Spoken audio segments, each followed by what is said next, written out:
The manhwa begins with a scene where a young boy named Qin Jinyang is seated against a wall outside a house. He's just finished brooming the area, and as he rests, a man approaches him, carrying a bowl of soup.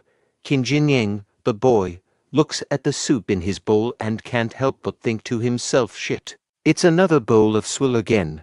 This implies that he's not very impressed with the quality of the food he's receiving. The man who brought him the soup is introduced as Goa Hu. He addresses Qin as Brother Qin and mentions something about intentionally leaving a large piece of chicken skin on its butt just for Qin. As Qin looks at the chicken in his soup, he quietly reflects on his situation. He mentions that it has been 3 years since he transmigrated into this world, and those 3 years have been incredibly difficult. He compares his current circumstances to his past life when he had a demanding overtime work schedule, but suggests that those days were better than his current situation. Qin also thought, in the novels, people who transmigrate often receive cheat skills or abilities, but he seems to have only received the potato peels. He contemplates whether he will ever receive his cheat skill, and in his desperation, he considers starving to death with the hope of transmigrating into a better family. Qin then shifts his attention to Goa Hu, who seems to be enjoying his meal very quickly. He asks Hu how he finishes eating so fast, and Hu responds, Brother Qin, I've heard from my elders that the chicken heads are poisonous. You see, I have a robust body. For your sake, I am willing to try whether it is really poisonous. How about it? Qin contemplates Hu's statement and thinks about the supposed poison in chicken heads. He seems skeptical, mentioning that there are no heavy industries in this world, so he questions where the poison would come from. Just as Qin is about to eat the chicken head, a system window suddenly pops up, asking if Qin is willing to donate a chicken head to help Hu fulfill his dream of taking the poison test. Qin agrees to the request. Qin then turns to Hu and asks if he's sure he's not afraid of the poison. Hu, in response, reassures Qin and says he'll take up the offer, emphasizing that being starved is scarier than the potential poison. Afterward, the system window appears again, indicating that Qin has generously allowed a young man to experience the toxicity within his human body, and he is rewarded with potential value points. Qin's status window also pops up, showing his identity as a servant of Helan Mountain Villa, and his physical foundation stat, which is described as rotten mud physique 0/10 with the next stage being decayed wood physique. Qin is overwhelmed with joy, believing that his hard work over the past 3 years has finally paid off, and he thanks Mother Nature for these rewards. He's particularly excited that he's finally received his cheat skill. Amidst his celebration, Hu notices Qin's emotional state and encourages him not to cry. He promises to treat Qin to some sheep offal, whose thoughts reveal that he believes Qin must have had a difficult past to be crying so intensely. Hu suddenly announces that he needs to leave for work and tells Qin to wait for him. A while later, Qin orders the system to add 1 point to his physical foundation stats. The system confirms the increase in his physical foundation stats, and Qin feels the hazy and heavy feeling in his mind fading away. His physical pain diminishes, and he perceives his thoughts as no longer sluggish. After some time has passed, Qin reflects on the importance of one's physique in this world. He realizes that with a good physique, one's physical abilities, talents, and comprehension can all improve. He credits Hu for his newfound progress. Qin then inquires about Hu's whereabouts, asking another person if they know where Goa Hu went. The person seems surprised that Qin is unaware of the recent developments and informs him that Whole Master has chosen Goa Hu as the attendant disciple of Feng Duiying. Qin asks what an attendant disciple does, and the person explains that they serve alongside formal disciples, assist them, and have the opportunity to interact with more influential and powerful individuals. Suddenly, a person announces that dinner is ready, and everyone gathers round. Qin quickly moves to receive his meal and reflects on how his thoughts and reactions have become more sensitive and agile. Even the act of grabbing food has become effortless, thanks to his improved physique. Qin invites everyone to come closer and offers to serve the chicken heads to them. Other people in the crowd express surprise at his generosity, mentioning that he was starving a while ago, but is now giving away his food. One person calls Qin stupid for not realizing that there was no poison in the chicken heads. However, an old man praises Qin for his kindness, calling him a great man. Qin considers that he will receive more potential value points in return for the things he gives away, which makes his actions worthwhile. The system window appears again, indicating that Qin generously and selflessly fed others while he was starving. As a result, he's rewarded with potential value points. Qin becomes frustrated, realizing that he gave away more than 20 chicken heads but only received 1 point in return. At this point, he hears Hu's voice, and Hu calls him over. Other servants gather round to congratulate Hu on becoming Feng Duing's attendant disciple. Hu doesn't respond to the congratulations and asks Qin why he gave away all the chicken heads. He questions whether Qin genuinely believed they were poisoned, and then presents a surprise for Qin. Other servants express their interest in seeing the surprise, and there's an apparent change in their attitude towards Hu. Afterward, Hu shares the roasted chicken with Qin and Qin comments on Hu luck. He explains that being an attendant disciple is much better than being a servant, and hints that becoming a formal disciple could lead to an even better life. While Hu explains that being an inner disciple is not easy, and they face harsh punishments and tasks, including copying manuals. He notices that senior brother Feng Duing is busy copying manuals even though it's already dark outside. Qin reflects on his own past life, where he had to do a job similar to copying manuals, and he decides that he would rather peel potato skins than go through such a crisis again. The system window pops up, suggesting that manuals are a source of infinite wisdom and asking if Qin is willing to copy them voluntarily to provide knowledge to those in need. Qin turns to Hu and says, "Old comrade, I need you," Hu responds warmly, expressing that he also feels like having Qin's company and considers Qin his brother. Qin clarifies that he needs Hu to introduce him to senior brother Feng Duing so that he can help him copy books. As night falls, young Master Feng Duing finds himself struggling with the daunting task of copying manuals. Goa Hu, a trusted servant, knocks gently on the door of young Master Feng's room. Feng Duing, surprised by the late visit, questions why Hu is here at this hour. He insists that Hu doesn't need to stay up with him and should go rest. Curiosity piqued, Feng Duing notices Qin Jinyang standing behind Hu and inquires about the young boy. Hu explains that Qin Jinyang is a friend he made since joining this place as a servant and adds that Qin can write to some extent. Furthermore, Qin is eager to assist Feng Duing in copying manuals. Feng Duing is understandably skeptical, as Qin is, after all, a servant. He expresses concerns about the disparity in handwriting between Qin and himself, as this could be discovered and result in dire consequences. However, Qin steps forward with a bright gleam in his eyes and offers to try. He suggests that their handwriting might align, while Hu vouches for Qin's capability. Feng Duing hesitates but eventually agrees to let Qin give it a try.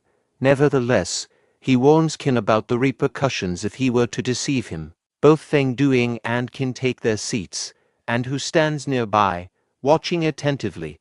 Qin observes Feng Duing's writing style and begins copying it meticulously. After some time, Feng Duing is shocked by the quality of Qin's work. He can hardly believe his eyes and exclaims that Qin's handwriting is incredible and practically indistinguishable from his own. Qin modestly reveals that before joining the servant hall, he used to assist his godfather, a fortune teller, in copying charms and seals. Qin pondered to himself, "During my school days I used to forge my parents' signatures on all exam papers." He never anticipated that his ability to imitate handwriting would come in handy here. In addition, to his astonishment, the manual they are copying happens to be a martial arts technique, which he considers a jackpot. The system window pops up, indicating that the mission has been accomplished. Feng Duing, appreciative of Qin's contribution, rewards him with 5 silver taels. Feng Duing hints that he may offer more when he has a more flexible budget. Qin is grateful for the recognition and can't help but admire senior brother Feng for his potential wealth. System window pop-up showing information. As a real man, one should regard money as dirt. Will you refuse it? After reading the system window, Qin state, I don't want this money. And explain, I came here to copy manuals because of my friendship with brother Hu, and I admire senior brother like it. System window pops up providing information about mission completed reward. Qin decides to allocate all 2 points to his physical foundation stats, believing that this will enhance his efficiency in copying manuals and clear his mind. Feng Duing kindly offers to pay Qin up to 100 silver taels for his help with manual copying, demonstrating a strong sense of gratitude. He asks Hu to escort Qin back to the servant hall and assign him easier tasks. Both Hu and Qin express their sincere thanks, and they show their appreciation to senior brother Feng. The following day, in the firewood storage area, Hu informs Qin of his new task, which involves supervising the firewood. Qin is only required to carry firewood during meal times. The other servants willingly offer to assist with carrying the firewood. Hu inquires, brother, what do you think? This job seems quite straightforward, doesn't it? I need to head back now. We'll catch up tonight. Qin nods in agreement and replies, see you later tonight. Qin, with some free time on his hands, decided to delve into the Great River technique. Despite his average aptitude, he remained optimistic about mastering the fundamentals of this ancient practice. He began to explain to himself the hierarchy of cultivation among martial artists. The strength of a cultivator was determined by their realm, starting with the first realm as the lowest and progressing to higher realms. Notably, the level of a cultivator's physical foundation directly influenced their potential for advancing to the next realm. The progression started with the rotten mud physique, followed by the decayed wood physique and the iron tree physique. Possessing the iron tree physique was the minimum requirement for entering the path of cultivation. However, this talent was scarce, and many cultivators spent their lives stuck in the first realm. Above the iron tree physique was the silver flower physique, which allowed cultivators to break through the bottlenecks of the first realm.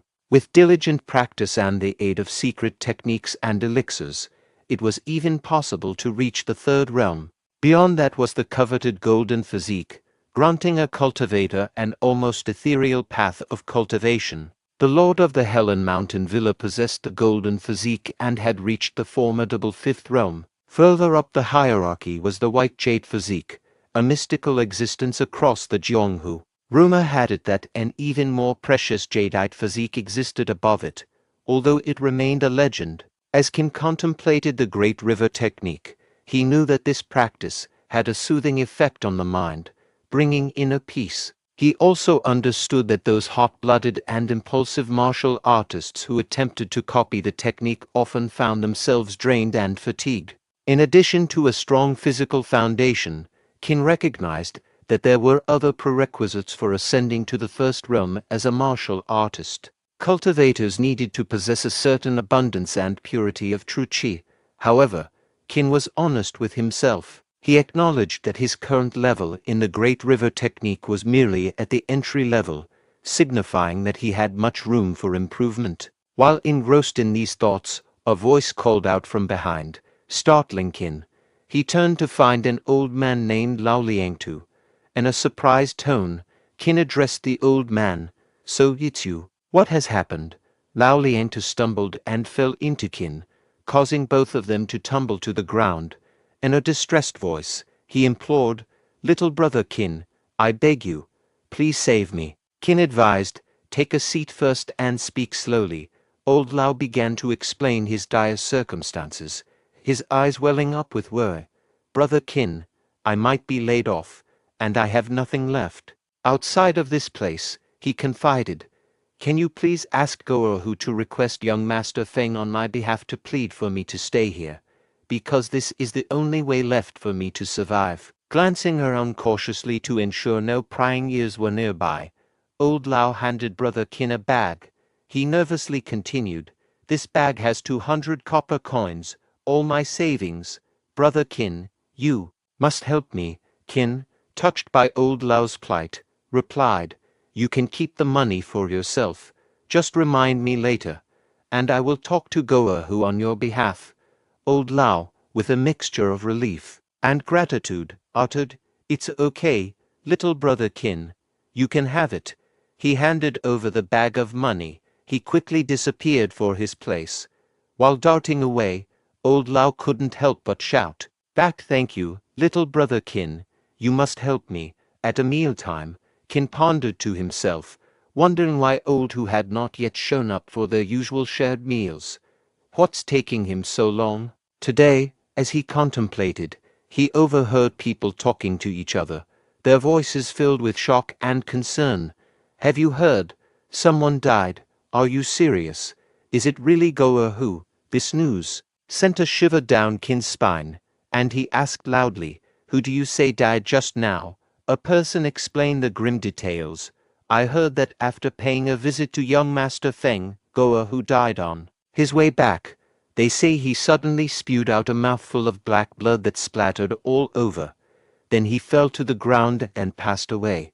Qin couldn't help but ponder to himself, could it be that the chicken heads are really poisonous? Suddenly, without warning, someone struck Qin from behind with a wooden stick, causing him to collapse to the ground. Before losing consciousness, Qin wondered, who is this son of A? The person who had attacked him angrily declared, Qin Jinyang, you despicable and cowardly bully. In the servant hall, Qin was tied up with a wooden log, accused by Steward Wang of extorting 200 copper coins from Lao Liangtu.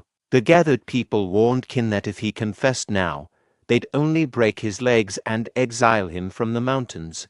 But if the whole master arrived, he'd have no way out. In anger, Qin vehemently denied taking any money from Lao Liangtu, demanding evidence to support the accusation. Steward Wang scoffed at Qin's protests, thinking of his own aspiration to become Feng Duing's attendant disciple now that Goahu was dead. The gatekeeper announced the whole master's arrival, and both Steward Wang and Lao Liangtu greeted him. Steward Wang presented the evidence, mentioning that Lao Liangtu's exclusive mark was on the stolen coins, and they had sent men to search Qin's room. Old Lao reiterated his claim, stating that Qin had blackmailed him using Goahu and young Master Feng's names, threatening exile if he didn't pay. The whole master implied that Lao Liangtu might have tried to bribe Goahu before his death and questioned his motives. Qin asked Lao Liangtu why he was slandering him, to which Lao Liangtu retorted, questioning Qin's own conscience. Inwardly, Lao contemplated betraying Qin to regain his 200 copper coins. Qin was shocked by this remark of Lao. Inside the infirmary, Feng Duing asked the old Hu, I heard you vomited blood.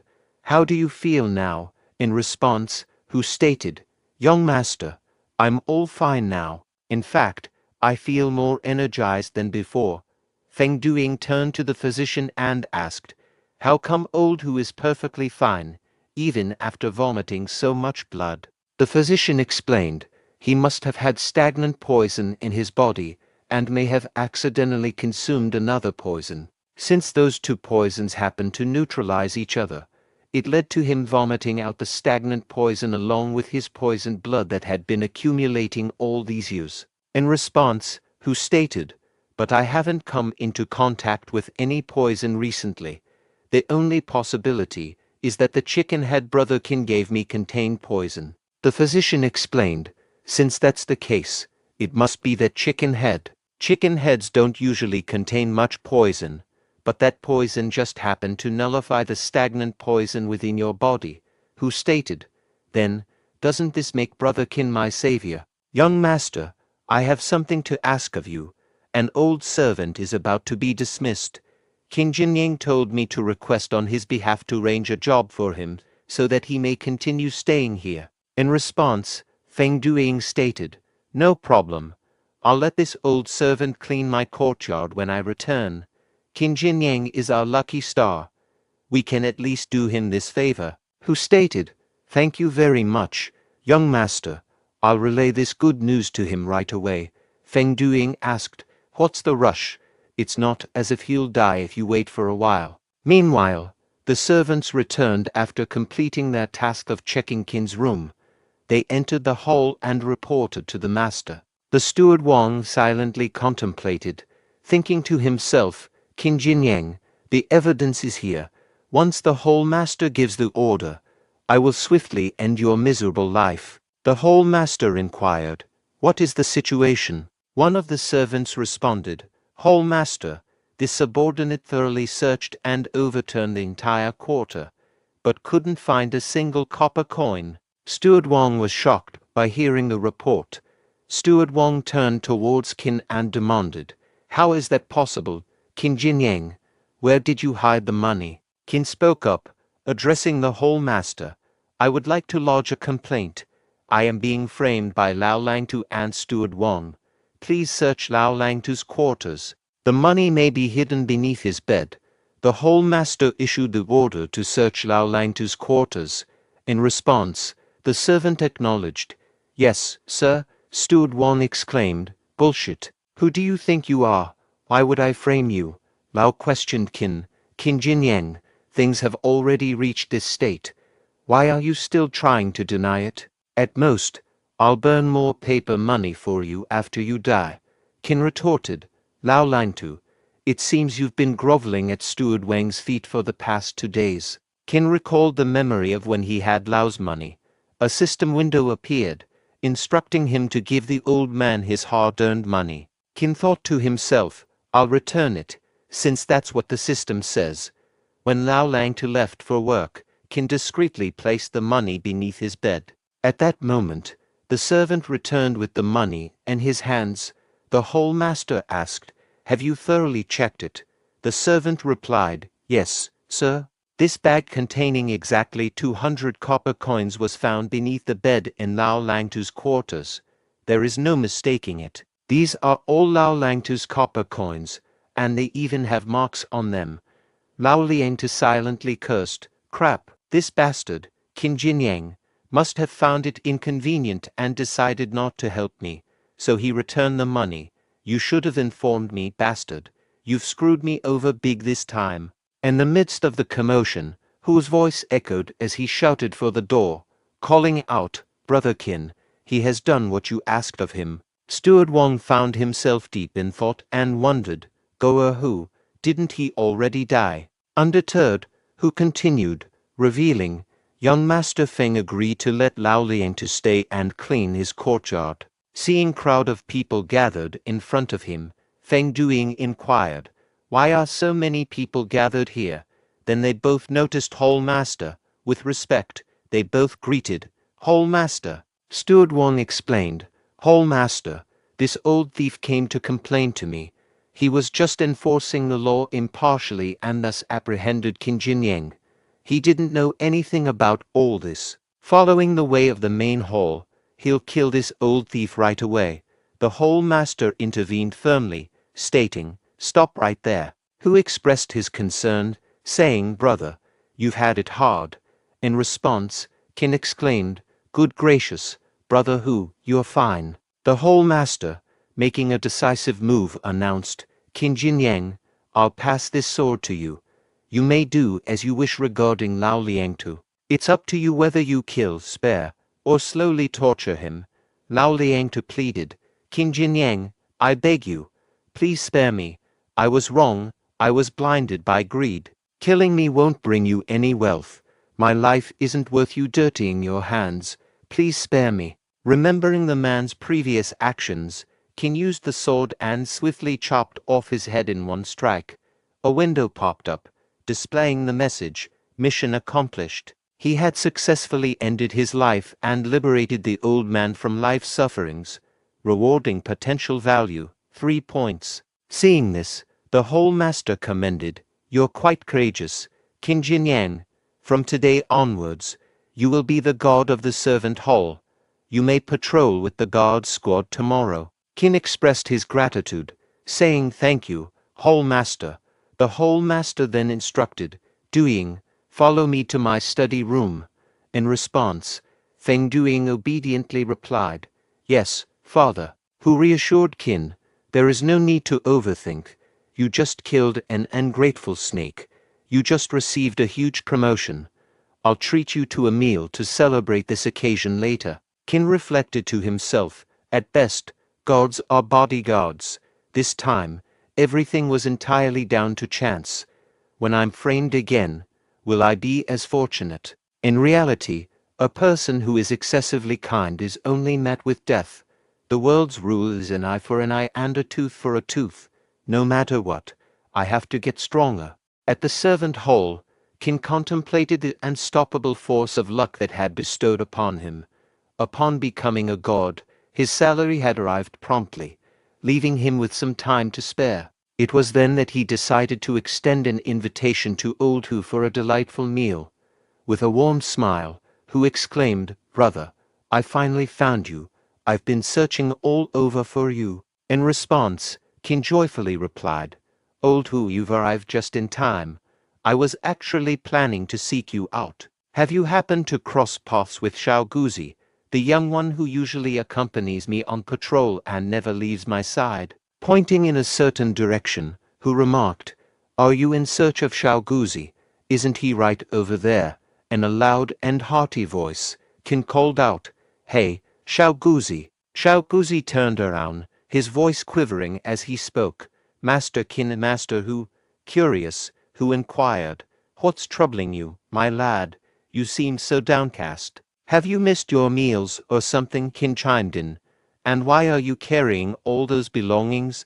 Where are you headed?" With tears in his eyes, Xiao Guzi shared, "Master Qin, my village has suffered repeated raids by bandits over the years, and this time, an epidemic has taken my parents and sister. I must return home to arrange a proper funeral for them." Filled with compassion, Qin offered, "Xiao Guzi, take this bag with 200 copper coins. Use it to ensure your family receives a dignified funeral." Overwhelmed with gratitude, Xiao Guzi expressed, "Thank you so much, Master Qin." A system notification popped up, displaying crucial information, emphasizing the purity of filial piety and the heart can cleanse the impurities behind dirty money. Rewarding potential value. 1 point. In his contemplation, Qin found himself grappling with unease while holding onto Lao Liangtu's money. He firmly believed that the virtuous path was to perform a benevolent deed and bestow all of it upon Xiao Guzi. The system window appeared again, reiterating the paramount significance of filial piety over all else. It posed a question to Qin, inquiring if he was willing to contribute his entire savings to ensure a peaceful rest for the departed. Upon absorbing the message within the system window, Qin declared, "Xiao Guzi, your devotion to filial piety is truly moving, and it has deeply touched my heart. I still possess 2 taels of silver. Take it all and arrange the most honorable funeral. Please, do not refuse." Qin ruminated within himself, "I've just come into this wealth, and yet, I'm already contemplating giving it all away." Xiao Guzi asserted, "Master Qin, you absolutely cannot do this." In response, Qin replied, "Enough talk, hurry and return home." Another system notification appeared, rewarding Qin with a potential value of 3 points. Both Qin and Xiao Guzi observed as the latter departed. Turning to Hu, Qin expressed, "Originally, I had planned to treat you to a splendid meal." Hu responded, "It's no trouble at all. It's a trivial matter. However, after the incident with Lao Liangtu, I suspected you might be disheartened and reluctant to assist others." Qin articulated, "The world consists of both virtuous and unscrupulous individuals. We should not judge the many by the actions of a few wicked ones. Since my time as a god, Xiao Guzi has faithfully served by my side, displaying wisdom and dedication. How could I not support such an admirable young lad?" From a distance, Xiao Guzi shouted, "Master Qin, my life may be insignificant, but even if it's all I have, I will strive to repay your kindness. Whether in this life or the next, or the ones beyond, I shall continue to show my gratitude for generations to come." Hu turned to Qin and exclaimed, "Brother Qin has definitely made the right choice to help him this time." Qin asked in response, "By the way, old Hu, Didn't you say earlier that you were looking for me? Hu State replied, Ah yes, I have some great news for you. Come with me, I'll explain on the way. A while later at Feng Duing Quarter, Feng addressed Qin saying, These are all the books my senior and junior brothers want you to copy. Brother Qin, you needs to finish copying them as soon as possible. Qin assured, No problem. He guarantees to fulfill senior brother Feng's order without fail. Feng then entrusted the task to Qin, stating, Then he will leave it in your care. Qin thought to himself, if he continues writing like this, it will take him forever to finish this. Maybe he can use the Great River techniques True Qi on his hands, copying the work of others to improve proficiency in the Great River technique. Action speaks louder than words. Let him put it into action and see if it works or not. Qin began copying the book with great speed. Feng then instructed his servant, This pile belongs to junior brother Wang, and this one belongs to junior brother Li. Go quickly and deliver them. Also, don't forget to bring back the final payment from them. Qin thought to himself, Yes, as expected, it works. The assistance of True Qi is progressively making him able to copy the books faster. Feng State acknowledged, Let's stop here for today, Brother Qin. Your ability to copy the work of 5 people in just one night is truly remarkable. You can come over every night to write the remaining work. Qin replied, Okay, senior brother Feng. Feng State praised Qin, saying, Brother Qin is indeed a rare talent. There aren't many people who I Feng Duing admire. But Brother Qin, you are definitely one of them. Qin humbly responded, Senior Brother Feng, you overpraise me. Thanks to you, I can earn so many silver taels. Senior Brother Feng, now that I think of it, I feel like I don't need so much money as a god. Don't you also think so? Feng State laughed heartily, knowing that his brother Qin was facing difficulties. As a senior brother, he decided to offer his help. A few days later, Qin sat on a big wooden bench and pondered to himself. He reflected on the past few days of copying books, realizing that he had not only earned a significant amount of money but also improved his physical strength and advanced in the Great River technique to a minor attainment level. He then used his inner chi to try and lift the kettle in front of him, but realized that his control over True Qi still needed improvement. He concluded that he needed to learn martial arts and general knowledge to use it more efficiently. However, he knew that the martial arts of the Helan Mountain Villa could only be practiced by formal disciples who had undergone proper training. With no other options, he decided to go down the mountain and try his luck at martial arts schools there. In Wuhe town, Qin marveled at the liveliness, realizing that it was his first time coming down the mountain. Suddenly, he heard a voice from behind, asking for a favor. Old person sitting nearby street, asking if the person could buy 2 little girls from him. The person rudely dismissed the request, not wanting to be bothered. The old man pleaded, explaining that if the girls continued to follow him, they would starve to death. The person responded harshly, claiming that giving the old man a steamed bun was already generous enough and refused to help further. Unable to bear the situation, Qin turned to a nearby shop. Qin requested the shopkeeper to give him 2 buns and put them in a paper bag.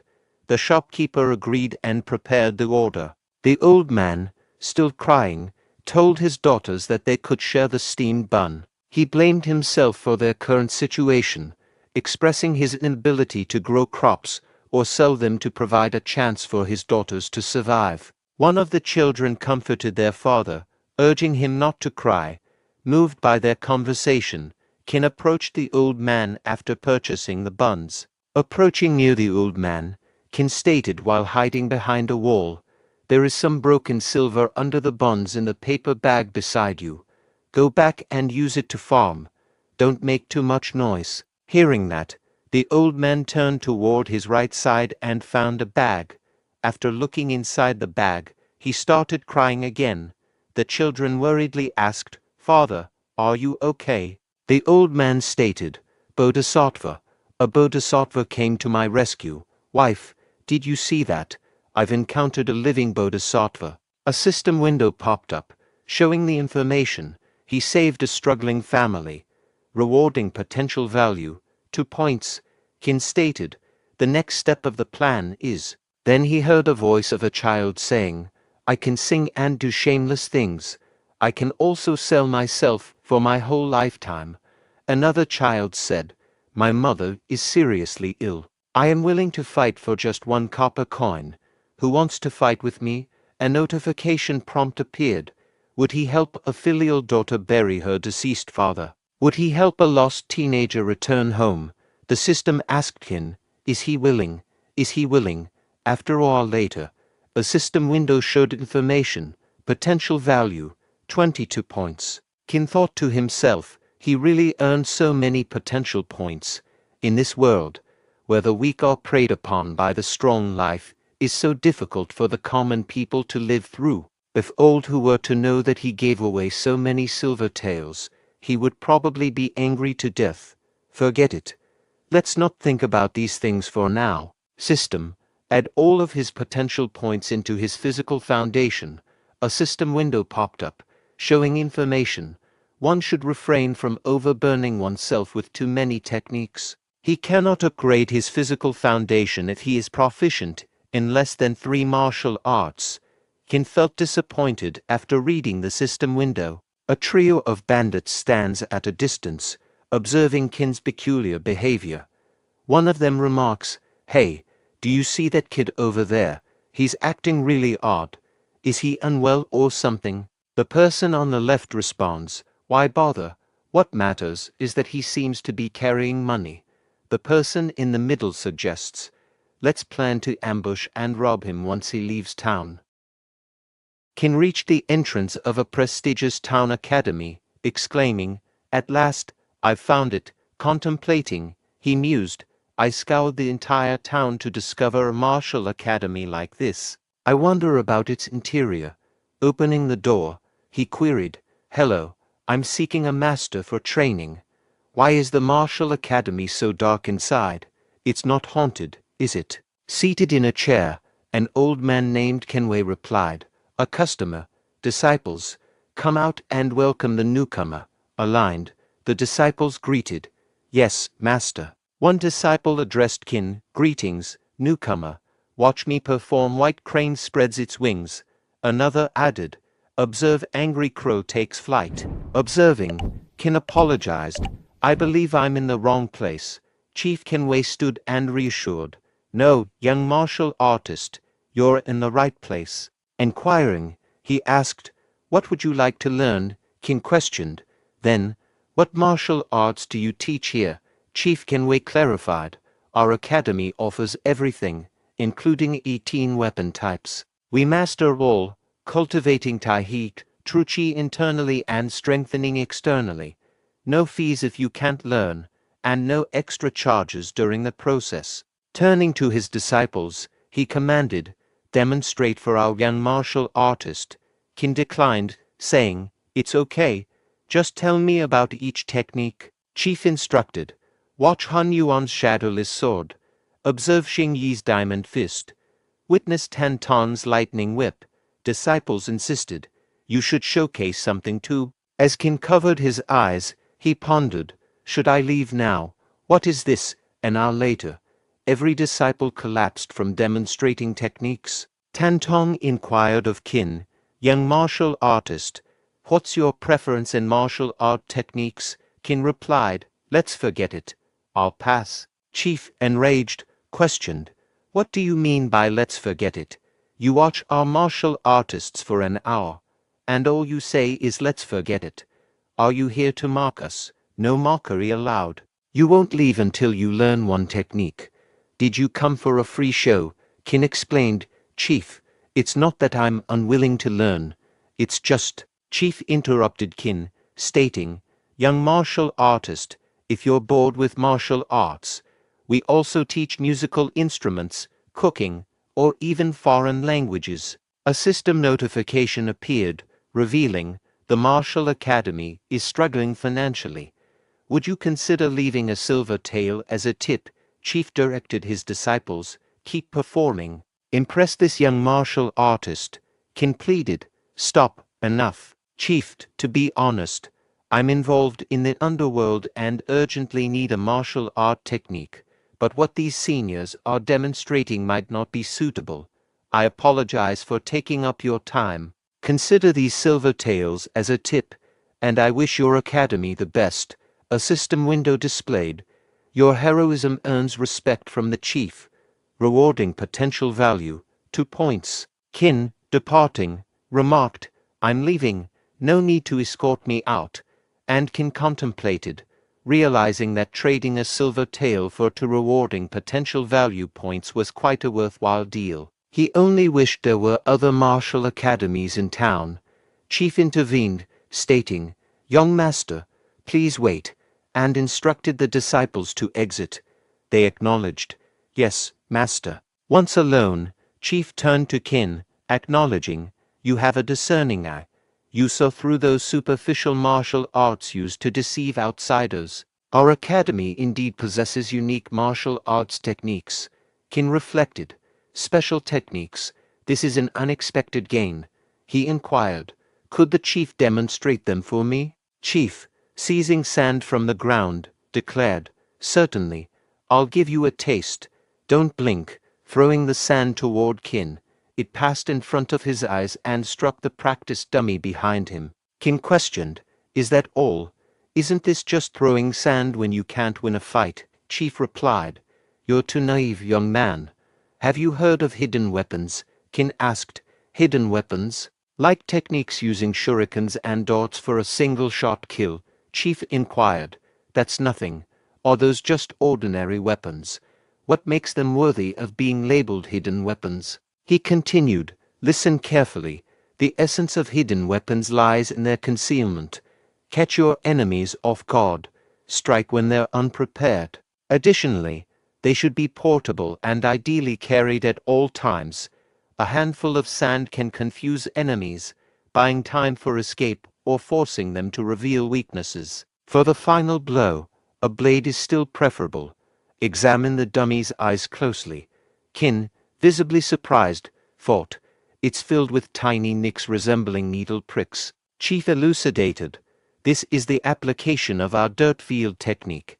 It allows manipulation of dust, sand, loess, lime, and even various poisonous powders. Qin expressed interest, stating, I want to learn this technique. Name your price. Chief Kenway cautioned, This hidden weapon is our family's exclusive technique, passed only to male Dirk descendants.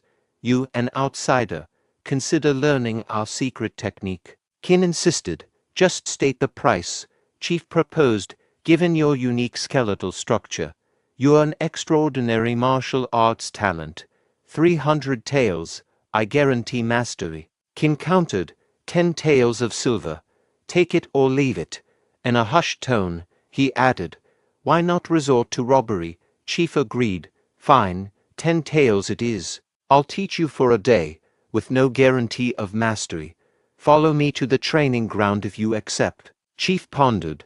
It's challenging to determine if someone can truly grasp this generational technique.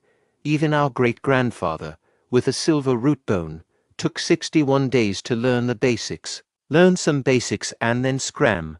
That's 10 taels richer today. A day for us common folks to celebrate. Chief instructed. I'll start the timer. Remember, the dirt field technique involves coating dirt with true qi before throwing it. This aids in understanding the theory. Guide the qi down your center. Feel it down your spine. Kid, are you following? Don't tell me he fell asleep. Later, a system window appeared, proposing, use 5 potential points to unlock and learn the basics of the dirt field technique. Qin instructed the system to proceed. The system displayed Qin's profile. Qin Jinyang, with a rotten mud physique foundation, a servant of Helan Mountain Villa, progressing to decayed wood physique. Martial arts skills included the Great River Technique beginner level and Dirt Field Technique basic level. Potential value points stood at 0. Chief inquired, How's it going? Any confusion? Utilize these 24 hours to ask anything? Relieved, Qin expressed gratitude. I appreciate the chief's guidance. This technique will be invaluable.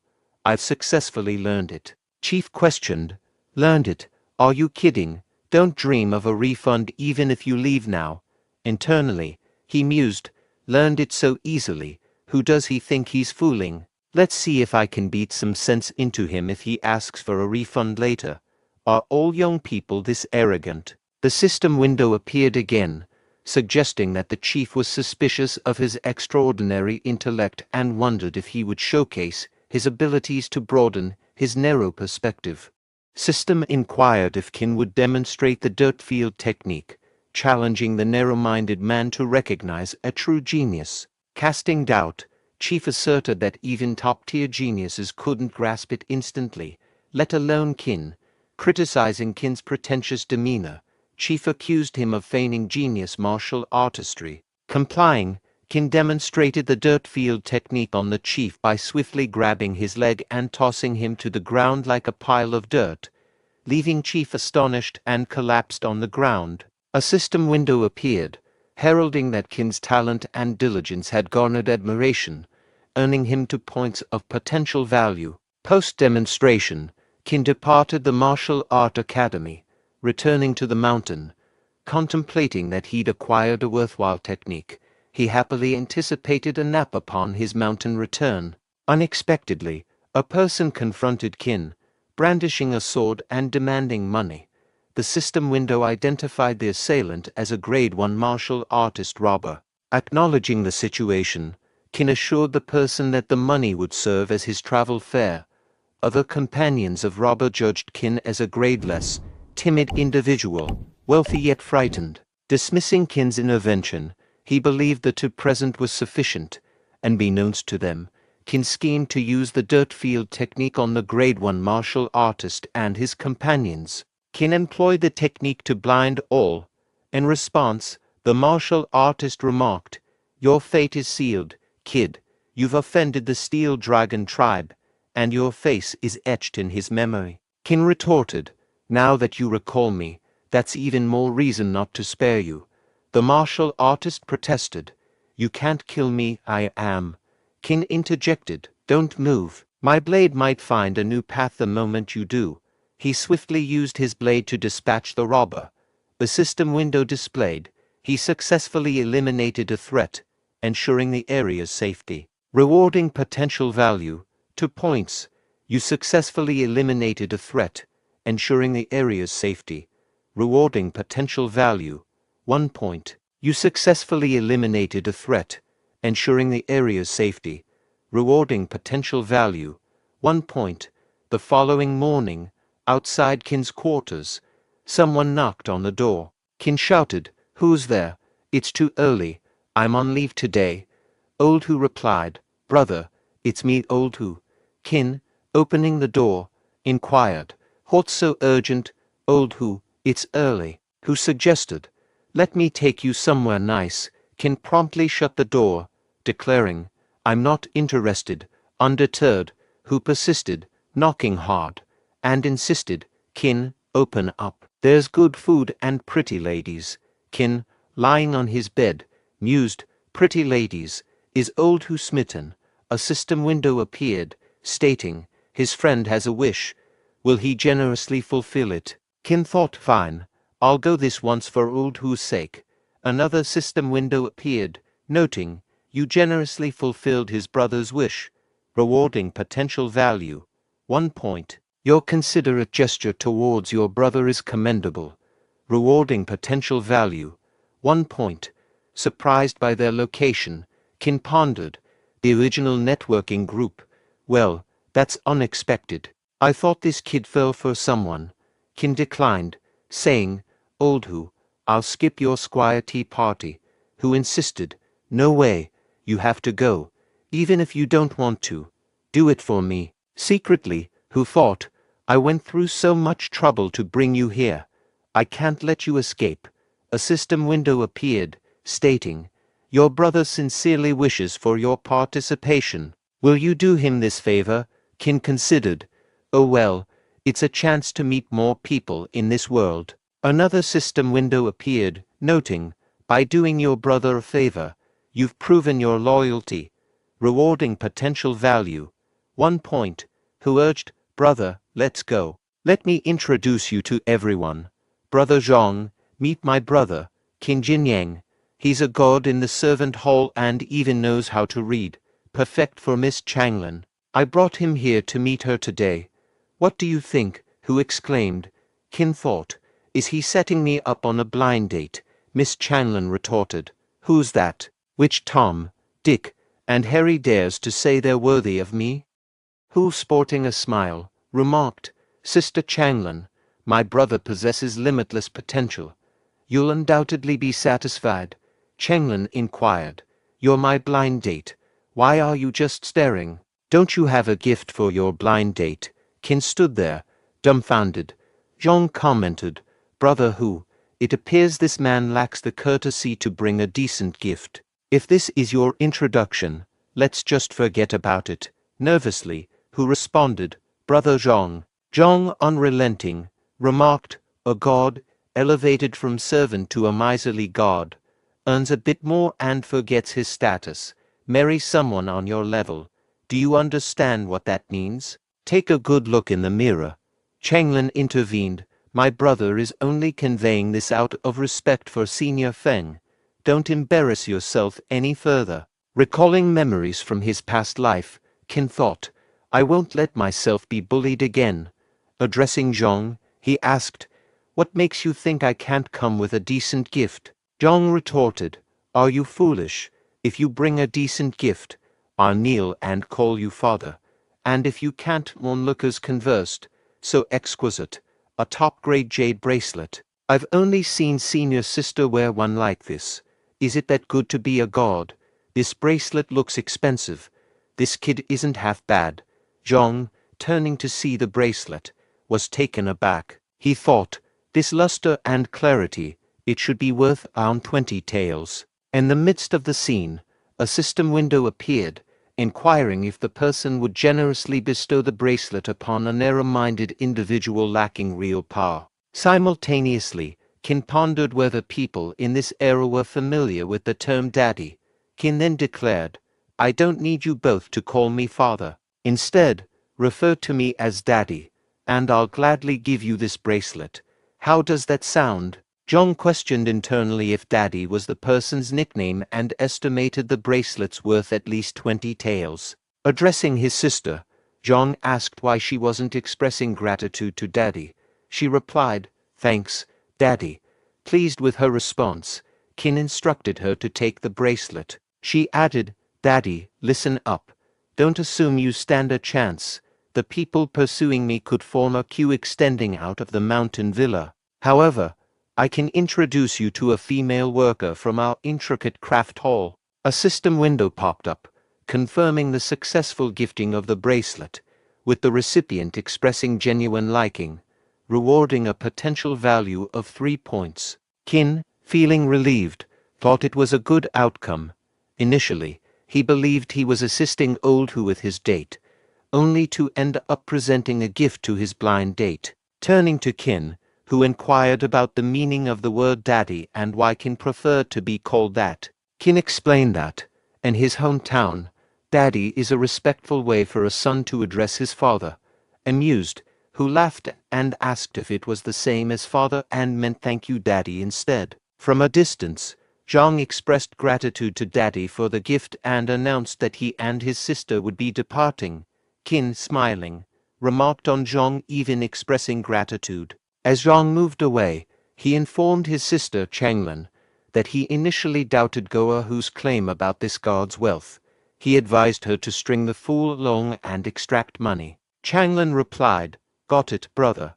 Approaching Qin and the gathered crowd, a girl in a red dress questioned, Why is everyone gathering here? What's with all the joking and noise? Quickly, disperse. Curious, Qin turned to Hu and inquired, And who is that? Hu responded, Brother, we should leave quickly. This is the third senior sister of our mountain villa. She's extremely powerful.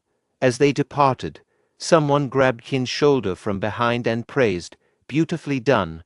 I never liked those young siblings, money-hungry pigs abusing their power. The opposite of Brother Qin, so quick-witted and bold. The person introduced himself as Zhou Shaosu, expressing admiration for Qin. Xiaosu explained, I really admire brother Qin, so I came to get to know both of you, who clarified, my brother stood up for us. It's a shame a gift had to be given. Qin remarked, just as you'll lose you'll earn. You can always earn back the money, but you can never stand up for yourself again. Xiaosu agreed, well said, brother Qin. By the way, I have a money-making opportunity for someone as bold and witty as you. Interested? Qin questioned. Opportunity. Later on, Qin and Xiaosu sat facing each other. Xiaosu proposed, escort the felon, Tongzhimong, on death row, from the torture chamber to the county government office. Internally, Qin hesitated. A felon on death row, risking my life right from the start. Xiaosu continued, consider this a plea for help. Our senior needs assistance in finding a suitable escort for the mountain villa. Qin asked, what crime did Tongzhimong commit? Xiaosu conveyed that Tongzhimong, a solo bandit with a history of numerous wicked deeds, had been captured by the mountain villa. In a confrontation, Tongzhimong managed to kill a seemingly invincible senior from the Supreme Hall. Despite ongoing interrogation about his techniques, Tongzhimong refused to cooperate, leading the mountain villa to decide to hand him over to the authorities. Xiaosu clarified that their role was merely a formality and escorting him. Pondering the worthiness of risking his life to escort an unremorseful criminal for a modest sum, Qin expressed concerns about the inherent danger of the task. Xiaosu agreed, acknowledging the risks, but explained that their deputy chief couldn't escort Tongzhimong the entire way. Qin's fear subsided upon learning about the deputy chief's involvement, prompting him to accept the task. Internally, Qin reassured himself that with the deputy chief present, there was nothing to fear, and he could go through the motions to earn some silver. Later, a senior brother announced the need for an ordinary person to accompany the convict in the carriage, offering a reward of 2 taels of silver. Surprised to see Zhang Changzhen, Qin wondered if it was a coincidence or if Zhang and the senior he served were leading the escort. Observing Tongzhimong, Qin sensed his formidable aura but overheard a conversation mentioning Tongzhimong's murderous intent. The individuals noted that those assigned to look after him ended up crippled or dead, and official disciples dared not take on the role of an escort. Zhang, noticing Qin standing, thought, what a coincidence. Did he expect the one leading today to be the senior he's serving? The senior urged, hurry it up, who's going to do it? Zhang pointed towards Qin, saying, senior, I think he can do it. Zhang, gesturing towards a nearby person, remarked, the individual there is Qin Jinyang, senior brother. Observe how he exudes dignity and capability. Qin, smiling, replied, as a newcomer, I fear handling such a challenging task. Please forgive me, senior brother. Addressing Qin, Zhang stated, you're simply unwilling, aren't you? Whoever wishes to guard the death row prisoner, step forward. Guards withdrew upon hearing Zhang's words. The senior instructed Qin, get into the cart now. Reacting angrily, Qin turned to the other guards, exclaiming, these scoundrels. Approaching Qin, the senior asked, enter willingly, or shall I chop your legs off and throw you in? A system window asked, the prisoner is lonely. Will you chat with him on the way and accompany him on his last journey? Observing Tongzhimong, Qin was shocked by his intense aura. Glancing at the senior, Qin, with no choice, entered the cart. The senior ordered the departure, and Qin standing in front of Tongzhimong. Qin thought, this feeling, this pressure, it's like facing a fierce tiger on the road. Tongzhimong asked, young man, did I scare you? A system window displayed, you escorted the death row prisoner, rewarding potential value, 10 points. Reading the system message, Qin pondered, infuriated with the old system for favoring dangerous missions with more potential points. Tongzhimong's pressure is overwhelming. Only the Great River technique can withstand it. Tongzhimong advised, come closer. The pressure will crush you if you stay too far. Qin considered, closer means less pressure, still imposing, and the Great River technique may not last. I might burst and die. moving towards Tong Jimong, while he was little distance for him. Tong Jimong laughed, saying, "Let me taste your blood." Realizing his mistake, Qin exclaimed, "Damn it, I misinterpreted his words." A system window appeared, offering items for a sleep-deprived strong man. Options included a coarse cloth pillow, sleep aid powder, and a sheep counting picture book. Qin thought, not a pillow or a picture book, hypnotizing powder with the Great River technique and dirt field technique. Tong Jimong laughed while Qin strategized, "System, you finally done right for the male protagonist. Scoundrels outside won't care about movements inside the cart, suiting me fine." Qin used the Great River technique, dirt field technique, and hypnotizing powder. Meanwhile he also affected by Tong Jimong's aura. Noticing a hypnotizing powder, Tong Jimong exclaimed, "This is a complete disaster." Qin collapsed and lost consciousness. A senior outside the cart, sensing Tong Jimong's aura, commented, "The kid is dead. Good, Tong Jimong's killing intent can calm down now." Zhang silently reflected, "Qin Jinyang, you're finally dead." Later, Qin regained consciousness and rose. Tong Jimong, puzzled, asked, "Who are you?" Qin retorted, "Are you confused?" A system window appeared, stating, "The strong man in front of you is hypnotized. Rewarding potential values, 5 points." Qin, reading the message, thought, if that's the case. He then claimed, "Son, I'm your father. You don't even remember me now." Tong Jimong, disbelieving, asked, "Father?" Qin shouted, "Fool, don't you recognize your own father? How's your rotten fist essence technique? Recite it for your father." Tong Jimong complied, "Father, your child will recite it now. Mountains are fixed, moments follow 9, and he continues." A system window prompted, "To learn Rotten Fist beginner level, 15 potential points are needed. Allocate the points." Qin agreed. His profile displayed as Qin Jinyang with a decade-wood physique 19/20ths, a Helan Mountain Villa servant. Skills, Great River Technique Bottleneck, Dirt Field Technique Minor Attainment, and Rotten Fist Beginner. Potential value, 1. Another window asked to use more hypnotizing powder for a peaceful to let him pass away in a happy dream, because this man has suffered too much torture. Qin mused, "So, this is Rotten Fist martial arts. There must be more good things." Curious, he asked Tong Jimong, "Son, you've worked hard. Where's your hidden savings?" After a while, the group arrived at their destination, and Qin stepped out of the cart. He greeted Master Fu and Sir Liu, saying, "Hello, Master Fu, hello, Sir Liu." Zhang and the senior were astonished to see Qin alive and well, pondering, "Is he really unharmed? Did he not perish? What's going on?" Meanwhile, Liu was impressed by Qin's bravery and approached him, noting, "This young hero possesses both courage and potential." Qin thanked Sir Liu for the compliment. As Master Fu observed them talking, Qin modestly downplayed his actions, while Liu expressed his admiration. Liu then informed Qin, "My government office has formed a new patrol unit, and we could use someone like you. The future looks promising." Suddenly, a system prompt appeared, stating, "Master Fu highly values reputation. A true man remains steadfast despite poverty or low status. Will you uphold his honor?" Qin noticed and replied to Liu, "Thank you for your kindness, Sir Liu. I am a humble peasant from a mountain villa. My loyalty lies with the villa, and I'm even willing to sacrifice for it, regardless of future prospects." Another system message appeared, declaring, "You have upheld Master Fu's honor, rewarding potential value, 4 points."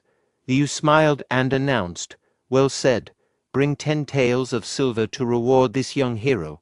Master Fu, chuckling, also promised Qin a reward of 15 taels. Qin happily anticipated the payment for completing the mission, while Zhang and the senior seethed with anger. After a while Qin, studying the map, mused to himself, "Tong Jimong's savings must be on here." Doubting Tong Jimong's honesty, he pondered, he shouldn't have lied about the location. Inquiring, "So it's supposed to be here, but where's the ruined temple?" Lost in thought, he accidentally stepped on a sleeping tiger's tail. Startled, Qin turned to find an angry tiger behind him. Panicking, he ran while attempting to use hypnotizing powder, which proved ineffective.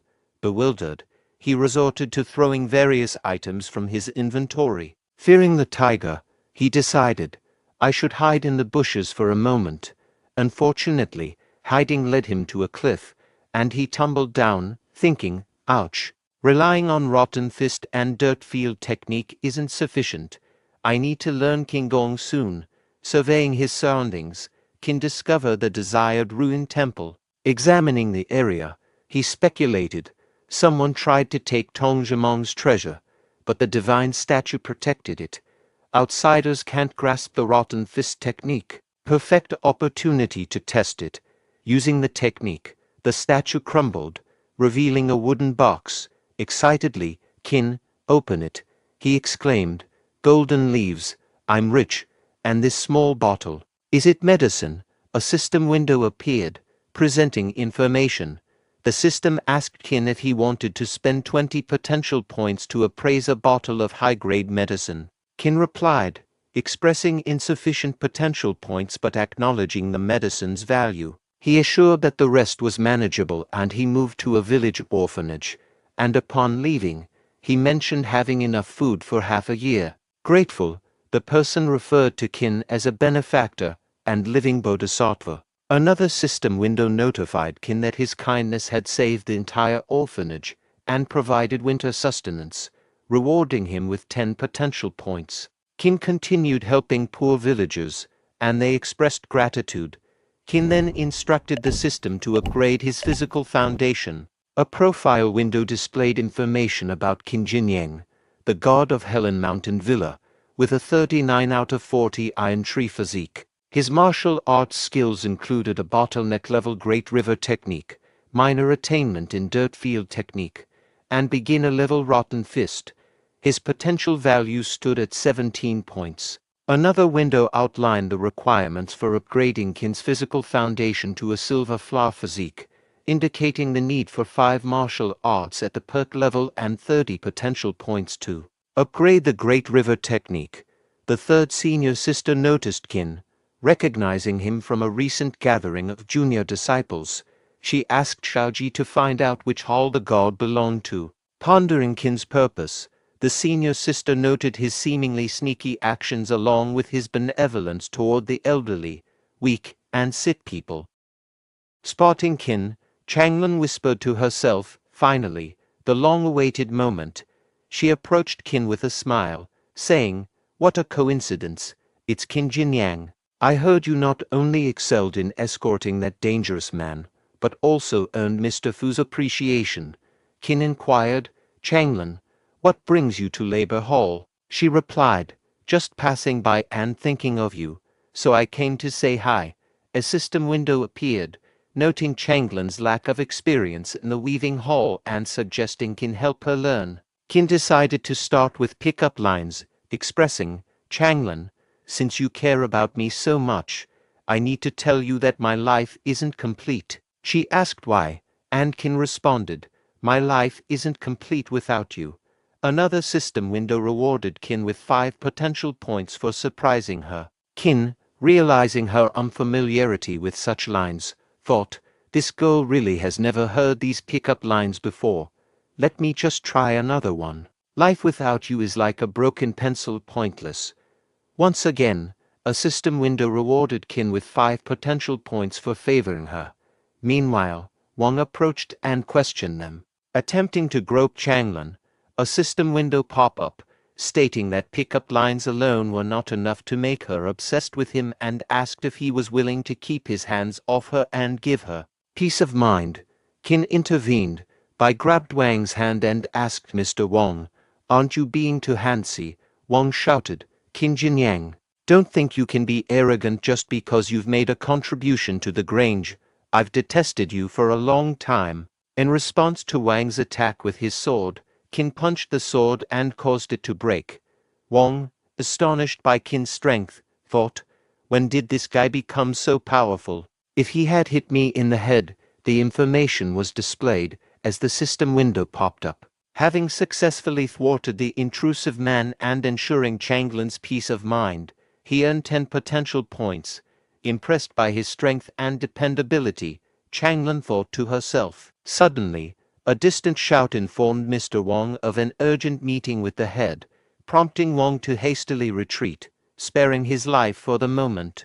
Qin acknowledged Wang's luck but vowed not to be lenient in the future. He warned Wang to stay out of his sight and distanced himself from Changlin. In the bustling test hall of Helan Grange, a conversation unfolded.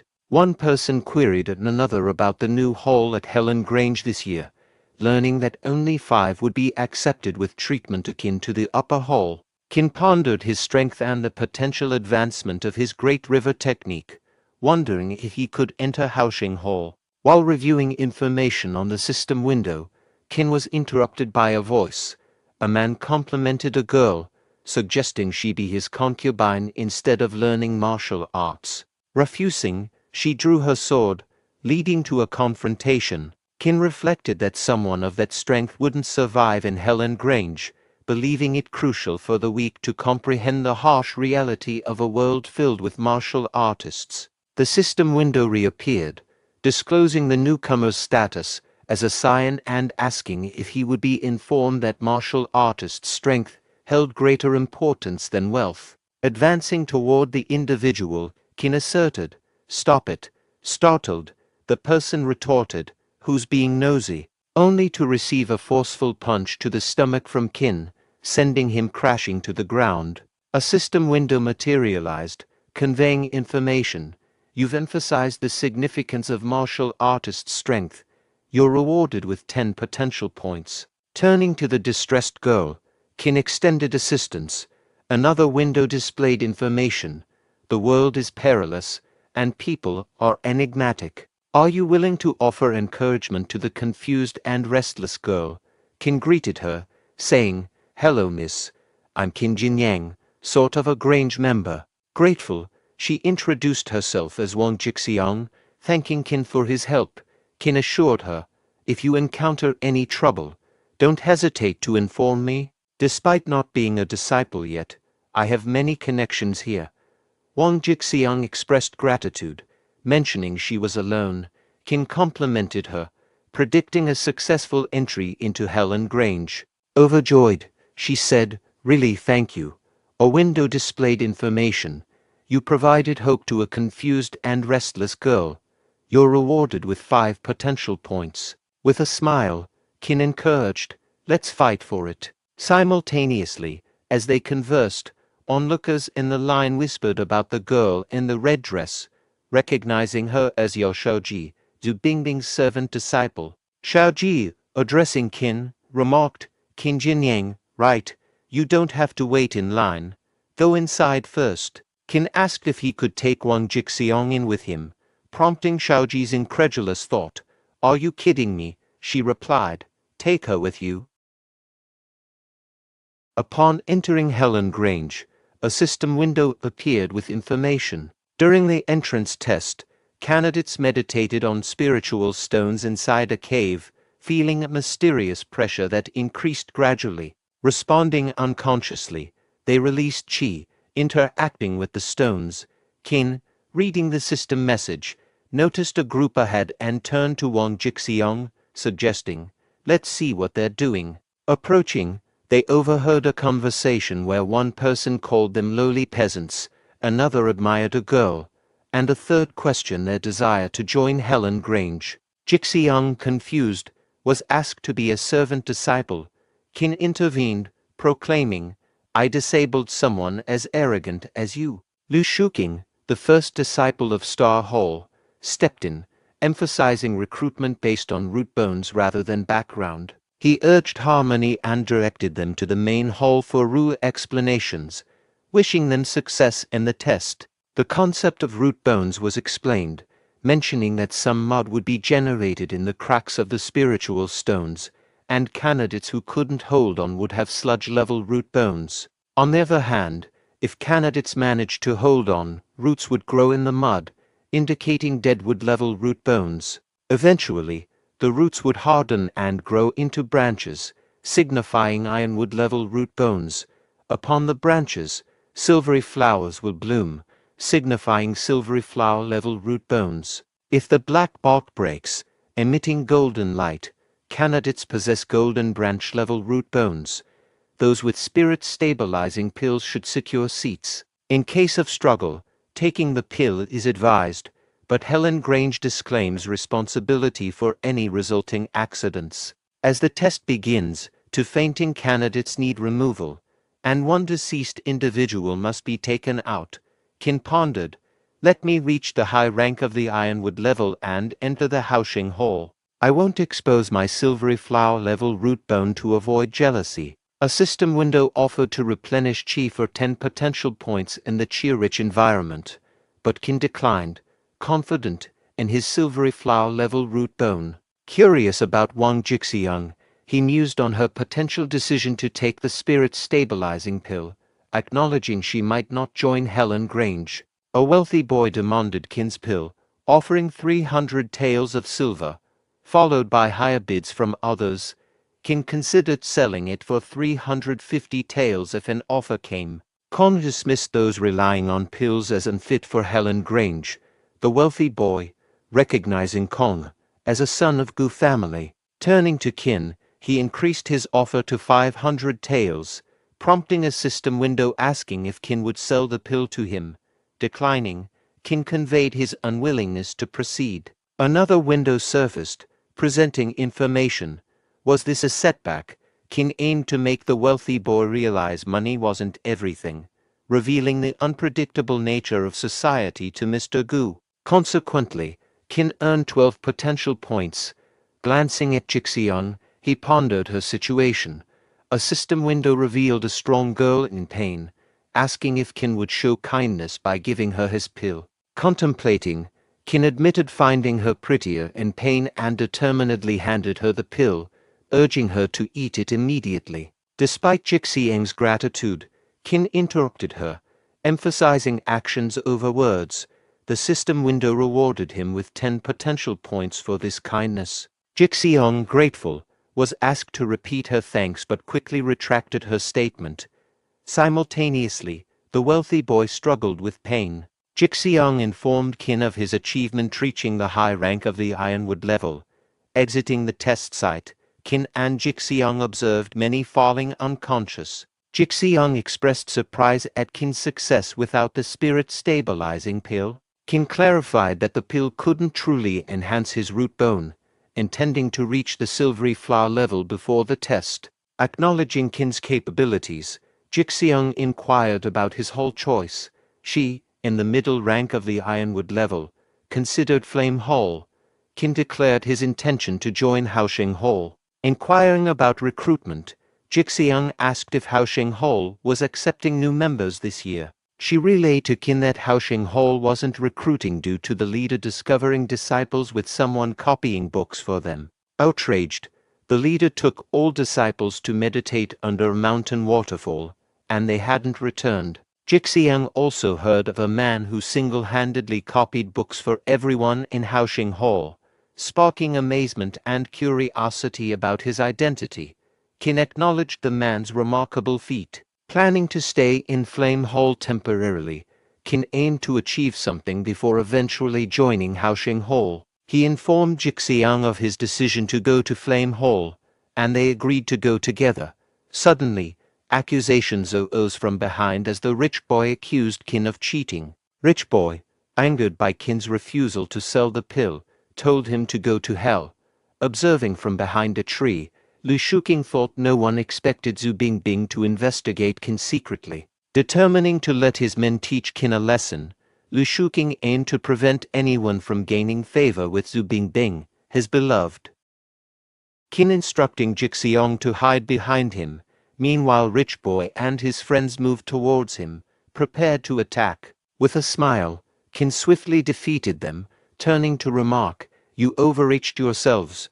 The Rich Boy, lying on the ground, bewilderedly asked, "What's going on?" A system window then appeared, displaying information. "These 3 people are poor lackeys. Do you want to find out the man hidden behind the tree?" Reading the message, Qin approached the tree, thinking, "Let me see who it is." Meanwhile, Lu Shuking worried. Did he discover me, damn it? As Qin about to reach tree, a voice announced, "Everyone, come here. The test results will be announced." This made Qin pause. Jixiong grabbed Qin's hand, urging him, "Qin, come on. Let's listen to the results." Qin agreed, saying okay. Lu Shuking, still hidden behind the tree, mused, "This dog's buddy accidentally discovered me, making Zhu Bingbing notice him. Clearly, he is above the high rank of the Ironwood level." The announcer continued, "The leader of Star Hall, Zulongji, will announce the names of the people recruited by Star Hall." Zulongji declared, "Star Hall is newly established, and we only want elites. Our welfare benefits are better than that of the upper hall. We only accept 5 people now." Lu Shuking, in the middle rank of the silvery flower level, responded, "I'm here." Zulongji continued, "Gukong, the low rank of the silvery flower level." Gukong confirmed, "I'm here." Zulongji then stated, "Bai Yeon, the middle rank of the Ironwood level." Kai Feng Hong, the middle rank of the Ironwood level. Glancing at Lu Shuking, Qin thought, "I didn't expect him to reach the middle rank of the Ironwood level." Zulongji turned to Zhu Bingbing, inquiring, "There is one spot left. Bingbing, do you have any recommended candidates?" Bingbing replied, "Yes." The assembled people began chatting amongst themselves, saying, "She is the renowned cool beauty and Helen Grange. I can't believe she'd recommend someone. Could it be me? Perhaps me. How intriguing. Keep your voice down. Are you courting death?" Bingbing gestured with her finger toward Qin. Jixiong remarked to Qin, "She seems to be looking at you." Qin countered, "No way. I don't know her." In that instant, Bingbing stated, "Qin Jinyang, the high rank of the Ironwood level." All eyes turned to Qin, and conversations erupted. "Qin Jinyang, who is he seriously?" Bingbing picked him. Mr. Feng Zhongfu found himself a bit puzzled as well. Qin reflected, "Lu Shuking is not as kind as he looks. Is Star Hall a den of monsters or an opportunity?" His thoughts were interrupted by Jixiang's congratulations, saying, "If you enter Star Hall, you will have a bright future." A system window appeared, presenting information. "The hope and longing of a young girl are more precious than gold. Are you willing to fulfill her wish and enter Star Hall to make her admire you?" Qin thought, "Okay, I'll deal with Lu Shuking later." Zulongji announced, "This foundation consolidating peel is a Star Hall benefit, not available in other halls. Share this good news with your family. See you in Star Hall tomorrow morning at 8 o'clock. You 5 will be Star Hall disciples from now on." All expressed gratitude, saying, "Thank you, sir." The following day, Qin noted, "The labor hall is so lively. Did Erhu finally get married? Let me share the news and make him happier." Observing Zhou Shaosu's injuries, Qin was shocked. Zhou Shaosu collapsed, prompting Qin to shout, "Zhou Shaosu," rushing to help him and questioning, "What's going on? Who hit you?" Zhou Shaosu asserted that Mr. Wang displayed arrogance and dominance in the absence of their whole leader, Feng Duing, and Erhu. Qin expressed disbelief at Mr. Wang's conduct. Zhou Shaosu clarified that they, returning to the labor hall after their disciples' deaths, were treated as menial workers. To establish himself in Helen Grange, Zhong Changzhen had married Zhong Changlin to Mr. Wang as a concubine. Mr. Wang had also attempted to take Zhou Shaosu's sister as a concubine, but they resisted, resulting in Mr. Wang beating Zhou Shaosu. Qin proclaimed the labor hall as his home and condemned Mr. Wang's actions. Meanwhile, Mr. Wang enjoyed a party, with friends praising his fortune. Qin approached him, angrily calling out his name. Mr. Wang acknowledged Qin and accused him of copying books for Haosheng Hall disciples, causing cultivation delays. Wu Shengxi, Haosheng Hall's leader, was furious, and all disciples were punished due to Qin. Mr. Wang claimed Qin had no supporters and ordered servants to subdue him. Swiftly defeating them, Qin heard someone shout that Mr. Feng Zhongfu had arrived, prompting him to turn around. Mr. Wang warned of Mr. Feng Zhongfu and Wu Shengxi's friendship, predicting Qin's doom. Mr. Feng Zhongfu addressed Qin by name, and Qin respectfully greeted him. Mr. Wang believed Qin was in trouble. Mr. Feng Zhongfu instructed Qin to tidy the courtyard and then visit his study. Qin agreed and followed Mr. Feng's instructions. Mr. Wang asked Qin about Mr. Feng's intentions, and Qin replied, "Guess what he meant." The sword in Qin's hand advanced toward him. Wang exclaimed, "Qin, I'll give you all my money. You are the boss of Labor Hall from now on." Qin lowered his guard, and Wang swiftly unsheathed his sword, moving toward Qin. Wang declared, "You wanna kill me, then I can't keep you alive." Qin turned around, and in the meantime, Changlin shielded Qin from Wang's sword with her body, the blade pressing into her stomach. Qin questioned Changlin, "Why did you?" Changlin replied, "Qin, your life may be incomplete because you told me that your life wasn't complete without me. I knew you lied, but I really like you." Wang remarked, "Boy, you're so lucky that you're not dead. I didn't expect this woman to block it for you." A system window appeared, asking, "Are you willing to kill the evil Mr. Wang and make Labor Hall peaceful again?" Qin contemplated.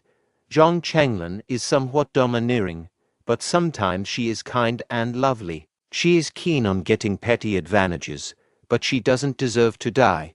She did it to protect me. In anger, Qin shouted, "I must kill you today." Wang warned, "If you kill me, Helen Grange will not let you go." Laughing, Wang added, "Are you afraid? What can you do to me, if you beg for mercy now?" In that moment, Qin employed the rotten fist to eliminate Wang. A window displayed information. You killed the evil Mr. Wang, transforming Labor Hall significantly. You're rewarded with 50 potential points. Simultaneously, Feng Daying opened the door of Labor Hall, congratulating Qin on joining Star Hall. He asked Qin, "Did you beat them all?" Qin affirmed, "Yes." Zhongfu explained, "Senior Feng, Mr. Wang killed his new wife. Then Mr. Wang wanted to frame Qin, but he was killed by Qin when he attacked Qin secretly. Mr. Wang deserved to die. Everyone present is a witness. Everyone was afraid of Qin, each one confirming, yes, that's what occurred." In response to his actions, Senior Feng chuckled, advising, "Martial artists should be firm and resolute. Don't worry, I'm with you, and my father won't blame you."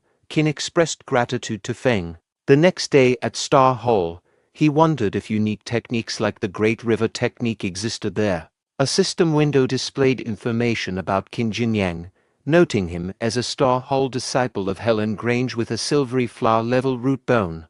Progressing to Golden Branch level, mastery of 7 martial arts techniques, including the Great River technique perfection, Dust Darts perfection, and Rotten Fist perfection, earned him 34 potential points. Suddenly, a servant announced Mr. Zulongji's arrival. Checking attendance, Mr. Zulongji instructed the servant to distribute martial arts books, allowing practice for 3 days with an expulsion threat for non-learners. Kai Fenghong and Gu Kong recognized the Thunder Pulse swordsmanship as basic and not hard to learn. Qin, without a book, informed Mr. Zulongji, who assigned him a different task learning Ice Lotus armor. Qin pondered, Ice Lotus armor.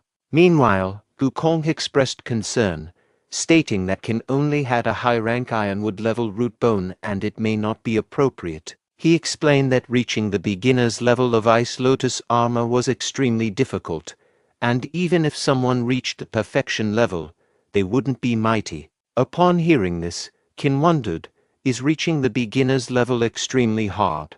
I just need to consume a few potential points. An angry Mr. Zulongji rebuked Kong for questioning him on the first day, using his chi to injure Kong's internal organs. Qin voiced concern, stating, "Kong," in a worrying tone. Shuking interjected, questioning Qin, "Aren't you going to take Mr. Zulongji seriously?" Kong stood and admitted, "Sir, I was wrong." Qin thanked Mr. Zulongji, expressing, "Thank you, sir. I am willing to learn Ice Lotus armor." Shuking privately thought, "You're overrating yourself. You'll be kicked out of Star Hall in 3 days." Mr. Zulongji instructed, You may leave. All bid farewell, saying, "See you, sir." Kong apologized to Qin, remarking, "I'm sorry your shabbily treatment. I know about Ice Lotus armor. If you have any problems, feel free to ask me." Qin expressed gratitude, saying thank you. Kong. Shuking reflected, "Kong, this is Star Hall of Helan Grange. This is not your home. Mr. Zulongji has his own arrangements. Don't meddle or cause trouble." At night, while practicing Ice Lotus armor, a window displayed information, stating, it needs 30 potential points to unlock Ice Lotus armor and reach the beginner's level. Do you want to unlock it? Qin responded, "Yes, unlock it." A while later, Xiaoji approached Qin's quarter and peeked through the window, muttering, "Let's see what he's up to." Her face turned red in shock, prompting her to quickly retreat to Bing Bing, who stood a bit away from Qin's quarter. Curious, Bing Bing asked, "What's wrong?" Xiaoji exclaimed, "He's a pervert." Absolutely shameless, Bing Bing, there to observe Qin's practice with good intentions, wondered, is he really doing something inappropriate? Meanwhile Qin, practicing Ice Lotus armor, pondered, this feels strange. Is this the power of Ice Lotus armor? Moments later, he joyfully shouted, "I did it," only to discover Bing Bing and Xiaoji in front of him.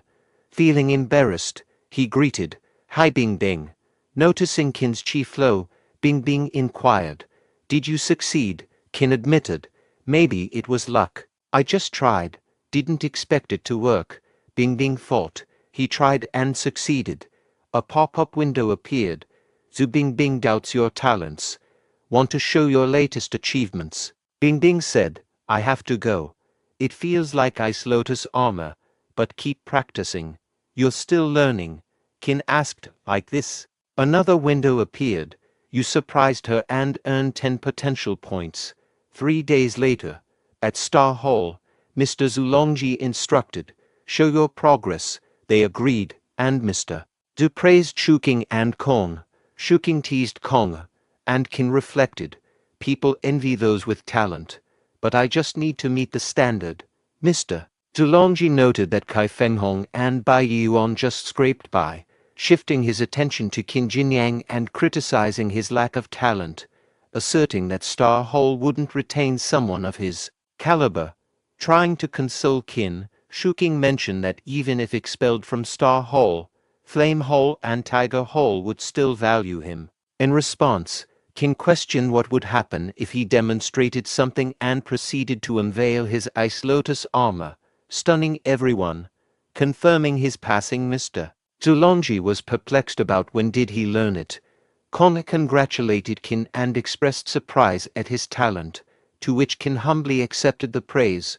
Now recognized as Star Hall disciples, Mr. Zulongji instructed them to follow Lu Shuking, practice their techniques, and reminded Qin to push Ice Lotus stone coffin on the way before they departed. After a journey, they reached the Ghost Dark Cave, where Mr. Zulongji outlined their task, to kill Ghost Dark monkeys, retrieve their hearts, and use Thunder Pulse swordsmanship. He assured them not to fear the miasma, as it could be resisted with chi. However, the hearts of the Ghost Dark monkeys would decay rapidly outside the miasma, requiring restoration in an Ice Lotus stone coffin triggered by the Ice Lotus armor. Providing these instructions, Mr. Zulongji said that you may start it. Shuking assigned Qin to guard while he sought the monkeys. Kong cautioned Qin not to underestimate the monkeys and to be careful, bidding farewell before Qin wished him well. After their departure, a group monkey stealthily emerged behind Qin, prompting him to heighten his awareness and employ his chi. A window displayed information. Are they willing to eliminate evil Ghost Dark monkeys, dispel malaria, and render this land arable again? Contemplating, Qin wondered, I wonder which is more effective against you, Ghost Dark monkeys, my rotten fist, or the Thunder Pulse swordsmanship. A horde of Ghost Dark monkeys rushed to assail Qin. Facing them with a smile, Qin employed his rotten fist technique, successfully dispatching one of the creatures. A system window appeared, declaring, "You killed a Ghost Dark monkey, benefiting people in this place. You're rewarded with 1 potential point. Another pop-up announced, you killed ghost dark monkeys, benefiting people in this place. You're rewarded with 2 potential points. Later, turning towards the dead bodies of dark monkeys, Qin reflected, I defeated them too forcefully, damaging their bodies. Only 3 hearts remain intact. I need to exercise more caution next time. Subsequently, a system window presented the information. A pure lotus flower appears in the miasma-filled cave. Would you like to go and take a look? Intrigued, Qin approached the pure lotus flower, observing, it's a lotus flower. It looks more like a bamboo shoot. The system window inquired, are you willing to inject chi into the pure lotus flower to purify miasma and drive away ghost dark monkeys? As Qin neared the lotus, additional ghost dark monkeys emerged. Attempting to fend them off with his rotten fist, Qin found that this time, the monkeys adeptly evaded his attacks. He muttered, what's happening? They've become faster. No, it's the dense miasma slowing me down. Suddenly, a monkey landed a successful attack, injuring Qin. Frustrated, he exclaimed, damn monkeys. I better retreat. I'll examine the lotus flower more closely next time. Meanwhile, in another section of the cave, Kong found himself encircled by agile and cunning ghost dark monkeys, contemplating, will this be the end for me? I wonder how Qin is managing with only the defense of his ace lotus armor. Suddenly, a rumbling noise echoed from behind Kong. Turning around, he witnessed Qin sprinting toward him. Wondering about what lay behind Qin, Kong thought, what has he done? Qin urgently instructed Kong, run. I stirred up those monkeys. Run. Shocked, Kong inquired, how did you manage that? Later, Kong complimented Qin, saying, impressive. You caught up using just your chi. Qin responded, you have excellent lightness skills, Kong. Unfortunately, Kong admitted running out of chi but acquiring only 1 ghost dark monkey's heart. A window appeared, indicating that Mr. Gu obtained only 1 heart due to poor performance and offered Qin a low price to buy the hearts. Reflecting, Qin thought, this notification arrived at the perfect moment. I was pondering how to handle these ghost dark monkey hearts. Qin then confided in Kong, saying, I have a secret. Can you keep it? Kong speculated, is it about your ice lotus armor nearing perfection? I saw through it, and I believe Lu Shuking noticed too. Qin clarified, no. Watch this. Kong inquired, what? Qin revealed, let's make a deal. Name a price for these 3 hearts. Kong proposed, 100 taels of silver per heart. I'll give you 300 taels, and I'll claim credit for extracting these hearts. Qin agreed, deal, provide me with 300 taels, and I'll swear I didn't kill any ghost dark monkeys. A window displayed information, acknowledging that Qin had improved the performance of this wealthy individual, earning him 5 potential points. Kong expressed gratitude.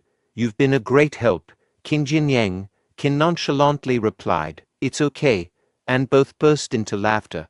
Later on, Mr. Zulongji announced, time is up. How many hearts did you acquire? This is the first mission for Star Hall disciples. For each heart, you can practice for 2 hours in the owner's secret room, and so on. The one with the most hearts receives an extra reward from the owner of Helan Grange, a clear spirit peel. Shuking aimed to secure the clear spirit peel, having learned the Thunder Pulse swordsmanship from Mr. Zulongji before joining Star Hall. Feng Hong and Yeong admitted to getting nothing, while Shuking proudly declared, Sir, I obtained 2, Mr. Zulongji firmly declared that Kai Feng Hong and Bai Yeon were forbidden from sleeping that night, instructing them to engage in sword-fighting practice under Lu Shuking's guidance. Shuking turned to Kong, questioning the number of hearts he had secured. Kong, addressing Zulongji, revealed he had obtained 4 hearts, leaving Shuking astonished. Privately, Kong credited his success to Qin Jinyang. Meanwhile, Shuking pondered if the Gu family possessed techniques surpassing Thunder Pulse swordsmanship and accused Kong of employing questionable tactics. In response, Kong advised Shuking to practice more and refrain from baseless accusations. Mr. Zulongji intervened, silencing both and promising to address the matter later. Later that night, in the Qin quarter, Qin reflected on the moment when Kong had given him 400 taels of silver, 300 for monkey hearts and an additional 100 as gratitude for obtaining the clear spirit peel. Qin expressed his thanks to Kong, acknowledging his generosity. Suddenly, Qin heard approaching footsteps. Turning to inquire who was there, an agile elderly person emerged, attempting to strike Qin, but the Ice Lotus armor blocked the attack. The old man praised Qin's near-perfect Ice Lotus armor. Meanwhile, Qin used dirt field technique with hypnotizing powder, and the old man criticized Qin. As a martial artist, you'd better not rely on such a small trick. Utilizing the light step technique, the old man swiftly positioned himself behind Qin, lauding his physique and recognizing his potential to become a skilled martial artist. Finally, the old man inquired about the level of Qin Jinyang's Great River technique. Some time later, perched on Qin, the elderly man identified himself as Mr. Wu Shenxi and burst into laughter. He remarked, "Impressive. You're a young martial artist who hasn't attained rank 1, yet your Great River technique has already achieved perfection." Qin responded anxiously, "Mr. Wu, I shouldn't have secretly learned the Great River technique. Please don't destroy my foundation." Mr. Wu reassured him, "I won't. My sole purpose in life is to pass down the Great River technique." Qin replied, "Pass down the Great River technique." Adopting a respectful tone and bowing to Mr. Wu, Qin uttered, "Master, greetings, Master." Mr. Wu chuckled and said, "Clever boy. No need for arduous tasks in Star Hall.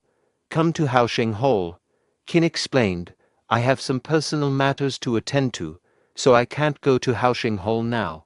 Please forgive me, Master. Once I handle these matters, I'll promptly go to Haosheng Hall." Mr. Wu agreed, "All right.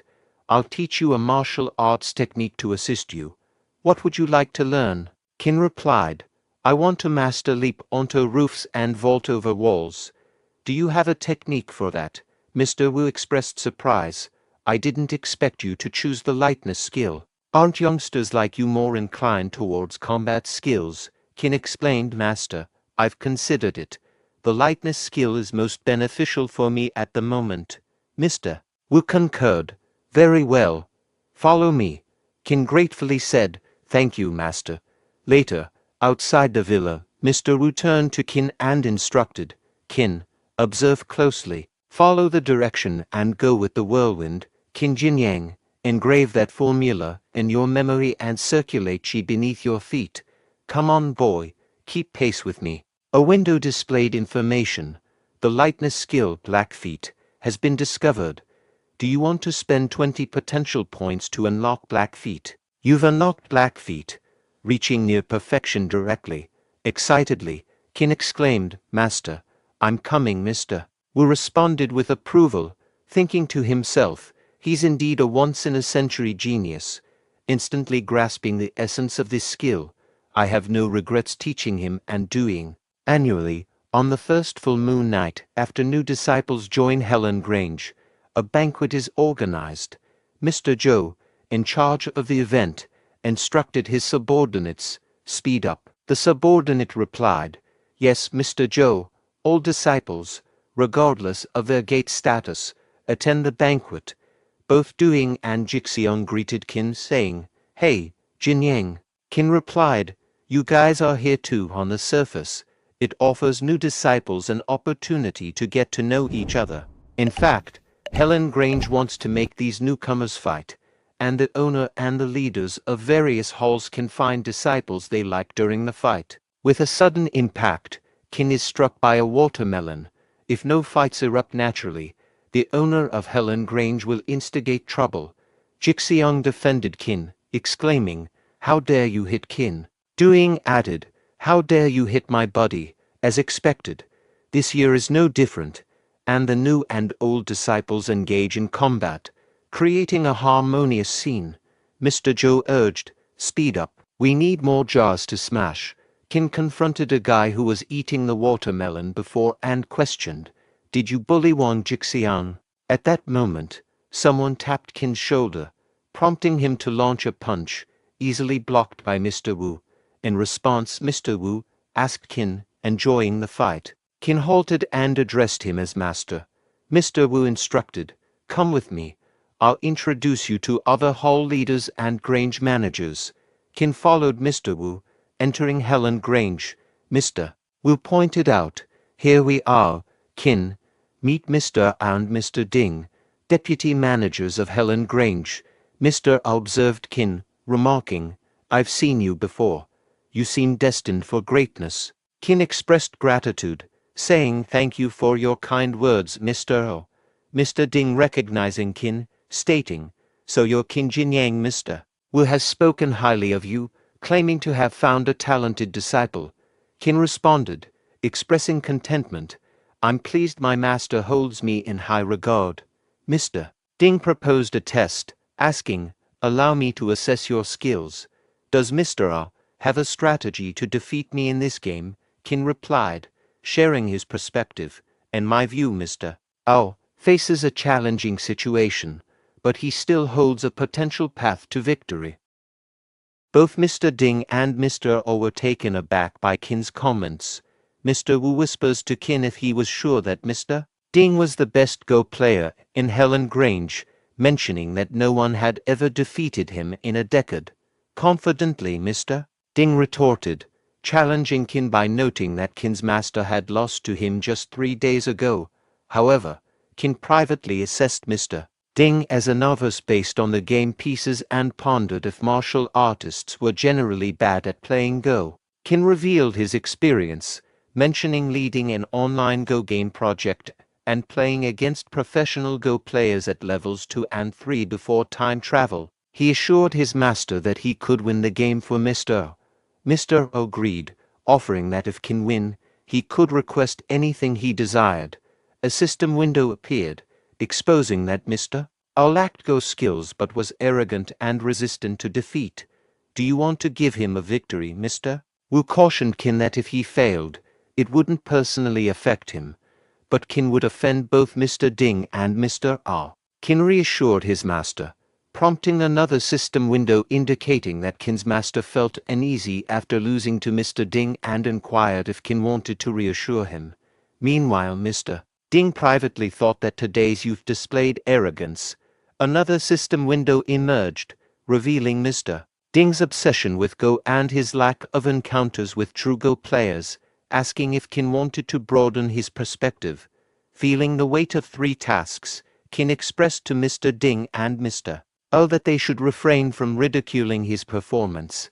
Outside, the halted fight led Jixiang to question Doing about Qin's whereabouts, as he was present just moments ago. Doing speculated if Jinyang had vanished during their skirmish. Suddenly, Mr. Ding's voice echoed from inside, vehemently claiming that as the best Go player in Helan Grange for decades, it was inconceivable for him to have lost to a boy today. Qin privately speculated that there might not be any skilled Go players in Helan Grange. A system window appeared, announcing Ding Guanchun's first defeat and rewarding Qin with 10 potential points. Mr. O commented to Wu about having a bold and strategic disciple, leading to shared laughter and exchanged remarks. Mr. Wu expressed surprise at Guanchun's defeat, while Mr. O declared that he had finally avenged himself. Mr. Wu expressed satisfaction that someone had triumphed over Guanchun. Mr. O turned to Qin, inquiring about his desired reward.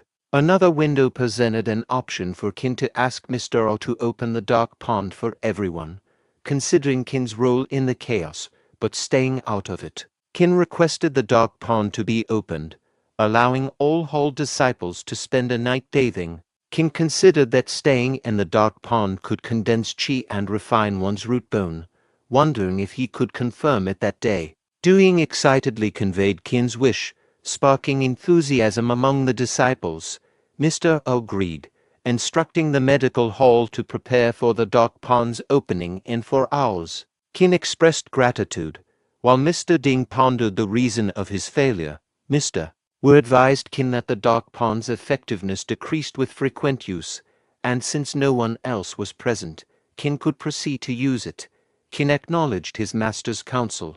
A bit later, at the dark pond, Qin, seated in the obsidian water, murmured to himself, "The water is so black, but the fragrance of herbs it emits makes me feel fresh. I haven't taken a bath since I came into this world, so I'll have a good bath today. Wow, how comfortable." In this moment, he noticed someone approaching him and remarked to himself, "Someone else also came here in advance." These individuals were Bing Bing and Zhu Wenqing. Two girls, Bing Bing and Zhu Wenqing, engaged in conversation. Bing Bing remarked, "The dark pond is indeed open." Wenqing recounted, "My father told me that Qin Jinyang persuaded Mr. Ao to unlock it, suggesting we enjoy the dark pond in solitude before others arrive. Sadly, we only have 4 hours. Submerged and hidden, Qin deliberated. What should I do? I can't hold my breath indefinitely with them here. If I resurface now, they'll surely kill me." Bing Bing said, "That's enough. After 4 hours, it won't be effective anyway, right?" Meanwhile, when Qing's hand brushed against the submerged Qin, sensing a presence, she exclaimed, "Damn it, who's there?" Startled, she leaped, unleashing her thunder pulse swordsmanship where Qin is hiding, and with a blinding explosion of light, Qin float on water subconsciously. "See Qin," Bing Bing realized, and said, "Wait." Simultaneously, Wenqing, angered, declared, "Damn rogue, I'll kill you," attempting her technique again. However, Bing Bing stepped in, urging, "Hold on, Wenqing, he's Qin Jinyang." Wenqing questioned, "It's him," Bing Bing affirmed. "He's been underwater, unaware of anything. You've already hit him hard. Spare his life." Wenqing, distancing herself from Qin, grumbled, "I'm not in the mood to bathe now. I'll go back." Shortly after, in the changing room, Qin muttered, "I was nearly killed." With thunder pulse swordsmanship like hers, she deserves to be the eldest female disciple in Helan Grange. It should have been Bing Bing who intervened for me. Otherwise, Zhu Wenqing would have finished me off. Noticing something on the floor, Qin inquired, "What's this?" Meanwhile, in Zhu Wenqing's room, she anxiously searched, exclaiming, "How could it disappear? My jade pendant. Where is my jade pendant?" The following day, within the ghost dark cave, Qin found himself approaching the lotus flower. In a self-reflection, he mumbled, "I didn't anticipate earning so many potential points by allowing everyone to soak in the dark pond. Lotus flower, here I come." A window emerged, showcasing Qin's profile, revealing his name as Qin Jinyang and his role as a disciple of Star Hall in Helan Grange. It disclosed that his root bone rested at the silvery flower level, just a step away from attaining the golden branch level, which necessitated mastering 7 martial arts techniques. Qin's martial prowess encompassed the Great River technique, Dust Darts, Rotten Fist, and Black Feet, all perfected. His potential points stood at 102. Continuing his journey, Qin noticed the oncoming rush of ghost dark monkeys, yet he adeptly dispatched them one by one. Another window popped up, acknowledging his potential point rewards for each slain monkey, benefiting the people. Meanwhile, Shuking perceived the monkey's roars and ruminated. Qin Jinyang went deeper. He should be lost. Well, that saves me trouble. Recalling Mr. Zulongji's directive to trail Qin and stir up trouble, Shuking aimed to find a pretext to expel Qin and thwart Zhu Bingbing's interference. He assured Mr. Zulongji of understanding the plan. Simultaneously, Mr. Zulongji contemplated, "I must halt Zhu Bingbing's growing influence. If she loses her sway, Helan Grange's resources will be mine." Shuking thought to himself, "When Zhu Bingbing is down and out, I will help her openly. Then she will be mine." Both Shuking and Mr. Zulongji chuckled at their scheming thoughts. Meanwhile, Qin persisted in battling the dark monkeys on his path to the lotus. Upon reaching the lotus, the pursuing monkey leaped to attack, but met its demise. The same fate awaited all other monkeys approaching the lotus. Qin pondered that the demise of the monkeys resulted from the lethal fragrance of the lotus flower. Noting the flower's robust scent even before its full bloom, He surmised it could eliminate all cave-dwelling monkeys upon blossoming. Observing a wooden strip near an adjacent skeleton, he lifted the wooden strip. He speculated it might contain clues about the lotus flower. Reading the inscriptions, he discovered that the writer had serendipitously obtained the lotus seed. The message detailed the lotus flower's potential to vanquish monsters and purify the environment when in full bloom. Despite the writer's lack of martial prowess, he injected their chi into the lotus flower, anticipating death with resentment. He plea on the strip urged anyone finding it to prioritize people's safety and inject their chi into the lotus flower. Qin concluded that the lotus flower indeed possessed the ability to eradicate ghost dark monkeys, dispel miasma, and purify the land. However, it required absorption of chi from martial artists to thrive. Realizing the writer had succumbed to the monkey attacks after imparting their chi, Qin decided to fulfill the man's wish and employed his Great River technique on the lotus flower. To his contentment, the technique succeeded, but suddenly, Qin experienced immobilized hands as the lotus flower rapidly absorbed his chi. Frustrated, he exclaimed that his chi was draining away. A window appeared, offering to consume 100 potential points for a temporary chi replenishment. Undeterred by the cost, Qin eagerly agreed, urging the process to quickly proceed. Subsequently, another window notified Qin that the secret treasure had activated, leaving him with 48 points of potential. The jade pendant, picked up from the floor of the dark pond changing room, turned out to be the secret treasure, and then the pendant levitated, Qin amazed by secret treasure. Its potent chi not only replenished mine, but also transmitted it to the lotus flower through my body. After a while, the lotus flower ceased forcefully absorbing his chi. Qin, relieved, remarked, "It seems fate is on my side." Suddenly, a growl emanated behind Qin, prompting him to turn and wonder, "What's that noise?" A large ball approached, and he exclaimed, "What the hell is this?" A monkey's hand emerged for the ball, scratching Qin's back. Responding with a powerful rotten fist technique, he shattered the ball, eliminating the enclosed monkey. Other monkeys spit corrosive black blood towards Qin, who blocked it with his hands, musing, "They formed these balls to attack before their demise. Do they intend to take me down with them?" 3 more balls approached, landing in front of him and emerging for it, the dark monkeys that spit at Qin. Despite using his ice lotus armor, his low chi hindered full defense. A window suggested consuming 100 potential points to temporarily replenish chi with the secret treasure, but Qin, lacking sufficient points, prioritized escaping. Facing a group of monkeys, patiently anticipating Qin's withdrawal from the lotus vicinity, he thought, "It's challenging to shake them off." Another window rewarded him with 1 potential point for each killed monkey, emphasizing the benefit to people. Breaking through the monkey formation, he continued running. Exhausted and trembling, Qin contemplated, "I can't die in this wretched place." Konga noticed Qin and called his name. Meanwhile, Qin collapsed, and a window revealed the activation of the lotus flower, symbolizing hope for the surrounding people. In return, Qin received a reward of 500 potential points.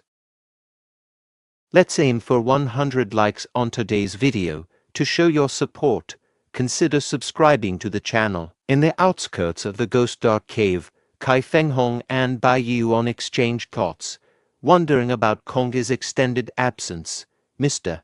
Zulongji turned to Shuking, questioning whether he had completed the assigned task. Shuking, confirming through his eye gestures, giving a follow-up inquiry about everything being in order. Meanwhile, Kong emerged from the cave, supporting the injured Qin, prompting Yuan to express concern. Mr. Zulongji commanded a halt, and Kong informed him of finding Qin. Qin explained his injuries from a monkey attack and apologized to Mr. Zulongji, who remained silent. Qin reiterated his plea, receiving no response. Shuking scolded Qin, expressing disbelief at his audacity to seek forgiveness. Kong questioned Shuking's reproach, as Mr. Zulongji hadn't spoken. Qin assured Kong it was fine. Mr. Zulongji reprimanded Qin, ordering him to the penalty hall for 200 stick beatings, warning of expulsion for a recurrence. Kong interjected, citing Qin's injuries and suggesting a delay in punishment. Shuking dismissed Kong, asserting his lack of authority. Mr. Zulongji outlined Qin's punishment, and Qin, understanding, declared he'd leave Star Hall as Mr. Zulongji desired, tossing his Star Hall medal. Kong caught it, expressing disappointment and declaring his departure. Watching them go, Shuking labeled them as idiots. Mr. Zulongji instructed Shuking, inform Mr. Shi and Mr. Zheng to prepare gifts. There are available seats in Star Hall. Shuking acknowledged, yes, sir. 2 days later, Duing inquired of Qin, how are you feeling now? Qin expressed gratitude to Duing and Mr. Wu. Thank you for your concern, master. I'm almost fully recovered. Mr. Wu questioned Qin, Haoxing Hall is your home. Tell me, what are your future plans? Qin replied to Mr. Wu, master. I'll break through to rank 1 tomorrow. Duing asked Qin, has your qi reached rank 1? Qin informed Duing, actually, it reached rank 1 a long time ago. The reason for not making a breakthrough was the sensitivity of ghost dark monkeys to martial artists' qi. Now that the issue is resolved, I don't need to worry. Duing expressed concern, I think it's inappropriate. You just recovered. Making a breakthrough directly may not be wise. Mr. Wu assured Duing, I am well aware of Qin's condition. There's no problem. Mr. Wu advised Qin, I need to warn you, breaking through is crucial for martial artists. Being too eager for quick success and instant benefits is not advisable. Qin assured, don't worry, master. I won't attempt anything uncertain. In his thoughts, Qin strategized, dust darts, ice lotus armor, and rotten fist can control qi. I'll use these 3 techniques simultaneously, significantly increasing the success rate. Mr. Wu informed Qin, okay, in that case, I will personally set up a formation to assist your breakthrough tomorrow. Duing pledged to Qin, I will be there to support you tomorrow. Surprised, Qin asked Mr. Wu, you can help me with that. Mr. Wu explained, tomorrow, he'll establish the qi blood gathering formation. The one breaking through will sit in the center, others seated in 8 directions. Duing will apply pressure with his qi and blood to resonate with your danshan, solidifying your qi and enhancing the breakthrough success rate. Acknowledging, Qin said, thank you, master, and Duing. Fellow disciples offered, we're here for you. We'll support you through your difficulties. Grateful, Qin responded, thank you, guys. Mr. Wu cautioned, stay out of it. Your qi and blood are limited. You might faint before Qin breaks through. Since you're eager to help, join us tomorrow at noon for Qin's breakthrough. But I suspect you just want him to copy books for you. The disciples agreed with smiles. All right, Duing instructed Ping, come here. Qin has recently recovered, and I'm concerned about a potential staff shortage. Find help for tomorrow without disclosing details to outsiders.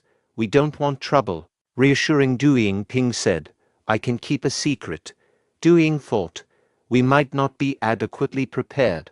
I hope tomorrow goes smoothly. On the following day, Bing was astonished, exclaiming, what, Qin, despite severe injuries, is determined to force a breakthrough. Just a few days ago, he was on the verge of death, and now he might face fatal complications during the process. Xiaoji confirmed, I heard it from Haoxing Hall disciples yesterday. It's undoubtedly true. Reflecting on the situation, Bing considered that the Ice Lotus armor was the only technique Qin had truly mastered, acknowledging the considerable challenge of breaking through with it. Recognizing his expulsion by Zulongji and perhaps driven by resentment, Qin had chosen a forceful breakthrough, maybe leading to his unfortunate demise. Having recommended him to Star Hall, Bing now felt a responsibility to intervene. Deciding to act, she turned to Xiaoji and suggested, let's go to Haoxing Hall later. Xiaoji agreed with a simple okay. Later at Haoxing Hall, Xiaoji expressed confusion, asking, what's going on? Why are so many people gathered at the gate of Haoxing Hall? Someone from the crowd addressed Duing, explaining, "We're here to see Qin, where is he?" Doing addressed the person, "I remember you. Qin defeated you at the previous banquet. Are you seeking revenge?" The person replied, "We're not here to fight you. Our business is with Qin." Qin arrived, questioning the commotion. "What's going on? Why so many people this early?" The person, surprised, said, "Qin, you're alive," Qin retorted. "Do you want me dead?" "Because I beat you up in banquet." A voice clarified, "Qin, you misunderstood," revealed as Jixiang. Kong Han Jixiang stepped forward. Jixiang explained, "They bathed in the dark pond because of a rumor about issues in your practice.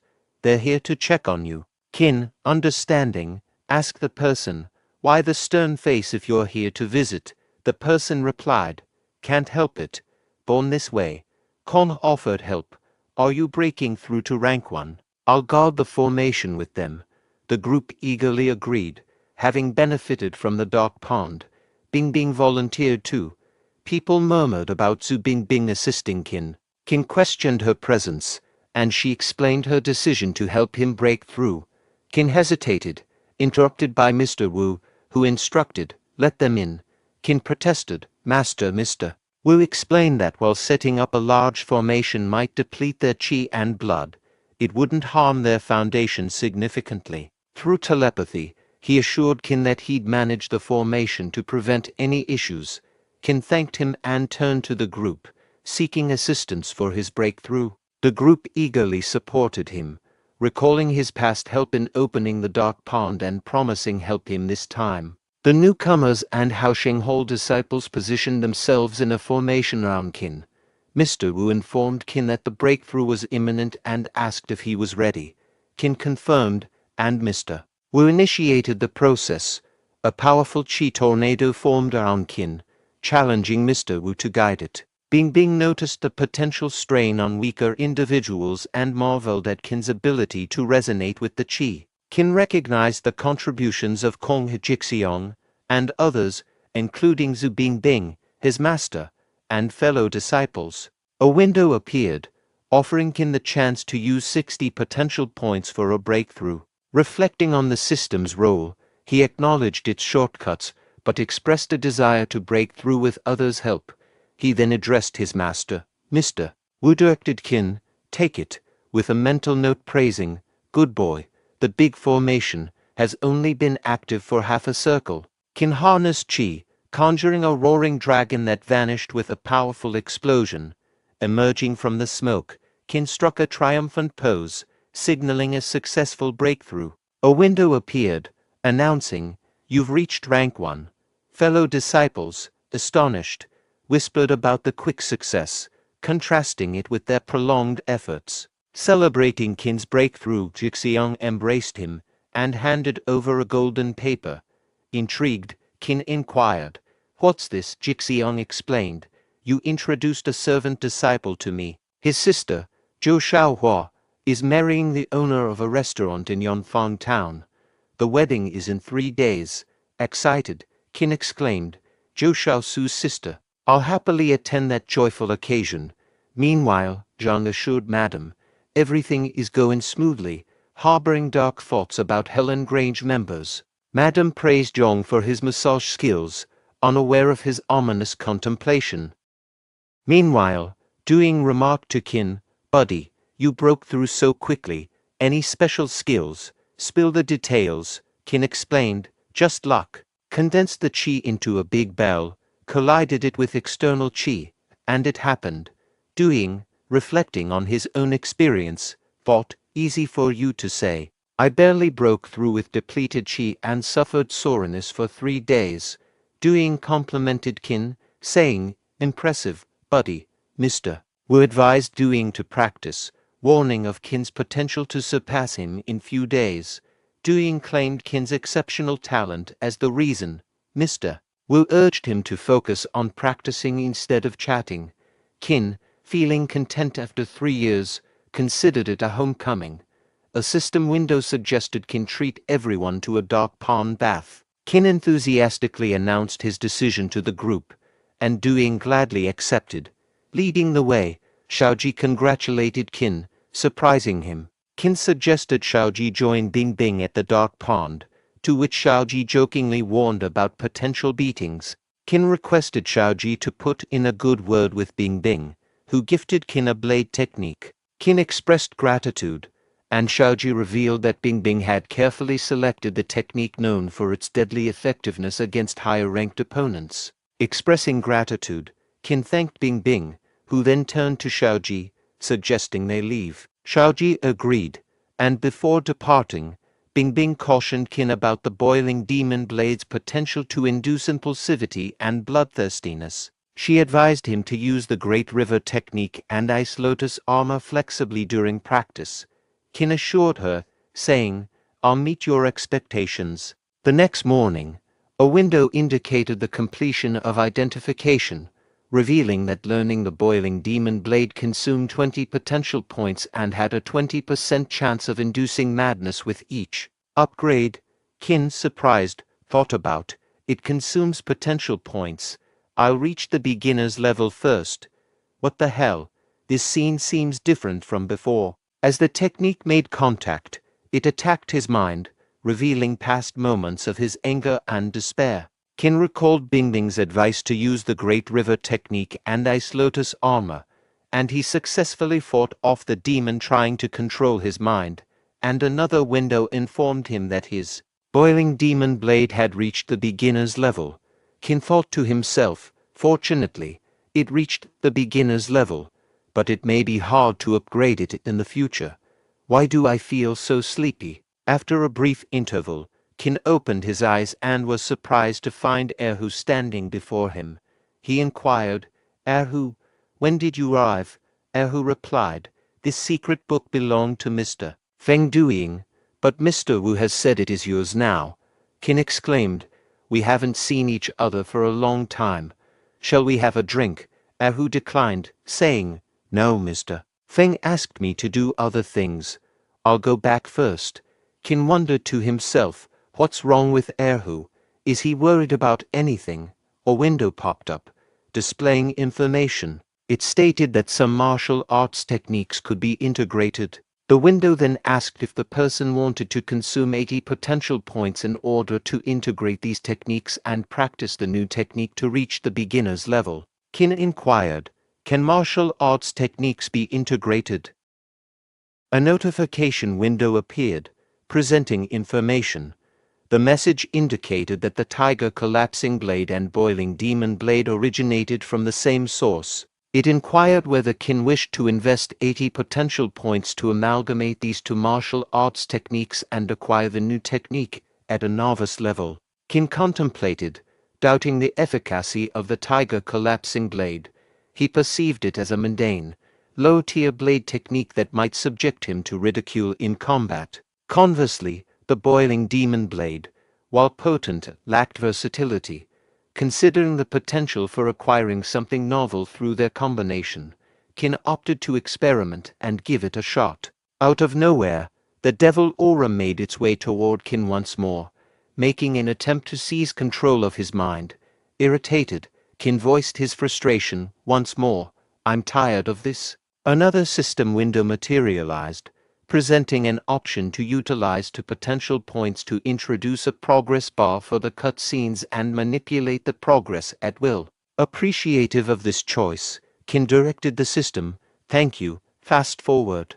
In a brief span, Qin came to the realization that spending 80 potential points resulted in what appeared to be an underwhelming outcome. He commented, "I invested 80 potential points, and this is the extent of it. It resembles more of an acrobatic move. Upon closer examination, isn't it still essentially the tiger collapsing blade? And its power is rather lacking." Nevertheless, the system model, showcasing the tiger collapsing blade, illustrated the technique by surrounding the blade with a vivid crimson aura. This startled Qin, who pondered, "What? The aura just transformed. It's still the essence of the tiger collapsing blade, but now it carries a fierce and demonic energy. It's the boiling demon blade." The window displayed fresh details, confirming the completion of the integration, a novel martial arts technique named the Boiling Demon Tiger Collapsing Blade, had emerged. This transformation endowed the Boiling Demon Blade with an enchanting effect, amplifying the potency of the Tiger Collapsing Blade by utilizing Qi. Additionally, it specified that practicing and employing this technique would serve as a safeguard against Qin succumbing to madness. Qin exclaimed, "Now I understand. I can astonish enemies with a sudden burst of power, catching them off guard." No wonder a rank 4 martial artist successively defeated 7 other rank 4 individuals and 1 rank 5 opponent using this technique. What a stroke of luck I've stumbled upon. Several days later, Qin said, it had been a while since they descended from the mountain. The town was livelier, and Jixiang informed Qin, Bing oversees Yonfang town. In times of calamity, the mayor would open warehouses to provide food to the residents, ensuring everyone in the town could lead a peaceful and prosperous life. Zhou Shaokao, the sister of Zhou Shaosu, exclaimed, "Listen, I hear children reading over there. It sounds like a school." Jixiang responded, "Really, let's check it out." Qin hesitated. "I'm not really interested in seeing children. I don't think I should join you." Jixiang insisted, "Come on, Qin, let's go together." Qin reluctantly agreed, "Fine, don't drag me. We'll just take a quick look. We won't go inside." After a short while, at the school, Qin penned a poem he had come across on Earth. The teacher commended him, saying, "Mr. Qin, you're truly gifted in writing. Crafting a poem comes so effortlessly to you. Your future holds great promise." Qin humbly responded, "You're an excellent teacher, sir." The teacher added, "In today's world, martial arts often take precedence over literature, but you're dedicated to sharing knowledge and educating others. I truly admire you." Qin reflected, "I didn't anticipate surprising this old man with the poem I learned back in primary school." Zhou Shaokao, observing Qin, remarked, "How happily he's conversing with the teacher." Meanwhile, Jixiang engaged in conversation with children, sharing laughter with them. A window emerged, presenting information. The inquiry presented was, "Are you willing to share fruits to fulfill children's hunger? Children are adorable." Qin responded to the system, expressing, "These fruits belong to Zhou Shaosu's sister. They are intended as gifts for others. How can I casually give them to these kids?" The teacher reprimanded the children, deeming them loud and impolite, directing their attention to Mr. Qin, who excelled in both martial arts and literature. The teacher recommended they take him as a role model. Qin internally lamented, "Oh, come on, sir, don't put me on the spot." As the children pivoted to gaze at Qin, a shiver ran down his spine. A child queried Qin about his proficiency in martial arts and whether he could impart lightness skills. Another mentioned having heard about a potent technique called the close fist and inquired if Qin could demonstrate it. A third child admired Qin's saber and proposed swapping their wooden saber for it. Qin asked, "Are all of you interested in learning martial arts? Do you aspire to become heroes and champion justice?" A child replied, expressing that by mastering martial arts, they could clear the fallen tree on the mountain road, which frequently obstructed their teacher's path. The teacher faced difficulty walking, and this skill would be beneficial for him. The second child waved off the idea, asserting that after acquiring lightness skills, they would soar through the sky, carrying their teacher on their back. The third child shared a wish to shield their family and alleviate their teacher's nightly sorrow. Qin directed his question to the teacher, inquiring about the children's lofty ambitions. The teacher disclosed that these youngsters had experienced the loss of their parents at an early age, and he too had suffered the tragic loss of his wife and children due to bandit attacks. Witnessing the children evoked memories of his own family, prompting him to adopt them, relocate to the town, and establish a school to afford them a better life. Qin addressed the children, saying, "I have some fruits. You can enjoy them at your own pace." Then, he turned to teacher Qin and asked, "Sir, can I speak with you?" The teacher responded, "Certainly. What's on your mind?" The information window displayed a message, stating, "Children are like flowers, the future of the world. Thank you for contributing 100 taels of silver to support them, Qin remarked to the system. You don't need to remind me of that. Following that, Qin spoke to the teacher, expressing, Sir, establishing a school in the town must be challenging. Here's some money. Use it to purchase fruits for the children and acquire books and teaching materials. The teacher responded, Mr. Qin, I can't accept this. Qin implored, Sir, please don't decline. It's all for the children. After some persuasion, the teacher relented, saying, Well, thank you very much, Mr. Qin. Qin replied, Like I mentioned, there's no need for such formality. Bing Bing, observing from hiding spot, felt elated witnessing Qin's generosity. Jixiang informed Qin, saying, I was thinking we could visit the mayor tonight. Qin inquired, Were we invited by the mayor? Jixiang clarified, Initially, it was just Bing Bing who received the invitation. However, upon discovering that we are also disciples of Helan Grange, the mayor extended the invitation to all of us. In that moment, none of them detected an impending crisis. With a victorious tone, Zhang declared, Excellent, they're all unconscious. Yonfang Town belongs to us now. The woman instructed, Bind them. We'll receive rewards once Miss Yin arrives. Zhang, filled with anger, directed his words at Qin Jinyang. If it weren't for you, I would be collaborating with Mr. Wang and enjoying a prosperous life. I don't care about rewards. I just want to see you torn apart. 10 minutes ago, the mayor declared, Tomorrow marks the wedding of my nephew and Miss Zhou. I appreciate everyone's presence in Yonfang Town. My wife is preparing refreshments. It's because of all of you that Yonfang Town enjoys such peace. Qin modestly responded, I'm honored. Internally thrilled, Qin exclaimed, Descending the mountain is fantastic. What a delightful meal awaits. System window abruptly appeared, conveying the message. The wine seems to be tampered with. Do you wish to leave it as is to draw out the mastermind behind the scenes? Qin observed with mild surprise as Jixiang took a sip of the wine, thinking, Bing Bing avoided it. She must have detected something amiss. Impressive, Bing Bing. The mayor applauded. Well done, Miss Du. Concerned for Bing Bing. Qin noticed a detail. Hold on.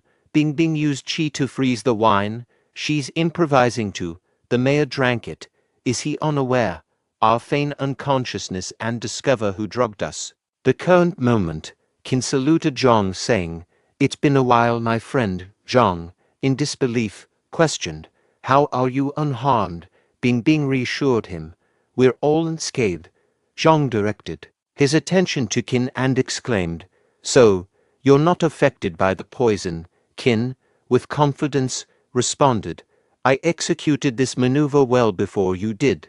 Zhang, with anger, shouted, Qin Jinyang, you scoundrel, you've shattered my future, you caused Changlan's death, and you show no remorse. Qin, incensed, declared, Don't you dare bring up Changlan. He lunged at Zhang, poised for an assault. Zhang pleaded, Someone, help. Just as Qin was about to deliver a blow, an intervening bandit intercepted the blade, causing Zhang to accidentally drop a purse. Observing the purse, Qin was surprised and inquired, Zhang, where did you acquire this purse?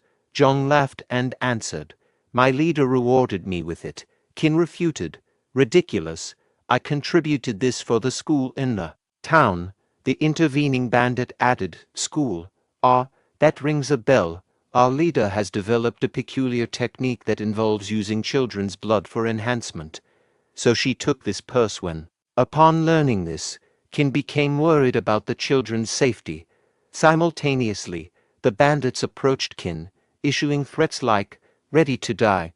Bing Bing intervened, using his sword skill to repel the advancing bandit, sending him flying backward.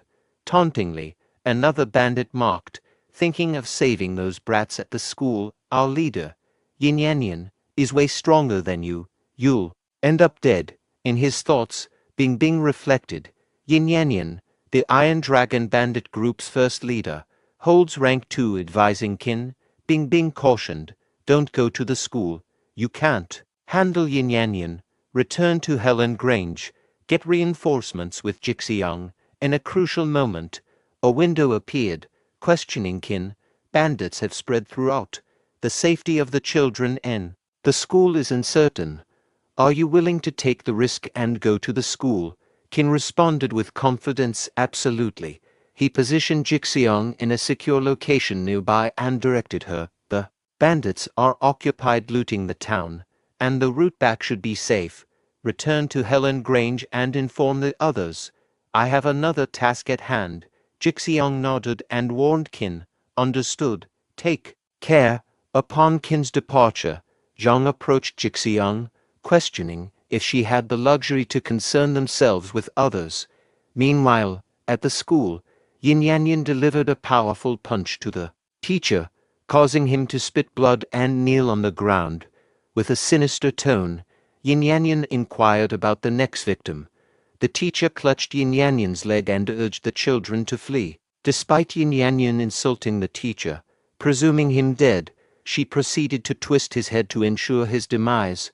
Witnessing this, the shocked children labeled Yin Yanyan as a villain and passionately demanded the return of their teacher.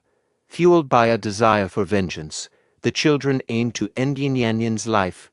In response, Yin Yanyan mockingly offered to send them to their teacher. As she moved to attack a child, Qin intervened, using his lightness skill to save the young one. Surprised, Yin Yanyan questioned Qin's identity, not anticipating anyone else challenging her. Qin boldly proclaimed his intent to kill her. Qin directed a child to lead the others into hiding, urging them not to emerge from the room.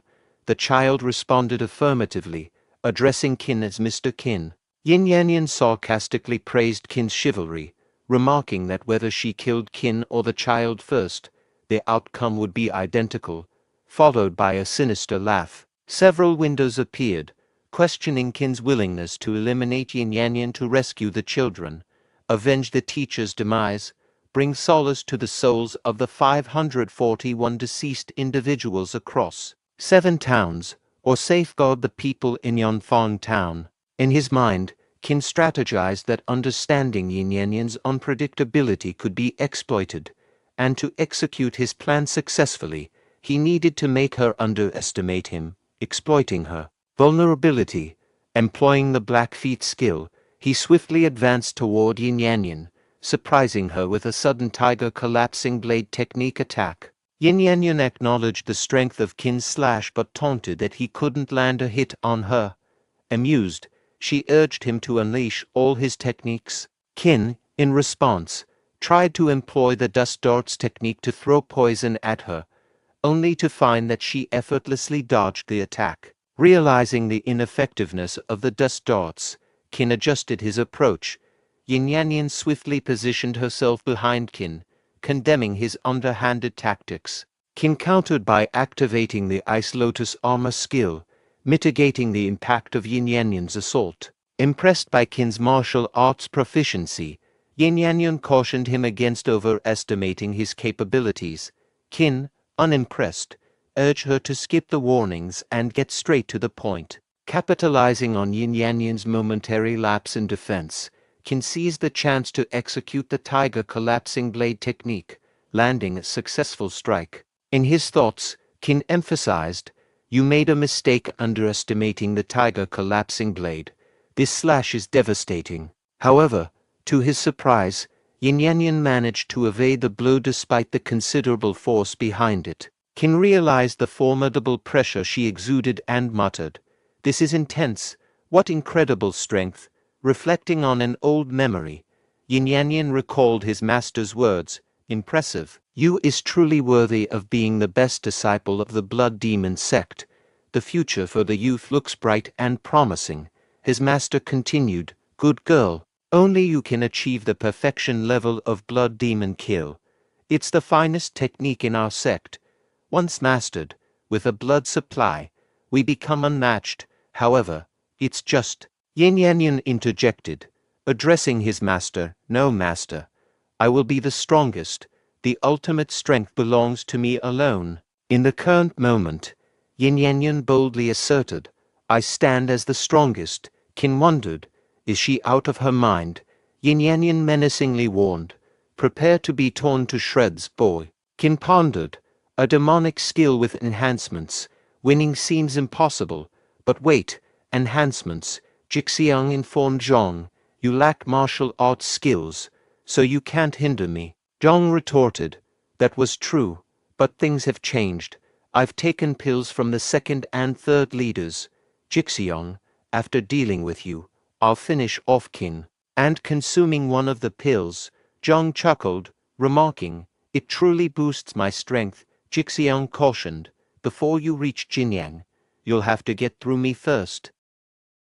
Zhong laughed and charged towards Jixiang, who was surprised, thinking, how is he so fast? Zhong boasted, even as a formal disciple. What can you do against me? This pill enhances my power 100 times. Jixiang considered.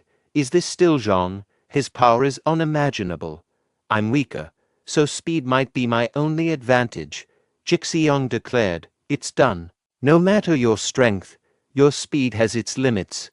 Zhong countered. Jixiang, spare me your lectures. Your superiority complex irks me the most. Rot in hell. Jixiang wondered. He can't feel pain. No, that pill must be causing issues. Meanwhile, Zhong charged for another attack but suddenly stopped, proclaiming, I'll kill you and Qin, as his body expanded and then exploded with a loud bang. Jixiang found a remaining pill beside Zhang's lifeless form and deduced, this pill provides a temporary power boost, but its side effects are severe. Mishandling it results in an explosive death, as witnessed with Zhong. Despite being an inner gate official disciple with some training, I hesitate, knowing that taking the pill might jeopardize my danshan. As an explosive sound echoed from the school, Jixiang worried about Qin. On the other hand, Qin was forcefully struck by Yin Yanyan, sending him crashing to the ground. As Yin Yanyan advanced with a menacing threat, Qin pondered, this woman, having reached the pinnacle of rank 2, has become deranged. How can I handle this? I'll focus on evading her attacks for now. Out of nowhere, Qin caught a child's voice behind him, and as he turned, he discovered children's hidden in a room behind him. Simultaneously, Yin Yanyan unleashed an attack that Qin skillfully blocked. With a sneer, Yin Yanyan mocked, quite the hero you are, not even dodging to shield these kids. Let's see how long you can withstand. I'll cut you in half, extracting every bit of you, brain, heart, intestines, and all. Qin retorted to Yin Yanyan, your character is as repugnant as your appearance. Outraged, Yin Yanyan exclaimed, how dare he? She heightened the force in her strike, escalating the clash between them. Yet, their battle was abruptly halted by Jixiang, who sternly cautioned Yin Yanyan, keep your distance from Qin. Qin inquired about Jixiang's unexpected appearance, questioning why she was present. In a mocking tone, Yin Yanyan commented, oh, what a lovely girl, ready to sacrifice yourself for him? Is he your sweetheart? Jixiang responded with a firm order, enough. Driven by the determination to safeguard Qin, Jixiang launched an attack against Yin Yanyan, but her adversary effortlessly countered the strikes, pushing Jixiang back and causing internal injuries. Witnessing the critical circumstances, Qin stepped into the conflict, swiftly seizing Yin Yanyan. Urgently instructing Jixiang, he said, go, take the children with you. Yin Yanyan vehemently resisted, shouting, release me, brat, I'll rip you apart. In a powerful blow, she struck Qin, causing him to collapse. Meanwhile, Jixiang consumed the pill she had taken from Zhang's lifeless body. Steeled with determination, Jixiang faced Yin Yanyan, proclaiming, the gravest mistake you've made is harming Qin. Jixiang claimed that Yin Yanyan couldn't have harmed Qin. In response, Yin Yanyan inquired if Jixiang had taken her pill and insisted on knowing its source, demanding an explanation. Despite being reminded of her low rank and perceived weakness, Jixiang was cautioned against arrogance. Yin Yanyan, while threatening to handle Jixiang later, expressed concern about the well-being of the other two leaders and emphasized the urgency of eliminating the two youngsters, pondering the whereabouts of the Qin. Suddenly, Qin emerged behind Yin Yanyan, instructing her to go to hell as he swung his sword in her direction. Swiftly evading the attack, Yin Yanyan labeled Qin as an injured boy of middling rank 1, questioning whether he believed his worn-out saber could kill her. Qin retorted, asserting that his saber was effective if it could accomplish the task. Sensing Jixiang attack from behind, Yin Yanyan leaped into the air to evade both Jixiang and Qin's strikes. Despite this, Qin and Jixiang pressed on with their relentless attack. Yin Yanyan, realizing that she might soon run out of blood to fuel her techniques, felt the urgency to find a fresh source. Observing the children, she acknowledged it as beneficial for her cause. In response, she hurriedly launched an attack on the children, eliciting curses from Qin. Simultaneously, Jixiang positioned herself in front of the children, condemning Yin Yanyan as a deranged and shameless woman for attempting to harm them. Yin Yanyan angrily declared, "You want to go to hell, so I'll savor your blood first." In response, Qin unleashed the boiling demon tiger collapsing blade technique to strike Yin Yanyan from behind. Despite coughing up blood, Yin Yanyan tenaciously held onto Jixiang. Qin ordered, "Release her. If you crave blood, I'll willingly offer mine. Take my blood, release her." Subsequently, Qin splattered some of his blood onto Yin Yanyan. Upon receiving his blood, Yin Yanyan burst into laughter and cast Jixiang aside. A notification window appeared, stating, "You generously provided your valuable blood to someone in need.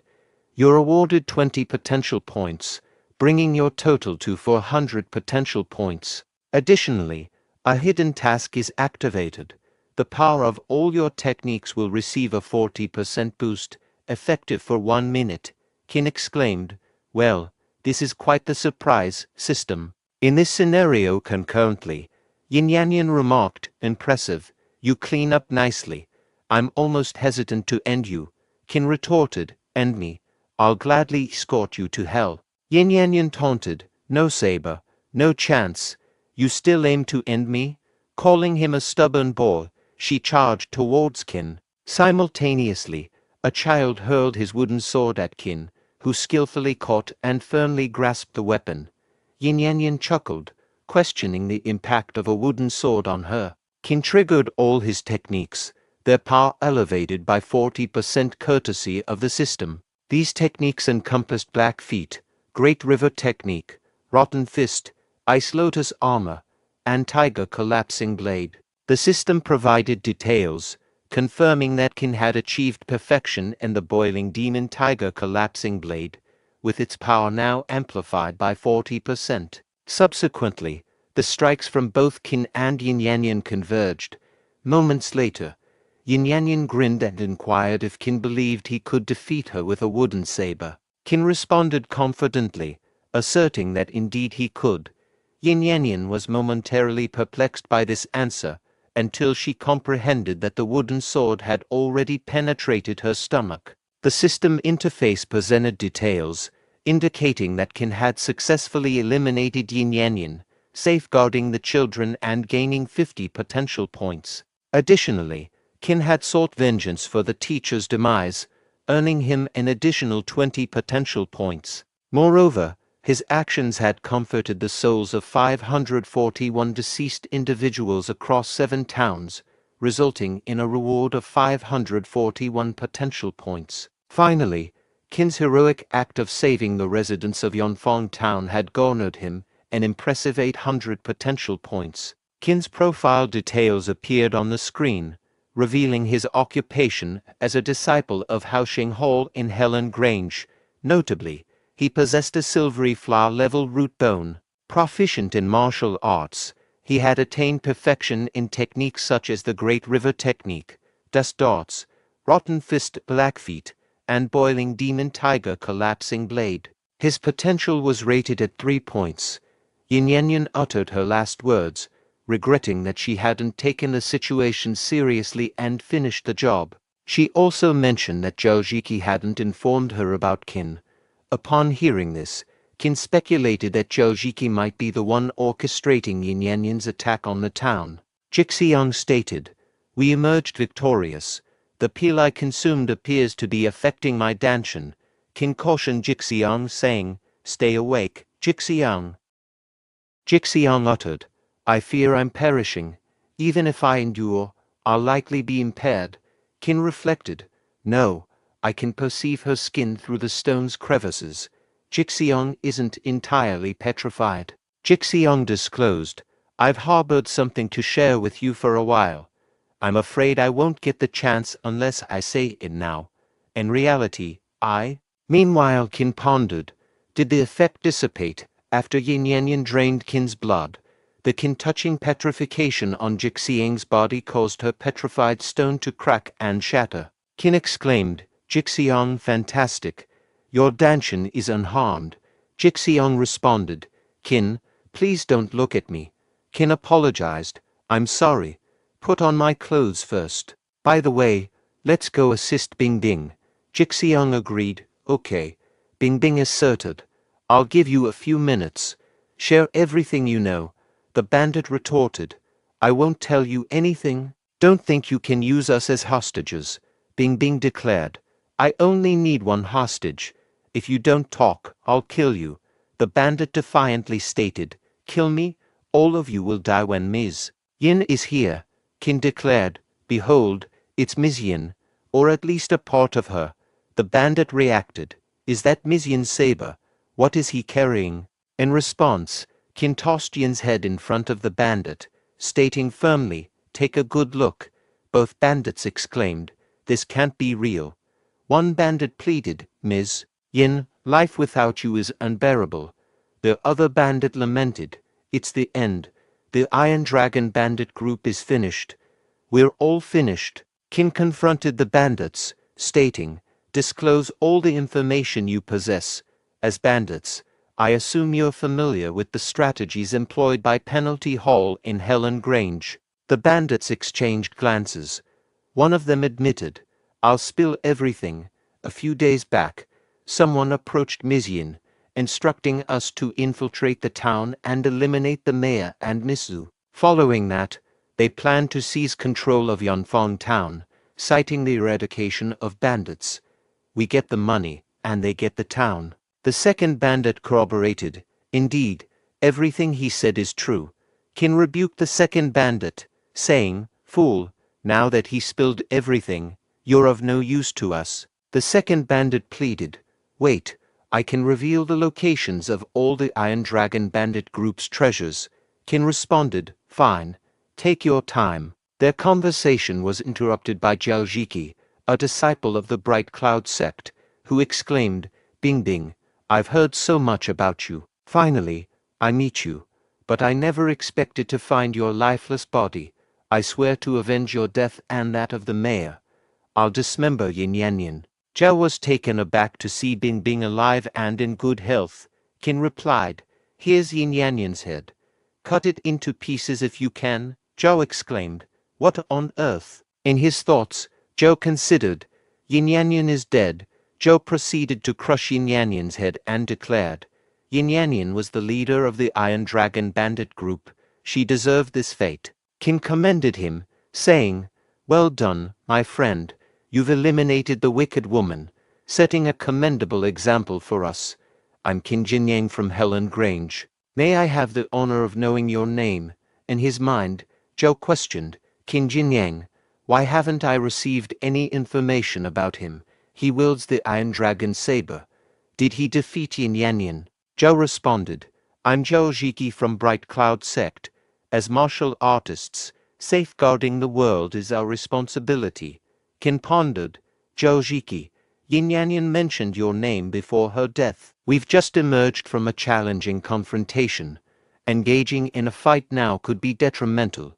I need to figure out a way to make him leave." Simultaneously, Zhao pondered, based on Qin and Zhu Bingbing's reactions, it seems they're unaware of my intentions. I must eliminate the other two bandit leaders. Speaking aloud, Zhao asserted, "Qin Jinyang, those men with you are from the Iron Dragon bandit group. notorious for their wicked deeds. I should dispatch them now as a deterrent. In his inner thoughts, Zhou desired their demise. Hastily, he charged to behead the bandit leaders, but his assault was intercepted by Qin, resulting in Zhao Jiki being forced backward. Addressing Zhao, Qin remarked, "These individuals are prisoners from Helan Grange. Your eagerness is quite apparent. Are you planning to eliminate them to eradicate any potential witnesses?" Internally, Qin reflected, his impatience is striking. I've seen many films featuring ruthless killers, and he fits the bill. Zhao contemplated, remarkable saber skills. His technique is precise and rapid, on par with Yin Yanyan. Moreover, Zhu Bingbing is present. A confrontation could lead to his defeat. Zhou responded, "What nonsense are you spouting? I've always detested evildoers, and his inclination to eliminate them is merely due to that. He have no intention of getting rid of witnesses." Qin acknowledged, "That's reassuring." He was concerned that someone might conspire with the bandits, utilizing them to eliminate us, then seize control of Helan Grange under the guise of eradicating banditry. Zhao asserted, "Bright Cloud Sect has a renowned and honorable reputation.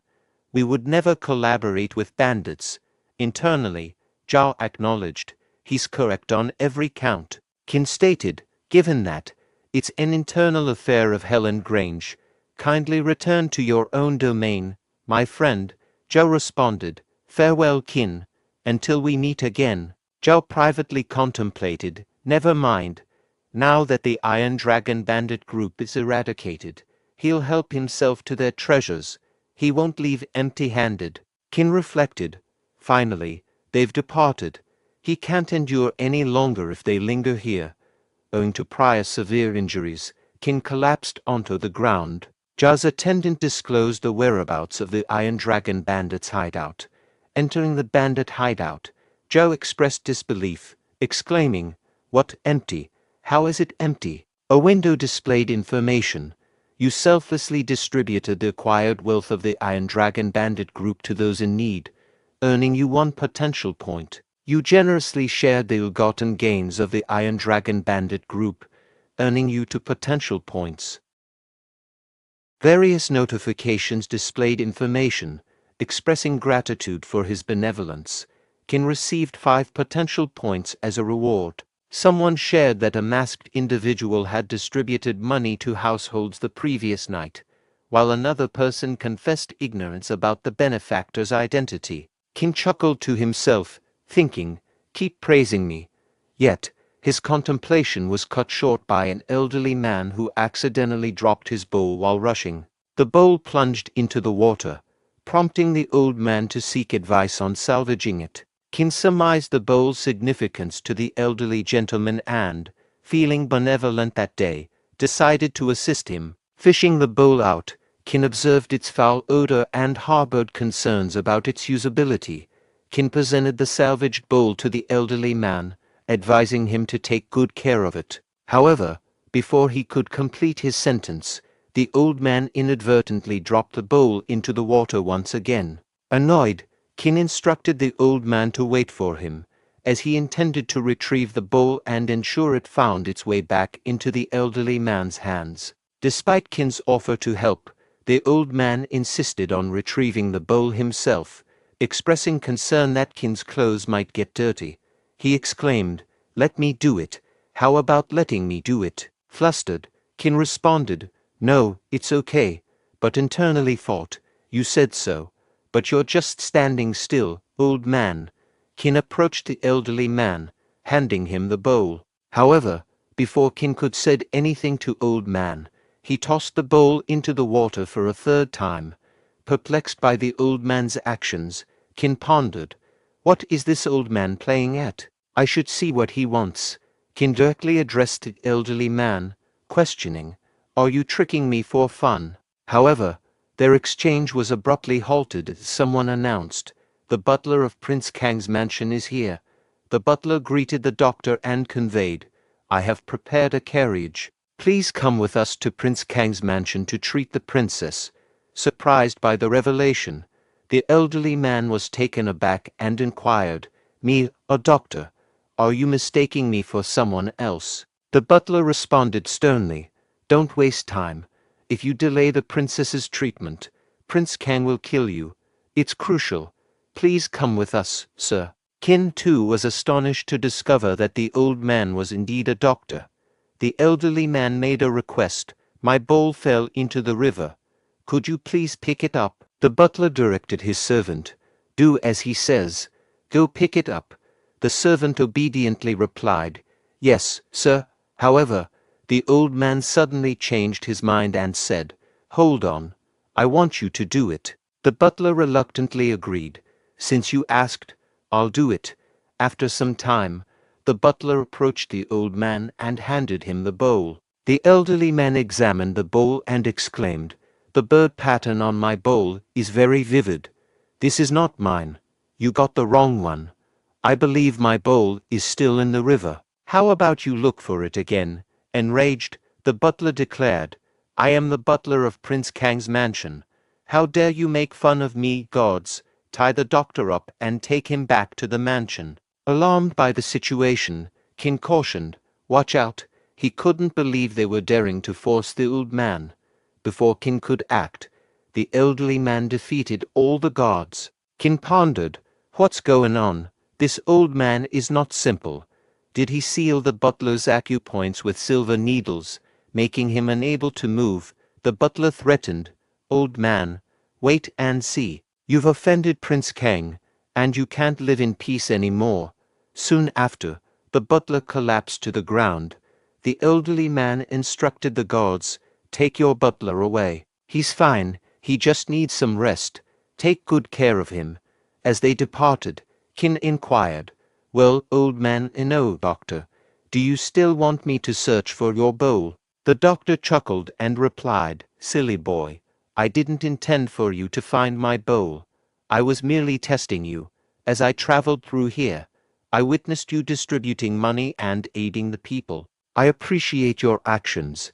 Seeing that you haven't fully recovered from your serious injury, I decided to put you to the test. Qin pondered, What's his next move? A valuable technique, or perhaps boundless wealth? To his surprise, the doctor handed him a bird. What on earth? Qin exclaimed. The doctor explained, This is the sleepy bird. I'm gifting it to you. It usually rests in your arms, consuming a bit of your qi as sustenance. It can come in handy during crucial moments. Expressing gratitude, Qin responded, Appreciate it. The doctor chuckled. Until next time. Curious about the bird, Qin inquired, You've been napping all this time, never opening your eyes. What assistance can you provide? Advising Qin, Jixiang added, You need some rest. You haven't recovered properly since your severe injury. You've been fixated on this plump bird lately. I suggest we prioritize finding medicine to heal your wounds. Prince Kang scorned, Incompetent fool. You can't even apprehend an elderly man. The butler implored, I beg for mercy, Your Royal Highness. The doctor is accompanied by a martial artist of rank 1 prowess, sharing camaraderie. This martial artist, unmistakably associated with Helan Grange, conversed and defended the doctor. It seems they share a friendship. Prince Kang commanded, Helan Grange, seize him, employ torture to extract the doctor's location, or use him as a hostage to coerce the doctor. Ensure his capture. Simultaneously, Qin pursued the bird presented by the doctor. Qin mused, Take it easy. Where is this plump little bird leading me? The bird ventured into the ghost dark cave, prompting Qin to follow. Inside, he pondered, The miasma has weakened. Could the bird be pursued by monkeys? Upon hearing a noise, Qin suspected the presence of another individual. Concealing himself behind a rock, he eavesdropped on Lu Shuking stating, I've brought hearts from the ghost dark monkeys. Where's the payment? A member of the Bright Cloud sect replied, Here it is. Allow me to inspect the hearts. In his mind, Qin reflected, Lu Shuking, Bright Cloud sect. I recall Zhao Jiki is from Bright Cloud sect. Oddly, these monkeys have been sluggish and vulnerable to attacks lately. Lu Shuking declared, 50 hearts. Confirm it. Here's your payment. This location is secure, and no one will uncover our presence. Much appreciated. Qin seethed with anger. Scoundrel, I never anticipated you'd secretly trade Ghost Dark Monkey's hearts here. If Mr. Du discovers this, you're in serious trouble. A notification appeared, inquiring whether Qin was willing to apprehend Lu Shuqing and deliver him to Penalty Hall as a deterrent to others. At the same time, the bird with a flower-like object is flying towards Qin. A Bright Cloud sect member observed the bird and advised Lu Shuqing to capture it, suspecting that the lotus seed pod it held might be a valuable rarity. Despite Lu Shuqing's efforts, he failed to capture the bird. Qin inwardly cursed, "Damn, stay away, little fat bird." Before Qin could react, the bird shoved the lotus seed pod into his mouth, forcing him to swallow it. Both Lu Shuqing and the Bright Cloud sect members became aware of Qin's presence as they trailed the bird. The Bright Cloud sect member shouted at Lu Shuqing, "You claimed there was no one else here." Qin wondered, "Is my wound healed?" Lu Shuqing questioned Qin, "What brings you here?" Qin responded, "Oh Shuqing, it's been a while. Wishing you prosperity in your endeavors." Lu Shuqing interrogated, "Qin, how's life treating you?" "If you wish for my prosperity, Qin, then let it end here." Qin deployed the Ice Lotus armor to fend off Lu Shuqing's assault. Qin stated, "Shuqing, I haven't exposed your covert dealings with Ghost Dark Monkey's hearts. Are you planning to kill me, Lu Shuqing? Do you still see me as the vulnerable boy from the past? Do you think you can easily take my life? You engaged in secret transactions with Ghost Dark Monkey's hearts and conspired with outsiders. It's time to confess in the penalty hall." Subsequently, the members of the Bright Cloud sect initiated an assault on Qin, prompting him to distance himself from Lu Shuqing. Observing their prowess, Qin commented, "I didn't anticipate you'd possess some strength." Addressing the Bright Cloud sect individuals, Lu Shuqing ordered, "Quickly, eliminate him." They exchanged words among themselves, fighting together. "We can easily overcome a rank to martial artist."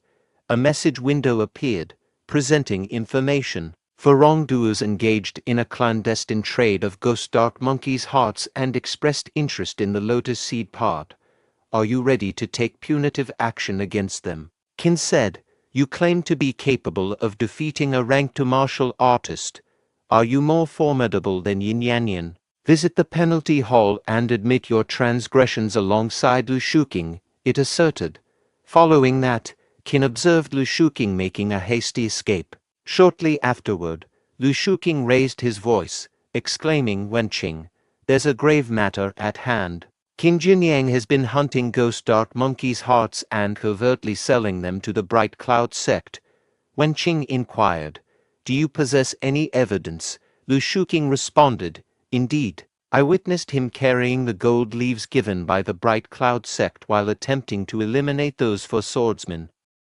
Lu Shuqing, while crying, pleaded for help, stating that if Wenqing were to arrive a bit later the four swordsmen might die. However, she kicked him, causing him to crash to the ground. She demanded to know how Lu Shuqing dared to act in such a manner, and questioned why Qin Jinyang attempted to kill the four swordsmen. Lu Shuqing explained that he and the four swordsmen had gone to Ghost Dark Cave to hunt for Ghost Dark Monkey's hearts as they usually did. Upon entering the cave, they overheard someone talking and decided to hide behind the stones to investigate. They discovered that Qin Jinyang was selling the hearts to the Bright Cloud sect. However, Qin Jinyang noticed them and the four swordsmen tried to delay him, while he escaped to inform her of the situation. She acknowledged what had been said, and Lu Shuqing pleaded for her to save the four swordsmen. She inquired to the person hiding behind the wall if Lu Shuqing's account aligned with their investigation. The person revealed herself to be Bing Bing, and confirmed that it was consistent. This left Lu Shuqing confused. Bing Bing clarified that the one selling the hearts in secret was Lu Shuqing, not Qin Jinyang. Lu Shuqing insisted that Bing Bing was mistaken.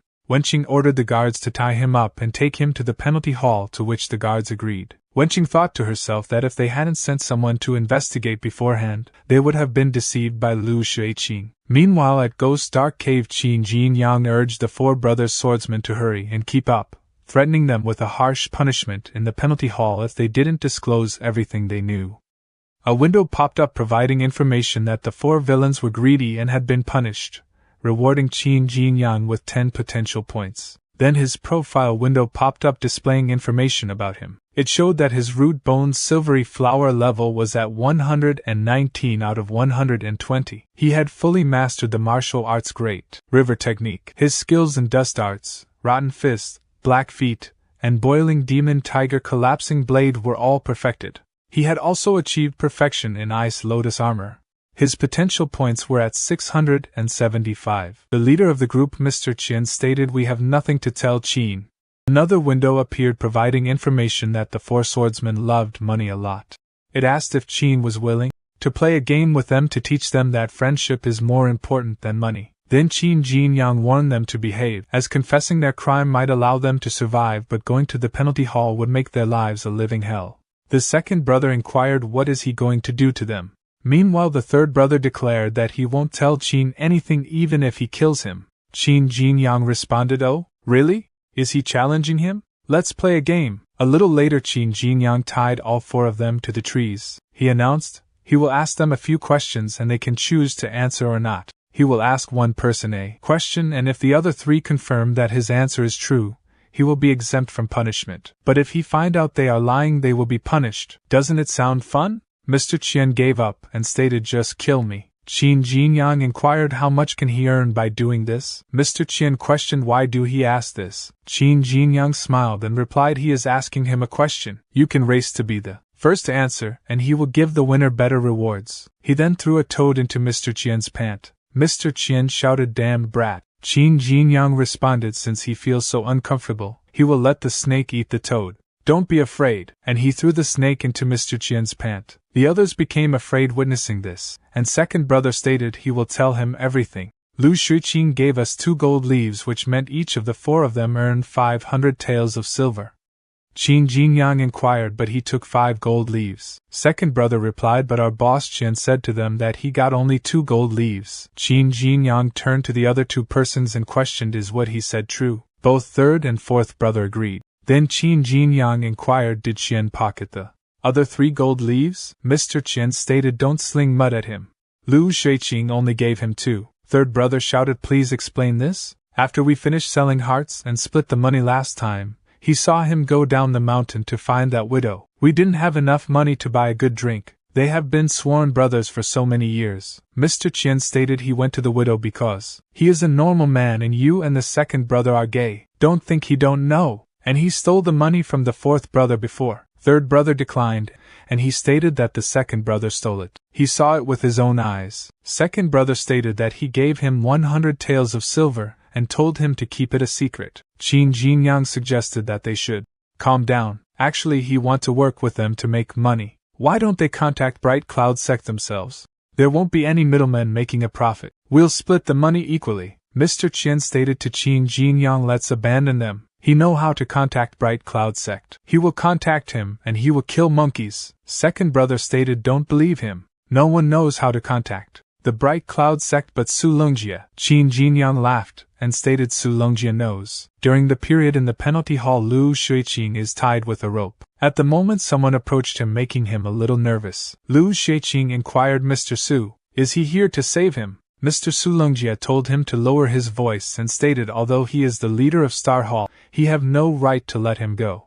But the leader of Penalty Hall is his master, and he will ask him to let you out. Lu Shuqing thanked him. Mr. Su inquired have he shared any information with them. Lu Shuqing refused, stating no. Su Wenqing was not skilled at administering punishments, allowing Lu Shuqing to successfully overcome the situation. Mr. Su expressed gratitude, acknowledging you've endured a lot, thank you.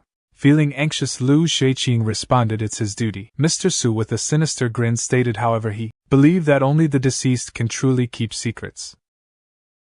At the forest, Qin Jinyang stated sure enough Su Longjia has something to do with this. Second brother questioned, well, is he afraid of him? So let go of them. Qin Jinyang asked why he released them. Since Su Longjia is not here he can kill them. They will rot in this forest, and no one will know it. Second brother warned if they die here he can't leave this mountain alive. Do he think only the people from Star Hall are involved? Qin Jinyang inquired, what?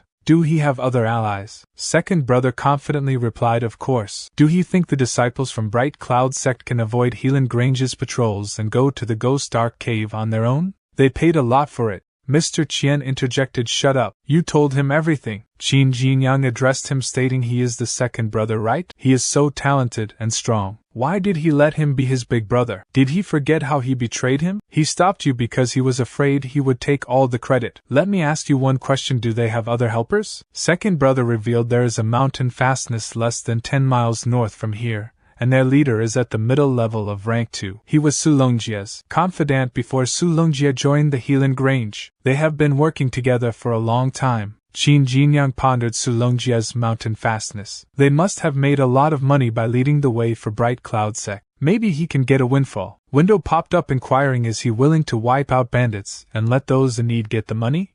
Meanwhile, Mr. Qian rubbing the rope against the tree, he thinks that if he turned around, he will be able to break the rope. However, before he could act, Qin Jinyang turned towards him and expressed gratitude by thanking him and inquired, why do those bandits have to keep so much money? He is going to help them spend it. Mr. Qian exclaimed, what? He dared to go to the mountain fastness and rob them of money alone? Is he crazy? Their leader is at rank 2. As Qin Jinyang moved away from them, he confidently declared, wait and see while accepting the mission. Qin Jinyang thinks he have got everything he want to know, but he didn't expect a windfall like this. The treasures in the mountain fastness. They dare not reveal such a secret. He must get the treasures and leave before Su Longjia finds out. 2 hours later, after running away from Qin Jinyang, Mr. Qian and his 3 brothers encountered Su Longjia, causing them to feel a little confused. Regaining their composure, all of them knelt before Mr. Su and greeted him. Mr. Qian spoke up, stating, Mr. Su, Qin Jinyang is insane. He stuffed poisonous snakes and toads into his pants. The second brother added he finally come to save them. Mr. Su inquired, did Qin Jinyang torture them? And he wondered how come Qin has so much to do with this. All 4 brothers thinks they cannot let Su Longjia know that they told Qin Jinyang everything. Mr. Qian quickly responded, yes, but they kept their mouths shut.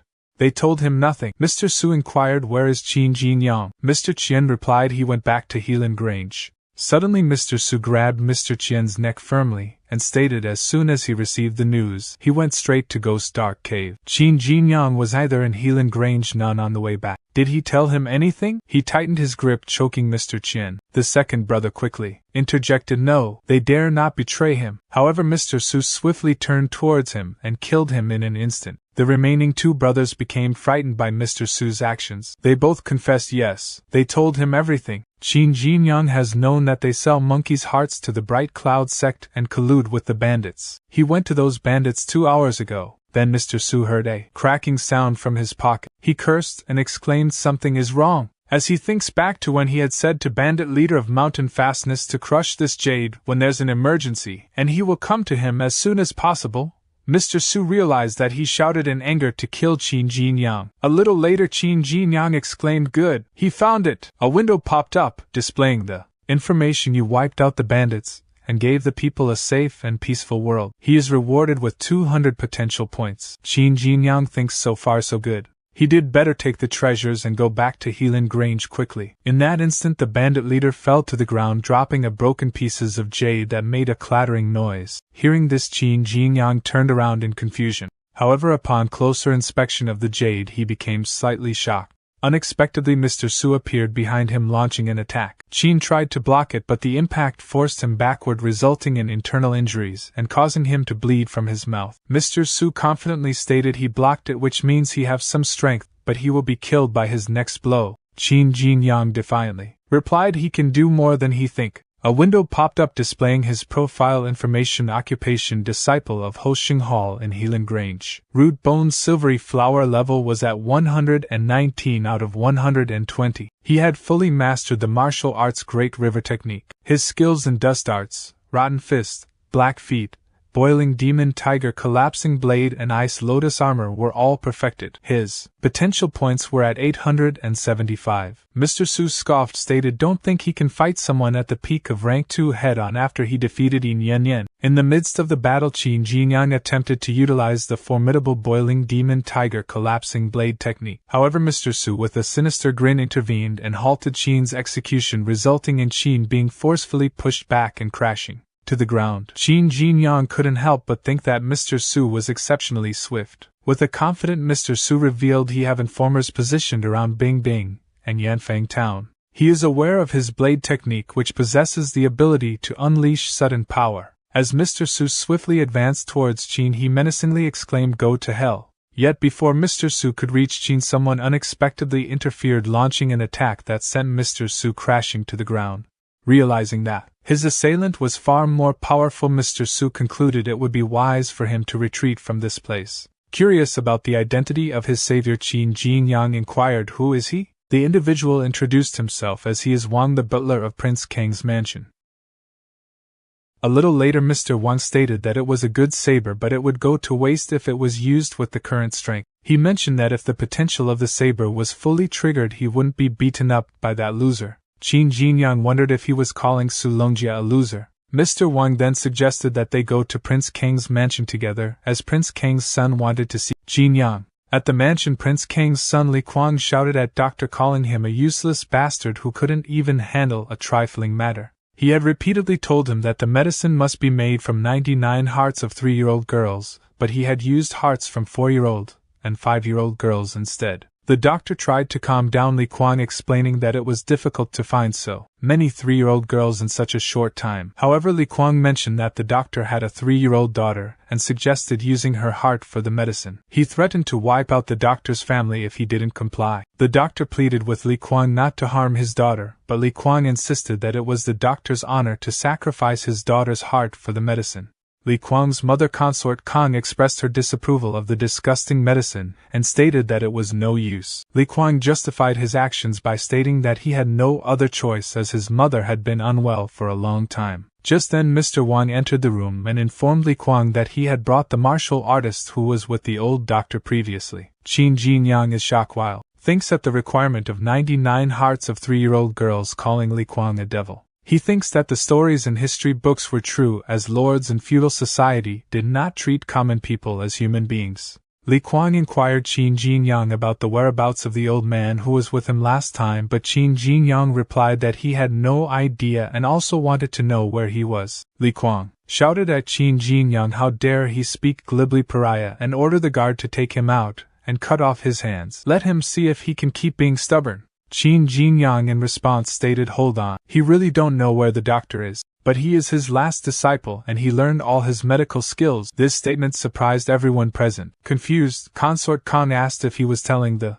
truth. Qin Jinyang confirmed yes, and he think that doctor won't mind him using his fame, will he? Or he will lose his hands. Consort Kang then stated since he is the doctor's disciple, Kuang has offended him a lot. Please come here and make a diagnosis for her. If he can cure her, she will reward him generously. Li Kuang interjected, "Mom, why is she just trusting what this peasant said?" Qin Jinyang replied, "Well, he will diagnose her on behalf of his master." As he started to check the pulse, a window popped up showing information stating for middle-aged people health is the most important. Is he willing to cure this woman who has suffered from illness for a long time? Qin Jinyang thinks he can only play it by ear. This damn system keeps giving him various tasks he don't know how to cure people. Consort Kang reassured him, saying, "Doctor, don't be nervous. If he can cure her, she will reward him with anything he want, and if he can't cure her, it's okay. She don't mind, but Kuang is naturally impulsive, and she is afraid he will." Qin Jinyang suspected that she was threatening him. At that moment the little fat bird showed up and sat on her chest.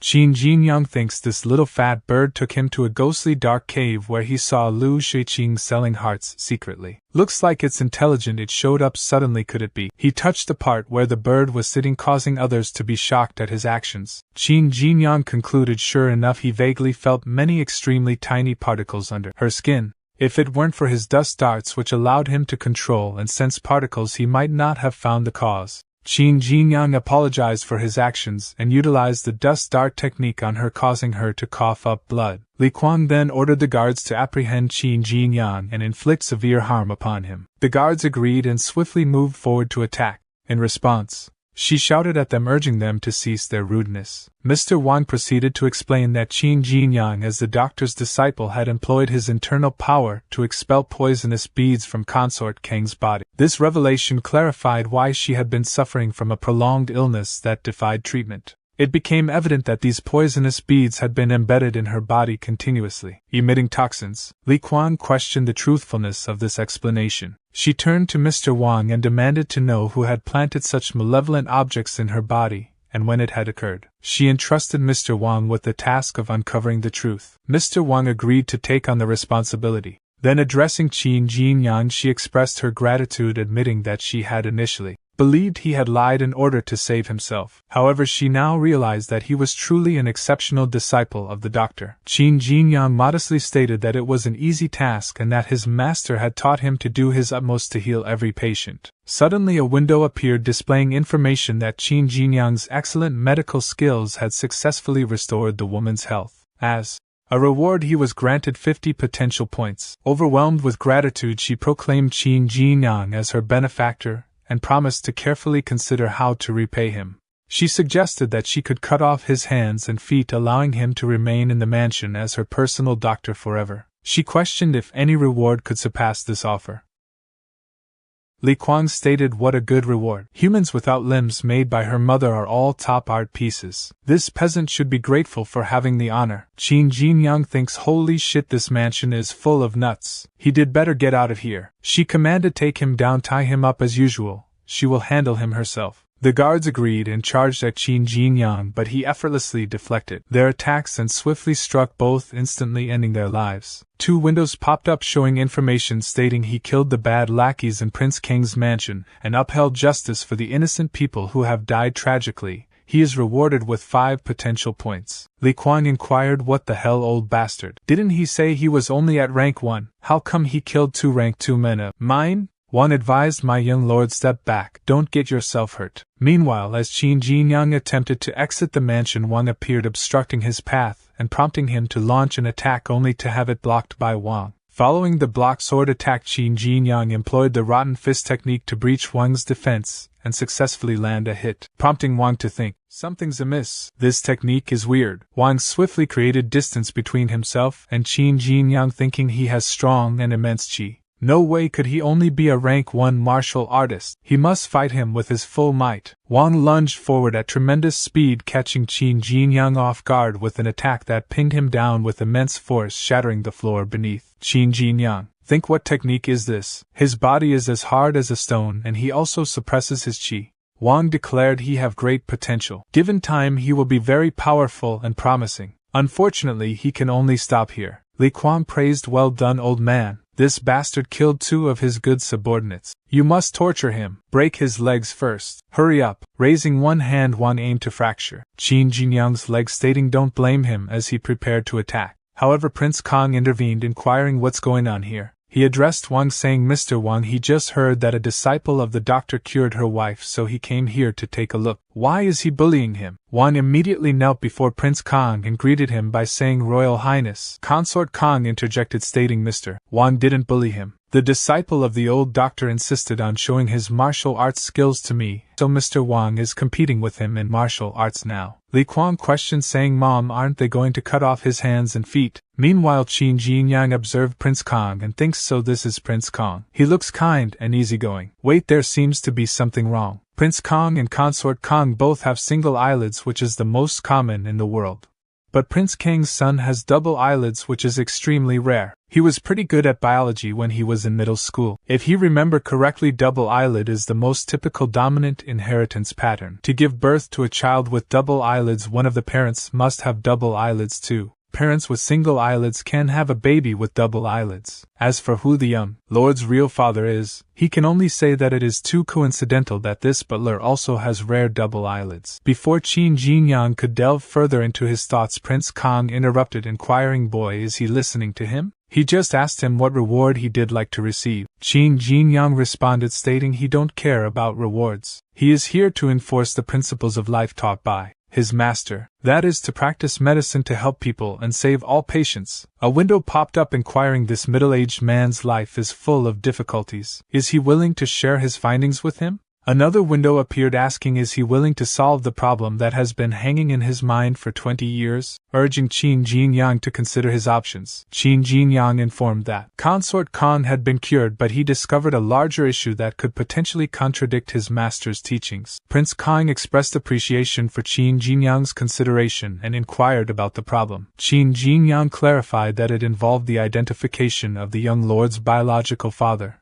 as he believed it was crucial for the young lord to live without confusion. This statement momentarily silenced everyone present. Prince Kong declared he is the young lord's father, to which Qin Jinyang clarified that he meant the biological father. Li Kuang angrily threatened Qin Jinyang, but Prince Kong intervened, stating that discussing the prince's family affairs would result in punishment. Qin Jinyang asserted that he could provide evidence to support his claim. Consort Kong laughed at Qin Jinyang's statement, and Li Kuang turned to his mother for answers. Consort Kong agreed to give Qin Jinyang a chance to provide evidence, but warned him of the consequences if his claims were proven false. She asked if his evidence was ready, and Qin Jinyang explained the method of using blood to determine the parent-child relationship. He believed that everyone was familiar with this method. Consort Kong dismissed his idea, confident that she had already tried this method multiple times privately, and the blood always blended well. Prince Kong warned Qin Jinyang for the last time, offering him a chance to stop and promising to intercede with his wife to pretend that nothing had happened. If they were to proceed with the blood test, he will be in danger. Qin Jinyang interrupted the conversation, asserting, "Don't worry. If he is speaking nonsense, he have every right to take any action against him." Prince Kong and Li Kuang responded by simultaneously dropping their blood into the bowl, displaying their conviction. A little later of waiting, both Li Kuang and Prince Kong were shocked at the results. Prince Kong stated it doesn't blend. Qin Jinyang thinks this method has been proven to be very unreliable by modern science. In most cases human blood will blend, but it's easy to make them not blend. If the bowl is cooled in advance, and the water inside the bowl is kept cold, the blood that drips into the bowl will coagulate slightly and not blend at all. He used the ice lotus armor to cool down the bowl while preparing it, so he didn't have to do anything when they dripped blood. Qin Jinyang then announced, "Here's the evidence. Their blood does not blend." Li Kuang is not Prince Kang's son. Li Kuang, feeling angered, exclaimed, "Bastard, let him see what trick he have played. He is sowing discord between him and his father." Qin Jinyang sternly replied, "Young lord, he cannot make irresponsible remarks. Many martial artists present are more powerful than him. He bet they know whether he played tricks or not." Wang chimed in, stating he didn't feel any fluctuation of qi, so he did not use any techniques. Meanwhile, Consort Kong couldn't understand how this could happen. She had tried the same method before, and their blood had blended. She wondered if Qin Jinyang's method was truly different, and if he could indeed tell if they were father and son. Li Kuang, crying, pleaded, "Dad, this lowlife must have used some witchcraft privately. He's stirring up trouble. Just kill him." Prince Kong in anger told Qin Jinyang to continue. Qin Jinyang calmly stated, "The next step is very simple. Just let every man in the mansion drip his blood into this bowl. The one whose blood can blend with the young lord's is the biological father." Consort Kong, outraged, shouted, "How dare he! He is insulting her." Wang, trying to calm the situation, offered he will do it first. Since all the men in the mansion have to do it as the butler, he should be the first. Consort Kong inquired Mr. Wang what he was doing. Wang replied that if no one in the mansion was the young lord's real biological father, he could only assume that Consort Kong was using a trick that no one knew about, so the blood in the bowl could not blend. Qin Jinyang stated that Wang knew whether they would find the real father or not. As Wang prepared to drip blood into the bowl, he attempted a surprise attack on Qin Jinyang, who effortlessly blocked the maneuver. Qin Jinyang then commented on Wang's good trick and accused him of attacking with poisonous beads secretly. Qin Jinyang mentioned that if he hadn't been on guard, he would have died inexplicably. Although the situation looked suspicious, there was no evidence to expose Wang's adultery. Wang yelled, "Go to hell!" and initiated another attack, causing Qin Jinyang to drop the bowl while defending himself. Qin Jinyang exclaimed that Wang wanted to kill him, and called him a bandit instead of a butler. Wang told Qin Jinyang to cut the crap and mentioned that if it weren't for him, all these things wouldn't have happened. Meanwhile, Qin Jinyang thinks that he was going to lose. The battle was disrupted when an elderly maid landed an attack on Wang. The elderly maid scolded Wang for fighting in front of Prince Kong and declared that he must die. Qin Jinyang thinks that he didn't expect the old maid serving Prince Kong to be so powerful, and that he didn't even see how she attacked Wang. He estimated that she was at least at rank 5 in terms of strength. With Wang lying lifeless on the floor, Consort Kong confessed that the servant had raped her in the past, and she had no choice. She had been trying to tell the truth over the years but had been threatened by Wang. She also mentioned that she had always wanted to kill Li Kuang but was prevented from doing so by the servant's threats. Li Kuang inquired Mom what she was saying, and Prince Kong declared that no one would harm his own children, and regardless of Li Kuang's father, he is still her son. However, Prince Kong was astonished that Li Kuang was being abandoned so she can protect herself. He ordered for her to be imprisoned in the dungeon she had constructed and for his hands and feet to be severed, wanting to give her a taste of his own medicine. The guard acknowledged Consort King's command and addressed her as Your Royal Highness. She pleaded her innocence, and claimed that only outcasts deserved such torture, requesting to be released. Prince Kong retorted that she was now considered an outcast. Suddenly, a window popped up displaying information that Qin Jinyang had gained 50 potential points for speaking the truth to the tormented middle-aged man, clearing his confusion. Prince Kong expressed his gratitude towards him and promised to grant him any request if possible. Qin Jinyang then revealed that there was a town called Wuhan next to Helan Grange which was currently suffering from droughts and poverty. He requested Prince Kong to build a canal in his name to divert water from afar for irrigation in order to alleviate the drought conditions. Prince Kong acknowledged that building a canal was a significant undertaking but agreed to fulfill Qin Jinyang's request. He assured Prince Kong that he only came to treat patients and had no ulterior motives. Once the canal was built, they would have no further dealings with each other. Prince Kong praised Qin Jinyang for his talent, intelligence, and concern for the people, promising that the canal would be completed within the year. As Qin Jinyang returned to Helan Grange, he pondered, if there's a canal that the farmers use to irrigate crops, he can potentially gain points. It's like a perpetual potential point machine. What a great opportunity. Shortly after, Qin conveyed his appreciation, saying, "Here is Helan Grange. Thank them for escorting and please return to Kong Mansion." In response, the escort guards informed him Prince Kong specifically instructed them to escort him back to his residence and then depart. Qin Jinyang agreed but wondered to himself, does Prince Kong want to confirm that he lived in Helan Grange? As Qin opened the gate, he noticed that there were no guards present, leading him to think they're slacking off again. Su Longjia, with a convincing tone, accused Qin Jinyang, stated that he was a shameless traitor. He lived off Helan Grange while secretly assisting others. Along with Lu Shaqin, he sold ghost dark monkeys' hearts, which are crucial resources of Helan Grange, to others in secret. Now he have the audacity to return after absconding. On behalf of the owner of the Helan Grange, he will apprehend him and execute him on the spot.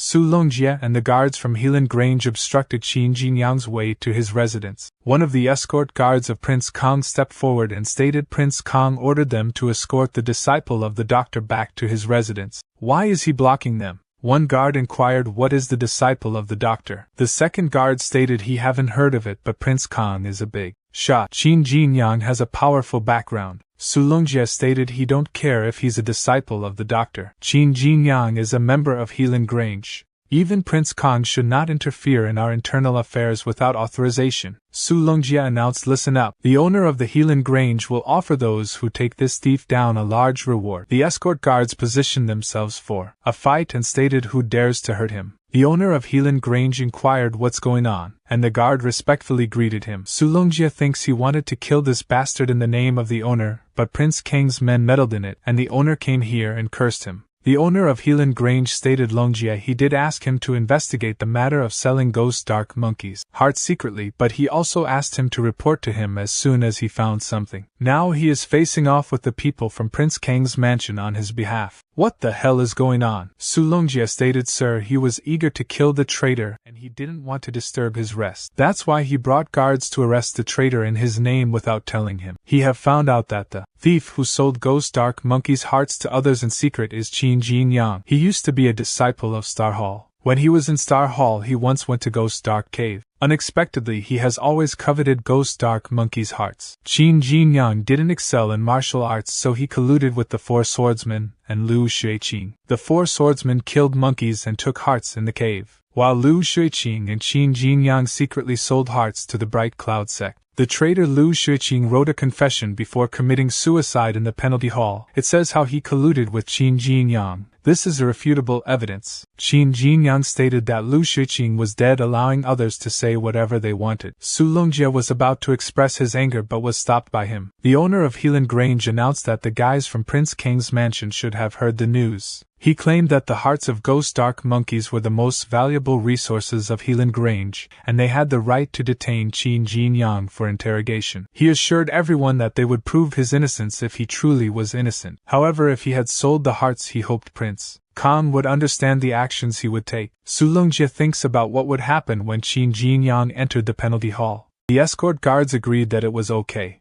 Qin Jinyang began to laugh, prompting Su Longjie to ask why he was laughing. Qin Jinyang responded by pointing out that Su Longjie had made a mistake in his story. He claimed that if he truly wanted to sell hearts, he wouldn't need to cooperate with the four swordsmen because he could kill all the monkeys in Ghost Dark Cave alone. Su Longjie questioned Qin Jinyang's sanity, stating that it wouldn't be an easy task. Qin Jinyang suggested he will try it out now in front of them. A little later they arrived at the entrance of Ghost Dark Cave. The owner of Helan Grange proposed a challenge to Qin Jinyang. He explained that if Qin Jinyang could kill more than 5 Ghost Dark monkeys and come out unharmed, it would prove his innocence. However, if he failed, it would indicate his guilt. Qin Jinyang confidently agreed, stating that he would uphold his promise. Su Longjie thinks that Qin Jinyang was indeed capable, but he believed that Qin Jinyang's arrogance in thinking he could handle all the monkeys alone was misplaced. Regardless whether Qin Jinyang emerged from the cave without killing any monkeys or died inside, it would benefit him. Qin Jinyang stated that he had left in a hurry last time and hadn't cleaned up the place. He declared that he would wipe out the monkeys to practice his skills this time. He ordered the system to use 975 potential points to improve his root bone.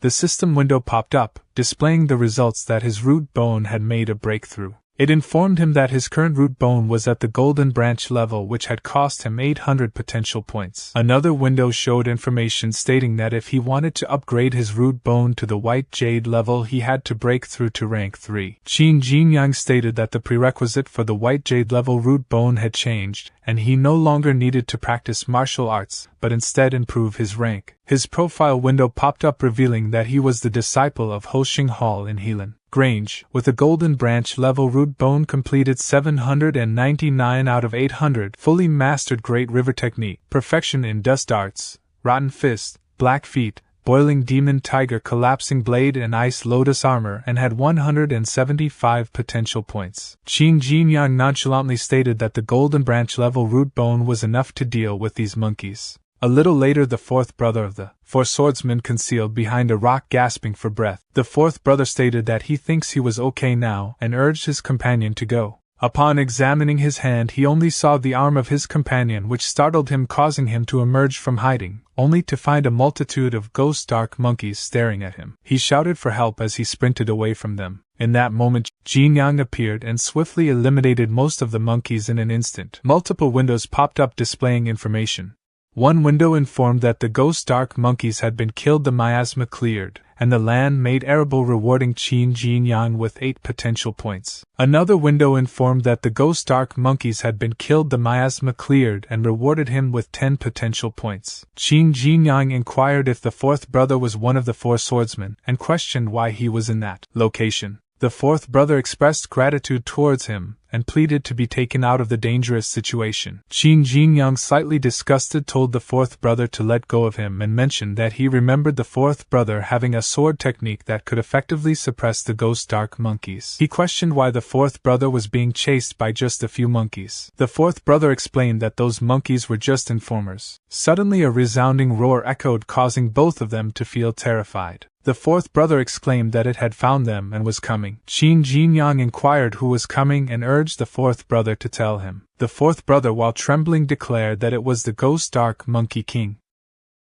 Meanwhile, Bing Bing opened the door to Wenqing's room and entered, relaying the information. Wenqing, Sulungjie just took some people to catch Qin Jinyang. He claims that Qin Jinyang is the one working with Lu Xueqing. Wenqing questioned how could that be. Lu Xueqing even tried to frame him. Curious, Wenqing continued stating, wait, Bing Bing, do she remember when they caught a disciple of the Bright Cloud sect? He mentioned the surname of the person in charge of contact here. What was it? Bing Bing replied, it seems to be Su. Wenqing exclaimed, Su? Could it be? Bing Bing, they must hurry and meet Mr. Su. Confused, Bing Bing inquired, what? Wenqing explained, Sulungjie is the traitor. He wants to keep it a secret and kill Qin Jinyang. Meanwhile, inside the ghost dark cave, the fourth brother expressed concern. Sir, is he okay? Qin Jinyang responded, look at him. Do he look okay to him? The ghost dark monkey king is incredibly powerful. Even his ice lotus armor couldn't withstand its attack. The ghost monkey king let out another roar. Qin Jinyang commanded, get down. The fourth brother obeyed, stating, yes sir. Qin Jinyang leaped into the air attempting to strike the monkey king, but the creature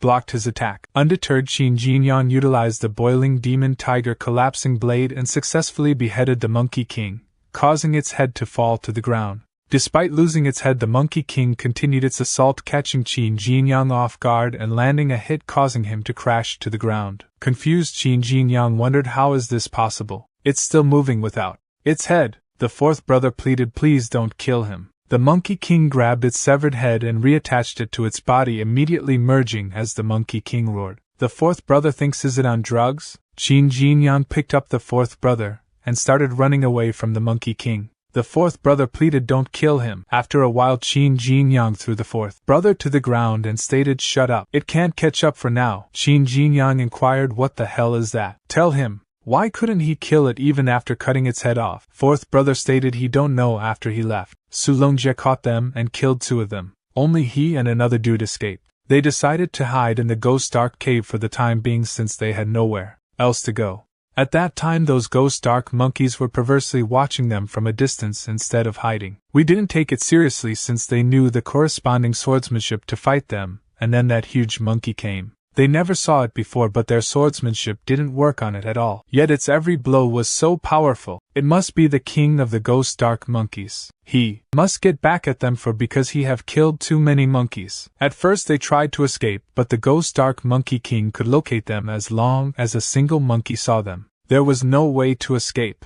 Qin Jinyang thinks that's why the monkey king could suddenly appear in front of him. But he killed all the monkeys that saw him. No monkey should get a chance to tip the monkey king off. It could survive after its head was chopped off, and it can know their whereabouts without notification from any monkey that sees them. Way could it be? His thoughts were interrupted as little fat bird woke up. Qin Jinyang stated, how is he? It looks like they're thinking the same thing, right? He ordered, follow it. It'll lead them there. Fourth brother inquired, where?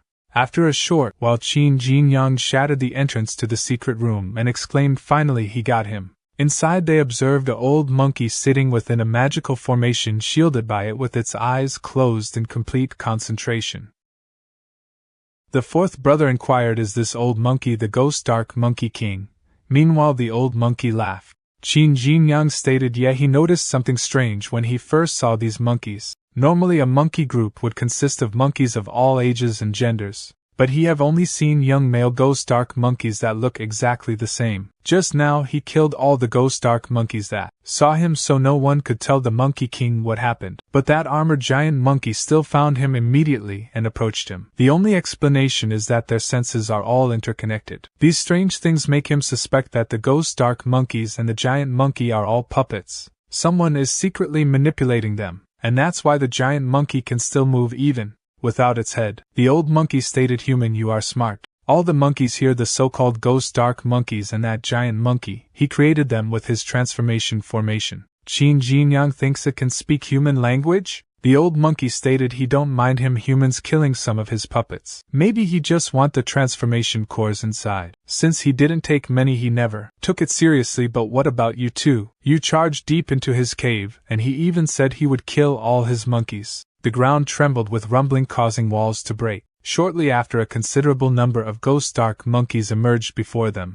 An old monkey questioned, do he really think he can get out of here alive? Simultaneously, two massive monkeys charged at him with roaring Attacks. Windows popped up showing information he have found the mastermind behind all this. Brilliant. He is rewarded with 50 points for potential. Another window showed information the mastermind is right in front of him. Is he willing to kill it for justice? Qin Jinyang gave an order to the system instructing it to utilize all potential points on the boiling demon tiger collapsing blade. As the giant monsters were struck, a massive explosion erupted, and as the smoke dissipated, Qin Jinyang stood before the astonished giant monkeys. With great speed he swiftly defeated both of them in an instant. The profile window of Qin Jinyang appeared, displaying the transformation of the boiling demon tiger collapsing blade to a perfectly mastered state, with only 4 potential points remaining. Another giant monkey charged towards him shouting, "Go to hell!" Qin Jinyang thinks so. This is the sensation of perfectly mastering the boiling demon tiger collapsing blade. Previously, when wielding the blade, there was always a mental and physical exertion involved. It didn't take long, but he couldn't ignore it. However, now using this blade feels natural and effortless. He systematically eliminated one monkey after another. The elder monkey questioned in disbelief, "How is this possible? This human is incredibly strong." As the old monkey attempted to escape from him, he stumbled and fell to the ground.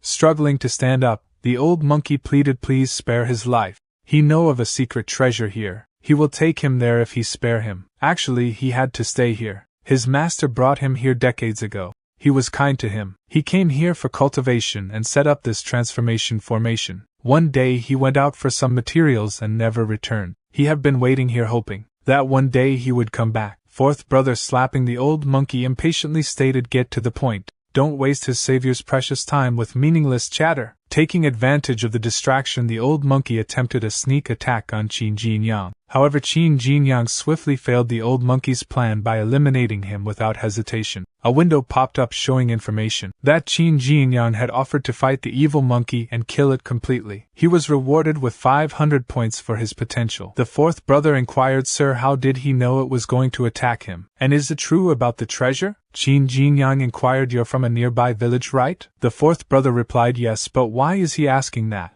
He explained, regardless of its past, the evil monkey caused trouble for the nearby villages. Fields were deserted and people lost their homes. Many people had to risk their lives to make a living just like you. So even if there really is a secret treasure, he must kill it. He values securing a future for all the villagers in this vicinity more than any personal gain. The fourth brother exclaimed, "Sir, he can't believe he is so kind. He will learn to be a kind person like him." Qin Jinyang thinks if there was any secret treasure, the system would have prompted him. At the entrance to the ghost dark cave, Wenqing stated, "So why don't he believe him?" Su Longjie replied, "Wenqing, he have told him he have Lu Shuiqing's evidence." "What about her? Just because the so-called traitor's surname is Su? Don't forget they have the same surname.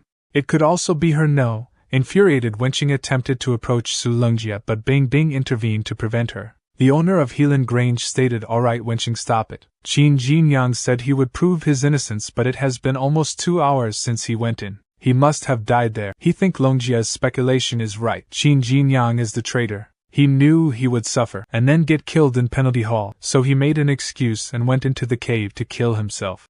A voice echoed, "Hold on," prompting everyone to turn their attention towards the entrance.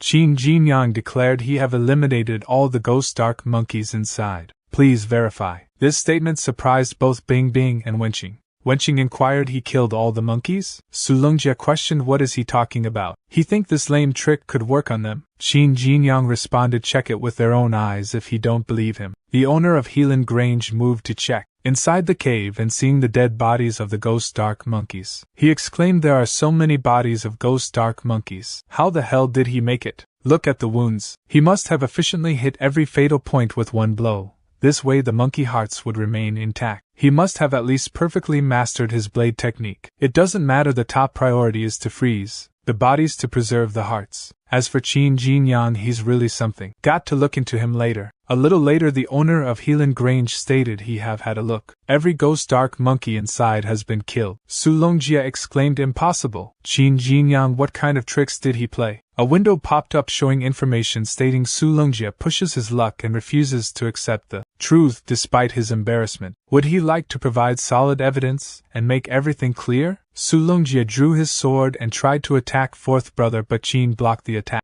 Qin Jinyang inquired, "What is he doing?" Su Longjie replied, "Get out of the way. He is one of the traders who sold our important materials. He must kill him on the spot for our grange. Qin Jinyang stated that. Sounds righteous. He remarked it's good for him to come up with such an excuse to cover himself in such a short time. Fourth brother stated Mr. Su. He is one of the four swordsmen. At the behest of Su Longjie, the four of them worked with Lu Shuiqing and smuggled ghost dark monkey hearts to the Bright Cloud sect. The guards began conversing among themselves. One individual inquired, so it's Longjie behind this? The second person responded he thinks so, and he might have killed Shuiqing and fabricated the confession. The third person remarked how cruel. The owner of Helan Grange stated Su Longjie is the leader of Star Hall of Helan Grange. Accusing him without solid evidence is a grave offense. Fourth brother stated he have evidence. This is half of the pendant Su Longjie gave him as a token of the deal with the Bright Cloud sect. He has the other half with him. Once the two halves unite, it'll prove he is not lying. A window popped up showing information generously. He got Su Longjie out of embarrassment with solid evidence and exposed his true colors. He is rewarded with 35 points for potential. Qin Jinyang inquired Longjie, please show them his pendant. Don't say that he don't have it with him. He already see it on his waist. Su Longjie cursed himself and wondered if he had noticed Qin Jinyang's extraordinary talent when he first joined the Star Hall and treated him well. If he could be his master at that time, with his cultivation speed, he must have been his best disciple and helper. With him around, he would have a steady supply of ghost dark monkey hearts, and Mr. Su would give him the best resources in return. In that case, with rich resources, he wouldn't have made this dirty deal with the Bright Cloud sect. He had no choice. Why didn't he treat him well? No, it's his fault. He deliberately concealed his talent and misled him. It's all his fault. Wenqing shouted Qin Jinyang, watch out, as Su Longjie rushed to attack Qin Jinyang, saying go to hell. Qin Jinyang blocked the attack with his Ice Lotus armor and ordered the system to use potential points on it. A window popped up showing that the Ice Lotus armor had reached the fully mastered level, costing 500 potential points with 38 remaining. Wenqing thinks he withstood Su Longjie's full force attack. His Ice Lotus armor reached the fully mastered level. Qin Jinyang thinks he didn't plan to use Rotten Fist, but now he have no other choice. The owner of Helan Grange shouted, what is he doing? Stop this instant. Used his technique. This caused Su Longjie to crash to the ground. Qin Jinyang wondered, what's this technique? He's targeting Su Longjie, but he feels so much pressure on his back. Standing aside, he is so powerful. He did better. Keep a low profile and be careful from now on. The owner stated Su Longjie colluded with outsiders and smuggled our vital resources. He shall be taken in by the penalty hall and await his punishment. And Qin Jinyang have made a commendable revelation and helped acquire so many ghost dark monkey hearts. Rest assured he will get ample rewards. The fourth brother stated Mr. Su. He can't do this to him. He have been doing so much for him all these years. He can't do this. He then asked the guards, well, could they be gentle? Wenqing stated he deserves it. After a short while, the guard escorted Qin Jinyang back to Hosheng Hall. Qin Jinyang stated he gained potential points that were almost equal to that of the whole last year. Totally worth it. Moving inside Hosheng Hall, someone approached Qin Jinyang from behind. A little later, Qin Jinyang stated, Master, just do it, since he just wanted to cure him. Why did he have to scare him from behind? Master Wu responded, he is idiot. He overused his qi several times today. If he hadn't scared him and unchoked his meridians while his qi was dispersing, he is afraid you would have been severely hurt. Tonight, Qin Jinyang thinks overuse? Is it because he used his potential points too many times? Master Wu gulped down a glass of liquor and stated he heard you even dared to say you would kill all the monkeys in the ghost dark cave to clear yourself just as he came back. He even wanted to help him, but he didn't expect him to make it. Great, he deserved to be his disciple. He almost caught up with him in his youth. Almost, after all, he is not as good looking as him. Well, he used to be a famous hottie. Let me tell you, you know Ghost Mist Valley? That's the stronghold of bandits. When he was young, he went there with his blade and kicked their asses easily. How cool and strong was he? Qin Jinyang thinks what a braggart, and said he will go back and have some rest. Let's have a drink next time. Master Wu replied, wait, come to him when he get up tomorrow. He have got something important. Qin Jinyang agreed. The next day, Qin Jinyang wanted something important. Really? It's already noon. Why isn't he here? His contemplation was disrupted when Feng Duing placed a hand on his shoulder from behind and exclaimed, Jinyang, it's really him. Why do he also like to scare?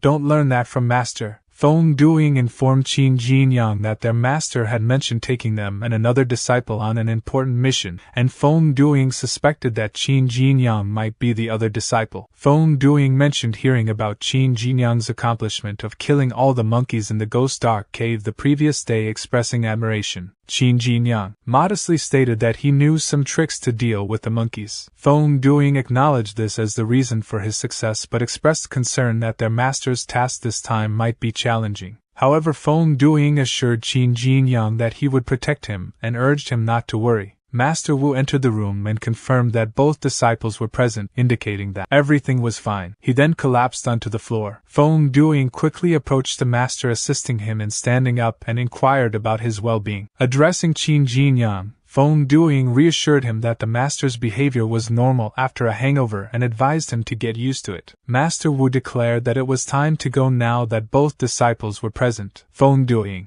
requested the master to wait and asked him to explain their mission. After a while, Master Wu revealed that their important task was to suppress bandits. Feng Duing questioned the master's presence in the village, stating that it seemed unrelated to their mission. In response, Master Wu struck Feng Duing on the head and scolded him, calling him an idiot. He emphasized that intelligence was the most crucial requirement for their task. Then they approached a woman who was sitting on the chair. Master Wu greeted her and inquired about the tab for her hotel room. The woman replied, stating that there was a hotel 70 miles ahead, and questioned why they would bother staying at her place. Master Wu suggested the idea of him being a guest, causing her to turn towards him in surprise. Uttering his name, she quickly looked around to see if anyone was watching. Without hesitation, she pulled Master Wu inside, leaving both Qin Jinyang and Feng Duing confused by her actions. Once they entered the room, she began sharing information about the Blue Spear Gang, stating that they were stationed on a mountain 30 miles away. She provided details about their defense layout, mentioning that their leader was at the late stage of rank 3. While his wife was at the early stage. Additionally, she mentioned that their 8 spearmen were all at rank 2. She also informed them about the presence of around 41 rank 1 elites,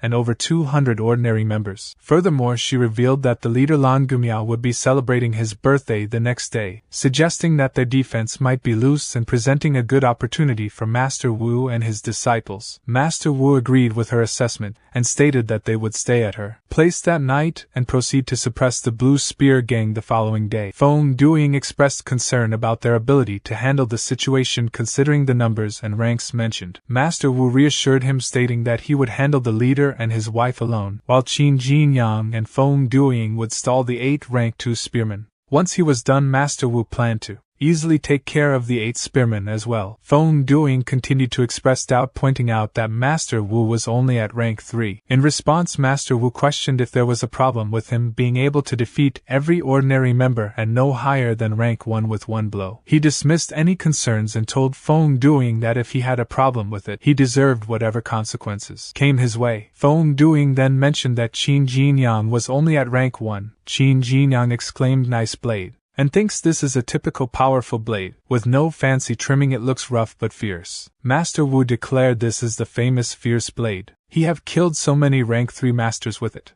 Even Mr. Su praised its fierceness. She remarked pity that he didn't know how famous his master was in this area when he was young. He was so handsome and fierce. Of course he's more fierce in bed. Master Wu scolded Xiao Hong. Don't say that in front of his disciples. Qin Jinyang inquired, so this is Master's lover? Feng Duing responded, kind of. Master's got plenty of lovers. Suddenly someone launched an attack on Master Wu. In response, Master Wu calmly stated it's okay. This little trick couldn't hurt him. Jinyang, it must be a bandit. Go get him. Don't let him go. Qin Jinyang agreed and swiftly pursued the attacker, quickly catching and pinning him down. Jinyang demanded, who sent him here? Answer him. His shock grew as he realized that the attacker was a girl. In that moment, a dog ran towards Qin Jinyang, biting his arm. Duing became slightly nervous and called out Qin Jinyang's name, attempting to draw his weapon. However, Qin Jinyang halted him, saying, "Wait, he is okay. The dog is just protecting its master. She shouldn't be a bandit." A little later, Master Wu stated so she believed they came from the Blue Spear Gang, and she attacked him to avenge her mother. She knelt before him and apologized. She stated she saw them getting in secretly with weapons. She thought they must be from the Blue Spear Gang and came here for information again. Master Wu inquired where did she get the weapon. He don't think it's from her village. Meanwhile, Qin Jinyang whispered, "It hurts." Is this dog fine? Do I need inoculation against rabies? Feng Duoying asked. What is he talking about? She continued while saying his father left this to her mother. Her mother told her he was a martial artist, but he left shortly after she was born, and she don't know where he is now. Upon closer inspection of the weapon, both Master Wu and Xiaohong discovered the name Zhou written on it. Qin Jinyang inquired, Master, anything wrong with this crossbow? Master Wu stated he feel like he have seen it but he can't remember. He is really getting old. Well, forget it. Jinyang, take this young lady home first. He agreed. While Qin Jinyang accompanied her back to her residence, she mentioned sorry that Ah Huang bit him. Let her apply some medicine to the wound at her place. Qin Jinyang replied, it's okay. Don't take it seriously. She stated, well, his master said they are going to suppress the Blue Spear gang tomorrow, but other side have got hundreds of martial artists. Is he sure the three of them could make it? Qin Jinyang stated, actually not that sure, but he believe his master is very powerful. At the moment she gave him a bag saying, here's the money she saved from working in town. Please take it. They are going to get rid of the Blue Spear gang and avenge her mother, so she should pay him. He replied he can't take it. This is why they came all the way here. They don't need any payment. Keep it for herself, and use it in her daily life or something. A system window popped up showing information. He let this girl keep all her savings so that she can live a good life. She feels warm. He is rewarded with 5 potential points. She stated, don't worry. She live alone, but she is living a life. See?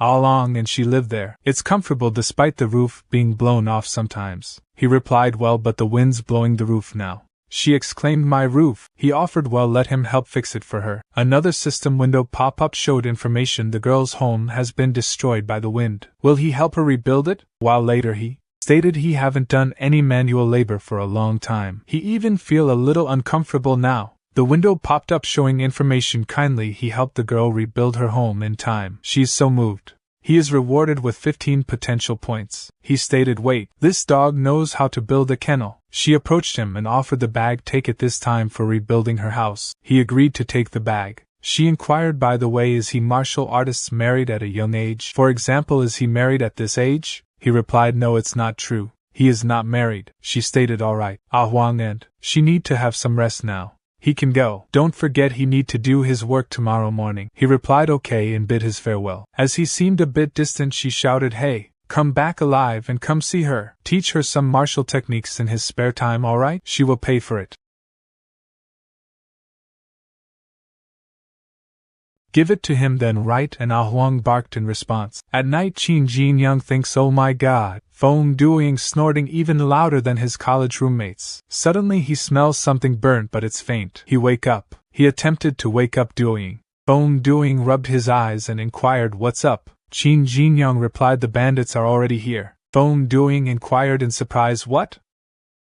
Feng Duoying tried to break the formation with his sword attack, but it was deflected back. He exclaimed, no way. They can't break the formation set up by their master with brute strength alone. He turned to Qin Jinyang and inquired, is he sure the bandits are here? Qin Jinyang confidently replied, yes, he is sure. He just smelled something burning. It wasn't the strong smell of charred houses but human flesh. The houses are not on fire but people are being burned. There's only one possibility, the bandits are here. Curiosity getting the best of him, Feng Duoying questioned, how do he know what burned human flesh smells like? Qin Jinyang explained, he don't work in the labor hall. Those dogs' bodies who made mistakes might be burned alive as a punishment. By the way, why did our master set up this kind of formation that even shuts out the sound? Feng Duoying clarified, although their master looks careless, he's very discreet. Every time he brings his disciples out and stays out at night, he'll set up this formation to ensure everyone's safety. Not only will the formation shut the enemies out, but it'll also block the sound. People inside the formation can't get out unless their master removes it. But they didn't expect the bandits would come at night. She added, to be at his peak performance when facing the Blue Spear gang tomorrow. Master Wu is meditating tonight.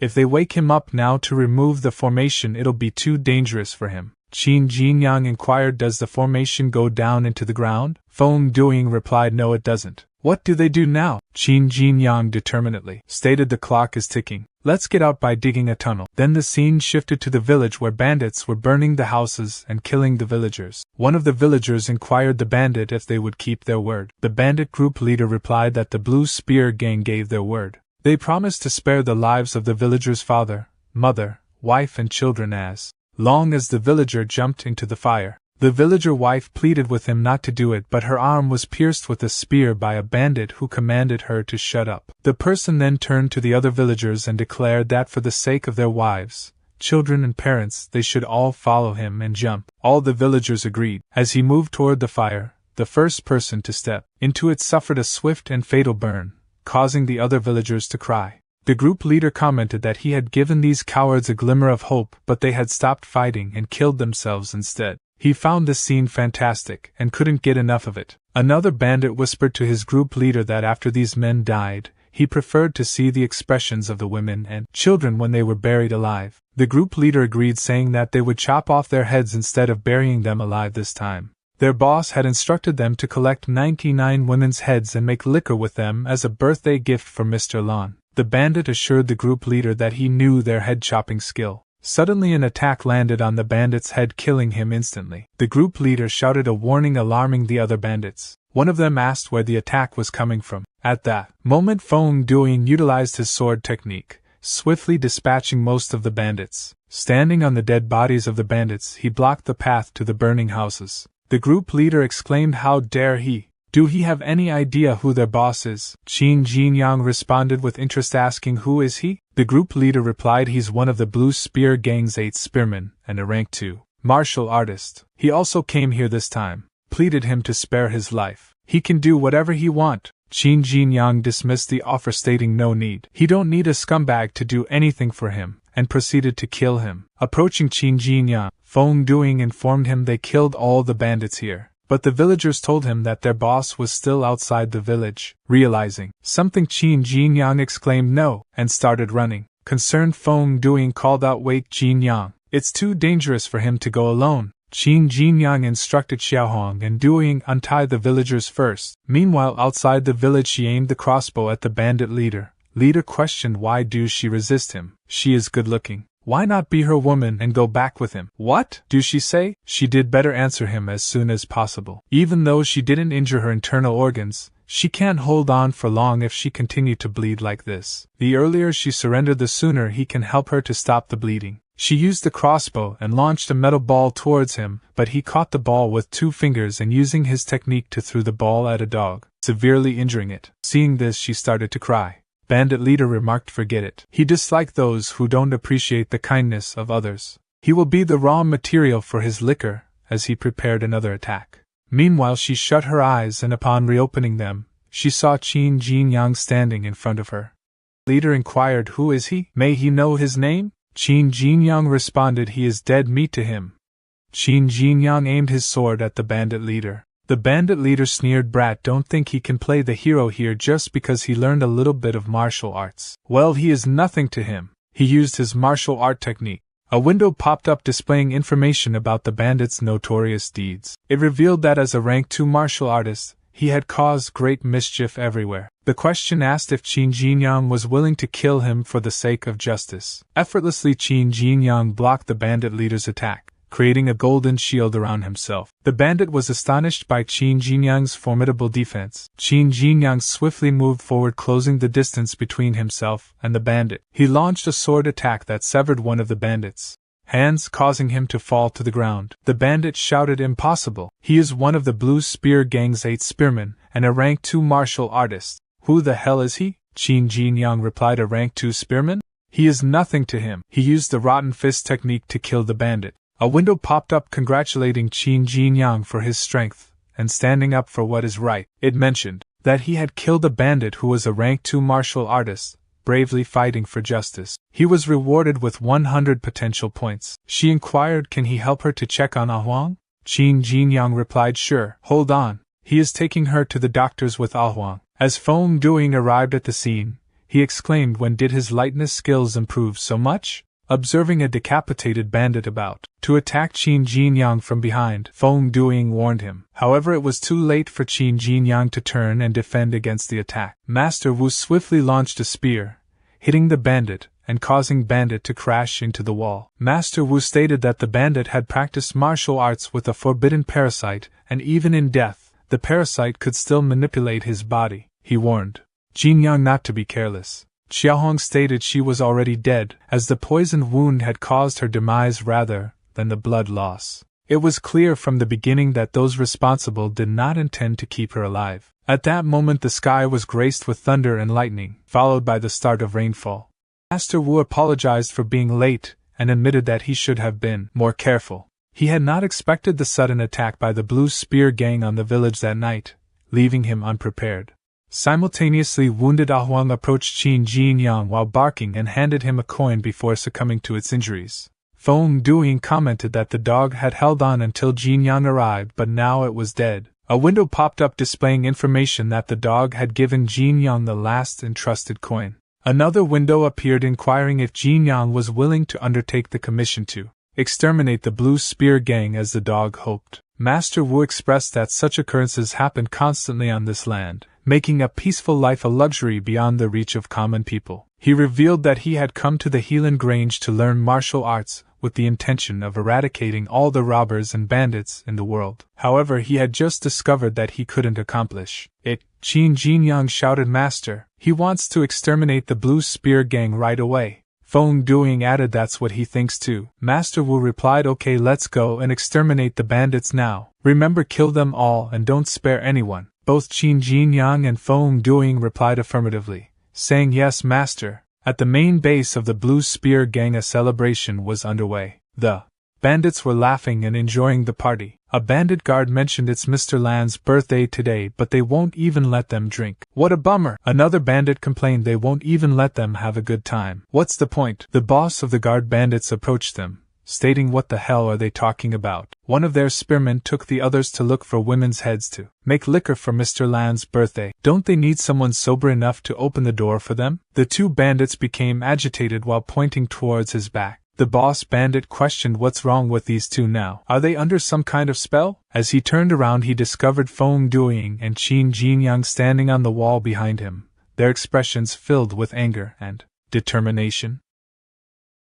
The commotion caught the attention of the celebrating bandits. The boss of the guard bandits questioned, "Who the hell are they?" Qin Jinyang stated he handled those guys over there while he handled the others. Feng Duing added, "Okay, be careful. Call him if he can't defeat them." The bandit retorted, "Hey, are they deaf? Didn't he hear what their boss said?" Feng Duing and Qin Jinyang swiftly dispatched 3 bandit guards. The remaining guards, who were enjoying their party, stood up and one of them shouted, "Everyone grab their weapons. Someone is stirring up trouble here." On one side Feng Duing and on the other side Qin Jinyang systematically eliminated each and every bandit they faced. After dispatching all the guard bandits on the wall, Qin Jinyang glanced down at the guards below, making them nervous. Their leader, while running, exclaimed, "This person isn't human but a monster. Run for your life." Qin Jinyang pursued them, killing them one by one. A window popped up displaying information that he killed bandits and avenged the deaths of innocent people. He is rewarded with 10 potential points.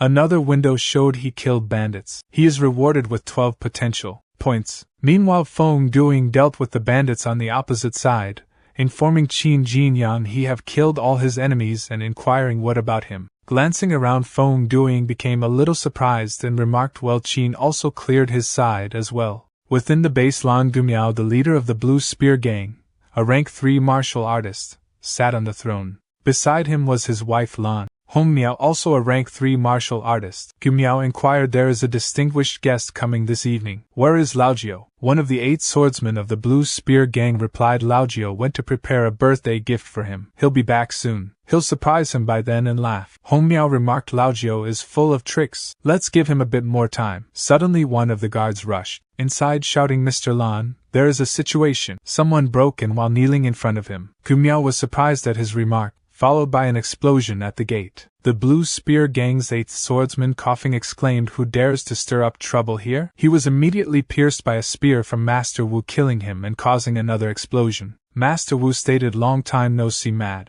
dog." Gumiao exclaimed, "Wu Xingshi," and inquired, "Didn't he go to Helan Grange? Well, is he going to cause him trouble again?" Master Wu responded, "His disciples just advanced to rank 2, so he brought him here to give it a shot with him. He don't mind, do he?" Gumiao retorted, "Old bastard, he has gone too far," and announced anyone who hits him will be awarded 100 taels of silver. All the rank 2 martial artists looked at each other and rushed to attack Master Wu, but they were instantly killed by him in a single strike. Master Wu stated, "Mad dog, you know these rank 2 losers that got in his way were nothing to him. He have already gotten rid of them for him. What do he say? Will he fight him or not?" Gumiao shouted his name while trembling, rushed forward to attack and stating, "Go to hell." However, Master Wu easily blocked his attack and pushed him back. Meanwhile, Hong Miao approached him from behind at the same time, attempting to land an attack on Master Wu. To her surprise, Master Wu also blocked her attack, counterattacked, and caused both to crash to the ground. Gumiao turned towards Hong Miao and stated, "This old bastard's moves are lethal. She have to be careful." Hong Miao assured, "Don't worry. After all, he's only at rank 3 no matter how powerful he is. They are both at rank 3. Together they can exhaust him to death." Master Wu chuckled, "Exhaust him to death? It's alright, try him then." As he was distracted by them, someone approached Master Wu from behind. Meanwhile, Qin Jinyang thinks, "Master, wait for him. He will be there soon." Bandits ran away from Qin Jinyang, calling him a monster. A little later, when the two engaged in a frenzied battle with Master Wu, Hong Miao exclaimed, "Is that old bastard really at rank 3? How come they can't defeat him even though they join hands?" Master Wu responded, "So didn't they just say they wanted to exhaust him to death? Have faith in themselves. Go ahead." At that moment, someone surprised Master Wu, stabbing him from behind and seriously injuring him. Gumiao laughed and stated, "Old bastard, how dare he be arrogant." The person using lightness skills moved away from Master Wu. Master Wu recognized him and inquired why did he do that. He was Zhou Nian and a disciple of the upper hall of Helan Grange, a former disciple of the Hosheng Hall, a rank 3 martial artist. He responded saying, "Master, he is sorry." Hong Miao declared, "Surprise, old bastard. Their blue spear gang is expanding thanks to Mr. Zhou. He helped them handle several of their opponents. Of course he's being well treated. All the resources for practicing martial arts that they stole were given to him. Well, he got unlucky. Mr. Zhou happened to be invited here to celebrate Gumiao's birthday." Zhou Nianan stated, "Shut up." Hong Miao agreed. Master Wu inquired, "Nianan, do he know what he is doing?" "He is colluding with bandits." Zhou Nianan expressed he didn't have a choice. He had been regretting leaving his master all the time since he transferred from the Hosheng Hall to the upper hall. Mr. Su kept talking about virtue, morality, fairness and justness, but did he really mean what he said? All he could think about was wenching. He gave her all the good stuff. The other disciples were putting their lives in danger, yet all they got was verbal praise just because wenching was his biological daughter. The other disciples were nothing but also rans. How could Zhou Nianan possibly break through to the next rank with the minimal resources they provided? He was just a tool for them without a breakthrough, going on missions to get resources till he died. He injured his master's dantian with that slash. His master could not use his chi now. He advised his master to go back and pretend like nothing happened, begging him to do so. Gumiao shouted, "What is he thinking? Do he believe he won't reveal their secret if he let him go back? Don't be silly. Kill him right away while he's injured." He placed his sword at Gumiao's neck and asserted, "Try him. If he call his master old bastard again, he will chop off his head." Master Wu interjected, "Zhou Nianan know him. He never compromised with the bandits." He executed the fire lion technique, charging at Master Wu and saying, "Master, sorry about this." However, Master Wu effortlessly blocked his attack, criticizing weak defenses, followed by a punch that sent Zhou Nianan crashing to the ground. Coughing up blood, Zhou Nianan witnessed as Master Wu swiftly approached to strike. Yet Zhou Nianan evaded the attack by jumping backward. Seizing the opportunity, Zhou Nianan rushed forward and stabbed Master Wu. Unexpectedly, the Master Wu grabbed Zhou Nianan's sword, started laughing, and exclaimed he don't have the resolve. He then struck Zhou Nianan's head, causing him to stagger backward with a bleeding forehead. Master Wu stated, "Nianan's martial arts are deteriorating. He is even weaker than when he was at rank 2. Hong Miao commented, "This elderly man is still remarkably powerful." Without relying on any techniques, Gumiao suggested they should seize the opportunity to sneak up on him and strike him in the waist. He doubted that he will be able to recover after that. Hong Miao warned Gumiao about the impending attack, but it was too late. The attack landed on both of them, causing them to crash to the floor. As they got back on their feet, Gumiao inquired, "Who is this person?" Hong Miao added, "This is never-ending." Qin Jinyang stated, "Master, he is here to assist him." Master Wu affirmed Jinyang arrived just in the nick of time. Qin Jinyang inquired about Zhou Nianan while pointing towards him. A window appeared with information: Lan Gumiao has committed heinous crimes. By eliminating him, he can save numerous lives. Is he willing to do so? Another window displayed information about Lan Hongmiao, depicting him as cruel and ruthless. The third window indicated that Zhou Nianan was a traitor, deceitful and malevolent. Gumiao exclaimed, "Damn it! Besides an old monster, Now a young one appears. Let's go where there is light, then no hope in this fight now. Master Wu replied to Qin Jinyang he was once his disciple but now he has become a bandit. He go and eliminate those two bandits who are fleeing, and he will handle Nianan on his own.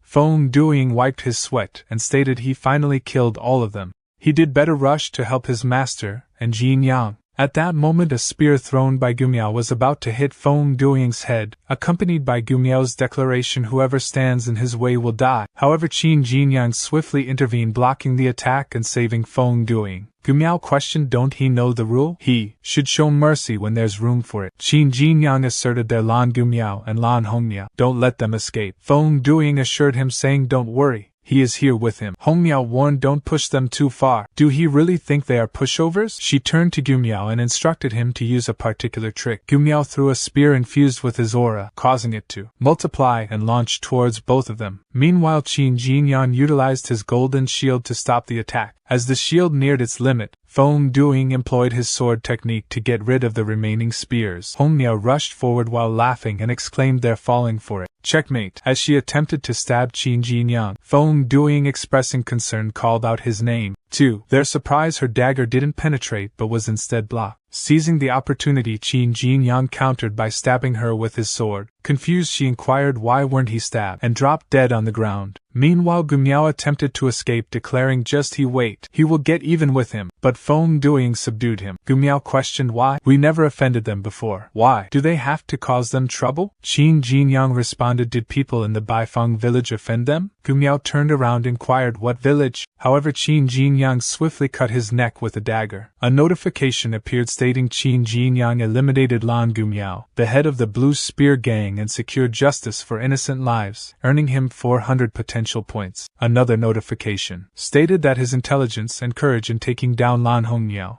the female leader of the Blue Spear Gang for the sake of the people, also earned him 400 potential points. Feng Duing inquired how Qin Jinyang had blocked the woman's attack and questioned if he had some kind of legendary armor. Qin Jinyang placed his hand in his pocket and revealed a broken coin to Feng Duing. Feng Duing remarked that it would be daybreak soon, to which Qin Jinyang replied that it had been a long night. Within the bandit stronghold, Master Wu expressed that he was truly old and his memory was failing. He wondered why he hadn't noticed something earlier. Zhou Nian inquired Master Wu what he was referring to, and Master Wu revealed that he had recently realized something, but he thinks it would be better if Zhou Nianan remained unaware. He stated that he only had enough strength left for the final blow and urged Zhou Nianan to join him in swiftly ending it.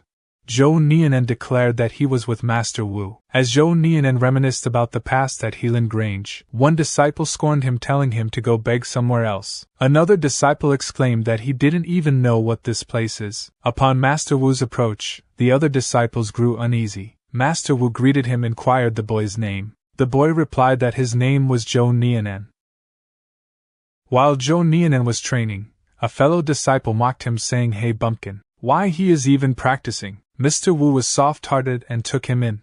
Do he really consider himself his disciple? Another disciple joined in, stating, what's the point of practicing when he have ironwood level root bones? He can't even reach rank 1. Despite the criticism, Zhou Nianan continued with his practice. Master Wu, advising Zhou Nianan, listen, talent is important but it's not everything. He must work hard and have a fighting spirit. Perplexed, Zhou Nianan inquired, fighting spirit? Master Wu reassured him, stating he will understand in the future. Work as hard as he can now. He will become a powerful martial artist, trust him. Persistently, Zhou Nianan continued his training without a break. Eventually he broke through to rank 2 and even defeated a rank 3 senior with a single punch. The other disciples couldn't believe it. Some called him a monster, while others speculated that he must have had a lucky break. Regardless, envy lingered among them. Subsequently, the owner of Helan Grange personally elevated Zhou Nianan, a rank 2 disciple of Hosheng Hall, to become a disciple of the upper hall. Zhou Nianan expressed his determination, stating he will become the best disciple in the upper hall and win honor for his master. In the present, Master Wu questioned Zhou Nianan, inquiring why did he do this. Zhou Nianan responded he think he know what fighting spirit means. It means upholding justice and fighting heart and soul. Unfortunately, he can never achieve it. At that moment, both Feng Duing and Qin Jinyang approached, worriedly calling out to Master Wu. Meanwhile Zhou Nian lay lifeless on the ground. Feng Duoying inquired he got hurt. Master Wu confidently reassured him, do not worry, he will not die. Qin Jinyang then observed Zhou's name, while Master Wu acknowledged that he bet he have noticed it. Zhou Nian was a refugee before he recruited him into Helan Grange. His wife and daughter lived in a nearby village. After joining Helan Grange, he saved up all his allowance so that he could give it to his family when he went down the mountain. The day he joined the upper hall, he took a leave to go down the mountain and tell his family the news. However, the village was demolished by the government due to rumors of harboring bandits. His wife and daughter disappeared. He helped him look for his family for a long time, but it was chaos everywhere, and it was impossible to find them. He think maybe he changed from then on. Feng Duoying remarked how ironic. His family was ruined by the bandits he colluded with, and he inquired Master what would Mr. Zhou think if he knew about this. Qin Jinyang added, perhaps for him and his family, it is a good thing to die without knowing the truth. Master Wu inquired what is he looking for. Qin Jinyang replied, Master, he might carry some pills with him. He have to find them for Master. Master Wu intervened, stop it. He came here by chance today and wouldn't be so well prepared. The Blue Spear gang might have hidden many pills. Well, let him show you the secret treasure of people who learned the Great River technique. A little later Master Wu explained this is the Great River boat which can find places full of spiritual qi. Martial artists, especially bandits, usually hide all pills in one place. Then they would set formations outside the place so that ordinary people can't find that place. Coincidentally, the Great River boat can find such a place within a radius of 3 miles. Feng Duoying exclaimed, Master, it is so precious. They will make a fortune. Qin Jinyang questioned, since this Great River boat is so excellent, it must have many limits. Master Wu asserted he was right and reminded them that they must pay before gaining anything. He explained that in order to use the Great River boat, they must first practice the Great River technique to the Supreme Realm, along with other key points that he would teach them after returning to Helan Grange. Continuing, Master Wu mentioned that since they had found the treasure house through the Great River boat, they should start digging and return the money to the looted village. He instructed them to hand over half of the pills to Helan Grange and keep the rest for themselves. Feng Duoying questioned Master Wu about the source of the shovels, noting that they had a strange smell. However, Master Wu dismissed his concerns, telling him to stop talking nonsense. Later at the village, one of the villagers expressed their gratitude to Master Wu, calling him the benefactor of their village. They offered to set up a monument in his honor and asked for his name. Master Wu humbly replied that he couldn't trouble them and introduced himself as Wu Xingshi, someone who always does good deeds anonymously. A child approached Qin Jinyang and gave him a gift on behalf of the villagers, explaining that it contained good things gathered by the community. Master Wu urged Qin Jinyang to accept the gift, and he agreed and took it. At Hosheng Hall, Qin Jinyang inquired, is Master still cultivating in seclusion? Feng Duoying replied, yes, he has not emerged since his return. He mentioned making errors in battle and requiring time for reflection and intense cultivation. Qin Jinyang observed, Master holds himself to a high standard. By the way, Duoying, he have some business to attend to down the mountain, and wish not to disturb. Master, please notify him upon his awakening. Feng Duoying responded, of course, go ahead. It appears he have developed an affection for a young lady. As Qin Jinyang prepared to depart, Feng Duoying seized the opportunity. Added youth is a precious time. Why do he detect the scent of alcohol? Disregard, as it must be his imagination. At Zhao family's residence, the butler reported, my lord, while workers were constructing the mausoleum for the young master outside, it suddenly collapsed, burying all the workers. Mr. Ao exclaimed, what? The funeral is imminent, and the mausoleum has collapsed? Find replacement workers to reconstruct it. The butler replied he attempted to secure additional workers, but the nearby villages had been informed of the collapse. Upon their arrival, all the young individuals had fled, leaving only the elderly, infirm, sick and disabled.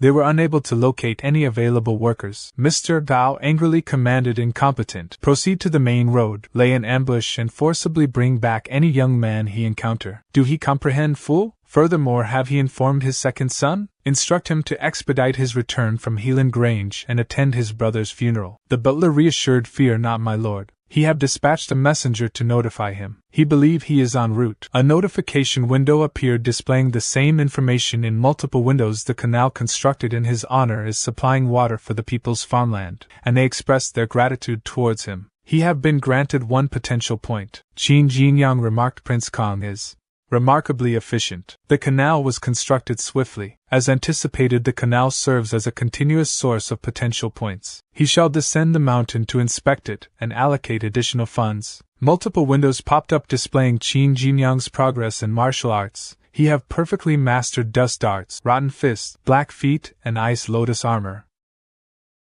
Check his profile when suddenly someone approached him, and while shouted his name, Qin Jinyang turned around and inquiring, "Is he from Helan Grange?" Liangjue replied, "It's Yu Jinyang." What a coincidence. He was worried that he mistook him for someone else. He is Zhao Liangjue from Zhongning Hall. Thanks to him he bathed in dark pond. To be honest, if it weren't for that, he wouldn't have broken through to rank 2 so quickly. Qin Jinyang stated he remember him. He was on Shi Pingying's side at the banquet before. Liangjue stated well he didn't expect him to remember it.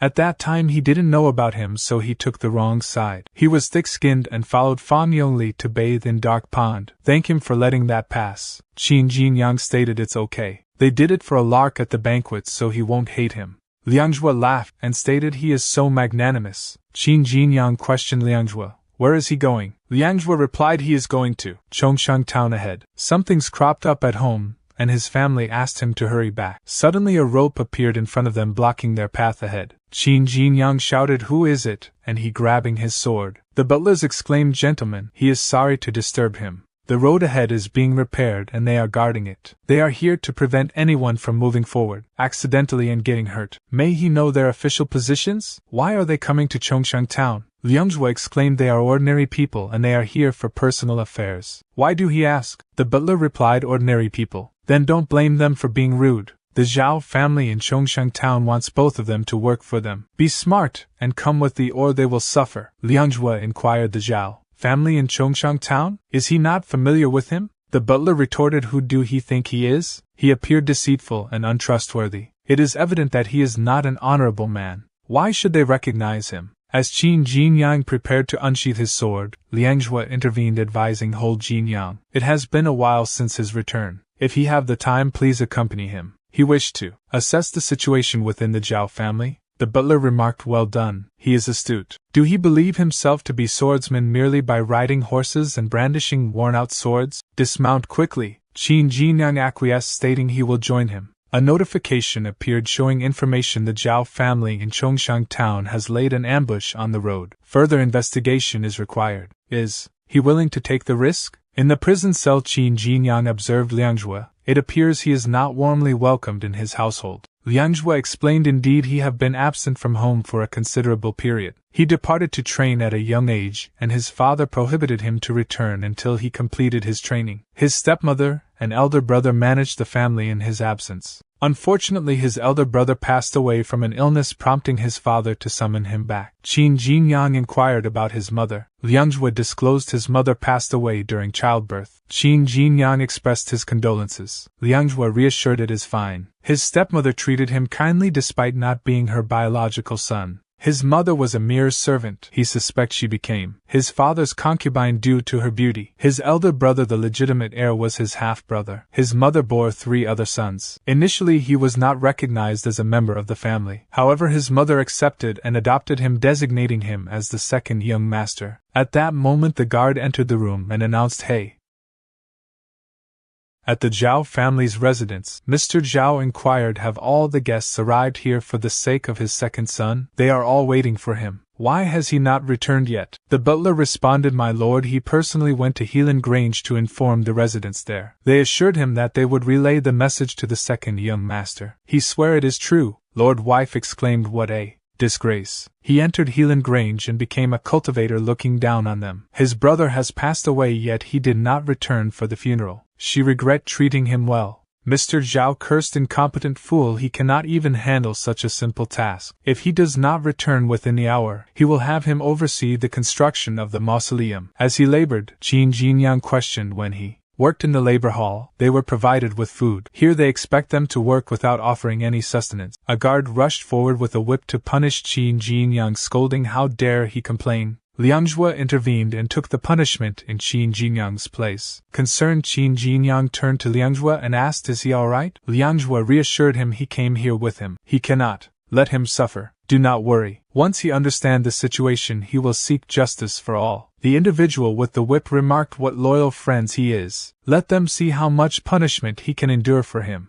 At that moment the butler called out to gather around everyone. A guard inquired boss what happened to his face. The butler dismissed it, saying it was an accident. He fell. Let them focus. The individual with the whip threatened, just wait. He will deal with both of them shortly. The butler instructed follow him to the town entrance and head towards Helan Grange to search for the second young master. Lord Zhao has mandated that if they do not locate him within an hour, they must commence construction on the mausoleum. The other guard inquired, but he has not returned in many years. None of them can recognize him. The butler responded, fool, the second young master is a disciple of Helan Grange. He must have a distinguished appearance and stand out from the ordinary. They will certainly be able to identify him. Another individual inquired if they leave, who will oversee the work here. The butler stated the top priority at the moment is locating the second young master. These individuals are restrained and cannot escape. One of the laborers remarked they are fortunate to have the second young master, as it allows them to take a break.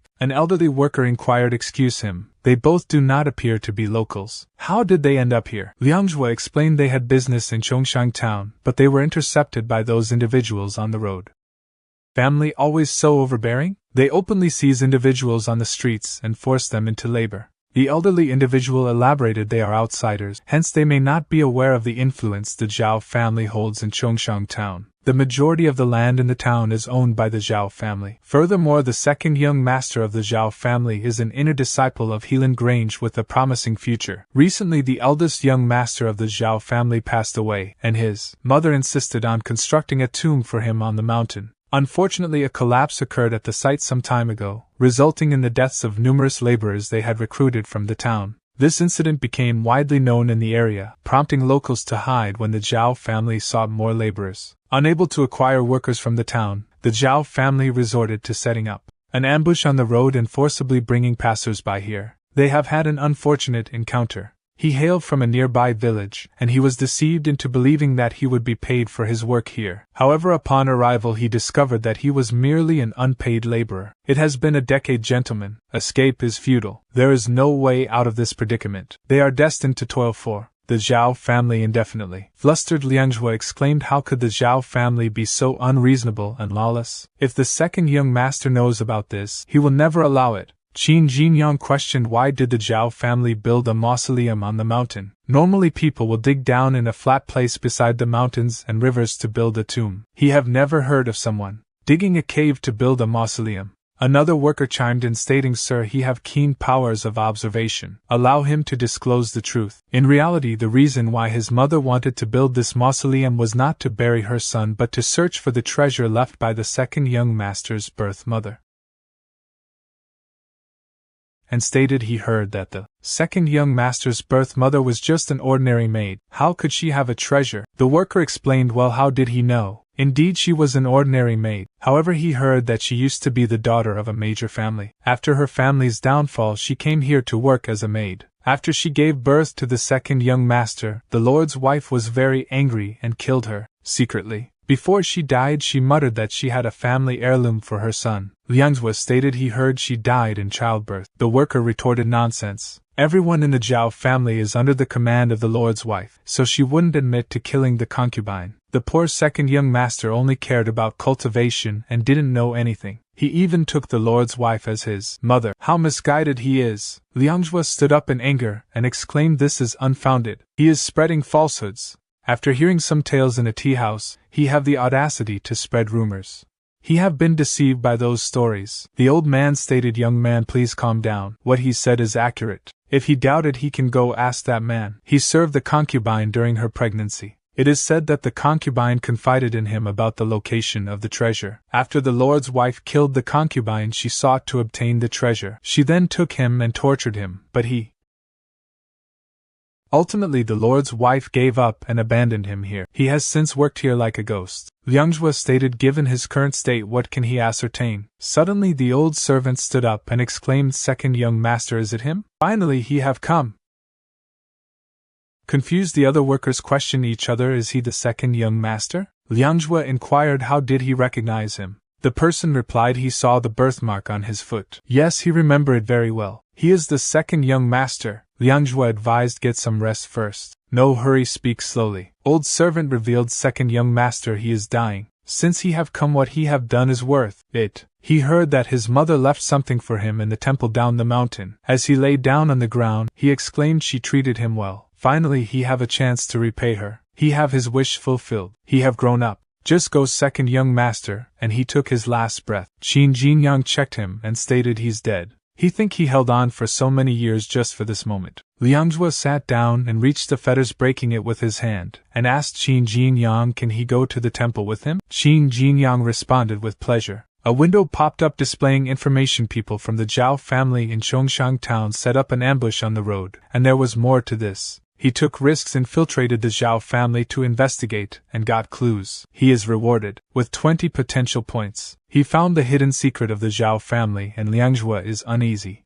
Is he willing to probe deeply into the matter with him? A little later the butler inquired, the second young master is a martial artist from the powerful Helan Grange. He won't fall into a ditch, will he? Another person questioned, what else can we do? Let those slaves out and find the second young master. With us. As they turned around, they saw Qin Jinyang and Liangzhua. They quickly drew their swords and demanded, how dare you? How did you get rid of your fetters? Liangzhua swiftly advanced and seized one individual by the neck, hoisting him into the air. Meanwhile Qin Jinyang declared he's the second young master he is seeking, but he cannot delay to attend his eldest young master's funeral. They must make their way to the temple at the foot of the mountain, hand over his sabers. They require them. Liangzhua flung the lifted individual towards them, instructing them to depart. Shortly after the butler exclaimed, my lord, the second young master has returned. Mr. Zhao inquired, why is he so agitated? He's back? Where is he? The butler replied, no, my lord. Instead of coming here, he went to the temple down the mountain. The lord, perplexed, asked, he went to the temple? At the temple the individual greeted, he is finally here, boy.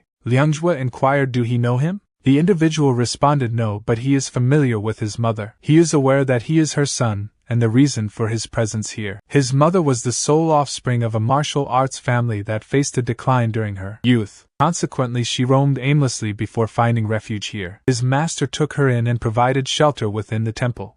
During that period they were both children of similar age and grew up together. His mother blossomed into a beautiful woman, and he developed deep feelings for her. Tragedy struck when his master passed away, leaving a void that Lord Zhao exploited to fulfill his desires for her mother. Following his master's demise, Lord Zhao, who had long harbored intentions towards her mother, forcibly took her away. The inevitable outcome of this abduction was a heinous act of rape, resulting in her pregnancy. In a moment of premonition, she sought refuge at the temple, fearing for the safety of her unborn child. Despite her fearlessness in the face of death, her primary concern was protecting the life growing within her. She approached him for a pill she had left behind, the sole memento from her previous life, in a bid to safeguard her unborn child. Qin Jinyang inquired about the pill. The individual responded, stating that pill has the ability to alter a mortal's root bone. She bestowed the pill, which she had cherished for years, upon her newborn child, bestowing upon him a strong martial arts foundation. It was her intention for her child to secure a place within the Zhao family after her passing. Indeed, young man, he is the precious legacy left by her mother. Zhao's wife urgently exclaimed quickly,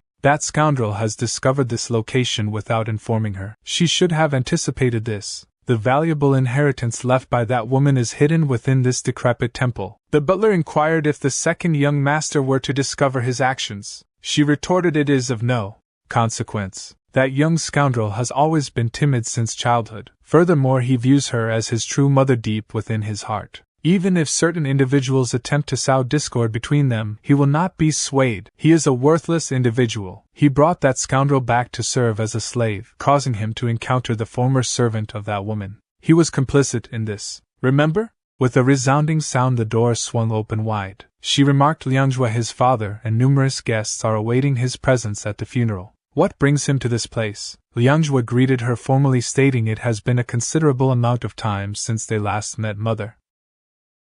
The first guard inquired, does one believe the lord's wife truly murdered the concubine in the past? The second guard responded he believed so.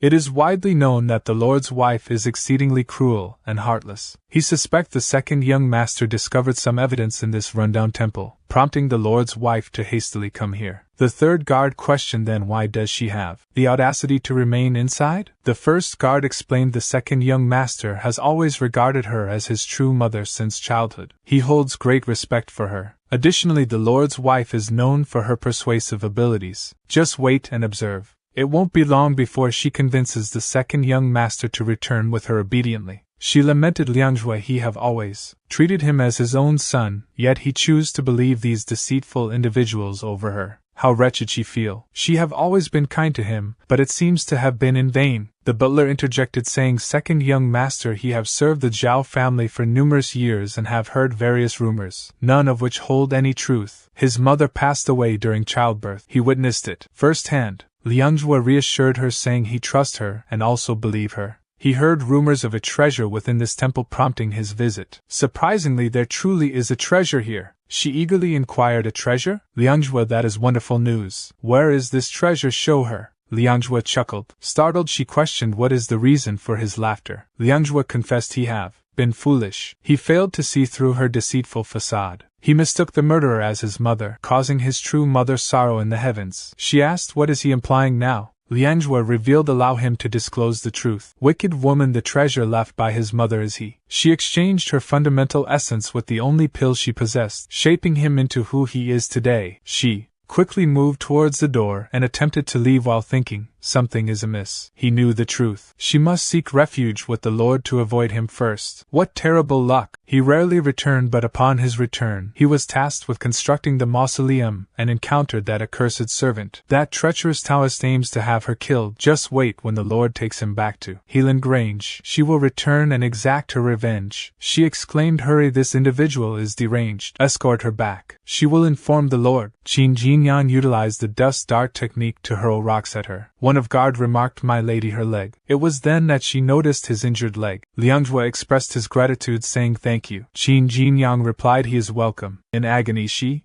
collapsed to the ground and cried out, he's mad. Someone please help her. Liangjue stated his father mentioned that his mother gave birth to him at the age of 19.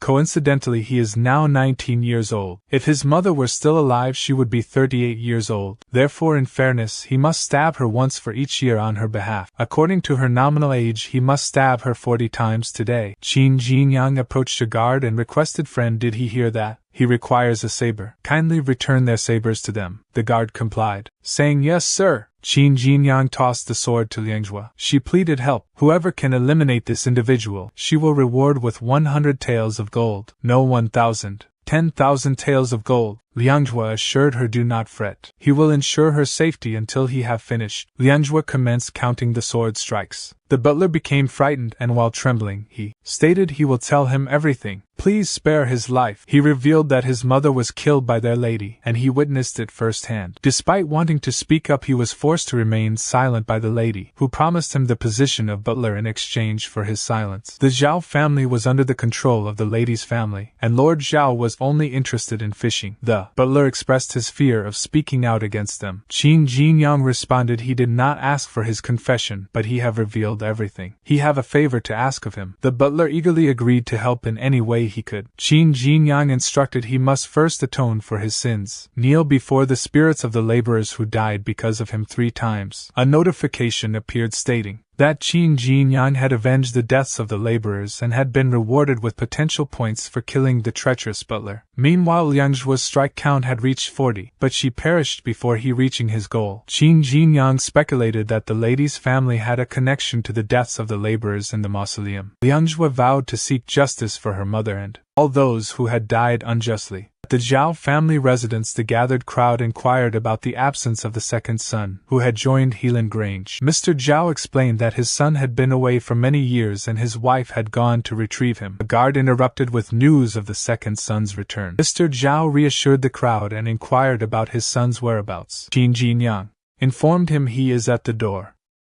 Mr. Ao inquired who is this individual, and why is he seated upon his son's coffin. Qin Jinyang responded he is acquainted with his second son through our shared sect. Today he is assisting him in tidying up the residence. Perplexed, Mr. Zhao questioned what is the meaning behind his words. Suddenly Liang Zhuo tossed a head in Mr. Zhao's direction and expressed father he apologized for his tardiness. He should have returned sooner to eliminate this malevolent woman and her kin, to rectify the situation and to seek justice for the townspeople. Lord Cheng, father of Mr. Zhao's spouse, interjected, how dare he speak so recklessly. His offspring intervened, advising father please remain composed and attend to his well-being. Qing Shi, the 10th progeny of the Qing lineage, erupted, you wretched individual, how dare he take the life of his sister? Zhao Liangzhua, he is a treacherous and disloyal scoundrel. He shall end him. Qing De, the eldest scion of the Qing family, cautioned, brother, do not act impulsively. His cultivation is merely at the second level with a damaged dantian. Qing Shi retorted, he think he can act lawlessly after affiliating with Helan Grange? Take this. None in the town can withstand his blade. Despite his attempt, Liangzhua effortlessly overpowered Qing Shi, leaving the Cheng family shocked. Liangzhua remarked, accustomed to flaunting his authority in Chongshan town, he failed to recognize his own shortcomings. He imparted this sword technique to him upon his return years ago, yet he have made no progress in honing it. His technique is riddled with flaws. Meanwhile, Qing Shi's relatives gathered around him as Lord Qing proposed Zhao Liangzhua. He have taken the lives of his sister and brother, and he is willing to overlook it. They can settle this matter amicably. He have achieved retribution by ending their lives. Their families are now on equal footing. What is his stance on this? Qin Jinyang interjected, for many years their family has wielded control over the Zhao clan, perpetrating numerous misdeeds in this region. Countless innocent lives have been lost due to their actions. They were even brought here as slaves while traversing the road. He have conducted an investigation. Their transgressions are documented in a confidential ledger within the counting house. Once they locate that ledger and thoroughly examine its contents, they can ensure justice is served for those who perished unjustly. Liangzhua stated he concur with Jinyang. It is imperative that they seek justice not only for his mother but also for all those in the vicinity. Qin Jinyang turned to the assembled crowd and inquired, does anyone possess the skill of paperwork? If so, he is willing to offer a generous temporary wage for his services. His task will be to locate a specific booklet in the counting house. There was a moment of hesitation among the group until a system window appeared, directing Qin Jinyang's attention towards a nearby individual.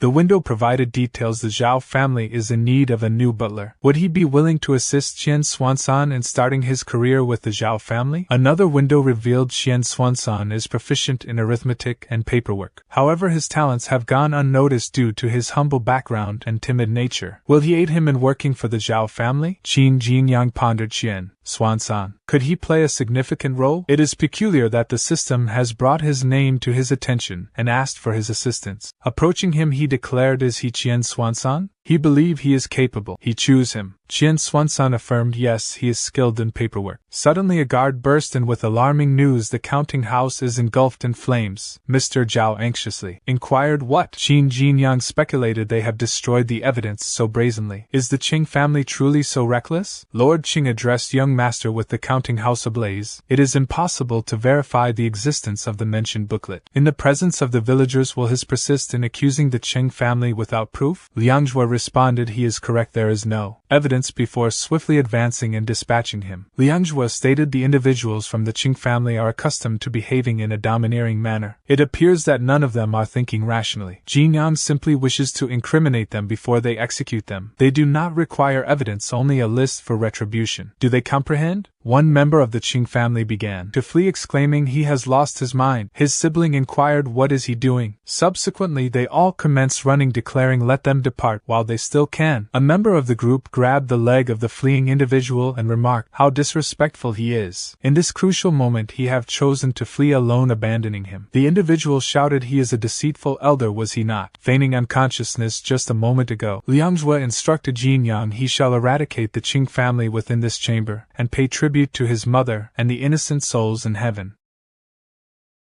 and prevent anyone from escaping. Qin Jinyang replied that is precisely his intention. As a Qing family member attempted to exit the premises, Qin Jinyang intercepted him. Liangzhua approached and ended his life. An individual inquired of Mr. Zhao, is he not going to restrain his son? Mr. Zhao responded, to be frank, he do not dare to intervene. Shortly thereafter, as Liangjue plunged his sword into the ground, he cried out, "Mother, do he witness this? It has been 19 years. He have avenged her demise." A notification window appeared displaying the message: he assisted Liangjue in eliminating his adversaries. He is granted 120 potential points. A while later, Liangjue expressed his gratitude to Jinyang for his assistance. Please do not hesitate to let him know if he require any assistance in the future. He will do everything in his power to help him. In response, Qin Jinyang replied, they have been through a lot together, so there is no need for such formalities. Qian Xuansan assured him, saying, rest assured, they have returned all the slaves who were forcibly brought here. They are also investigating the injustices caused by the Zhao family, and will provide explanations to the affected families. Impressed, Qin Jinyang remarked he seemed to have taken on the role of the Zhao family's butler quite well. Qian Xuansan expressed his gratitude, acknowledging he owed this opportunity to him. He would never have had such a chance otherwise. Qin Jinyang bid farewell, stating he will see him at Helan Grange. Liangjue simply replied, very well until then. A system window suddenly appeared informing Qin Jinyang of his rewards for recommending Qian Xuansan as the butler and the future prosperity of the Zhao family. Another window detailed the positive impact of Qian Xuansan's actions on the community, earning Qin Jinyang additional potential points. Reflecting on the situation, Qin Jinyang pondered, Qian Xuansan continues to bring him potential points. Perhaps he will indeed become a significant figure in the future. However, that is not his concern at the moment. He must focus on his tasks at hand and make the most of his time in the nearby town before returning to Helan Grange. At that moment, a voice cried out, Sir, urgent news. The Bright Cloud sect has launched a surprise attack on the Wuyue Pavilion. The leader of Wuyue Pavilion's rank 5 has been slain by the leader of the Bright Cloud sect. Su Longjie instructed activate Helan Grange's highest alert level effective immediately. Summon all disciples back immediately. No one is permitted to leave without his authorization. The messenger replied, yes, sir. Su Longjie pondered. He had foreseen this day would come. It seems Shandong province will be plunged into chaos indefinitely. Meanwhile, Feng Duoying contemplated his master is in seclusion, and Jinyang has yet to return from meeting his beloved. The path of martial arts is like sailing against the current. He must remain diligent. He must not falter. Helan Grange are at risk. However, his master also emphasized the importance of balance between work and rest. The body is like a bowstring. If he push himself too hard, he will break. He must relax appropriately. Let him leave it to chance. If the coin lands heads, he will visit Spring House. If not, he will still go. If the coin shatters into 700 pieces upon hitting the ground, he will dedicate himself to rigorous training. It landed and its heads. Manager of Spring House announced, sir, the girls he requested are here. They are all young and delicate. Feng Duoying declared he had a feeling the coin would not break. That's why he arrived at Spring House early, making good use of his time. His destiny is within his grasp. What a strategic mind he possesses. Order the girls to enter room. The women greeted him. Feng Duoying also greeted the woman and pondered to himself, is that the scent of women? Most men have children who can speak by the time they turn 18, but he have never even held a woman's hand before reaching this age. How pitiful he is. He have heard that women's skin is as smooth and soft as if it has been oiled. He have tried applying oil to his skin, but he felt nothing special when touching it. People believe he have the freedom to do as he please at Helan Grange because his father is the leader of Labor Hall. Father is conservative. He has instructed him to establish a career before considering marriage. Furthermore, he believes that women will hinder a man's spiritual development, so he has forbidden him from interacting with them. But today, the day he have eagerly awaited has arrived. Today he will indulge himself. He will do as he please. He will unleash his inner desires and be bold. Feng Duoying inquired, Madam, do all the girls here charge 98 taels of silver for their services? She responded, they also have service charges of 198 and 298 taels of silver. However, she recommend choosing from the selection here. All the girls at Spring House are renowned in this area regardless of their fees. Feng Duoying declared, bring him the girls who charge 298 taels of silver. In his mind, Feng Duoying mused, the girls here are already so captivating. He can only imagine how extraordinary those who charge more must be. She questioned, sir, is he certain? Only 3 girls at Spring House charge 298 taels, and they rarely entertain guests. Feng Duoying asserted, does she think he lacked the means? He is drawn to the rare and exceptional. Proceed at once. She replied, please wait momentarily, sir. She will Promptly bring him those 3 girls. Feng Duing considered he shall have the 3 of them serve him simultaneously tonight. Upon hearing a noise, Feng Duing inquired, "Is it an earthquake?" She assured Sir they are on our way. These girls all weigh 298 pounds. She guarantee it. Feng Duing exclaimed, "What? Shouldn't they have better body shapes since they charge more?" She explained, "Well, it is 1 tael per pound. They never deceive our guests or overcharge. Their guests have varying preferences. He pay the price based on her weight. Sir, you have exquisite taste. The fuller the lovelier. She is a spirited little mare awaiting his guidance." Feng Duing demanded bring him the girls weighing 98 pounds. Immediately. However, she closed the door and departed. One of the women questioned, "What? How dare he compare them to those ordinary girls?" The other declared he cannot dismiss them. They will display their charm tonight. Trembling, Feng Duing implored, "Stay away." The women urged, "Sir, do not be hesitant. Indulge in his desires. Come on." Feng Duing cried out, "No, Jinyang, help him." Meanwhile, Qin Jinyang sneezed and contemplated, have he caught a cold? It seems he must seek a place to rest. He have heard of the renowned spring house in Quanling town ahead, where the women are exceptional. His master is secluded in cultivation and will not visit spring house. Duing was raised with strict principles and would not frequent such establishments. Despite his reluctance, he must go there to observe the lifestyles of the people and study their ancient culture. It is not his preference, but it is his duty.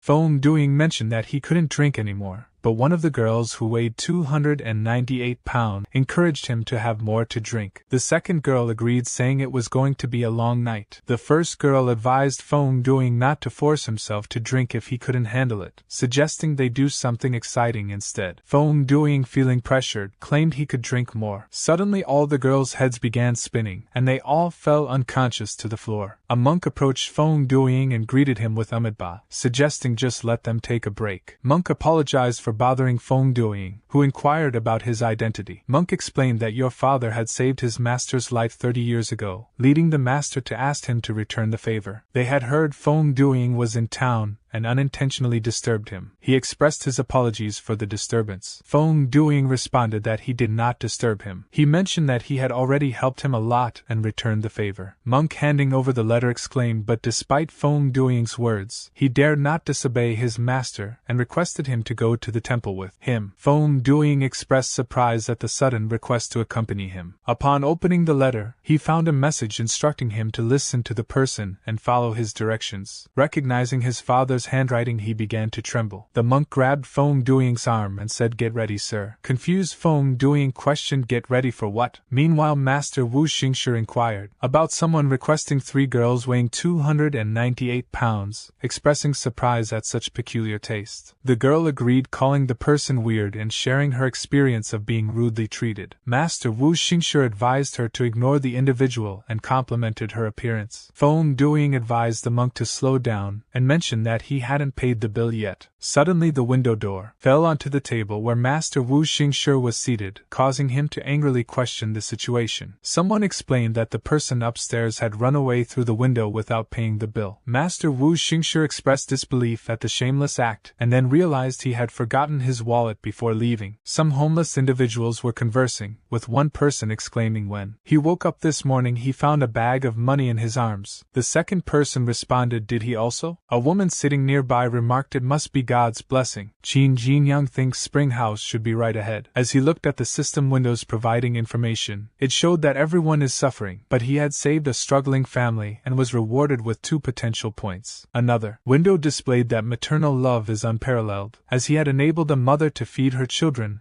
and was rewarded with 3 potential points. A third window showed that a human life is of greater value than everything else, as he had helped a starving man. A woman excitedly exclaimed upon seeing Qin Jinyang, praising his handsome appearance and inviting him to join in the fun at a place with many pretty girls. Qin Jinyang responded by suggesting that the woman bring all the girls to him. The woman recognized him as a regular customer and reliable person, asking him to wait for a moment. Qin Jinyang expressed his intention to study and experience the entertainment culture, but his thoughts were interrupted by Master Wu Xingshi demanding to be released so he could go back to Helan Grange to get money to pay the bill. The guard reacted angrily, questioning Master Wu Xingshi's identity. Master Wu Xingshi then noticed Qin Jinyang and approached him, reminding him of the importance of practicing martial arts diligently. He questioned why Qin Jinyang was not practicing at Helan Grange as instructed. Qin Jinyang mentioned that he was just passing by and questioned what Master was doing there. A woman then shouted that she had brought all the girls as he had ordered and to pick one.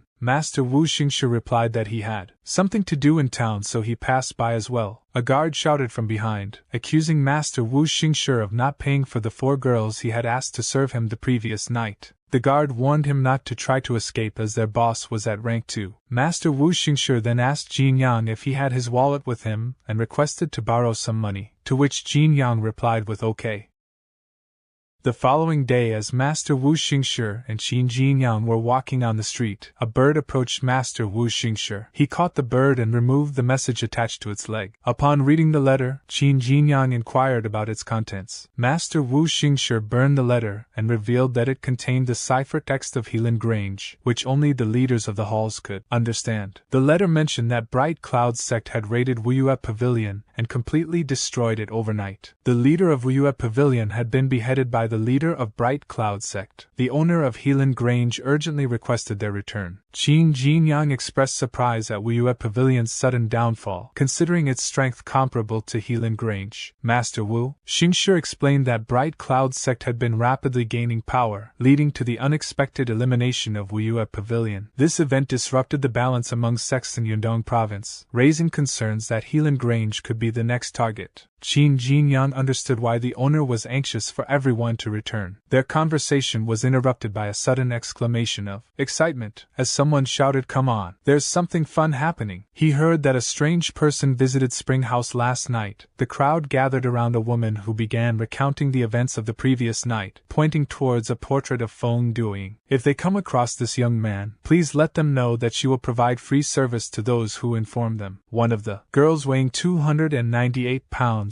claimed he tortured the 3 of us all night. They were nearly tortured to death. Then he escaped through the window. The listeners were shocked by her story. Master Wu Xingshi declared it's the same person who skipped out on paying the bill last night. He has caused trouble for him. If he encounter this fraud, he will teach him a lesson. Upon seeing the portrait, Qin Jinyang exclaimed, "Master, something is not right. Isn't it look like Duing?" Meanwhile, 2 individuals in front of them were discussing the portrait. The person in the brown outfit remarked, "Judging from the portrait, this man is handsome. How could he have such peculiar tastes?" The person in the dark blue outfit added, "Those 3 chubby girls claimed that he got drunk and boasted about being from Helan Grange. Who is he? What a braggart." Qin Jinyang asked, "Master, is he okay?" Master Wu Xingshi replied, "Let's return to Helan Grange. He will punish that troublemaker severely." Upon arriving at Helan Grange, a guard identified Master Wu Xingshi as the leader of Hosheng Hall and ordered the gate to be opened. Qin Jinyang inquired about the blue layer shield surrounding the Grange, to which Master Wu Xingshi explained it as the sect guarding formation capable of withstanding attacks from rank 3 martial artists. The formation had not been activated in over a decade and required a significant amount of silver to maintain. As they moved on, the guard instructed the arriving individuals to line up and state their names and positions. Master Wu Xingshi mentioned that the owner had also called back disciples from nearby towns, prompting Qin Jinyang to agree that they should gather their people and prepare for war. Upon reaching Hosheng Hall, Feng Duing excitedly greeted Master and Jinyang with news to share. However, Master Wu Xingshi remained silent, and instead reprimanded Feng Duing for embarrassing the hall by not paying a bill at Spring House. Enraged Master Wu Xingshi demanded his saber, expressing his intent to punish Feng Duing for his actions. Feng Duing requested Master to allow him to explain the situation. He accidentally entered Spring House but did not intend to leave without paying the bill. A monk offered to repay his father's kindness by taking him to a temple to enhance his root bone. When Master Wu Xingshi inquired about this, Feng Duing confirmed that the monk had helped him reach the peak of the silvery flower level in improving his root bone. Feng Duing intended to inform Master about this development. He then questioned that he mentioned he departed from Spring House without settling the bill, and he witnessed it firsthand. Feng Duing also asked Jinyang why he returned with Master instead of visiting his lover down the mountain. Master Wu Xingshi swiftly turned around and stated, "Duing,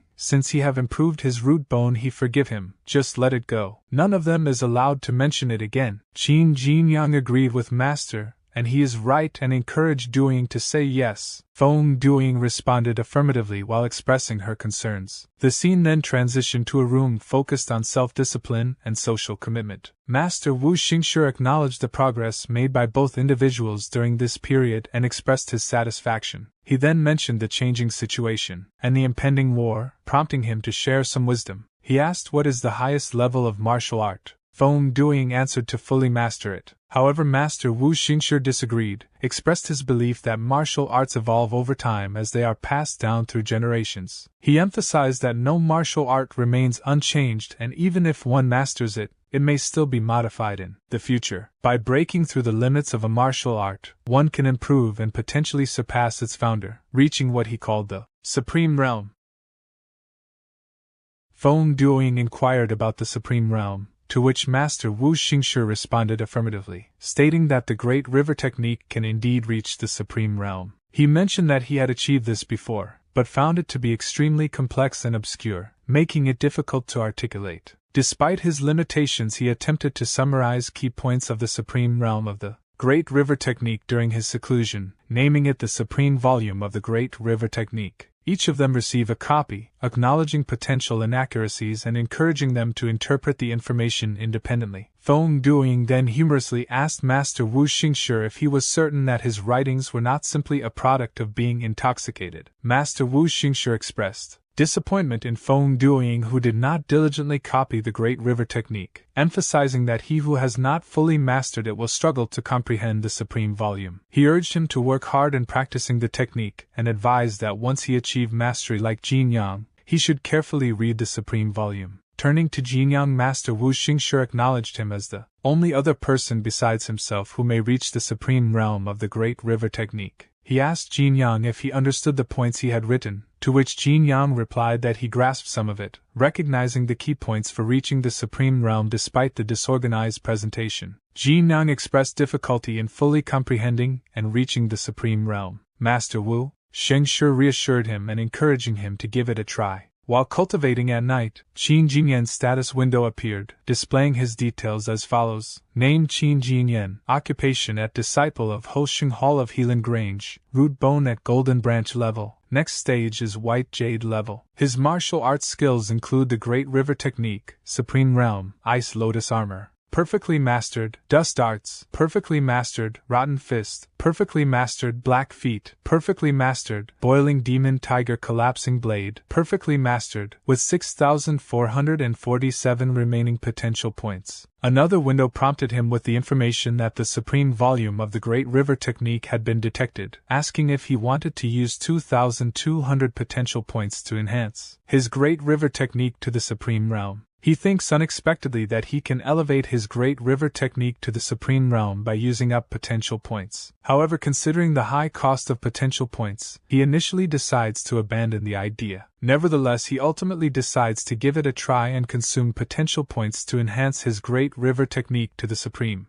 Realm. As Feng Duing approached Qin Jinyang's quarters, he couldn't comprehend what was written and decided he should ask Jinyang for clarification. Just as he was about to knock on the door, he heard a sound coming from inside. He believed Jinyang seemed to be in excellent physical condition despite the late hour. Feng Duing reflected on the importance of moderation for martial artists, yet also acknowledged the need for youthful energy. Feeling inspired by Jinyang's example, he decided not to disturb him, and instead considered how he could enhance his own cultivation by engaging in other activities first. With renewed determination, Feng Duing resolved to return and motivate himself to progress further. Shortly after, a system window appeared displaying the following information: his Great River Technique has reached the Supreme Realm. Qin Jinyang felt a sense of accomplishment as he thought, finally it's done. The system had forcefully accelerated his cultivation, pushing him towards reaching the Supreme Realm in a short period of time. Initially overwhelmed by the workload, he soon realized the extraordinary power of the Great River Technique in the Supreme Realm, leaving him feeling rejuvenated. He then inquired with the system about improving his Ice Lotus Armor to the Supreme Realm. A window popped up asking if he wanted to consume 2,400 potential points for the upgrade. Qin Jinyang decided there was no rush and then asked if he could enhance his rotten fist to the supreme realm. A system window popped up asking if he wanted to use 2,700 potential points to enhance his martial arts skills to the supreme realm. He considered that if one martial art could reach that level, then others could too. However, he realized that without the key points summarized by his master, it would require more potential points to improve them. He decided to hold on to his potential points and only improve life-saving martial arts when necessary. He then inquired if he could further enhance the Great River technique, but the system informed him that he didn't have enough potential points to do so. Despite having over 4,000 potential points left, he pondered the limits of martial arts and found the cost of improvement to be quite high. In the morning there was a knock on the door, and Qin Jinyang's name was called out. Yawning, Qin Jinyang responded, "Coming." "Who is it?" "It's early in the morning." Upon opening the door he saw Yongli and asked what is he doing here. Yongli replied, "It's noon now. He has slept for so long." He brought him a wine and has something to talk to him about. He invited Yongli inside and they began drinking. He inquired, "Is Yongli going back to Wenning Hall? What about Mr. Ding?" He thought Yongli was staying on the back of the mountain with him. Yongli explained, "Haven't he heard? When Wuyue Pavilion was destroyed, his master was there on business as the owner had ordered. He got involved in the war and although he returned alive, he was seriously injured."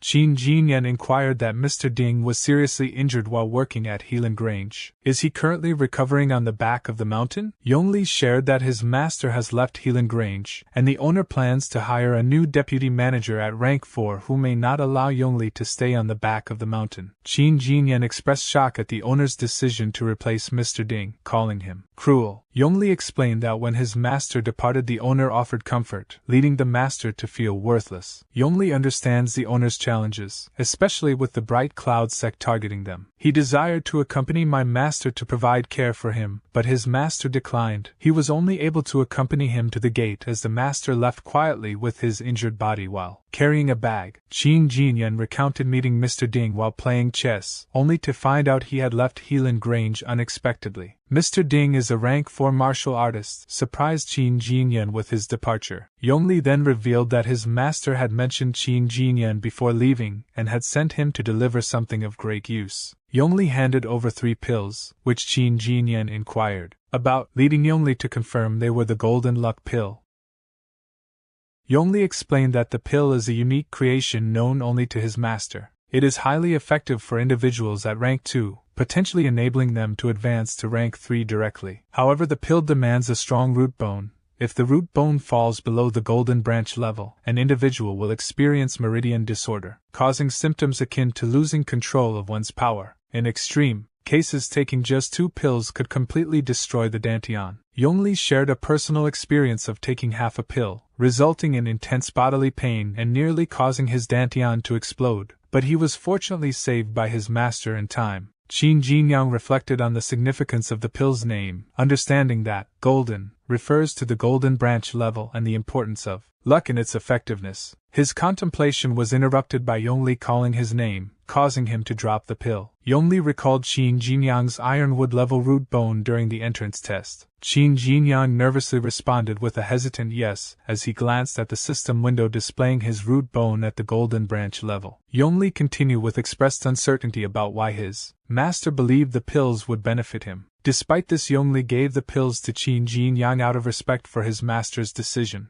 Yongli emphasized their friendship and urged Qin Jinyang to carefully consider the consequences before taking the pills to avoid troubling his conscience. Qin Jinyang nodded in agreement. Later at the cemetery in Helan Grange, he wondered if Ding Guangchun had noticed the improvement in his root bone. He doubted anyone could discern one's root bone directly. His thoughts echoed Feng Duing's words, questioning if the conversation with Fang Yongli was still troubling him. In reality, there was nothing he could do about it. The sudden departure of Mr. Ding caught everyone by surprise. Qin Jinyang expressed a sense of resignation, questioning the impact of their efforts in the face of a predetermined destiny. Feng Duing noticed Jinyang's deep contemplation, suggesting that Jinyang had not slept the previous night. Their conversation was interrupted by Master Wu Xingshi calling them over and instructing Nian to atone for their sins in the underworld in order to find forgiveness and release. Qin Jinyang inquired if the tomb they were looking at belonged to Nyenin. Master Wu Xingshi explained that Nyenin's body was found in a bandit's hideout and reported to the Grange, suggesting he may have been murdered by the bandits. Due to the urgency of the situation, only Nyenin's clothes were placed in the tomb to preserve his dignity. His body,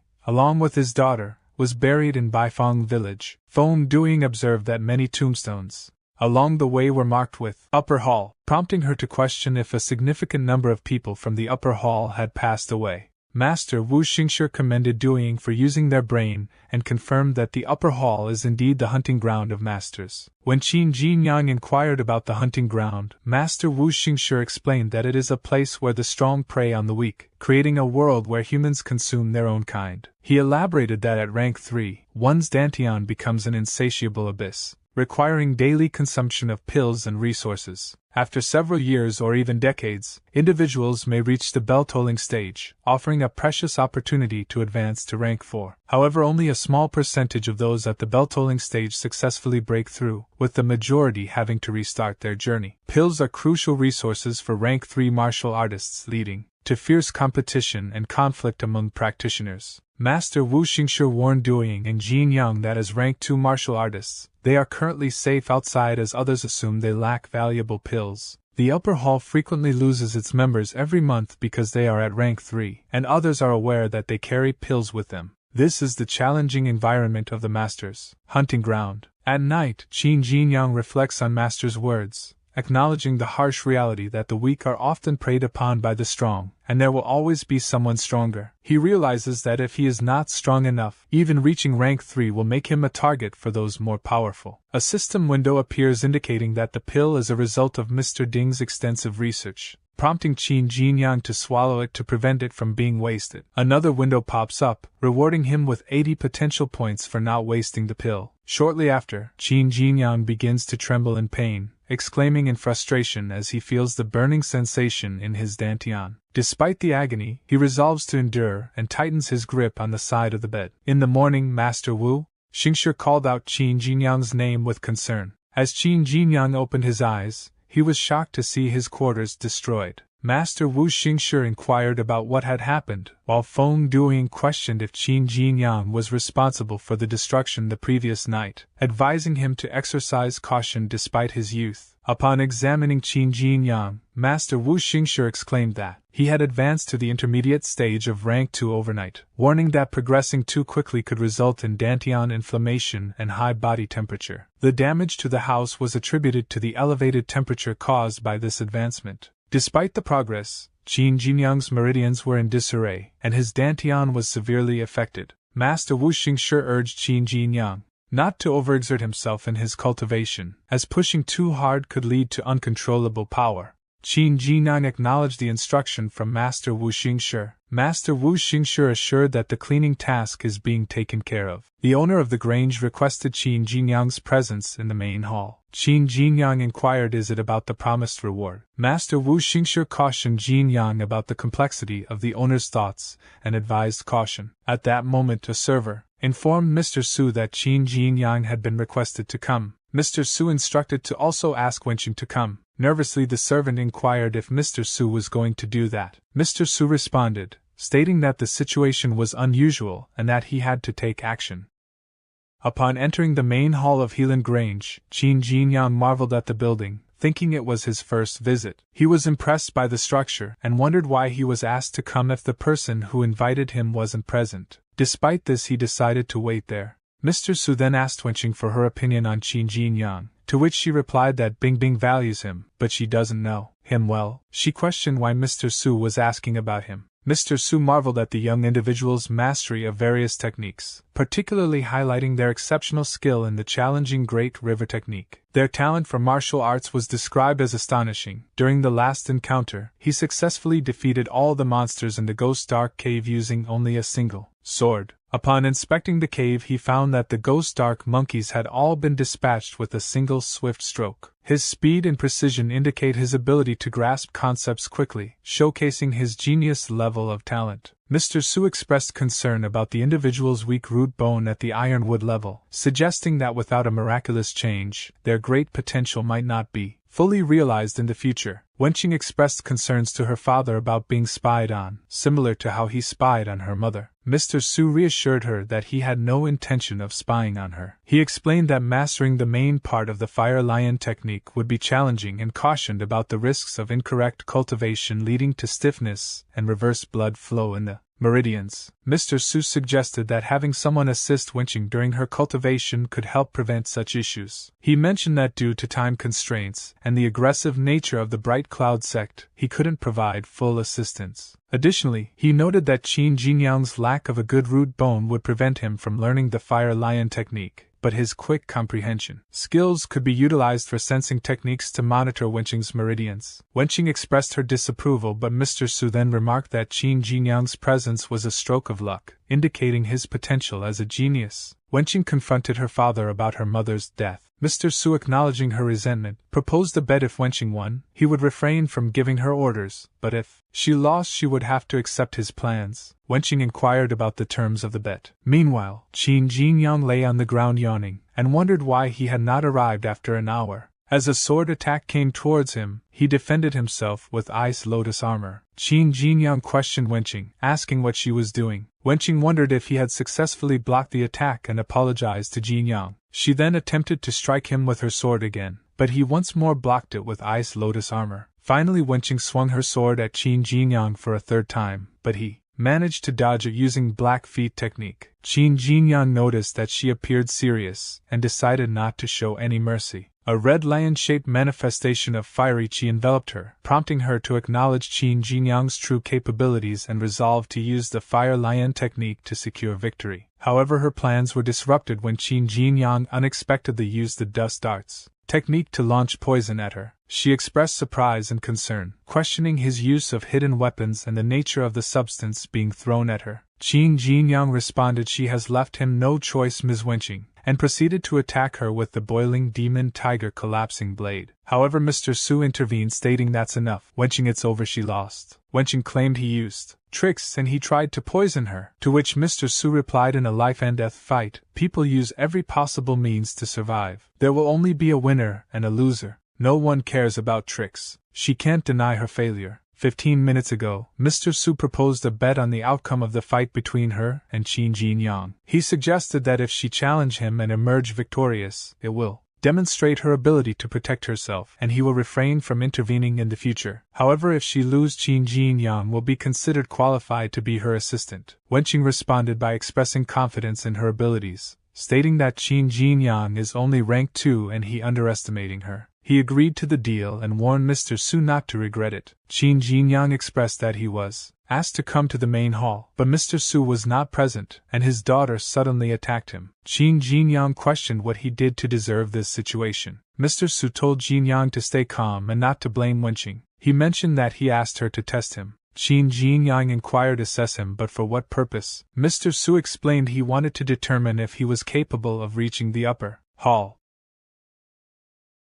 Shortly after, Qin Jinyang inquired he want him go to the upper hall. Mr. Su responded he single-handedly defeated all the monsters in the Ghost Dark Cave last time without any assistance. He promised to reward him, so he will make an exception and allow him to become a formal disciple of the upper hall. Qin Jinyang expressed gratitude, saying thank you, Mr. Su. Before he become a formal disciple of the upper hall, he have another test to complete. This test involves a mind-soothing technique. If he can understand this technique within 1 day, he will be eligible to join the upper hall as a disciple. Qin Jinyang believes that this technique is related to enhancing one's perception of qi. Why does he need to understand this technique? Is it solely an entrance test for him to become a disciple? Mr. Su presented a piece of spiritual green jade, which was the essence collecting tool Wenqing used at rank 2. This jade can store the essence of heaven and earth and has a powerful effect on martial artists at rank 2. After Wenqing's breakthrough, some qi remained inside, and although it's not abundant, its effectiveness surpasses common pills by 100-fold. Qin Jinyang recalls that his master's great river boat is also an essence collecting tool, which is a valuable item. However, he finds it suspicious. Why is Su Yuanxing being so generous this time? She cautioned Qin Jinyang not to celebrate too soon. While the spiritual green jade is beneficial, it comes with several limitations. Firstly, one must not extract spiritual qi from it too quickly. Patience is key. Additionally, It is necessary to take pills alongside using the jade, as improper handling can damage it. The absorption of the essence of heaven and earth by the jade is a slow process, and finding a location rich in qi is challenging. When his father acquired the spiritual green jade, it had been buried in a tomb for over a century, which ultimately facilitated her breakthrough to rank 3. Qin Jinyang explained that the spiritual green jade functions like a power bank with efficient energy conversion, providing spiritual qi directly to a martial artist's dantian without any loss. However, it charges slowly. Mr. Su and Wenqing were intrigued and asked about the term power bank. Then Qin Jinyang was instructed to study the technique and return to the main hall the following day if he could master it. He confidently acknowledged the instructions. As he returns to Hosheng Hall, Master Wu Xingshi remarked this essence-collecting tool is truly remarkable. Despite having used up a lot of its qi, it remains a valuable item. It will serve him while at rank 2. Mr. Su granted him special permission to enter the upper hall and gifted him this treasure. Does he understand the significance behind his actions? Qin Jinyang denied it, saying no, but he is certain it's not a reward for the ghost dark cave matter. Master Wu Xingshi agreed, stating that's correct. He is quite sensible. Mr. Su did that because of his root bone. Confused, Qin Jinyang then inquired what about his root bone. Master Wu Xingshi mentioned that Su Wenqing is currently focusing on mastering the main part of the fire lion technique and requires assistance. Although he may have a weak root bone, his perception is sharp. With some training he can sense the fluctuations of qi and protect her. If he was not chosen, who else would Mr. Su consider for this role? Qin Jinyang remarked that it makes sense why he needs to learn the mind-soothing technique. Master Wu Xingshi explained that the existence of Helan Grange is attributed to the fire lion technique. However, within Helan Grange, only Mr. Su and his daughter have access to the main part of the technique. So if his foundation is stronger than what Mr. Su and he believed, then he should take advantage of this opportunity. Does he comprehend? Qin Jinyang responded, yes, he understands, master. As he returned to his spot, he pondered, did his master know about his true root bone? His contemplation was suddenly interrupted by a notification informing him an essence-collecting tool has been detected. Would he like to use his potential points to speed up the essence-collecting process? Qin Jinyang instructed the system to use 10 potential points initially. He believes that by utilizing these potential points, he can speed up the process. As a result, the issue of slow charging speed is resolved.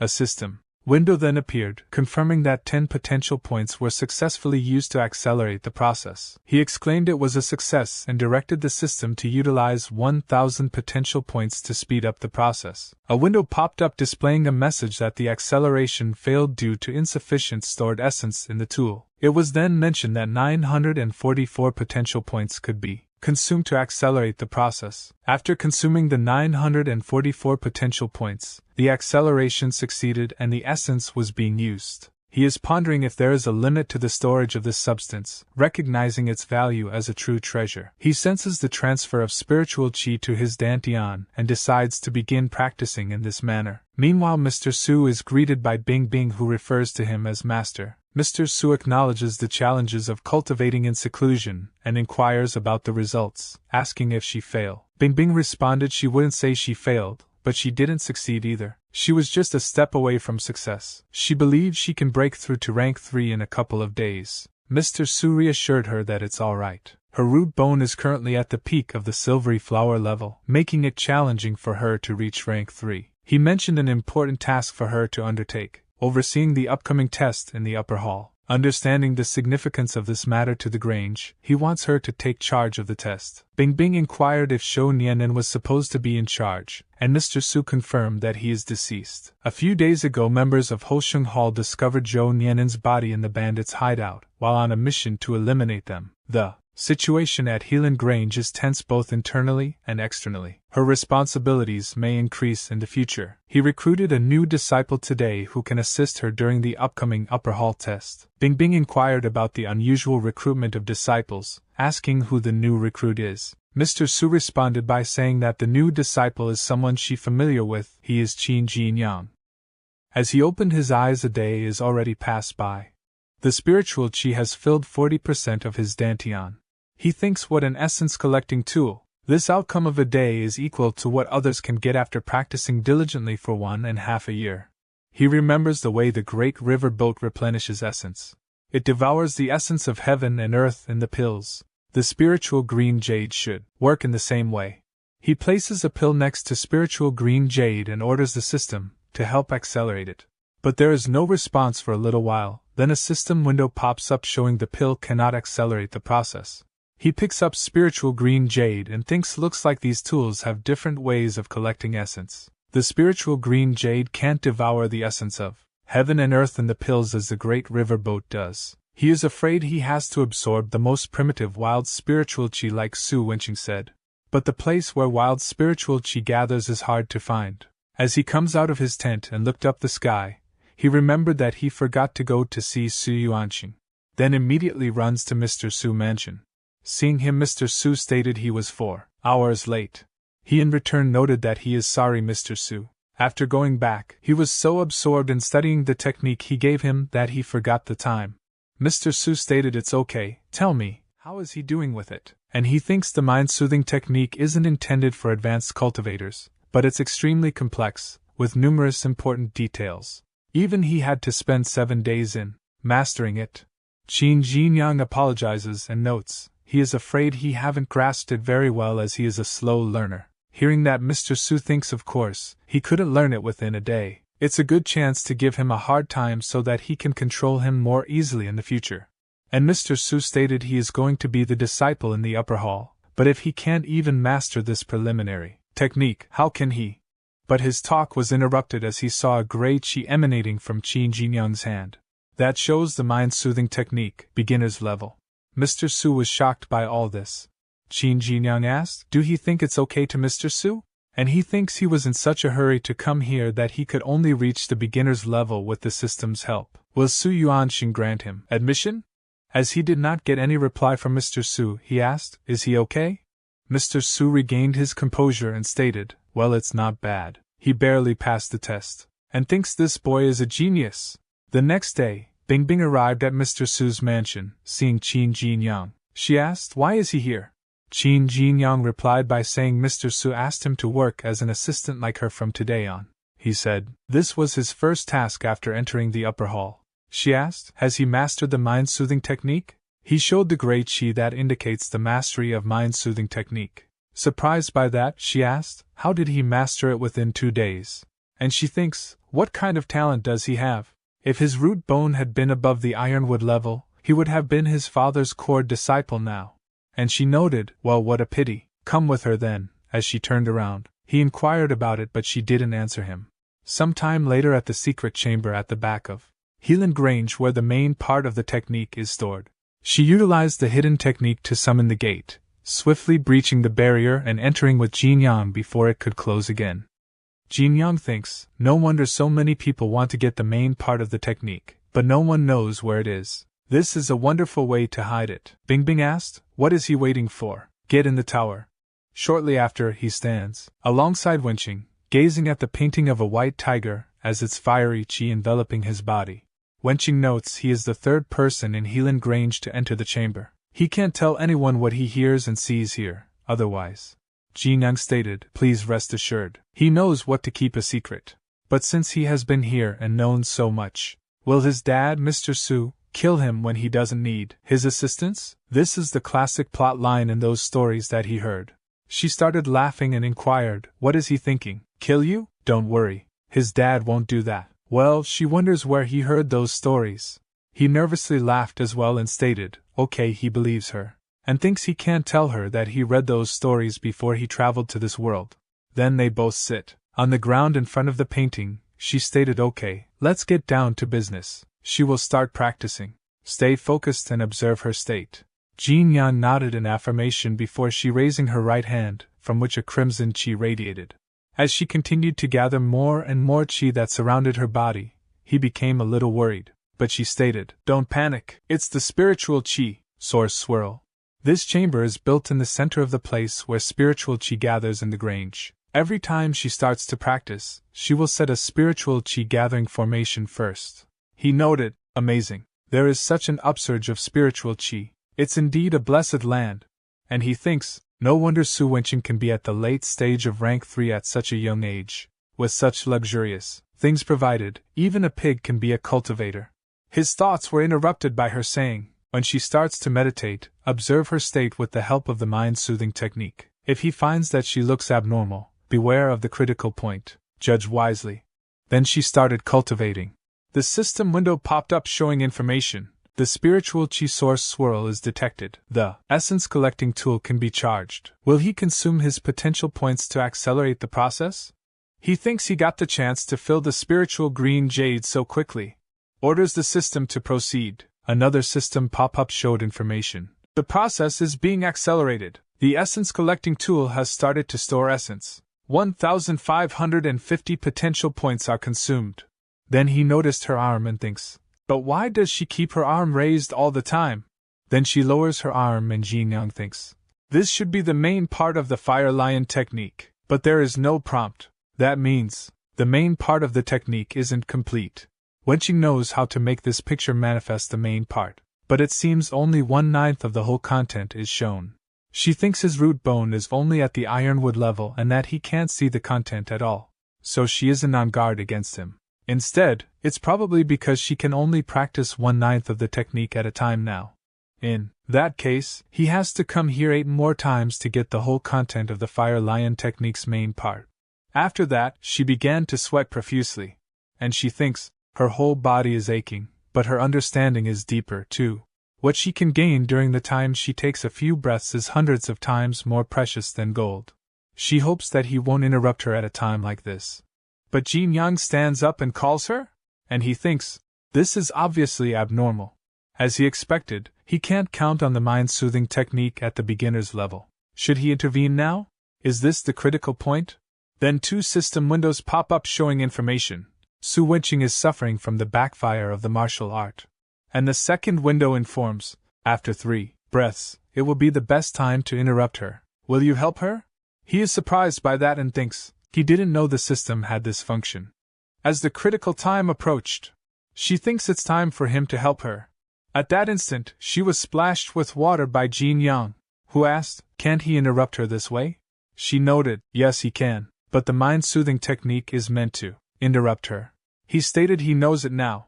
She thanked him and notes, he judged the time very accurately the first time he did it. He replied by saying he is glad that it's accurate. The system window popped up showing information. His precise timing of interruption pleased Su Wenqing. He is rewarded with 100 potential points. At night in his tent, he meditates with the spiritual green jade. After a while later, the green jade falls to the ground, and he notes, the spiritual chi has filled 70% of his dantian. Now, he has truly reached the late stage of rank 2. He is soaked in sweat. He should wash his pants. As he is about to do so, Feng Duing lifted the curtain and said he has big news. Watching as Jinyang removes his pants, he quickly turned around and apologized he will come later, but Jinyang grabs him from behind and said come back. As he explains the situation, Feng Duing understands and notes. You were practicing. He thought you were entertaining yourself again. He asked, what do you mean by entertaining himself again? What the hell is he thinking? By the way, didn't he say big news just now? What is it? Is his dad finally agreed that he could get married? He notes that he wasn't going to talk about that. Well, the war among sects of Yundong province ceased.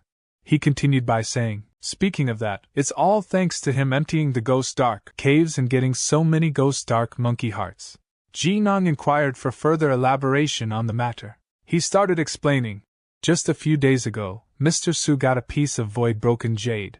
Then with the broken jade as the core and the 900 ghost dark monkey hearts as the base, he refined a large formation. This formation can achieve void teleportation. Jinyang stated, void teleportation, it's awesome. Feng Duing noted, of course, there's a limit. Only rank 5 martial artists can barely bear the tearing of voids. It means that in the whole Grange, only Mr. Su can use this formation. Mr. Su has distributed the formation keys to the other 8 rank 5 sect leaders in Yundong province. In this way, anyone attacked by the Bright Cloud sect can get help through the formation. The rank 6 sect leader of the Bright Cloud sect is very strong, but he can't match 9 rank 5 sect leaders. He stated, it's wonderful news, because Bright Cloud sect broke the balance among sects, but Mr. Su's void teleportation formation built a defense alliance. Feng Duing notes, naturally, Mr. Su would be the leader of the alliance. Their Grange's future is getting promising. However, Jinyang began pondering it deeply. The following day, as Jinyang and Yonli enjoying their drinks together, Yonli stated, "The whole Grange is celebrating Mr. Su becoming the leader of the 9 sects. Who still remembers his master?" and asked Jinyang, "How's his preparation for the test?" He notes he was going to tell him about it. A person in red dress named Miaodonga stated, "He still have time to drink here? The new deputy manager is coming. Do he think he'll keep him if he stay here shamelessly? Don't dream about it."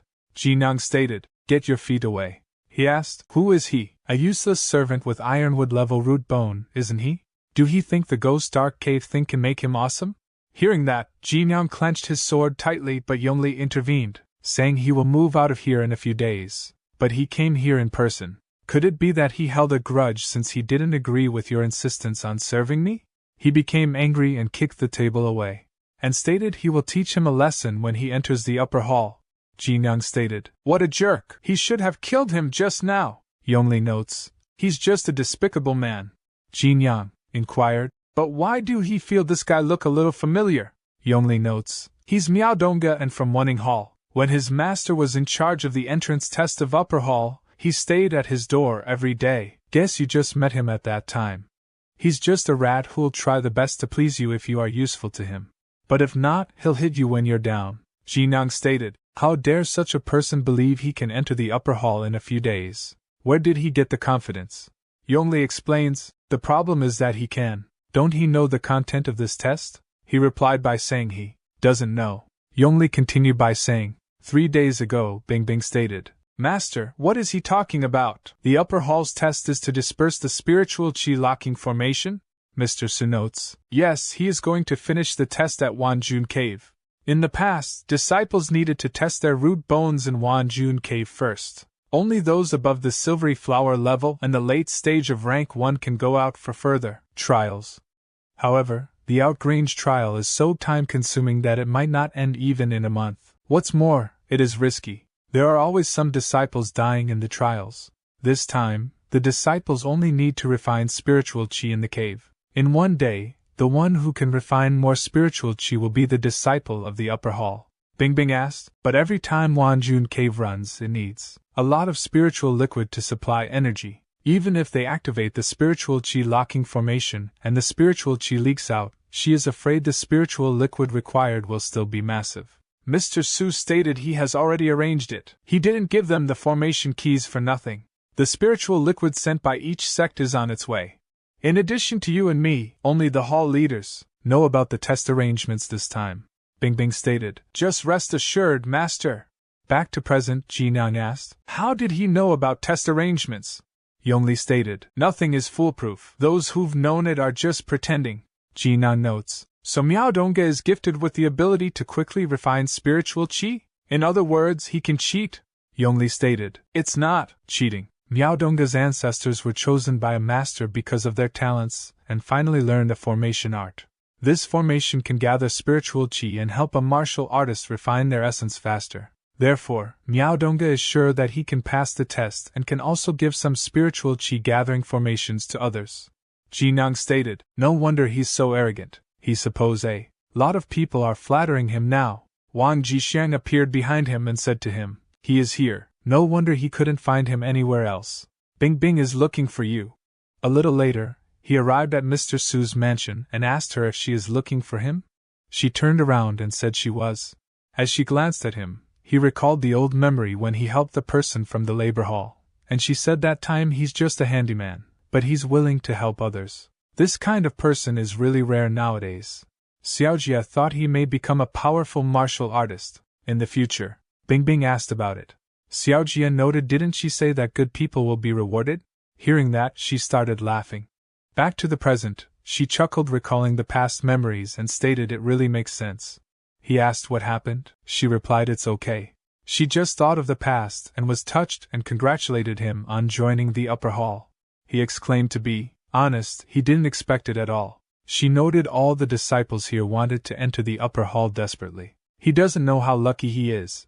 For miles around, where there's a big town, there's our branch. Each disciple of the upper hall is a leader of the branch under the mountain. The reason why the Helan Grange doesn't have many disciples is that the entrance test is strict. In fact, they have a large number of subordinates. In addition to the disciples, there are countless small groups attached to us.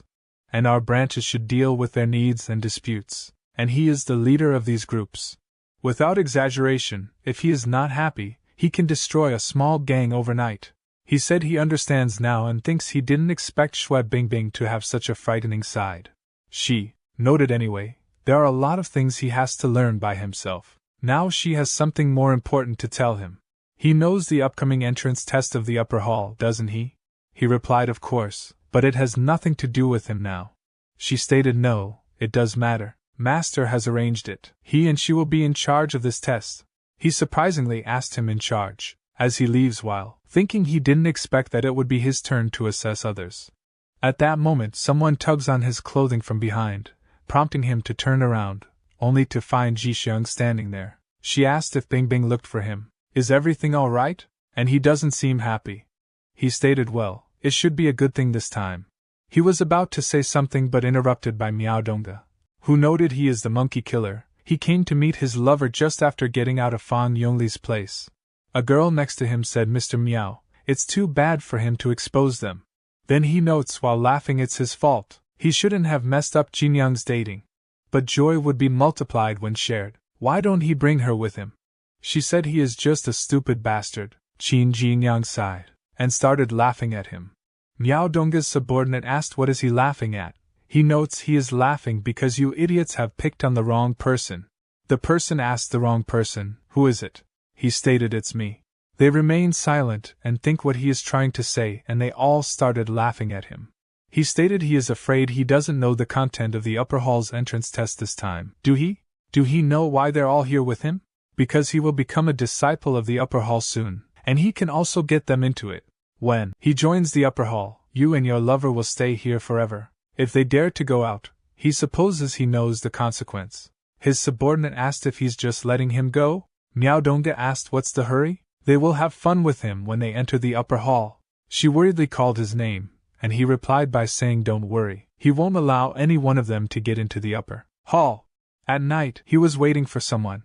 A little later, someone put their hand on his shoulder and said, as usual, don't look back. He brought two important messages this time.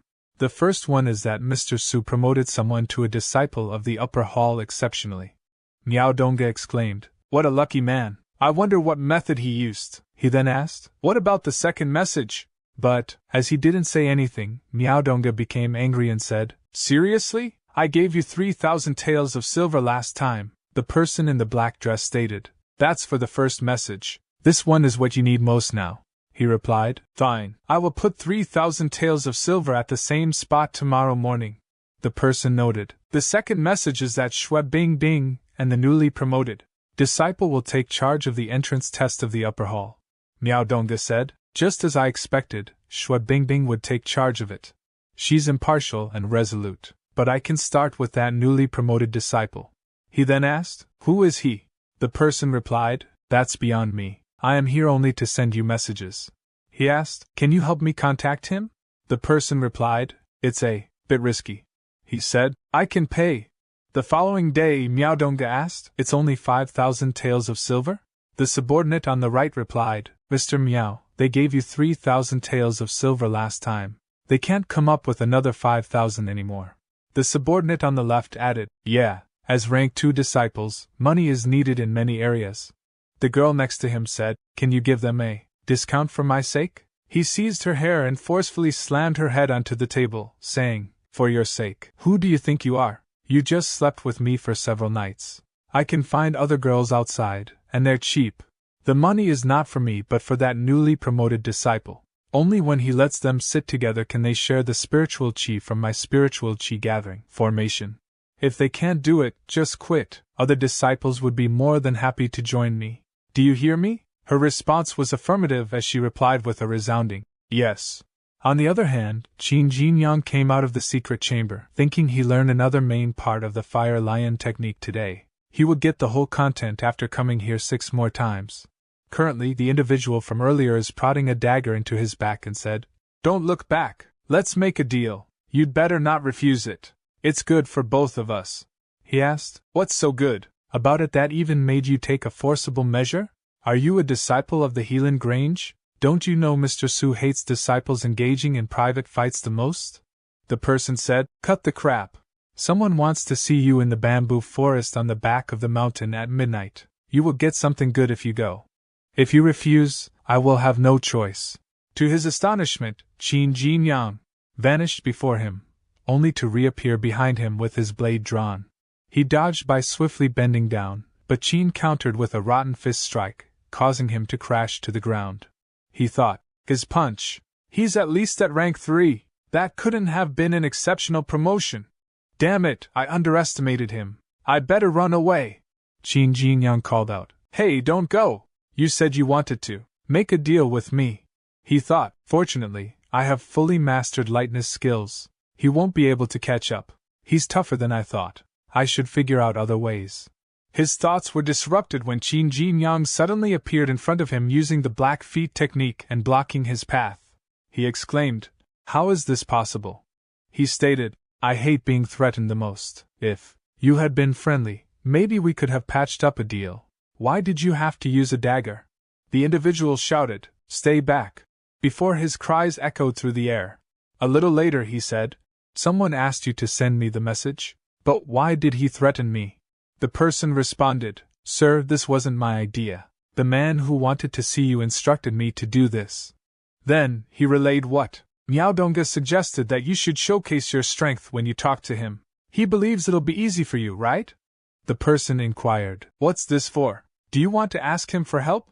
Miao Donga replied, I understand. When one seeks someone's help, they can't just offer benefits. They must make it clear that they can be harmed at any time. Only then will they truly become their helper. Back in the present, he nodded, acknowledging that he understands. It makes sense. Unfortunately, that approach doesn't work on him. He can be persuaded by reason instead of force. Tell me, how did you know that he was promoted exceptionally? The person replied, I am a guard of the main hall. Sometimes I overhear when Mr. Su issues orders in the main hall. He then asked, Then tell me, who wants to see me? The person noted, Miao Donga from Wanning Hall. He remarked, It's him again. What a small world. In the bamboo forest at midnight, Miao Donga waiting patiently. Qin Jinyang appeared behind him and remarked that you had been waiting for so long, adding that you were quite patient. Swiftly jumping aside, he realized that Qin Jinyang had approached without him noticing. Qin was not simple. He then asked, Why are you 2 hours late? Qin Jinyang retorted, Then why did he ask that man to talk to him that way? He threw the blood-soaked clothes of the guard, making him nervous. However, Qin Jinyang continued, Listen, I hate being threatened. If you want to make a deal with me, show me your sincerity. Don't play tricks. He lowered his head before Qin and offered his apologies, saying, Please forgive me, sir. A system window popped up showing information. If someone has much money to burn and asks you for help by offering rewards, are you willing to help him? He mentioned, You are quite straightforward, sir. He wants to sit in the center of Wanjun Cave, where the spiritual qi is the richest, and he has 5 companions who want to sit around him. Qin replied, That's easy, but it's also difficult at the same time. Miao Donga acknowledged that he understood what Qin meant. Here are 3,000 taels of silver. Please take it. Qin Jinyang stated, It was supposed to be enough, but I know I can't breathe easily after being threatened. Only by holding 8,000 taels of silver can I recover. Miao Donga responded, Sir, 8,000 taels of silver is a bit too much. Qin turned around and said, Let's end this conversation then. He stated, Wait. I will give you 8,000 taels of silver. Qin replied, That's good. A system window popped up showing information. He helped a rich man spend 8,000 taels of silver. He is rewarded with 800 potential points. The following day, as they all gathered at the front of Wanjun Cave, Yonli asked, Where's Qin Jinyang? Is he not up yet? Feng Duoying replied, That can't be. He left earlier than us today. But where did he go then? Then, people started whispering, It's Miao Donga from Wanning Hall. One person remarked, I heard he has a unique technique to gather spiritual qi, so he can definitely pass this test. Another added, He's lucky. Those who are following him can rely on him and enter the upper hall then. But why do they look unhappy? Then the girl began to speak, saying that they had sold off their family, assets, and even borrowed money from loan sharks. Her words were interrupted by him, saying, If they don't believe him, they may quit now. But I won't return the money. After they enter the upper hall, they can earn a lot of money easily. They all nervously smiled and acknowledged that he was right. Then, he noticed Yongli and remarked, "You might as well go back and sleep, just like Qin Jinyang." Yongli replied, "You are so mean." As someone emerged, he announced, "Is everyone here? The test will start soon." He began explaining about the test. After you enter Wanjun Cave, we will test your root bones first. Those whose root bones are above the middle rank of the silvery flower level can stay, and others may leave. After that, Bing Bing will remove the seal of spiritual stones. Then, you can refine spiritual qi for 2 hours using the withered bell leaf. The more spiritual qi you refine, the more it withers. We will only recruit 6 people this time. The 6 people who make the leaves wither the most will enter the upper hall. Miaodong asked, "Sir, what if 7 people get the same withered bell leaves in the end?" The person explained, "You're overthinking it. Rank 2 disciples with uneven strength won't make it. Even rank 3 disciples can't make the leaf fully wither in 2 hours, let alone you." Miaodong turned around and said to his fellows, "Good, looks like they can all enter the upper hall." Meanwhile, Feng Duing worried about Jinyang and thought, "Where is he? How could he miss such an important test?" At that moment, Qin Jinyang appeared on stage and asked, "Is everyone okay?" His sudden appearance shocked them all, and they wondered, how could it be? But Qin introduced himself as Qin Jinyang from the upper hall, the deputy examiner for this test. Seeing Feng Duing slap his own face, Yongli worriedly inquired, "What is he doing?" Feng Duing responded by saying he was checking if it is a dream, but it's not. Witnessing all this, Qin Jinyang felt embarrassed and thought to himself, "Does he think this is a joke?" The girl whispered to Mr. Miao, "It's Qin Jinyang." She didn't expect him to be the examiner. "What about their seating?" Mr. Miao shouted, "Shut the fuck up, bitch! He's received the money anyway. If he doesn't do as they agreed, he will tell others that he took bribes. They will both be punished." Then Qin Jinyang stated, "Now, he will announce the seating chart. Disciples, when they hear their names, they can enter Wanjun Cave and take their seats in order." A little later, as all of them seated in Wanjun Cave, Mr. Miao thought, he still let him sit in the place with the richest spiritual qi, and he let them sit around him just as they agreed. But he also added seating of Yongli and Duoying. Yongli thought, if Miaodong wants to use his spiritual qi gathering formation to distribute the spiritual qi to his 5 fellows, he must pass it to him and Duoying first. They will be the biggest beneficiaries. How clever Jinyang is! Duoying thought. After the test, he must ask him when he entered the upper hall. He never mentioned it before them. Miao thought, only 6 people can be recruited this time. If they pass the test, 2 of his fellows will be eliminated. Damn it! Qin Jinyang took advantage of him. Qin Jinyang announced they will test their root bones now. He asked Bing Bing to please release the pressure. She started immediately, emitting crimson red qi flowing from her into the testing area. They all started to meditate immediately. A little while later, one person started to struggle and thought, he can't hold on anymore.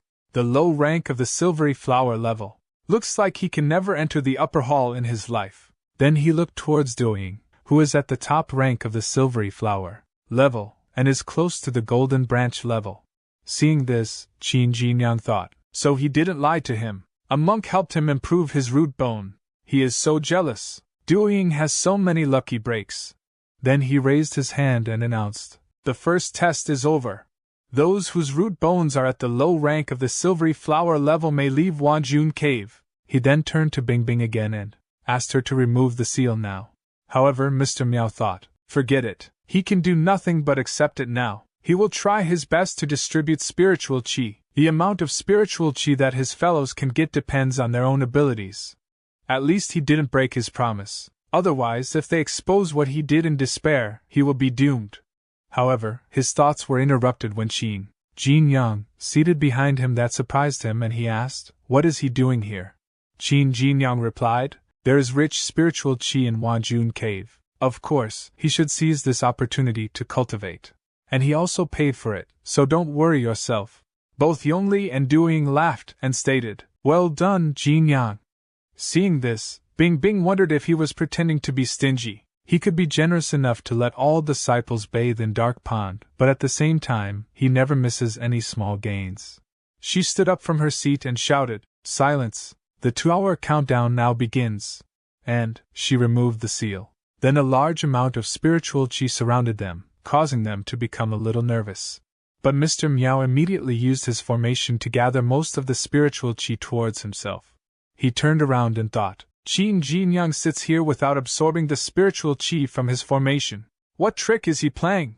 But Qin Jinyang thought he was right. Miao Donga's spiritual qi gathering formation is just a spiritual qi source swirl. It can be absorbed by spiritual green jade. A system window popped up showing information. The spiritual qi source swirl is detected. The essence collecting tool can be charged. Will he consume his potential points to accelerate the process?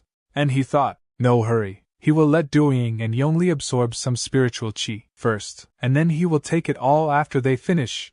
As an hour passed, Qin Jinyang stopped his cultivation and think. As the deputy examiner, it's time for him to check their spiritual qi refining progress. Miao Donga is the fastest currently as he has the spiritual qi gathering formation. Doing has the strongest root bone, and with the benefit of the spiritual qi gathering formation, he is the second fastest, just a little behind Miao Donga. Yongli must have some unusual capability. The 5 pals of Miao Donga are doing well too. The remaining 3 places in the upper hall have to be taken by them, but 2 of them have to be eliminated. Then the spiritual qi provided to Doing through the formation was suddenly stopped, and in surprise he looked toward Miao.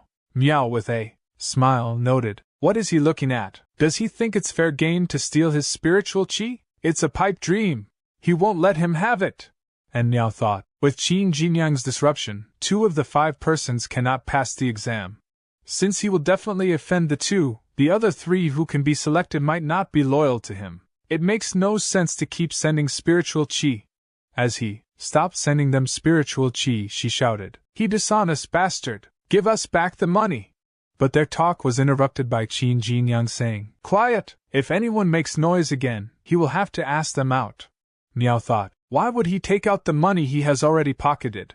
Then his spiritual qi became less and less, and he thought, what's going on? He has taken back the distributed spiritual qi. Why did the spiritual qi around him become less? Where is it? Then he noticed Qin Jinyang, who was absorbing spiritual qi with the help of the system. Meanwhile, Miao thought, did he lose control of his power? But why is the spiritual qi gathering formation still working? What the hell happened? An hour later, Bing Bing announced, time is up. The exam is over. Miao coughed up blood on his leaf and thought, what the hell? He had to provide the spiritual qi gathering formation with the spiritual qi in his dantian, and he couldn't shut the formation by any means. And Qin Jinyang thought, Miao Donga's spiritual qi gathering formation is helpful. A little later outside the Wajun cave, Qin Jinyang stated, he is going to announce the ranking of the exam this time. The top 6 contestants will be admitted to the upper hall. One person from the gathered crowd stated, he heard that Qin Jinyang was once a handyman. He is the deputy examiner now. Meanwhile, he noted, the first place, Feng Duiying, the disciple of the Hosheng Hall. And at 6th place, Wang Qizhong, the disciple of the Wenning Hall. Wang Qizhong shouted while crying, Dad, has he seen this in heaven? He made it. He entered the upper hall. The girl from before raised her arm and shouted, wait a minute, she want to report. There was cheating, a scandal of this exam. The biggest scandal of Helan Grange. She wants to report that the deputy examiner Qin Jinyang took bribes and manipulated the exam results. He used his power to seek personal gains. However, Miao thought, stupid woman, she is seeking death. Bing Bing stated, Jinyang was picked by Mr. Su personally to be the deputy examiner. Does she know the consequence of accusing him of something he hasn't done without evidence? But her talk was interrupted by him, saying, she is right, he did take some money. She was shocked by his answer. At that moment, people of the penalty hall arrived. The girl quickly went to them and asked, is they coming to arrest Qin Jinyang? She has solid evidence.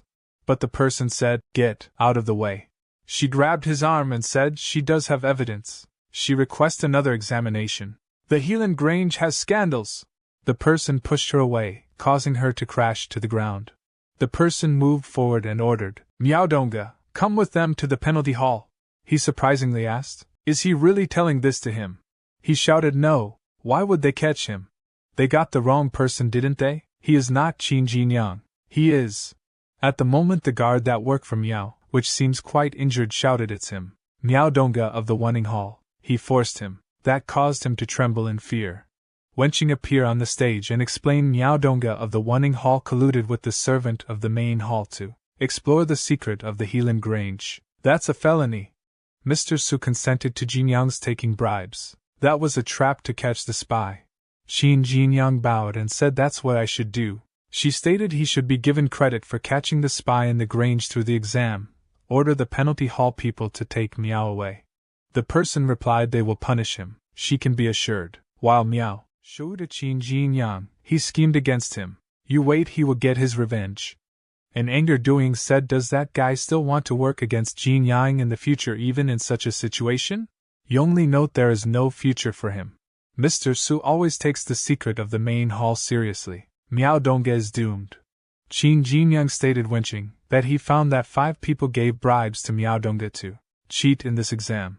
She note the 5 people didn't commit felonies, but they did something they shouldn't have done. Invalidate their test results then. The girl began to cry about her money, and Qizhong exclaimed, Dad, he is finished. And Wenqing announced the exam is over.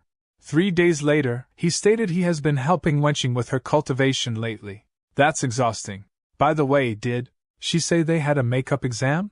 She explained the positions hadn't all been filled in the last exam, so Mr. Su held another exam personally just the day before yesterday. In this exam, Zhao Liangjue, Gu Konghe, and Wang Qizhong were ranked among the top 3 and were admitted to the upper hall. He noted the first 2 seemed to be his acquaintances. At the moment, Doing shouted his name and said, Bad news, come with him to the main hall. He worriedly asked what happened. At main hall, Mr. Su asked, did he say he will leave the Grange to look for his master? Yongli responded by yes and requested please approve his request. Liangjue said, calm down. He was just admitted to the upper hall. His fame is just starting. It's not sensible to leave now. But he thanked him and said but he have made up his mind. Then Bingbing stated it's noble of him to care about his master so much. But to look for a person worldwide is just like searching for a needle in a haystack. He also thanked her for her kind reminder, but he can ask around on his way. Hard work will pay off. He has confidence that he will find his master. Doing said to Jinyang, he is Yongli's good friend. Please talk some sense into him. Otherwise, he will leave the Grange. He replied by saying don't try to stop him. He knows him. He values the bonding much more than his prospects. At the moment Mr. Ao announced I'm back. Jinyang, you brat. He heard on his way back that the upper hall has brought new blood. There are really many new faces here. Mr. Su stated he must have had a hard journey. He came back suddenly. Did anything happen to Zhao Jiqi that he was spying on? He note don't mention him. Bright Cloud Sect sent a messenger to ask him to go back to the sect, saying that Prince Wan was going to arrive in Yundong province. Maybe Bright Cloud Sect wants to get the qualification to build martial arts hall. Mr. Su, he should send Mr. Ding to do that kind of job next time. Oh, speaking of Mr. Ding. He heard on his way that Mr. Ding was injured badly and had left the Grange. Is that true? Mr. Su sighed, it's true. See, here's his disciple. He was just admitted to the upper hall, but he wants to leave to look for his master today. After he find his master and get his things done, don't forget to come back to the Grange. He will always keep the position in the upper hall open for him. He thanked Mr. Su, and Mr. Su turned to Mr. Ao, asked to come with him to his study. He has something important to talk about with him. They leave the main hall. Qin Jinyang wonder when Yongli can come back. But Feng Duing stated he is right. Yongli values the bonding with his master. Since he had made up his mind, they have to support him. Jinyang note there may be unexpected changes in the Grange shortly. Yongli is too straightforward in character. It's not a bad thing for him to be away temporarily. And he asked, by the way, who is Prince Wan mentioned by Mr. Ao just now? Feng Duing asked, don't he know him? And he explained Prince Wan is the late Emperor's 6th son. He is the senior Jiangwulan. Prince Wan is decisive and ambitious, a sharp contrast to Prince Yun of Yudong province. A few years ago, when Prince Wan was governing the southwestern border area, he led the troops deep into the enemy's territory, and left a river of blood. It was under his leadership that the provinces in the southwestern area advocated martial arts, and a lot of martial artists made great contributions to the state and made their fame. Qin Jinyang stated no wonder when Bright Cloud sect heard that Prince Wan was coming. They called Zhao Ziqi back immediately. They wanted to be prepared in advance. Back at Mr. Su's study, he asked Mr. Aio, do he know why Prince Wan wanted to come to Yundong province? Mr. Aio stated isn't it because Prince Yun is old and wants to go back to the capital for recuperation, and thus Prince Wan is sent here to rule the province? But Mr. Su note that's an excuse. He received very reliable information when he was in the capital not long ago, and informed that Prince Wan came here this time for Dadwa State.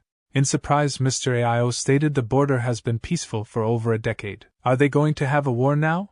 Mr. Su note if so, then the first thing Prince Wan will do is to build a martial arts hall here, just like what he did in the southwestern provinces.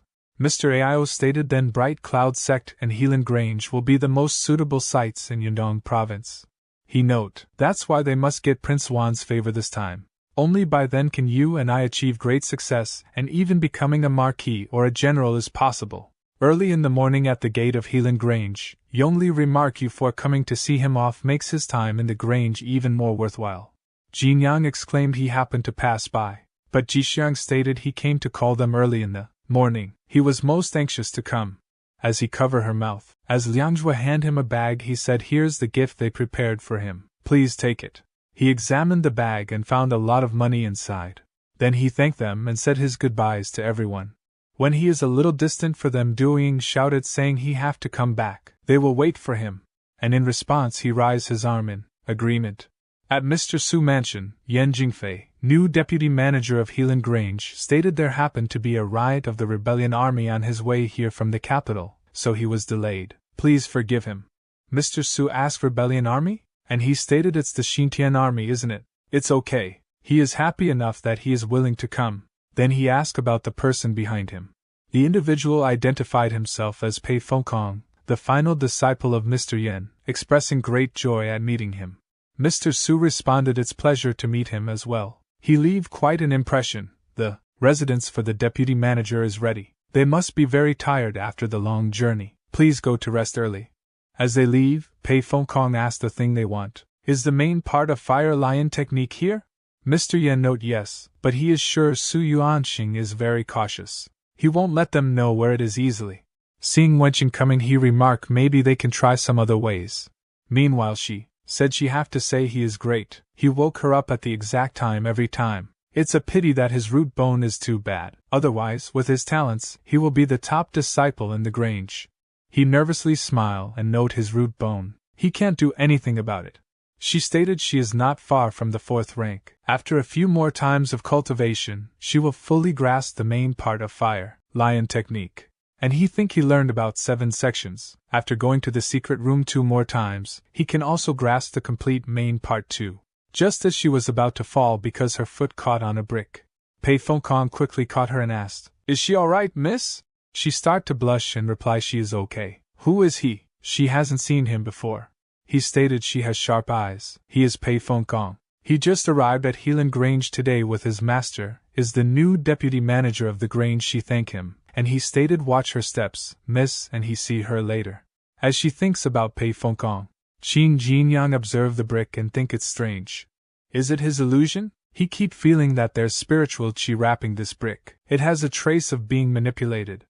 Meanwhile, Pei Fengkong moved away with a sinister grin. As she is sewing something, Qin Jinyang calls her from behind, causing her to become nervous.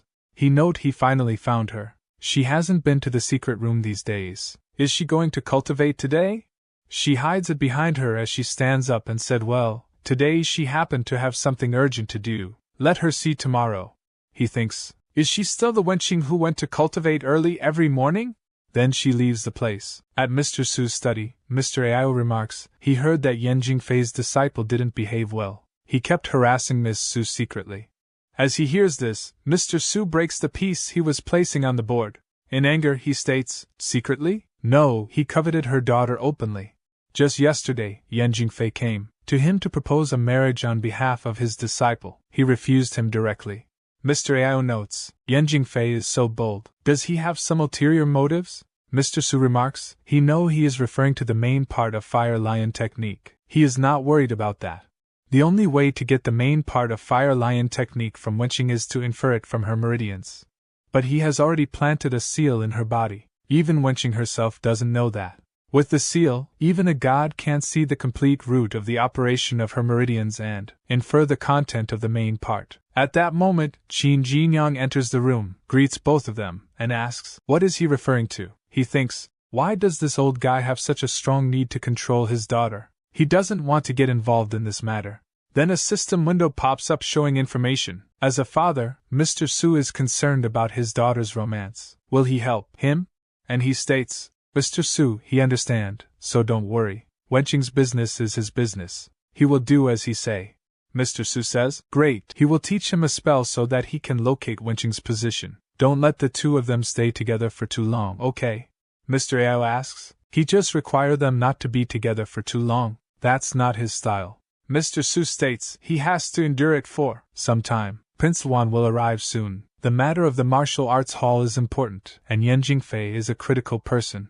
Hearing that, Mr. Ao thinks, it was said that Su Yuanxing hired Yan Jingfei at a high price because the latter was a relative of Prince Luan's butler. He probably wanted to develop a relationship with Prince Luan through Yan Jingfei to have the martial arts hall built in Helan Grange. Meanwhile, Pei Fengkong thanks her for the scarf, saying, he likes it very much. She notes, it's great that he likes it. She embroidered the words on it to practice her skill. Don't take them seriously. She asks, what's that? Isn't it the token of the royal family that all its members have? Only the royal family's blood can activate it and create an unusual vision. He said, actually, his real name is not Pei Fengkong. He is the son of Prince Wan, Jian Yuliang. As she observes it closely, she remarks, she won't make a mistake. This is a token of the royal family. Here is the word Liang. He is Jian Yuliang.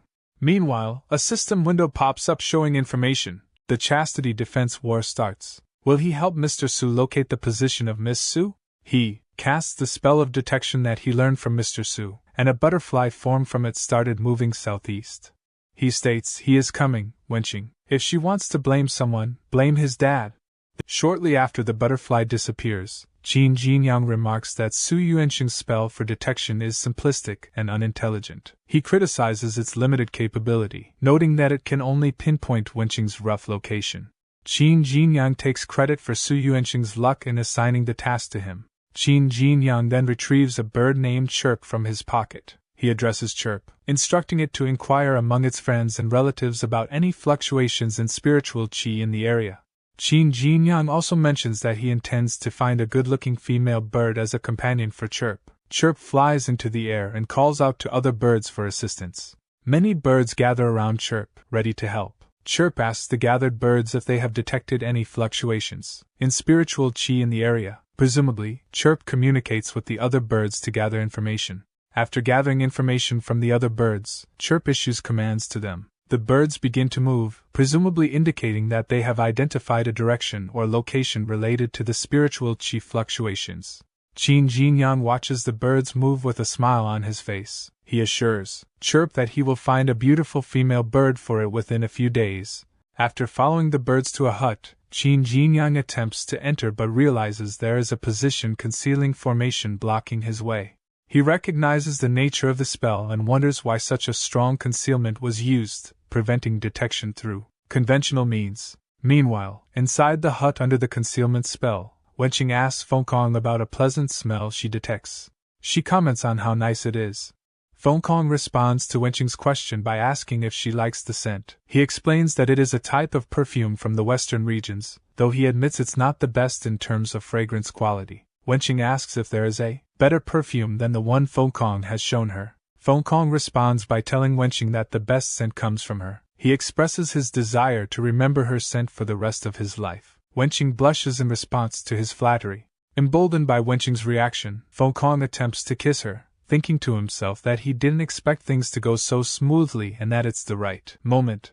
Qin Jinyang suddenly interrupts the intimate moment by shouting at Wenqing not to listen to Fengkong's nonsense. Both Wenqing and Fengkong are shocked by Qin Jinyang's sudden intervention. Qin Jinyang reveals to Wenqing that the perfume Fengkong showed her can be purchased from traveling merchants from the western regions for 10 taels a bottle. He offers to help her acquire some if she wishes.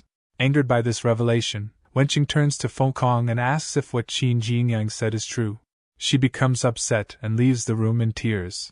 turns to Qin Jinyang and reflects on how he obtained the powerful position concealing formation from a divine master. He wonders how Qin Jinyang managed to appear and disrupt their private moment, especially considering the formation's supposed ability to evade even rank 5 cultivators. A system window pops up, rewarding Qin Jinyang with 500 potential points for saving Wenqing's chastity in time. Another system message appears, granting Qin Jinyang 100 potential points for shaking the womanizer Fenkong's self-confidence.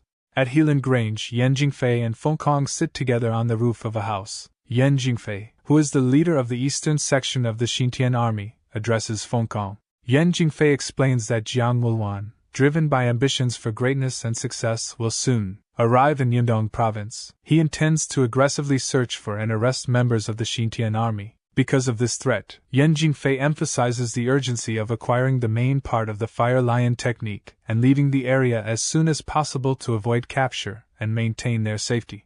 Fenkong, as the deputy leader of the eastern section of the Xintian army, expresses frustration. He vows to succeed next time. Yan Jingfei advises Fenkong not to push too hard in his pursuit of Wenqing. He reveals that Su Yuanxing, Wenqing's father, has implanted a seal inside her body. However, Su Yuanxing is unaware that they possess a spell capable of unsealing it. Wenqing, being a rank 4 cultivator, can only have the seal removed when she is distracted and vulnerable, allowing them to potentially use the unsealing spell discreetly. Fenkong reassures Yan Jingfei not to worry about Wenqing, claiming that she has feelings for him and that he will have plenty of opportunities with her. He credits Yan Jingfei for stealing Jiang Youliang's token, the true son of Jiang Wulwan, which has likely boosted Wenqing's aspirations to become a princess consort. He sarcastically remarks that perhaps it's thanks to his royal blood activating the token and convincing her.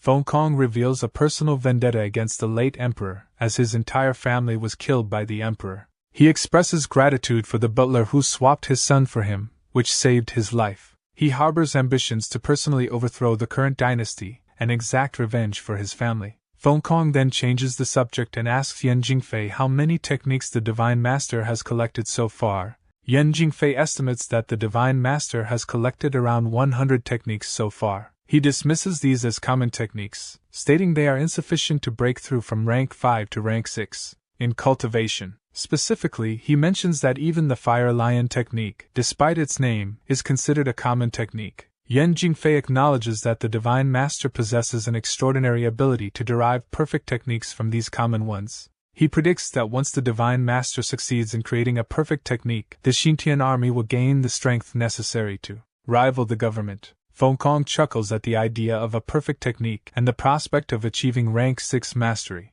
Yan Jingfei expresses disdain for the so-called heroes who fight for minor benefits, viewing them as insignificant compared to the Xintian army's grand ambition. He declares that their goal is to overthrow the current ruler and overturn the existing order of the country. Qin Jinyang is depicted in a scene where he is deep in cultivation within his room. As he engages in this practice, a system window appears, displaying crucial information about his progress and abilities. The window reveals that his root bone is currently at the Golden Branch level, with the next stage being the White Jade level. His martial arts skills are listed, including the Great River Technique at the Supreme Realm, Ice Lotus Armor, fully mastered, Dust Arts, perfectly mastered, Rotten Fist, perfectly mastered, Black Feet, perfectly mastered, and Boiling Demon Tiger, Collapsing Blade, perfectly mastered. Additionally, his potential points are detailed to be at an impressive 41,524. Qin Jinyang reflects on recent events, acknowledging the significance of the canal and saving lives during a flash flood. He marvels at the surprise of being rewarded with numerous potential points by the system. Despite his achievements, he remains focused on his cultivation journey, noting that his dantian is now filled with spiritual qi at 100%, leaving only the challenge of reaching the bell-tolling stage. However, he understands the importance of patience, realizing that rushing could impede his progress. He plans to finish reading the remaining sections of the Fire Lion technique before attempting a breakthrough to rank 3, aware that doing so will reveal his true root bone and restrict further reading. Concerned about the limited efficacy of the spiritual green jade and the potential waste of spiritual qi, he resolves to make the most of his remaining time before rank 3. Having rested throughout the night, he feels ready to tackle the tasks ahead with determination. Wenqing and Fengkong are depicted in an intimate moment, sitting together on a tree. Fengkong expresses his desire to have many children with Wenqing after they marry, suggesting they have 10 boys. Wenqing, curious about his preference, questions why he only wants boys and if he favors them over girls. Fengkong's response reveals his affection for Wenqing, explaining that he desires her to be the only girl in his life. This declaration causes Wenqing to blush. Seizing the opportunity, Fengkong attempts to kiss her, thinking that Wenqing is easily swayed by his affection. As Fengkong attempts to kiss Wenqing, he mistakenly kisses someone's hand instead. To their surprise, it's the hand of Qin Jinyang, who interrupts their intimate moment. Wenqing, visibly annoyed by the interruption, expresses her frustration with Qin Jinyang, accusing him of frequently interfering with their interactions. In response, Qin Jingyang reassures her that he wasn't sent by Mr. Su and simply has a few questions for Fengkong. He then poses a hypothetical scenario to Fengkong. If his mother and Wenqing were both in danger of drowning, and he could only save one, who would he choose? Fengkong is left to ponder this difficult question. Qin Jinyang, observing Fengkong's struggle with the initial question, reflects on the complexity of such moral dilemmas, even in modern times. He challenges Fengkong's ability to answer such a difficult question. Sensing Fengkong's discomfort, Qin Jinyang swiftly moves on to another hypothetical scenario, asking Fengkong to consider a situation where Wenqing faces obstructed labor, and only one can be saved, Wenqing or the baby. Without hesitation, Fengkong declares that he would choose to save Wenqing. However, Qin Jinyang presents yet another scenario, this time involving Fengkong's mother. He asks Fengkong to imagine a situation where his mother jumps into the water and threatens him to keep the baby. Fengkong is extremely agitated and confused by a challenging question, expressing his frustration with an expletive. Wenqing, nearby, sighs in response to the situation. Overcome with anger, Fengkong shouts that he cannot tolerate the situation any longer and declares his intent to kill Qin Jinyang. Qin Jinyang responds by challenging Fengkong, suggesting that killing him to avoid the difficult questions would demonstrate a lack of true love for Wenqing. Fengkong eventually puts down his sword and exclaims in anger. Later, Qin Jinyang, lying on the roof of his house, reflects on Fengkong's persistence. Despite numerous attempts to interfere, Qin Jinyang notes that Fengkong continues to pursue Su Wenqing, causing him to question whether Fengkong's feelings for her are genuine. Just then, someone calls out Qin Jinyang's name. It turns out to be Konghe. Konghe informs Qin Jinyang that he has become responsible for a branch after joining the upper hall, and thus does not have time for drinking. He explains that he has come to deliver a promised item, the blood of the ancient dragon, a treasure intended to improve root bone. Qin Jinyang remarks that so much time has passed since the promise that he had almost forgotten about it. Konghe apologizes for the delay, noting that the treasure is useless for martial artists at rank 1 and above and thus useless for Qin Jinyang, who is now at rank 2. He suggests that Qin Jinyang might be able to sell it for money, especially since the Helan Grange is recruiting new disciples. Qin Jinyang thanked Konghe and mentioned that the blood of the ancient dragon is actually very useful to him, inviting Konghe to drink with him. Konghe declined, citing a lack of time. Later that night, Qin Jinyang asked Gao Hu if he understood the plan. Gao Hu enthusiastically responded that a dark and windy night was perfect for their task and asked for the name of the person they needed to teach a lesson. Qin Jinyang slapped Gao Hu and questioned if he had listened carefully, indicating Gao Hu misunderstood the instructions. Konghe remarked on how quickly time passes and noted that the annual recruitment at the Grange was happening the next day. He mentioned that this year's new disciples would not be assigned to the original lower 3 halls, as Mr. Su had established a new hall named Iron Hall. Qin Jinyang commented that this addition would make it 4 lower halls in total. Shortly after, in Mr. Su's study, Mr. Su praised Jinyang for his efforts, acknowledging that Wenqing had advanced her cultivation by at least 3 years with his help. Qin Jinyang modestly responded to Mr. Su's praise, saying it was the least he could do. Mr. Su then informed him that he was expected to stay at the Grange for another 2 months to assist Wenqing with her cultivation. After this period, Jinyang would be rewarded with the most prosperous branch at the foot of the mountain. Jinyang expressed his gratitude. Mr. Su then introduced Tia Jiang, the leader of the newly established Iron Hall, noting that they might have met before. Qin Jinyang recognized Tia Jiang and mentioned that he remembered him from the day Miao Dongge was arrested, asking if Tia was from the penalty hall. Tia Jiang, confused, denied being involved in Miao Dong's arrest. Mr. Su then informed them both that they had been gathered for an important task. They would be the examiners for the next day's recruitment. The following day, at the recruitment site, Tia Jiang announced the start of the recruitment test and instructed the participants to enter the Wanjun cave in an orderly manner. Qin Jinyang thought to himself that he had hoped to recruit several promising talents for his master, but realized that these new disciples would directly join the Iron Hall instead. Tia Jiang then turned to Jinyang and suggested they enter the cave, to which Jinyang agreed. Inside the cave, as the examination began, some participants struggled to stay conscious while others immediately fainted.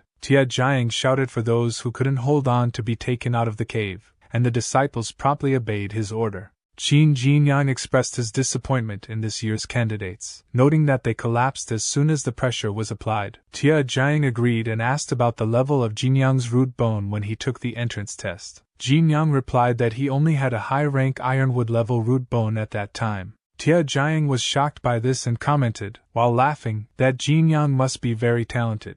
Internally, Tia Jiang wondered how someone with an ironwood level root bone could have joined the upper hall. Tia Jiang suddenly remembered what Mr. Su had told him earlier, that Jinyang had another task of helping Wenqing with her cultivation and that the test should not delay him. Tia Jiang had assured Mr. Su that there would be no problem. Realizing this now, Tia Jiang thought to himself how foolish he was for not noticing earlier. He understood that Jinyang's quick advancement to the upper hall was likely due to his close relationship with Mr. Su's daughter, Wenqing, and decided that he must not offend him. To curry favor, Tia Jiang tapped Jinyang on the shoulder to get his attention and whispered that if Jinyang wanted to pull a few strings for anyone, he was welcome to do so. Qin Jinyang is pondering why Tia Jiang seems so concerned about him. He wonders if Tia Jiang has ulterior motives or if he wants something from him. Tia Jiang then mentions that 2 candidates have displayed silvery flower-level root bones. Tia Jiang remark, however, admits that he is not familiar with these candidates and has never heard of them before. Qin Jinyang then clarifies that he is indeed paying special attention to 2 candidates who have successfully passed the test on their own merit.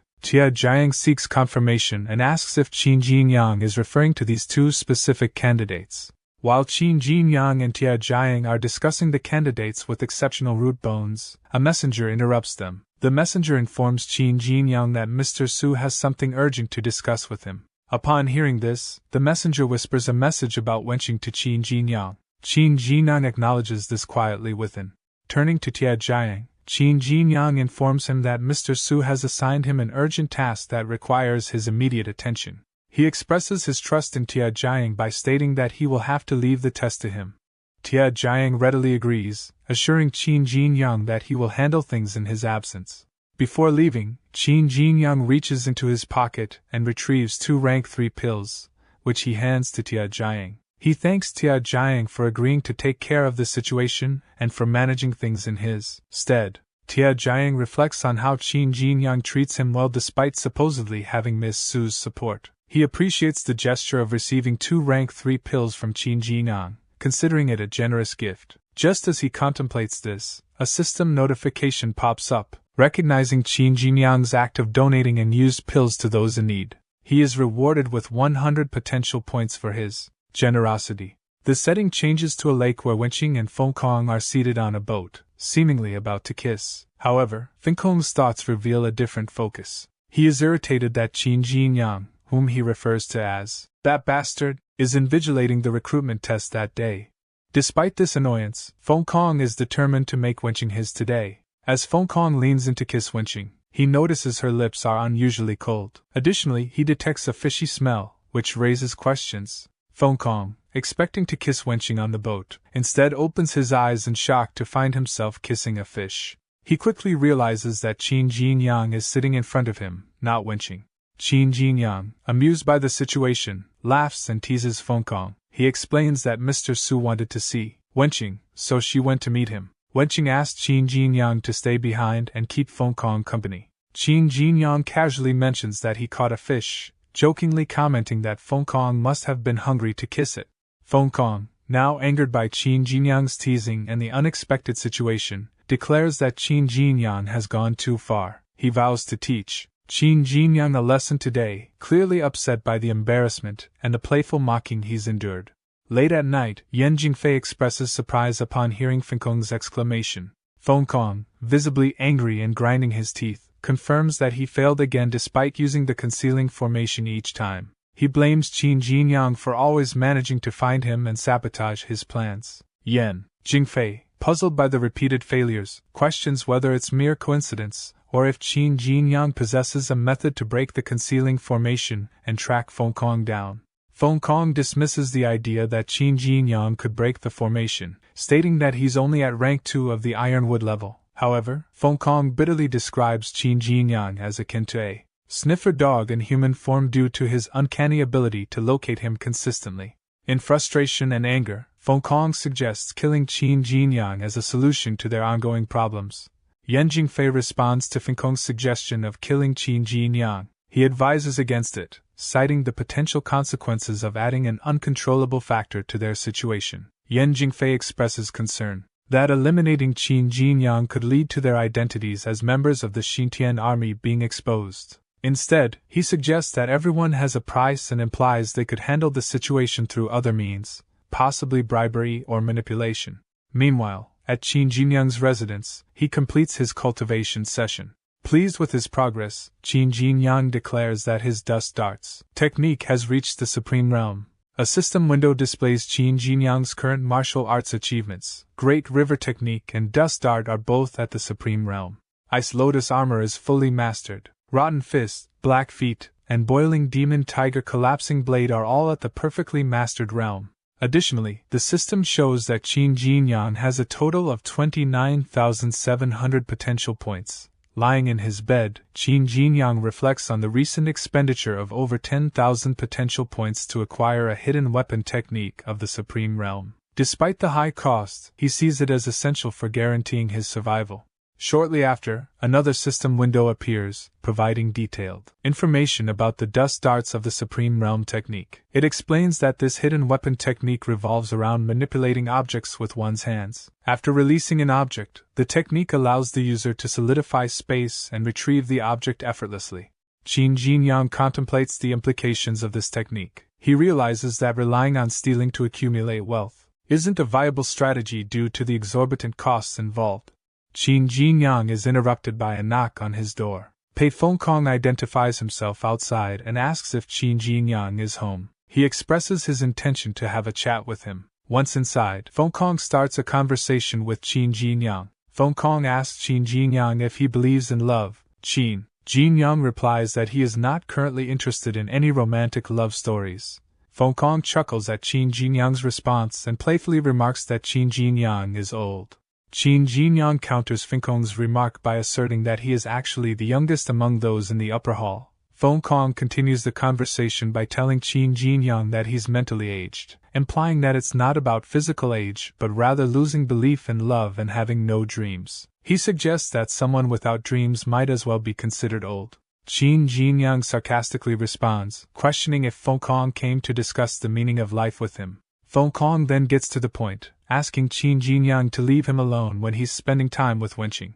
Qin Jinyang straightforwardly refuses Fenkong's request. Fenkong expresses frustration, wondering why Qin Jinyang didn't say so earlier, which would have saved him the effort of explaining his stance. Qin Jinyang defends himself, pointing out that Fenkong started talking as soon as he arrived without making his intentions clear, leaving Qin Jinyang unsure of what Fenkong wanted initially.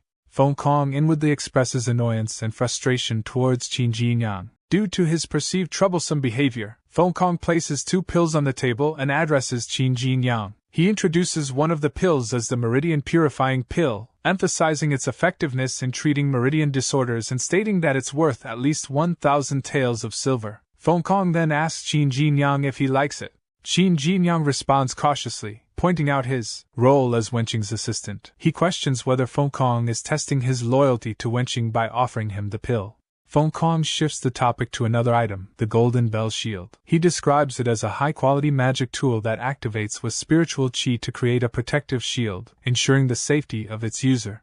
Qin Jinyang internally assesses Fenkong's behavior, noting that Fenkong is as greedy as he had expected. Fenkong continues to explain the benefits of the Golden Bell Shield to Qin Jinyang. He points out that Qin Jinyang, being only at the early stage of rank 2, is vulnerable in the world. He assures Qin Jinyang that with the shield, he won't need to fear attacks from other rank 2 cultivators. He adds that after using the shield, Qin Jinyang can recharge it by placing it in an area with dense spiritual qi, allowing it to restore its spiritual qi automatically. Meanwhile, Qin Jinyang begins to analyze the golden bell shield that Fengkong has presented to him.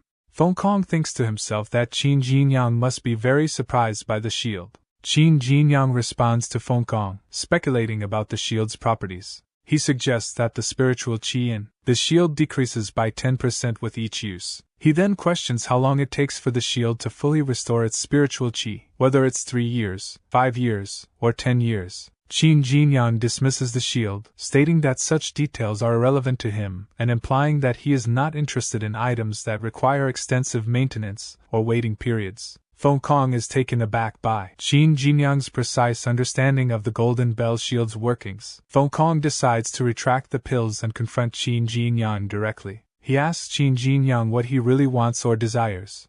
Qin Jinyang responds by addressing Fengkong's pursuit of wenching. He asserts that relationships not approved by parents are typically short-lived, implying that Mr. Su, wenching's father, doesn't view Fengkong as a suitable son-in-law.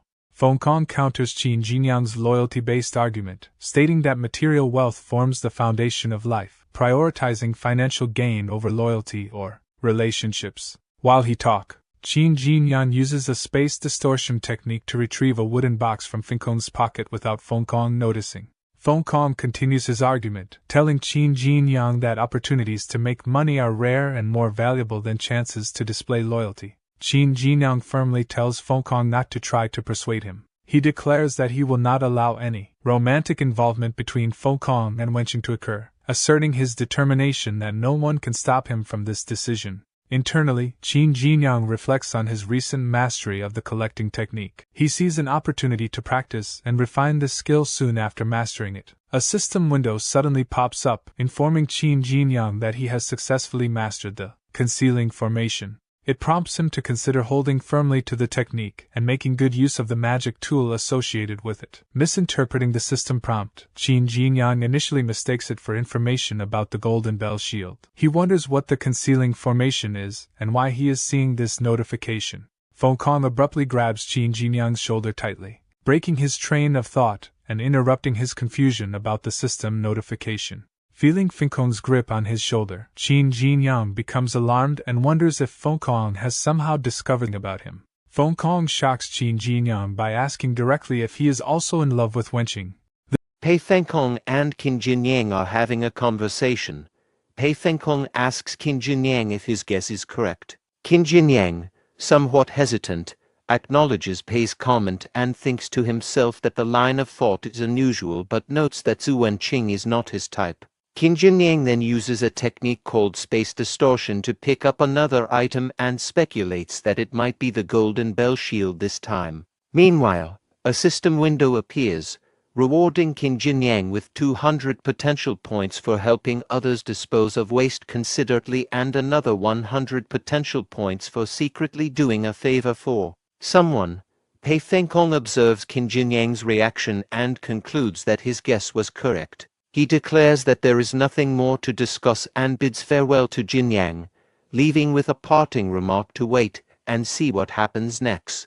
Qin Jinyang calls out to Pei Fengkong, asking him to stay a little longer and expressing disappointment that he hasn't collected enough items yet. Pei Fengkong, moving back to his master's place, tells his master, Yan Jingfei, that Qin Jinyang refused him without seeing all the treasures he had to show. Yan Jingfei responds by acknowledging that this explains why Qin Jinyang kept interfering with their plans. Pei Fengkong then asks Yan Jingfei for their next course of action, mentioning that Prince Luan is approaching Yundong province. Yan Jingfei decides that they must take risks and suggests they think of a way to eliminate Qin Jinyang. Pei Fengkong informs Yan Jingfei that Qin Jinyang realized the golden bell shield had run out of spiritual qi, rendering it useless for the moment. He offers the shield to Yan Jingfei, acknowledging its temporary uselessness. Yan Jingfei checks Pei Fengkong's bag and turns to him, asking about the whereabouts of the golden bell shield and the concealing formation.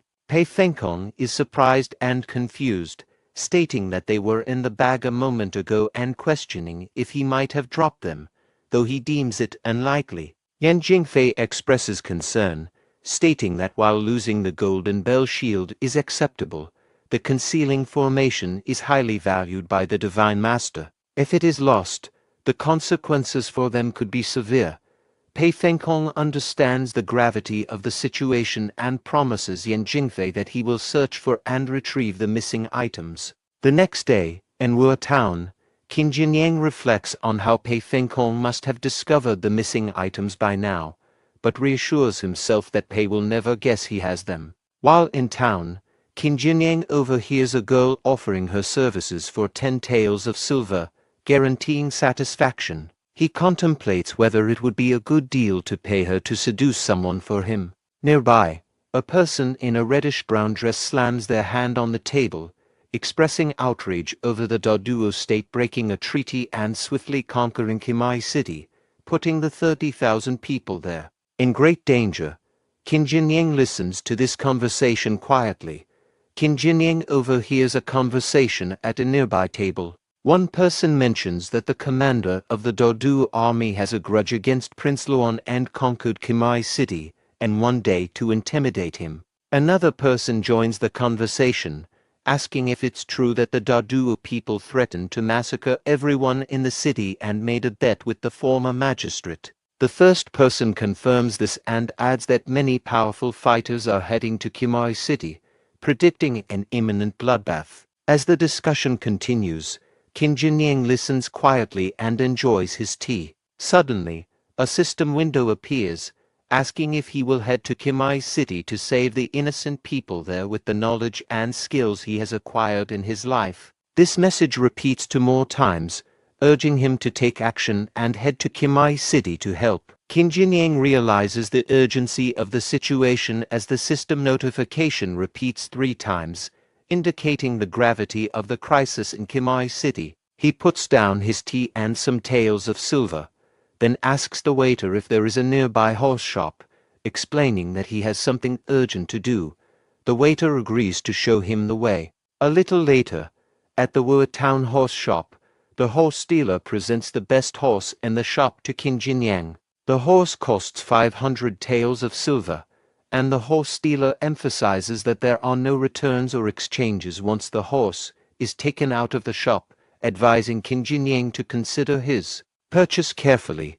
Qin Jinyang decides to purchase the horse, recognizing its excellence based on its aura and vitality. As he makes his decision, someone bursts through the door and declares their intention to buy the horse. The horse dealer informs this newcomer, referred to as Mr. Jin, that the horse has already been sold to Qin Jinyang. A retainer of Qin Jingyang steps forward, hands the horse dealer money, and insists that Qin Jingyang needs the horse urgently to rescue the people of Kimai City. The retainer emphasizes that any delay could have severe consequences, asking if the horse dealer can bear the responsibility. The horse dealer apologizes for the situation. Qin Jinyang observes Qin Jingyang and notes that despite being only a few years older than himself, Qin Jingyang has already reached rank 3, indicating that he is an extraordinary individual. Qin Jingyang turns to Qin Jinyang and apologizes, explaining that he has no other choice but to take the horse. To compensate, he offers Qin Jinyang a valuable item and throws it to him. Qin Jinyang catches it and, upon examining it, is shocked to find that it is just a piece of candy.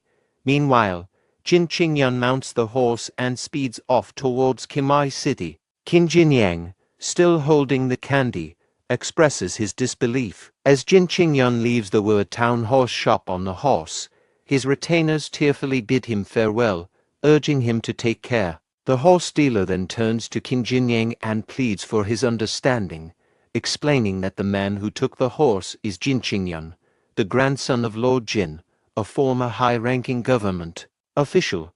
Lord Jin retired and returned to his hometown a few years ago, and many of his students now hold government positions, making Qin Jingyang a person they cannot afford to offend. The horse dealer points to another horse, explaining that although it does not have the same speed as the one Qin Jingyang took, Its stamina is excellent. He offers it to Qin Jinyang for 300 taels of silver. Qin Jinyang agrees, acknowledging that the horse is not bad, and decides to take it. As Qin Jinyang rides the horse he purchased out of the Wu town horse shop, he reflects on his decision not to reclaim the horse from Qin Jingyang. He acknowledges that Qin Jingyang, being a rank 3 cultivator, might be able to significantly aid Qimai City. Qin Jinyang also reasons that exposing his true strength could arouse suspicion from Ziyuancheng, potentially preventing him from accessing the secret chamber to read the main part of Fire Lion technique. Therefore, he decides not to reveal his identity during this mission. Noticing a nearby mask shop, he thinks that one of the masks looks special. A little later, he leaves the shop wearing a mask he purchased and rides his horse at full speed towards Qimai City, now disguised. As Qin Jinyang rides towards Qimai City, a rope suddenly rises, blocking his horse's path. The culprits are bandits, with their boss declaring that they will take both his life and money. Qin Jinyang reflects on the irony, comparing it to his previous life where urgent matters always seemed to bring hassles, like hitting every red light when running late for work. One of the bandits notes that Qin Jinyang appears to be at rank 2, which excites the boss, who mentions they need such talent. Approaching Qin Jinyang, the boss tells him he's lucky because they are recruiting new members. The boss offers Qin Jinyang a deal. If he picks a village and kills a few people as a vow of loyalty, he can join them and enjoy a comfortable life. The boss drives his sword into the ground as he makes this offer. Qin Jinyang dismounts from his horse upon encountering the bandits blocking his path. As he does, a system window pops up asking if he will kill these bandits to remove the evil for the people. One of the bandits warns Qin Jinyang that their boss is a rank 3 master, suggesting he reconsider his actions. Another bandit taunts Qin Jinyang, questioning if he is seeking death by drawing his sword in front of their leader. Qin Jinyang confronts the bandits, asking if they are aware of the situation in Qimai City and accusing them of blocking the only road for robbery. The bandits' boss responds callously, admitting that the Dadu people are threatening to massacre the city's inhabitants, and blocking the road has allowed them to target wealthy travelers heading to Qimai City. Qin Jinyang, revealing his impressive martial skills and status as a disciple of the upper hall of Helan Grange, declares his readiness to confront the bandits without hesitation. A system window displays his detailed information, showcasing his formidable abilities and martial arts mastery. However, the bandit boss, taken aback by Qin Jinyang's declaration, becomes disoriented and confused. He suddenly finds himself in a dark and unsettling place, feeling nervous and uncertain about what is happening. Moments later, he perceives a terrifying monster before him, seemingly about to attack. The bandit boss closes his eyes, realizing that it is an illusion, attempting to regain his composure. Qin Jinyang swiftly uses the supernatural slash technique of the boiling demon tiger collapsing blade, which is at the supreme realm level, to cut the bandit boss in half. The boss falls to the ground, uttering something in his final moments. Witnessing this, the other gangsters are shocked and incredulous that Qin Jinyang, who is one rank lower than their leader, could defeat him with just one slash. Qin Jinyang dismisses their leader's abilities, stating that he didn't deserve his rank and that he used only 60% of his strength for the attack. At that moment, a system window pops up rewarding Qin Jinyang with 600 potential points for removing the evil for the people. As Qin Jinyang acknowledges the reward, the remaining bandits, terrified by his display of power, begin to flee, calling him a monster and urging each other to run. After defeating the bandit boss and the remaining bandits fleeing in fear, Qin Jinyang decides to eliminate them all for their evil deeds. Using the void-seizing technique of the Supreme Realm from his Blackfeet martial art, he swiftly pursues and kills each bandit. Qin Jinyang reflects that using techniques of the Supreme Realm feels powerful but consumes a significant amount of chi. Even his Great River technique, normally refreshing, cannot replenish his energy at this moment. While searching the area, Qin Jinyang comes across a wooden box being carried by a black horse, escorted by the bandits. Upon opening the box, he finds a person tied up in robes. Recognizing him as a rank 3 cultivator, Qin Jinyang frees him. The person introduces himself as Jian Xingyang, nephew to Jian Guangzhong, the governor of Yundong province currently in Qimai City. Jian Xingyang expresses his gratitude to Qin Jinyang for saving him and explains the urgency of the situation in Qimai City. He quickly mounts a horse, apologizes, and rushes off, stating that he must go to aid his uncle in Qimai City, which is in imminent danger. After Qin Jinyang rescues Jian Xingyang and learns of his urgent mission to Qimai City to aid his uncle, Governor Jian Guangzhong, Qin Jinyang assures him it's all right to leave, emphasizing the importance of saving lives. As Jian Xingyang prepares to depart, he asks Qin Jinyang for his name, expressing gratitude and a promise to repay him in the future. Qin Jinyang introduces himself simply as 6, revealing he is the 6th child of his parents. As Jian Xingyang rides away on his black horse, he notices Qin Jinyang following behind him. Curious, Jian Xingyang slows down and asks if Qin Jinyang is also headed to Qimai City. Qin Jinyang confirms that he is indeed going to Qimai City and suggests they travel together.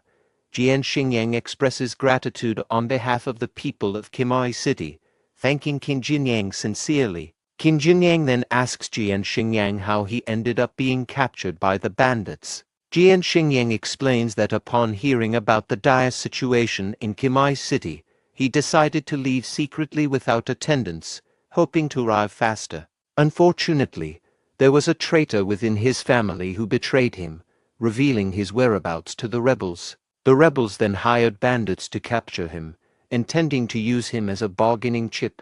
Fortunately, Qin Jinyang intervened and saved him from this perilous situation. As Qin Jinyang and Jian Xingyang travel towards Qimai City together, Qin Jinyang speculates that Jian Xingyang ran away secretly because his father didn't approve of him going to Qimai City. Jian Xingyang is surprised and asks how Qin Jinyang knew about this. Qin Jinyang internally wonders why someone with such a bright future and influential family would risk their life going to Qimai City. Jian Xingyang requests that Qin Jinyang not discuss this matter further when they reach Qimai City, fearing his uncle's reprimand. Qin Jinyang privately reflects that Jian Xingyang, despite his devotion to the country, might be naive. Changing the subject, Jian Xingyang informs Qin Jinyang that the purpose of the impending slaughter in Qimai City is not simply to kill the people there, but to acquire wealth. Qin Jinyang asks Jian Xingyang why he believes the purpose of the impending slaughter in Qimai City is for wealth acquisition.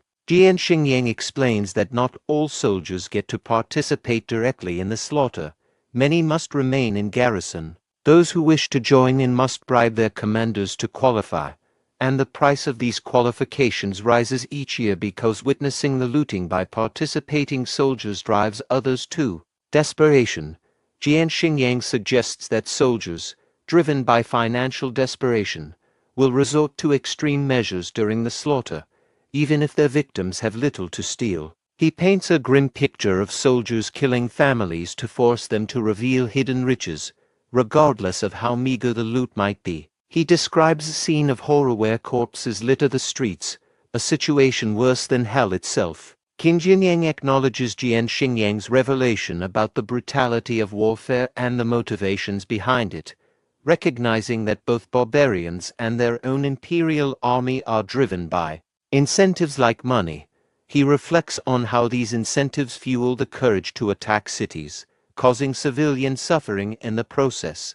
Upon arriving outside Qimai City, where the Zhongzhou army is gathered, Jian Xingyang greets his uncle Guangzhong and informs him of his presence. He introduces Qin Jinyang, referring to him as his friend named Six, expressing their intention to fight together for the imperial court. Governor Jian Guangzhong expresses concern and frustration with Jian Xingyang for risking his life in such a dangerous situation, particularly worrying about how he would explain any harm to Jian Xingyang's mother. Jian Xingyang, however, insists that he cannot ignore the imminent danger to 30,000 lives in Qimai City and threatens to take drastic action if forced to retreat. Relenting to his nephew's determination, Jian Guangzhong agrees to let Jian Xingyang join the front lines, though he warns him about the severity of what he will witness. Meanwhile, a messenger arrives with news that reinforcements won't arrive for another half a month, prompting concern from Su Zhanan, the commanding general of the Zhongzhou army, who fears that by then, the entire population of Qimai City may have already been slaughtered. At the moment, General Su Zhanan assistant discusses the lack of battlefield experience among their troops, expressing concerns about their ability to recapture the city. Despite this, he resolves that they must attempt to save the city's inhabitants. The sight of numerous corpses hanging from walls, lying on the ground, and impaled on spears overwhelms Jian Xingyang, causing him to vomit from the gruesome scene. His uncle, Governor Jian Guangzhong, acknowledges his nephew's reaction, but notes Qin Jinyang's calm demeanor and contrast, recognizing him as an unusual character. Meanwhile, Qin Jinyang reflects internally on the overwhelming smell of blood on a real battlefield, grateful that his mask helps to partially block the intense odor. The enemy leader taunts General Su Zhanan and the Zhongzhou state soldiers, mocking their ability to defend their city. Meanwhile, a tortured person, who begs for death, is recognized by the soldiers as someone Qin Jingyang, who previously had rescued several citizens using the flowing life formation to escape the city. They wonder how he was captured alive. General Su Zhanan is visibly agitated and angered by the situation, clenching his teeth in frustration. Governor Jian Guangzhong praises Qin Jingyang as a remarkable young man, mentioning that he recently became engaged and is soon to be married. Qin Jinyang reflects on Qin Jingyang's gesture of sharing candy with him, realizing it was a sign of his happiness. Jian Xingyang expresses concern for Qin Jinyang's safety, given the dangerous situation in the city, but Qin Jinyang resolves not to hesitate and insists on entering the city with them. General Su Zhanan, under pressure and anger, orders his archers to shoot and kill Qin Jingyang, who is tired and suffering. His assistant tries to reason with him, reminding him of the debt of gratitude they owe to Lord Qin Jingyang's grandfather. However, Su Zhanan, recalling how Lord Qin had saved his life in the past, insists on ending Qin Jingyang's suffering quickly. Before the arrows can strike, General Xin Shanhuan of the Dadu army intervenes, praising Su Zhanan's ruthlessness, but refusing to let him kill a young man from his own hometown. Xin Shanhuan orders his soldiers to protect Qin Jingyang, using civilians as shields against the incoming arrows from the Zhongzhou army, resulting in casualties among the civilians. One of the archers cursed under his breath, lamenting that merely killing people wouldn't satisfy General Xin Shanhuan, who seemed intent on torture. He called out to Zhang, urging him to aim carefully despite the chaos. Zhang released the arrow towards Qin Jingyang, who was shielded by a soldier, but the projectile was intercepted by a chain wielded by a mysterious figure. With a mocking laugh, the figure declared that if they wanted to kill Qin Jingyang, they would have to go through him first. Gripping Qin Jingyang by the neck, he lifted him into the air and applied pressure, causing Qin Jingyang to cry out in agony. Jian Xingyang, enraged by the brutality, shouted out in anger and moved forward, but his uncle Jian Guangzhong stopped him. Meanwhile, the man tormenting Qin Jingyang identified himself as Li Zonba. He taunted Zhongzhou army, inviting them to meet at the theater inside the city for revenge. Li Zonba promised safe passage within a 1,500-meter radius around the theater, under the protection of their general. If they managed to kill him, Li Zonba pledged that their general would escort them out of the city along with 100 civilians. Conversely, if they failed and died in the attempt, Li Zonba vowed to ensure their body remained intact. In the general's tent, Jian Xingyang expresses his eagerness to confront Li Zonba in the city, citing Li's arrogance as a reason to challenge him. Uncle Guangzhong advises patience, explaining the workings of the flowing life formation. This formation allows martial artists below rank 3 to enter the city randomly, avoiding ambush by the Daduo people who are currently waiting in chaos, as the slaughter hasn't yet begun. Once inside the city, the martial artist can rescue people and, if they manage to kill a few Daduo martial artists, then they will activate a mark within their body using their chi and blood. This activation enables them to return to the formation, bringing people with them. There's a public declaration by the Daduo general that saving 1,000 people from the city would halt the massacre, forming the basis of their wager with the Daduo general. Taoist in the yellow uniform interrupts the discussion to provide historical context, revealing that the bet made by the Daduo people has deep roots in a long-standing feud. He explains that during the reign of the late emperor,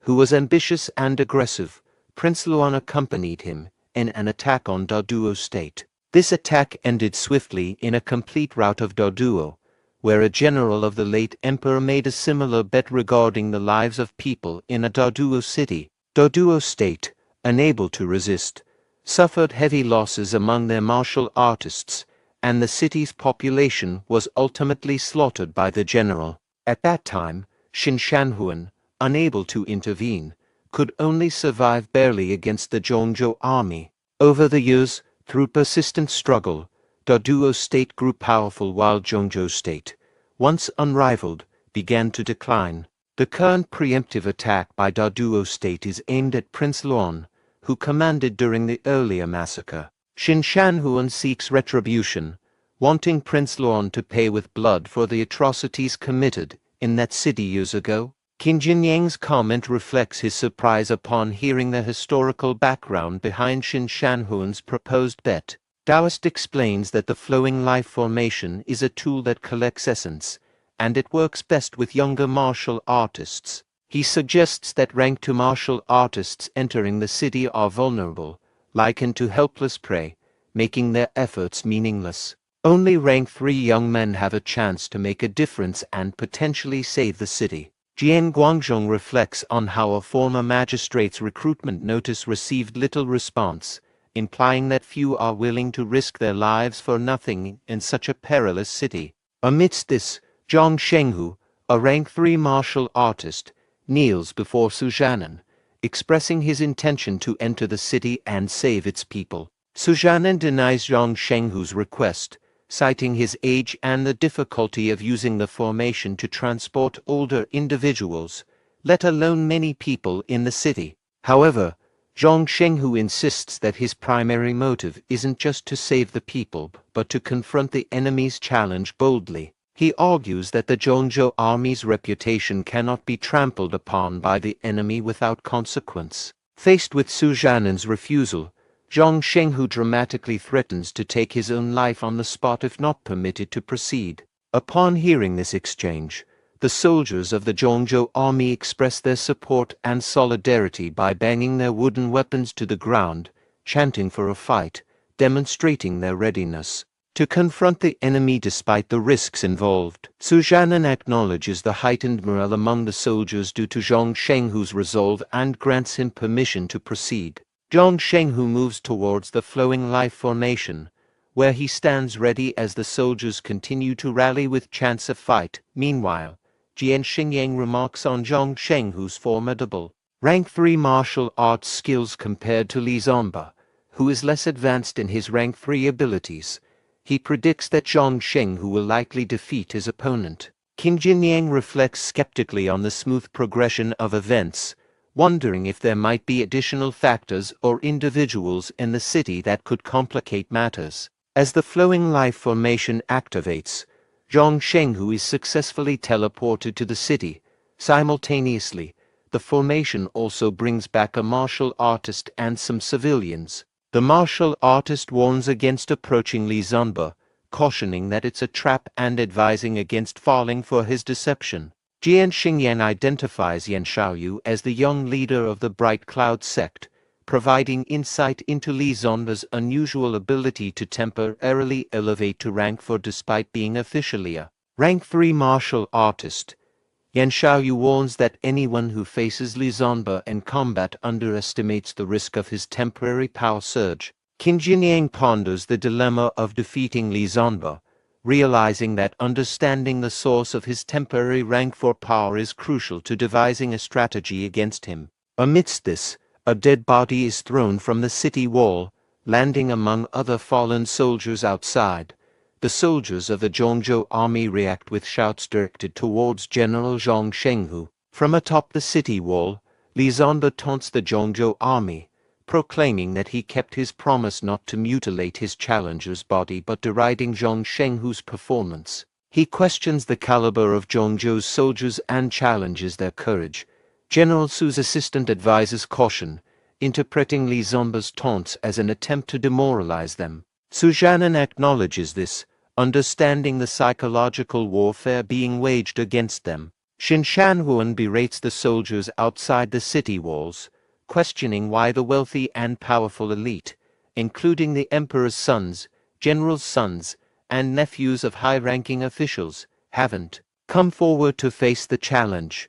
He mocks the soldiers as mere puppets, questioning their loyalty and purpose in risking their lives. Qin Jinyang recognizes Xin Shanhuan's strategy to crush the soldiers' morale and undermine their resolve. Jian Xingyang, angered by Xin Shanhuan's taunts, resolves to demonstrate Zhongzhou's courage and resolve. Taoist intervenes, advising Jian Xingyang to consider the images displayed in the flowing life formation before acting rashly. He demonstrates the formation's capabilities by concentrating qi and projecting a vivid circle showing Yan Shaoyu's previous battle against Dadu army soldiers. Qin Jinyang marvels at the formation's ability to replay past events like a video, acknowledging its advanced technology. Taoist explains that the images displayed in the flowing life formation are residual images stored within it, akin to mirages. These images are formed by the qi of the deceased rank 3 Dadu or martial artists,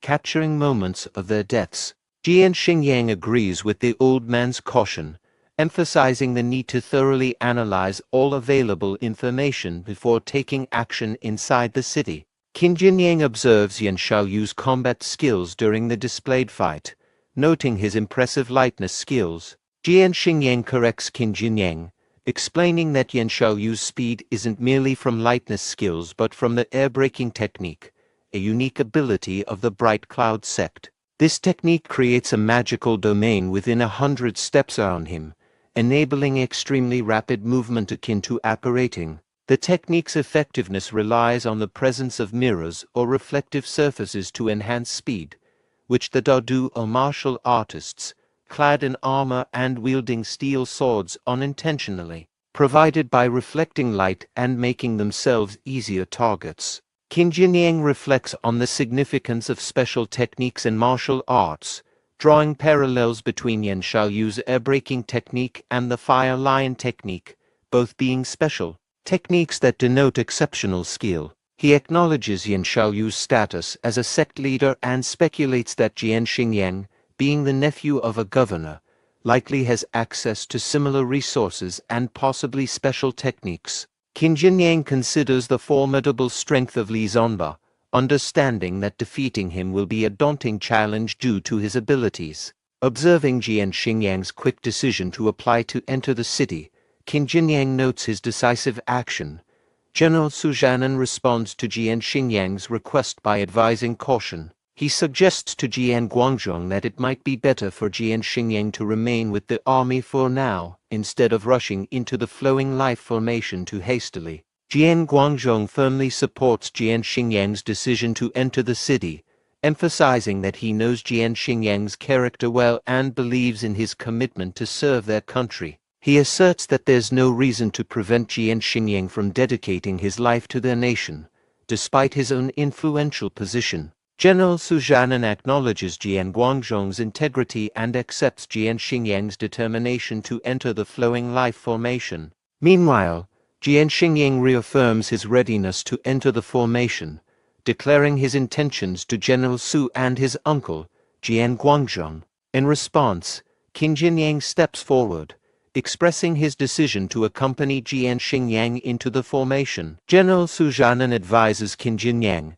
who is only at rank 2, to stay behind, believing he cannot contribute effectively due to his lower martial arts rank. Jian Guangzhong intervenes, explaining that each teleportation via the formation consumes significant spiritual chi for the Taoist operating it, urging Qin Jinyang not to make things harder. Yan Xiaoyu observes Qin Jinyang with skepticism, doubting his chances against the powerful enemies inside the city, whom even rank 3 martial artists struggle against. Yan Xiaoyu dismisses Qin Jinyang as potentially becoming a punching bag for the Daduo fighters. Jian Xingyang defends Qin Jinyang, highlighting his friend's exceptional strength that allowed him to defeat a rank 3 cultivator with a single slash, a feat noticed by others nearby. A soldier beside General Sujanan dismisses the significance of Qin Jinyang's achievement, suggesting that the slain rank 3 might have been weaker than usual. Jian Guangzhong turns to Jian Xingyang,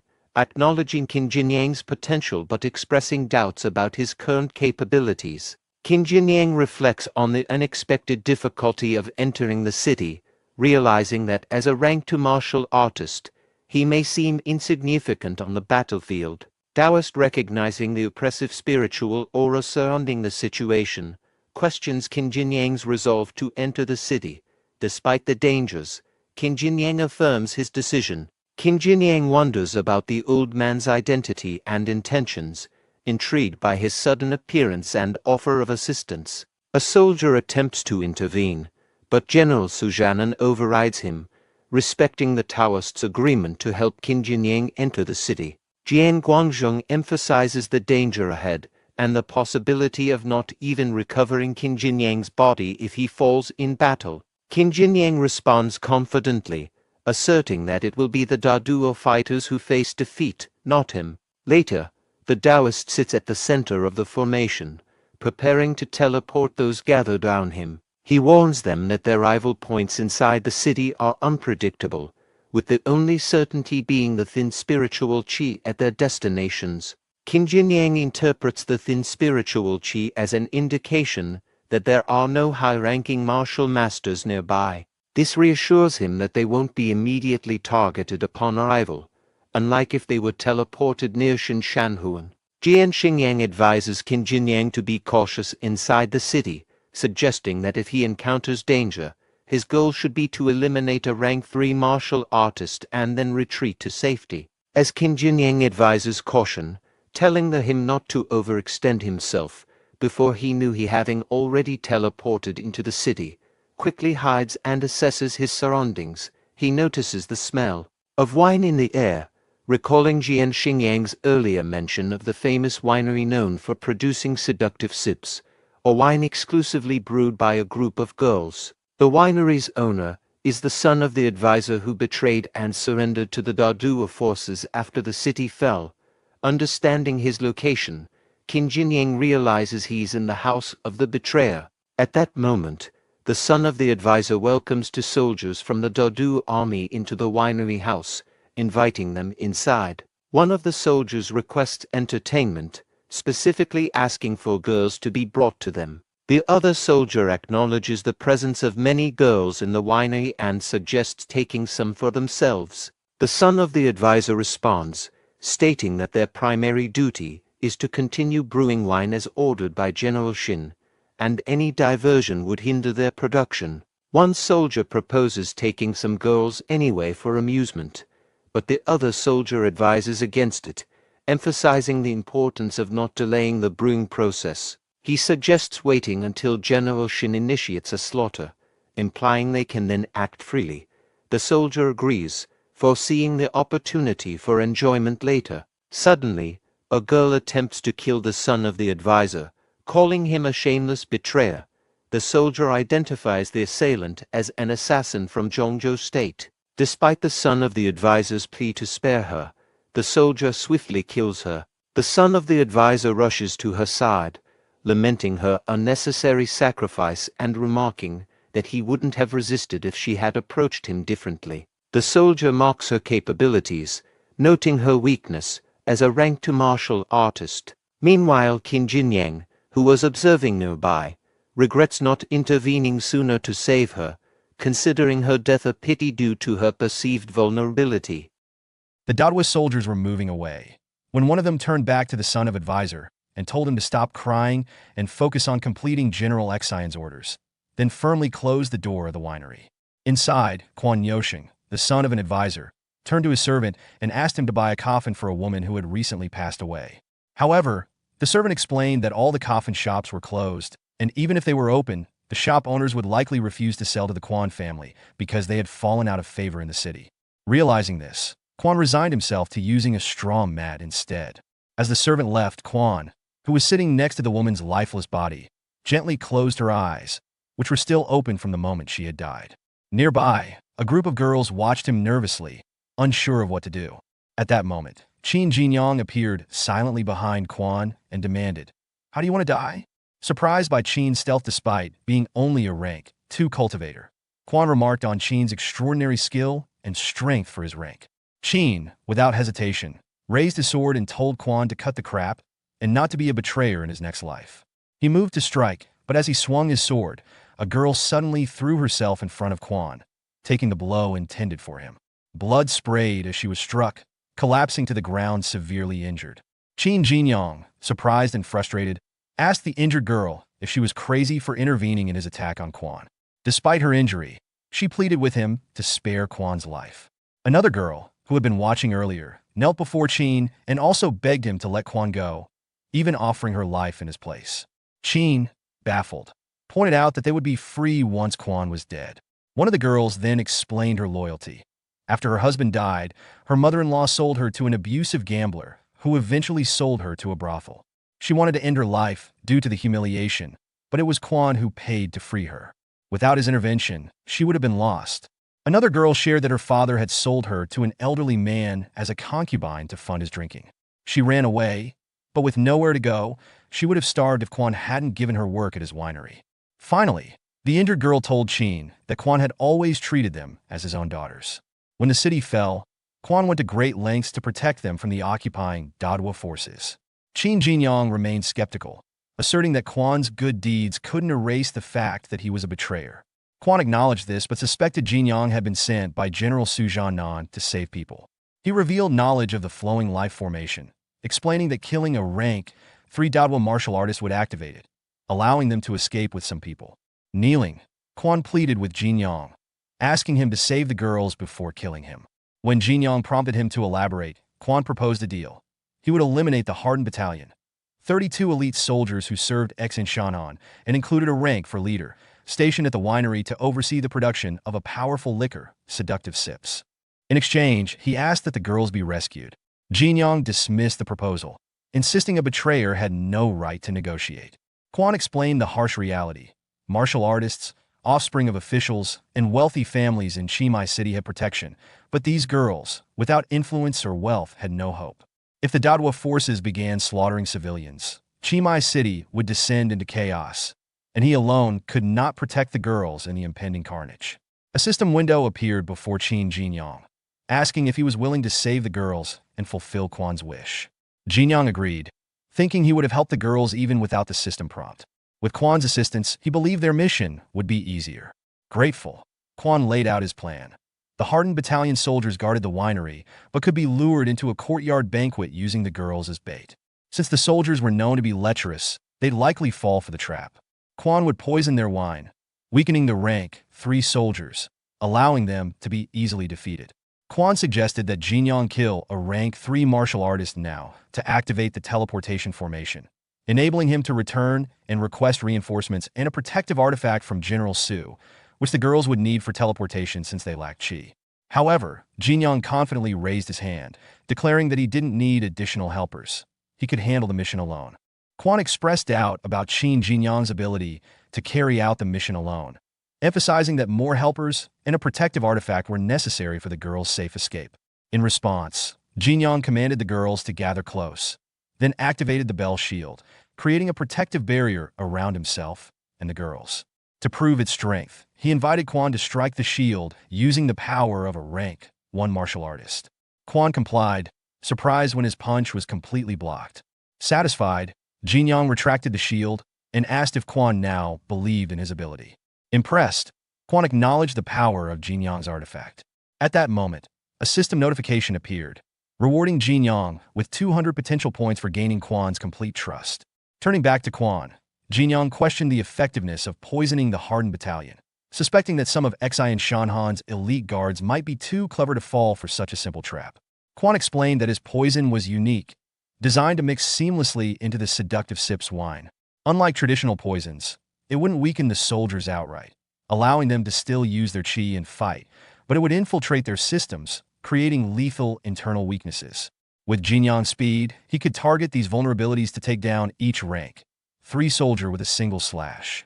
Jinyang then asked about the rank 4 commander, and Quan revealed that his ancestors had established a secret formation in the courtyard that could immobilize someone at rank 4 temporarily. Satisfied, Jinyang complimented Quan on the plan's thoroughness. Quan requested reinforcements to set up the ambush, but Jinyang, smiling, revealed that his men were already positioned throughout the winery, ready to assist. Shortly after, Quan prepared food and called in the hardened battalion soldiers, who were warmly welcomed by the girls into the courtyard for the planned banquet, setting the trap into motion. The hardened battalion soldiers, enticed by the girls' presence, displayed clear signs of lust. Quan assured the battalion's vice leader, promising him the company of the girls and good wine as long as General Xian Shanhan's mission was fulfilled. The vice leader, pleased, claimed the short one for himself, and the girl embraced him, adding to the illusion of hospitality. As the battalion leader Xian Wenhe and the soldiers sat at the table with the girls, Quan, smiling, urged the leader to enjoy the food and drink. Sensing suspicion, Xian Wenhe instructed Quan to eat first. Understanding the leader's mistrust, Quan invited the girls to begin eating and drinking, knowing that the poison wouldn't affect them, as it only targeted martial artists using qi. Watching from a nearby rooftop, Qin Jinyang admired Quan's clever approach. He identified Xian Wenhe, a rank 4 leader and General Xian Shanhan's nephew, who was fiercely loyal due to his father's sacrifice for Xian Shanhan. Known for his valor and talent, Xian Wenhe had become a formidable warrior by his 30s, making him a challenging opponent for Jinyang and his allies. Qin Jinyang observed Xian Wenhe's cautious nature, realizing the need to stay vigilant. Meanwhile, the girls played their roles effectively. One toasted a soldier, saying, "To your health, sir," while another flirtatiously asked to be fed, prompting the soldier to comply, smiling. This calm demeanor among the girls led Xian Wenhe to think the food and wine were safe. Quan, seizing the opportunity, approached Xian Wenhe, addressing his suspicions directly. He assured him that the food was safe, explaining that his family's loyalty was bound to General Xian Shanhan, whose favor was essential for their survival. Satisfied, Xian Wenhe began to drink, remarking that Zhongzhou citizens often compromise their pride for survival.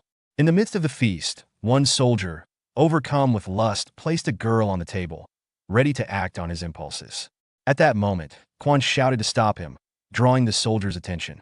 He then grabbed a wine jar and smashed it onto the ground, signaling the operation's start, with Qin Jinyang poised and observing from nearby. As the girls fled, the hardened battalion soldiers looked around in confusion. Realizing something was wrong, Xian Wenhe stood up and demanded to know Quan Yoshing's intentions.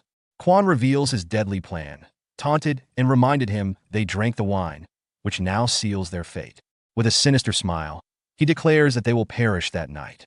Suddenly, the wine pots on the table began to crack, and all exploded, sending wine spraying toward Xian Wenhe. Instinctively, he shielded his face, but when he lowered his arms, he was horrified when he finds himself bound by strange, swirling chains made from the very wine he had consumed. Confused and unnerved, he demands an explanation. Quan smugly reveals the truth.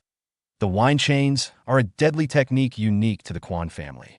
They bind their victim's fate to the user, effectively creating a mirror effect between the two. Anything Quan does to himself, Xian Wenhe will experience as well. Xian Wenhe tried to move, but found himself paralyzed by the chains. Then, to his horror, Quan stabbed himself in the stomach, blood spurting from his wound, and Xian Wenhe felt the same wound appear on his body, coughing up blood. Undeterred, Xian Wenhe sneered, "He is at rank 4. He can use his qi to stop the bleeding. A mere cut won't defeat him." However, Quan stabbed himself again, deepening his wound. Blood gushed from his body, and he taunts him, questioning if his confidence still holds after the latest attack. Xian Wenhe attempted to draw on his qi, but to his shock, nothing happened. The wine had exploited his hidden weakness, rendering him unable to use his power. As Xian Wenhe staggered, his loyal soldiers rushed toward him, shouting, "General, they will help him." Their cries echoed as they rushed forward, desperate to aid their fallen leader. Xin Wenhe orders his soldiers to stay back and focus on killing Quan Yoshing, knowing it's the only way to break his deadly hold.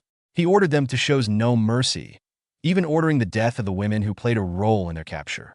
Meanwhile, Quan remains unfazed, summoning his rescue team to attack. His calm confidence rattles Xin Wenhe's battalion, sparking anxious whispers among them as they realize Quan may have called in significant reinforcements. Qin Jinyang stepped forward calmly, saying, "Stop looking around. It's just me. He can handle this alone." Quan is shocked and frustrated when he realizes Qin Jinyang has arrived alone, without any reinforcements. He questions Qin's decision, incredulous at his recklessness. Realizing Qin came alone, Quan is overcome with despair, unable to fathom Qin's reckless decision to face a group of rank 3 martial artists while being only rank 2. Frustrated, Quan reprimands Qin, warning that he stands no chance against such powerful foes. Feeling defeated and betrayed by this choice, Quan drops his dagger, sinking to the ground in resignation, and murmurs that his trust in Qin has led them to ruin. The soldiers initially mocked Qin Jinyang for his audacity to confront them alone as a rank 2 martial artist, deeming it an act of madness. However, their laughter quickly turns to shock when Qin unleashes his supreme technique, dust darts. The wine in the pots he carries starts to swirl around him and morphs into a multitude of lethal darts in an instant, showcasing his unexpected strength. This surprising display leaves Xin Wenhe in disbelief, prompting him to reconsider Qin's true capabilities and the potential threat he poses to the hardened battalion. With a swift and precise attack, Qin Jinyang launched the darts at blinding speed, each dart targeting a soldier's weakness. The soldiers cried out as they were struck, writhing in pain. Faster, Qin Jinyang thought, pushing his technique to the limit. Sacrificing defense for speed and cutting power, he unleashed another volley of darts. The darts hit the soldiers with explosive force, sending them flying into the air, powerless against the relentless onslaught. As Qin Jinyang unleashed his dust darts technique, he reflected on the crucial advantage he held over the soldiers. He recognized that without the effects of poison, he wouldn't have been able to penetrate their body-protecting chi barriers, but he acknowledged that the situation was now in his favor. This realization boosted his confidence, driving him to continue his assault relentlessly. Meanwhile, kneeling on the ground, Xin Wenhe was filled with horror as he witnessed Qin decimating all his troops. Overwhelmed by disbelief, he struggled to grasp how the situation had turned so drastically against him. As the battle ended due to Qin Jinyang used his dust darts technique, he felt the weight of exhaustion settling in from the intense chi required. Despite the toll it took on him, he remained resolute and focused on his goal. From the sidelines, Quan Yoshing observed the battle with a blend of shock and relief. He was astonished by the overwhelming power Qin displayed, which contrasted sharply with his earlier doubts. Then a system window appeared before him, detailing the substantial rewards he had earned for his achievements. He received various potential points for a series of actions. 600 points for defeating a rank 3 enemy and another 600 points for taking down an elite rank 3 general.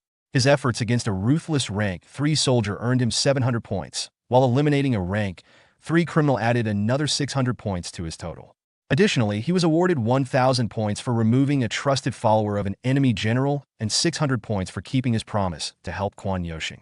Lastly, he gained 400 points for avenging Quan Yoshing's sister by killing a rank 3 murderer and assisting Quan Mushing. Qin Jinyang, exuding satisfaction and confidence, proudly asserts that he had always believed he could succeed on his own.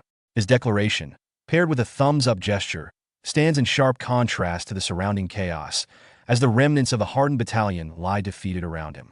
Quan Yoshing expresses admiration for Qin Jinyang after his impressive victory, asking for his identity. Qin introduces himself simply as 6. During their conversation, a strange event unfolds as spiritual chi rises from the fallen bodies of the hardened battalion soldiers, swirling and gathering to form a glowing energy formation on the ground. Recognizing its significance, Qin realizes that this spiritual chi is necessary to activate the flowing life formation. Quan Yoshing expresses his respect for Qin Jinyang, recognizing him as a promising young hero and instructing him to ensure the girl's safety. He has faith in Qin's ability to protect them. When Qin asks if Quan will join them, Quan reveals his grim intention to confront Xin Wenhe, stating that he plans to die in the process, as he cannot allow him to escape and potentially attack Qin and the others. Acknowledging the seriousness of the situation, Qin accepts his role, assuring Quan that he will safely escort the girls away. Qin Jinyang takes his position at the center of the formation, ensuring all the girls are gathered around him for protection. However, one girl expresses her desire to stay and die with Mr. Quan, refusing to leave. In response, Qin firmly insists that if she remains, all of Quan's sacrifices would be in vain. He then activates his golden bell shield artifact, forming a protective barrier around them to enhance their safety. Meanwhile, Xian Wenhe, who has been silently observing the situation, suddenly interjects with hostility, declaring that they are not going anywhere. He envelopes himself in fiery qi, glaring at Qin Jinyang and preparing to confront him. As Quan Yoshing coughed up blood, he realized he was reaching his limits, feeling overwhelmed by the gravity of the situation and acknowledging that he could no longer trap Xian Wenhe. At the same time, Xian Wenhe's anger boiled over as he prepared a fiery qi fist, fueled by the loss of his soldiers, whom he had personally selected. His rage led him to express disbelief that his men had been defeated by vermin like Qin Jinyang. Determined to avenge them, he vowed that the fight wouldn't end until he had dismantled Qin Jinyang piece by piece. He then launched devastating punches at both Qin and the girls, proclaiming that he was using the falling punch, a secret technique from the Xian family. As Qin Jinyang observed the chaos around him, he came to the grim realization that activating the flowing life formation would take too long to be effective. He recognized the sheer destructive power of Xian Wenhe's punches, noting that even his golden bell shield was unable to withstand the immense pressure generated by a rank for martial artist strike. Determined to protect the girls, Qin drew his sword and assumed a fighting stance, acknowledging the necessity of facing the threat directly. He expressed his surprise at having to confront a rank for opponents so soon in his journey. In the midst of this unfolding conflict, Quan Yoshing further injured himself, which in turn caused Xian Wenhe to experience pain as well. This act of self-harm by Quan created a brief distraction for Xian Wenhe, causing his own attack began to fade. Quan, gravely injured with blood streaming down his arm, yet falling punch appears on top of him, due to the mirror image technique binding him to Xian Wenhe.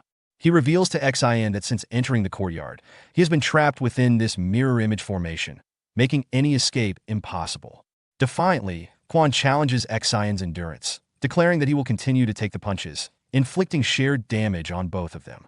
As Quan neared his breaking point, he taunted Xian Wenhe, provoking him to fight until the bitter end. Despite Xian's desperate pleas for mercy, Quan unleashed a powerful electric technique, resulting in a massive explosion. When the dust settled, both men lay on the ground, defeated and gravely injured. Qin Jinyang moved to Quan's side, lifting him gently, while the girls gathered around, anxiously calling out to him. Severely injured, Quan urged Qin Jinyang to leave him behind, recognizing he was too weakened to survive even if they escaped.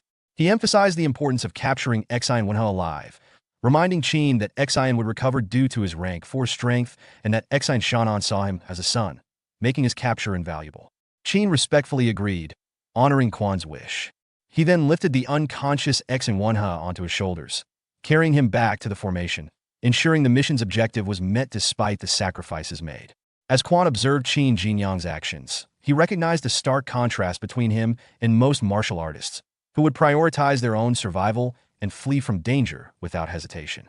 Qin's willingness to draw his sword and confront a rank 4 warrior, driven by a sense of duty to protect the weak and honor his promise, deeply impressed Quan. He noted that such compassion is rare in a world often dominated by self-interest. With his final strength, Quan expressed his admiration, calling Qin the martial arts saint. Outside the city, soldiers from the Zhongzhou army spotted someone coming out and started speculating about who it could be. Among them was Yan Xiaoyu, nursing an injured arm, who recognized the figure as Mr. Jan's nephew. A soldier remarked to Jan Guangzhong that it was impressive for a first attempt, as the young man had managed to kill a rank 3 martial artist and rescue 4 civilians. Jan Guangzhong expressed his gratitude for the acknowledgement. Meanwhile, Jan Xingyang approached his uncle with the support of 2 soldiers, inquiring about the whereabouts of Mr. Six. Jan Guangzhong's shaking head revealed his worry, indicating that Mr. Six had yet to return. The Taoist unexpectedly screamed in pain and began coughing up blood, alarming the nearby soldiers who rushed to assist him. He warned them not to approach, struggling to maintain control over his qi. Jan Xingyang, noticing the chaos, inquired about the Taoist's condition, prompting Jan Guangzhong to explain that the Taoist was experiencing severe strain from teleporting multiple people, which had led to him vomiting blood, a rare occurrence. Amidst their discussion, a flow life formation began to activate, generating a powerful energy wave that disrupted the soldiers nearby. This sudden surge of energy caught the attention of Yan Xiaoyu, who realized the intensity of the wave and wondered just how many individuals were being teleported. The vice-general speculated to General Su Zhannan that Jiang Yuliang was likely responsible for the large-scale rescue, emphasizing his unique abilities. However, General Su Zhannan quickly urged caution, stressing the importance of keeping Jiang's true identity a secret and instructing that it should remain confidential among them. The vice-general immediately recognized his oversight and apologized for not considering the implications of revealing such sensitive information. At that moment, the Taoist activated the formation link, allowing Qin Jinyang and the girls to emerge from it, drawing the attention of the onlooking soldiers. Jan Xingyang felt a surge of joy upon seeing Qin Jinyang. The crowd around them was filled with a mix of shock and confusion as they took in the sight of Qin Jinyang returning with a significant number of rescued civilians. The Taoist, watching from a distance, experienced a sense of satisfaction, convinced that he had made the right assessment of Qin's abilities and character, deeming him truly extraordinary. As the soldiers began to count the rescued individuals, the excitement in the atmosphere intensified. After a period of time, a soldier approached General Su Zhannan with a respectful bow to deliver important news. Mr. Six has rescued a total of 64 people. This revelation shocked the vice-general, who noted that the previous highest number of rescues had only been 9, prompting him to question, who exactly is Mr. Six? In the midst of this exchange, General Su Zhannan pointed out Xian Wenhe, who was lying unconscious on the ground behind the soldier. He asked for clarification about the individual, to which the soldier replied, "That's the prisoner Mr. Six captured. I believe he is at rank 4. The vice-general expressed disbelief upon learning that someone at rank 2 had defeated and captured a rank 4 opponent. General Su Zhannan then recognized the unconscious figure as Xian Wenhe, the commander of the Hardened Battalion and the nephew of Xian Shan'an, which heightened the situation's significance. In a contrasting mood, Jan Xingyang expressed his relief and amusement, saying he had been worried about Qin Jinyang and inquired how he managed to rescue so many people. Qin Jinyang's reply, "It's a long story." As a soldier expressed disbelief at recognizing Quan Yoshing in a video recorded during the Flow Life formation, both Jan Xingyang and the Qin turned to watch the footage. The video showcased Quan's courageous defense against 4 enemy martial artists, surprising everyone. This revelation led to discussions among the soldiers. One questioned why they had previously thought the Quan family had betrayed them when Quan had actively fought against their enemies. Another soldier speculated whether Quan had pretended to yield to the enemy forces as a tactical maneuver. As Yan Xiaoyu watched the video of Qin Jinyang's battle, he recognized the impressive skills displayed by Qin, particularly in the context of his rank. While acknowledging that Qin had received support from Mr. Quan, Yan reflected on how Qin had skillfully transformed wine into lethal blades, effectively targeting the weaknesses of rank 3 martial artists. This tactical ingenuity led Yan to conclude that Qin's proficiency with hidden weapons had reached supreme level, especially considering he was only at rank 2. Jan Guangzhong approaches Qin Jinyang, expressing his newfound respect for Qin's abilities after witnessing his heroic actions during the rescue mission in Qimai City. Jan acknowledges that he previously underestimated Qin, recognizing the importance of his efforts in saving many lives and emphasizing the benefit Qin brings to the Zhongzhou state. Qin Jinyang, curious about the fate of Quan Yoshing and his family following the battle, seeks reassurance about their loyalty. Jan Guangzhong reassures him that the gathered witnesses confirm Quan Yoshing's true allegiance, clarifying that he did not defect to the enemy, but instead acted as a hero, fighting valiantly against overwhelming odds. A soldier approached Qin Jinyang and respectfully presented him with 10 qi-establishing pills on behalf of General Su. These pills are highly valuable, especially for their ability to facilitate a quick breakthrough to rank 3. Qin Jinyang expressed his gratitude to the soldier and noted to himself that these pills were even more precious than tendon-breaking pills, originating from the palace with a confidential formula. He was impressed by General Su's generosity in providing him with such a significant number of these rare and important pills. Jan Xingyang expressed his admiration for Qin Jinyang, noting that receiving 10 qi-establishing pills was a sign of General Su's high regard for him. He mentioned that he had only been given 1 pill previously, which highlighted the significance of Qin's recent achievement in capturing Xian Wenhe, a notable rank 4 opponent. In response, Qin Jinyang pointed out that Xinjiang's dissatisfaction with just one pill was surprising, as many martial artists had never even encountered such pills. He then inquired about the whereabouts of Xian Wenhe and what General Su's intentions were regarding the captured commander. Jan Xingyang informs Qin Jinyang that Xian Wenhe is being treated for his injuries and that they plan to display him prominently. This prompts Qin Jinyang to ask for clarification, expressing confusion about the meaning of Xingyang's words.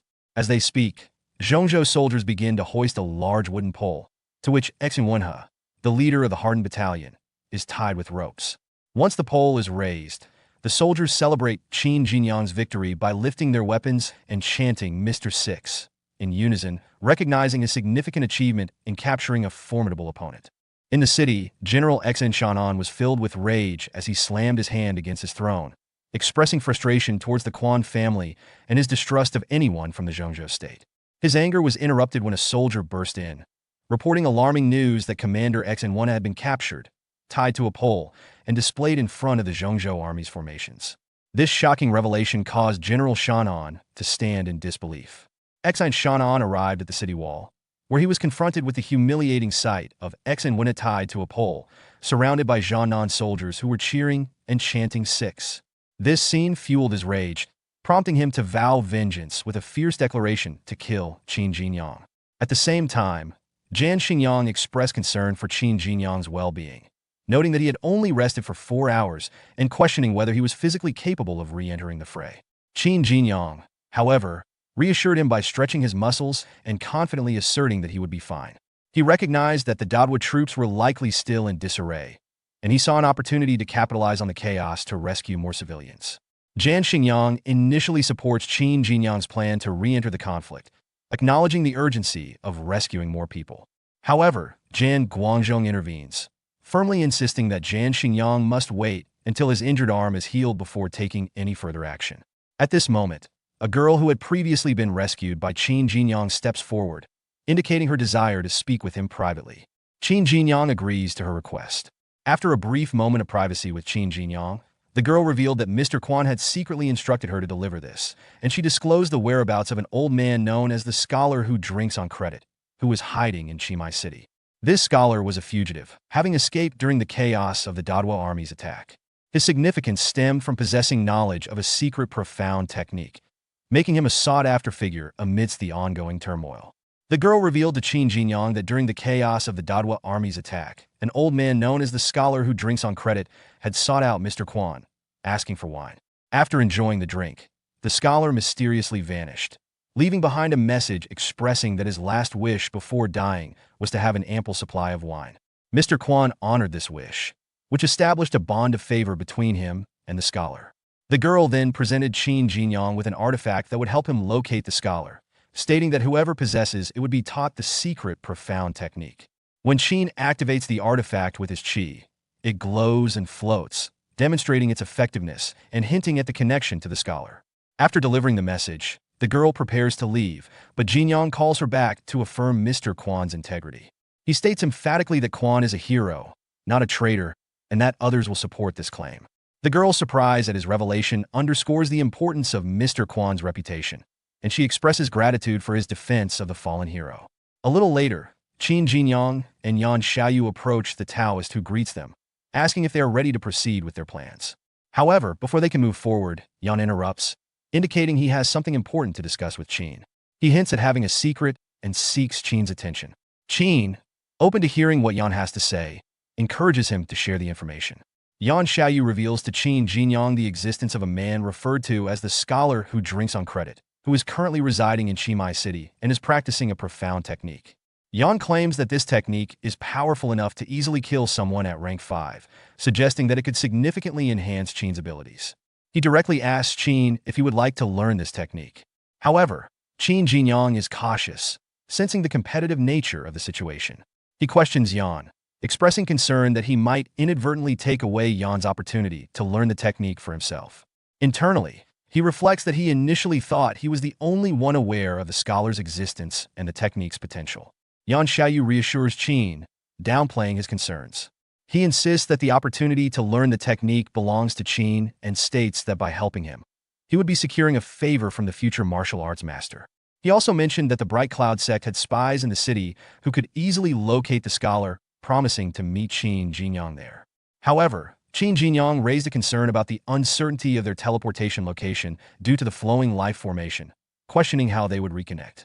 Yan Xiaoyu realized his oversight and instructed Qin Jinyang to find a bun shop marked by a broken signboard, telling him to knock 3 times and order 5 sauced meat buns with sauced meat filling. When Qin Jinyang asks if the mention of the buns is a secret password, Yan clarifies that it is not, but rather a culinary specialty he believes Qin should try.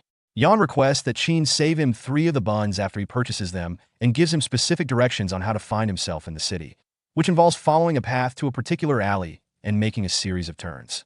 Meanwhile, Jan Xingyang, observing the exchange from a distance, becomes curious about the nature of their conversation, questioning whether Yan is trying to form a closer relationship with Qin Jinyang. After finalizing their plans, Qin Jinyang instructed the Taoist to commence the teleportation process. However, before they could proceed, Yan Xiaoyu reminded him to remember their designated meeting point. A little while later, a soldier rushed to General Exine Shan'an to report that Qin Jinyang, referred to as 6, had been teleported back into the city. This news elicited a sinister smile from Exine Shan'an, who seized the opportunity to command his troops. He ordered them to stay vigilant in their search for Qin Jinyang, expressing his intent to personally capture him once he was located. We're almost at 10,000 subscribers. Party popper if you haven't already, hit that subscribe button and help us reach this huge milestone. See you in the next video.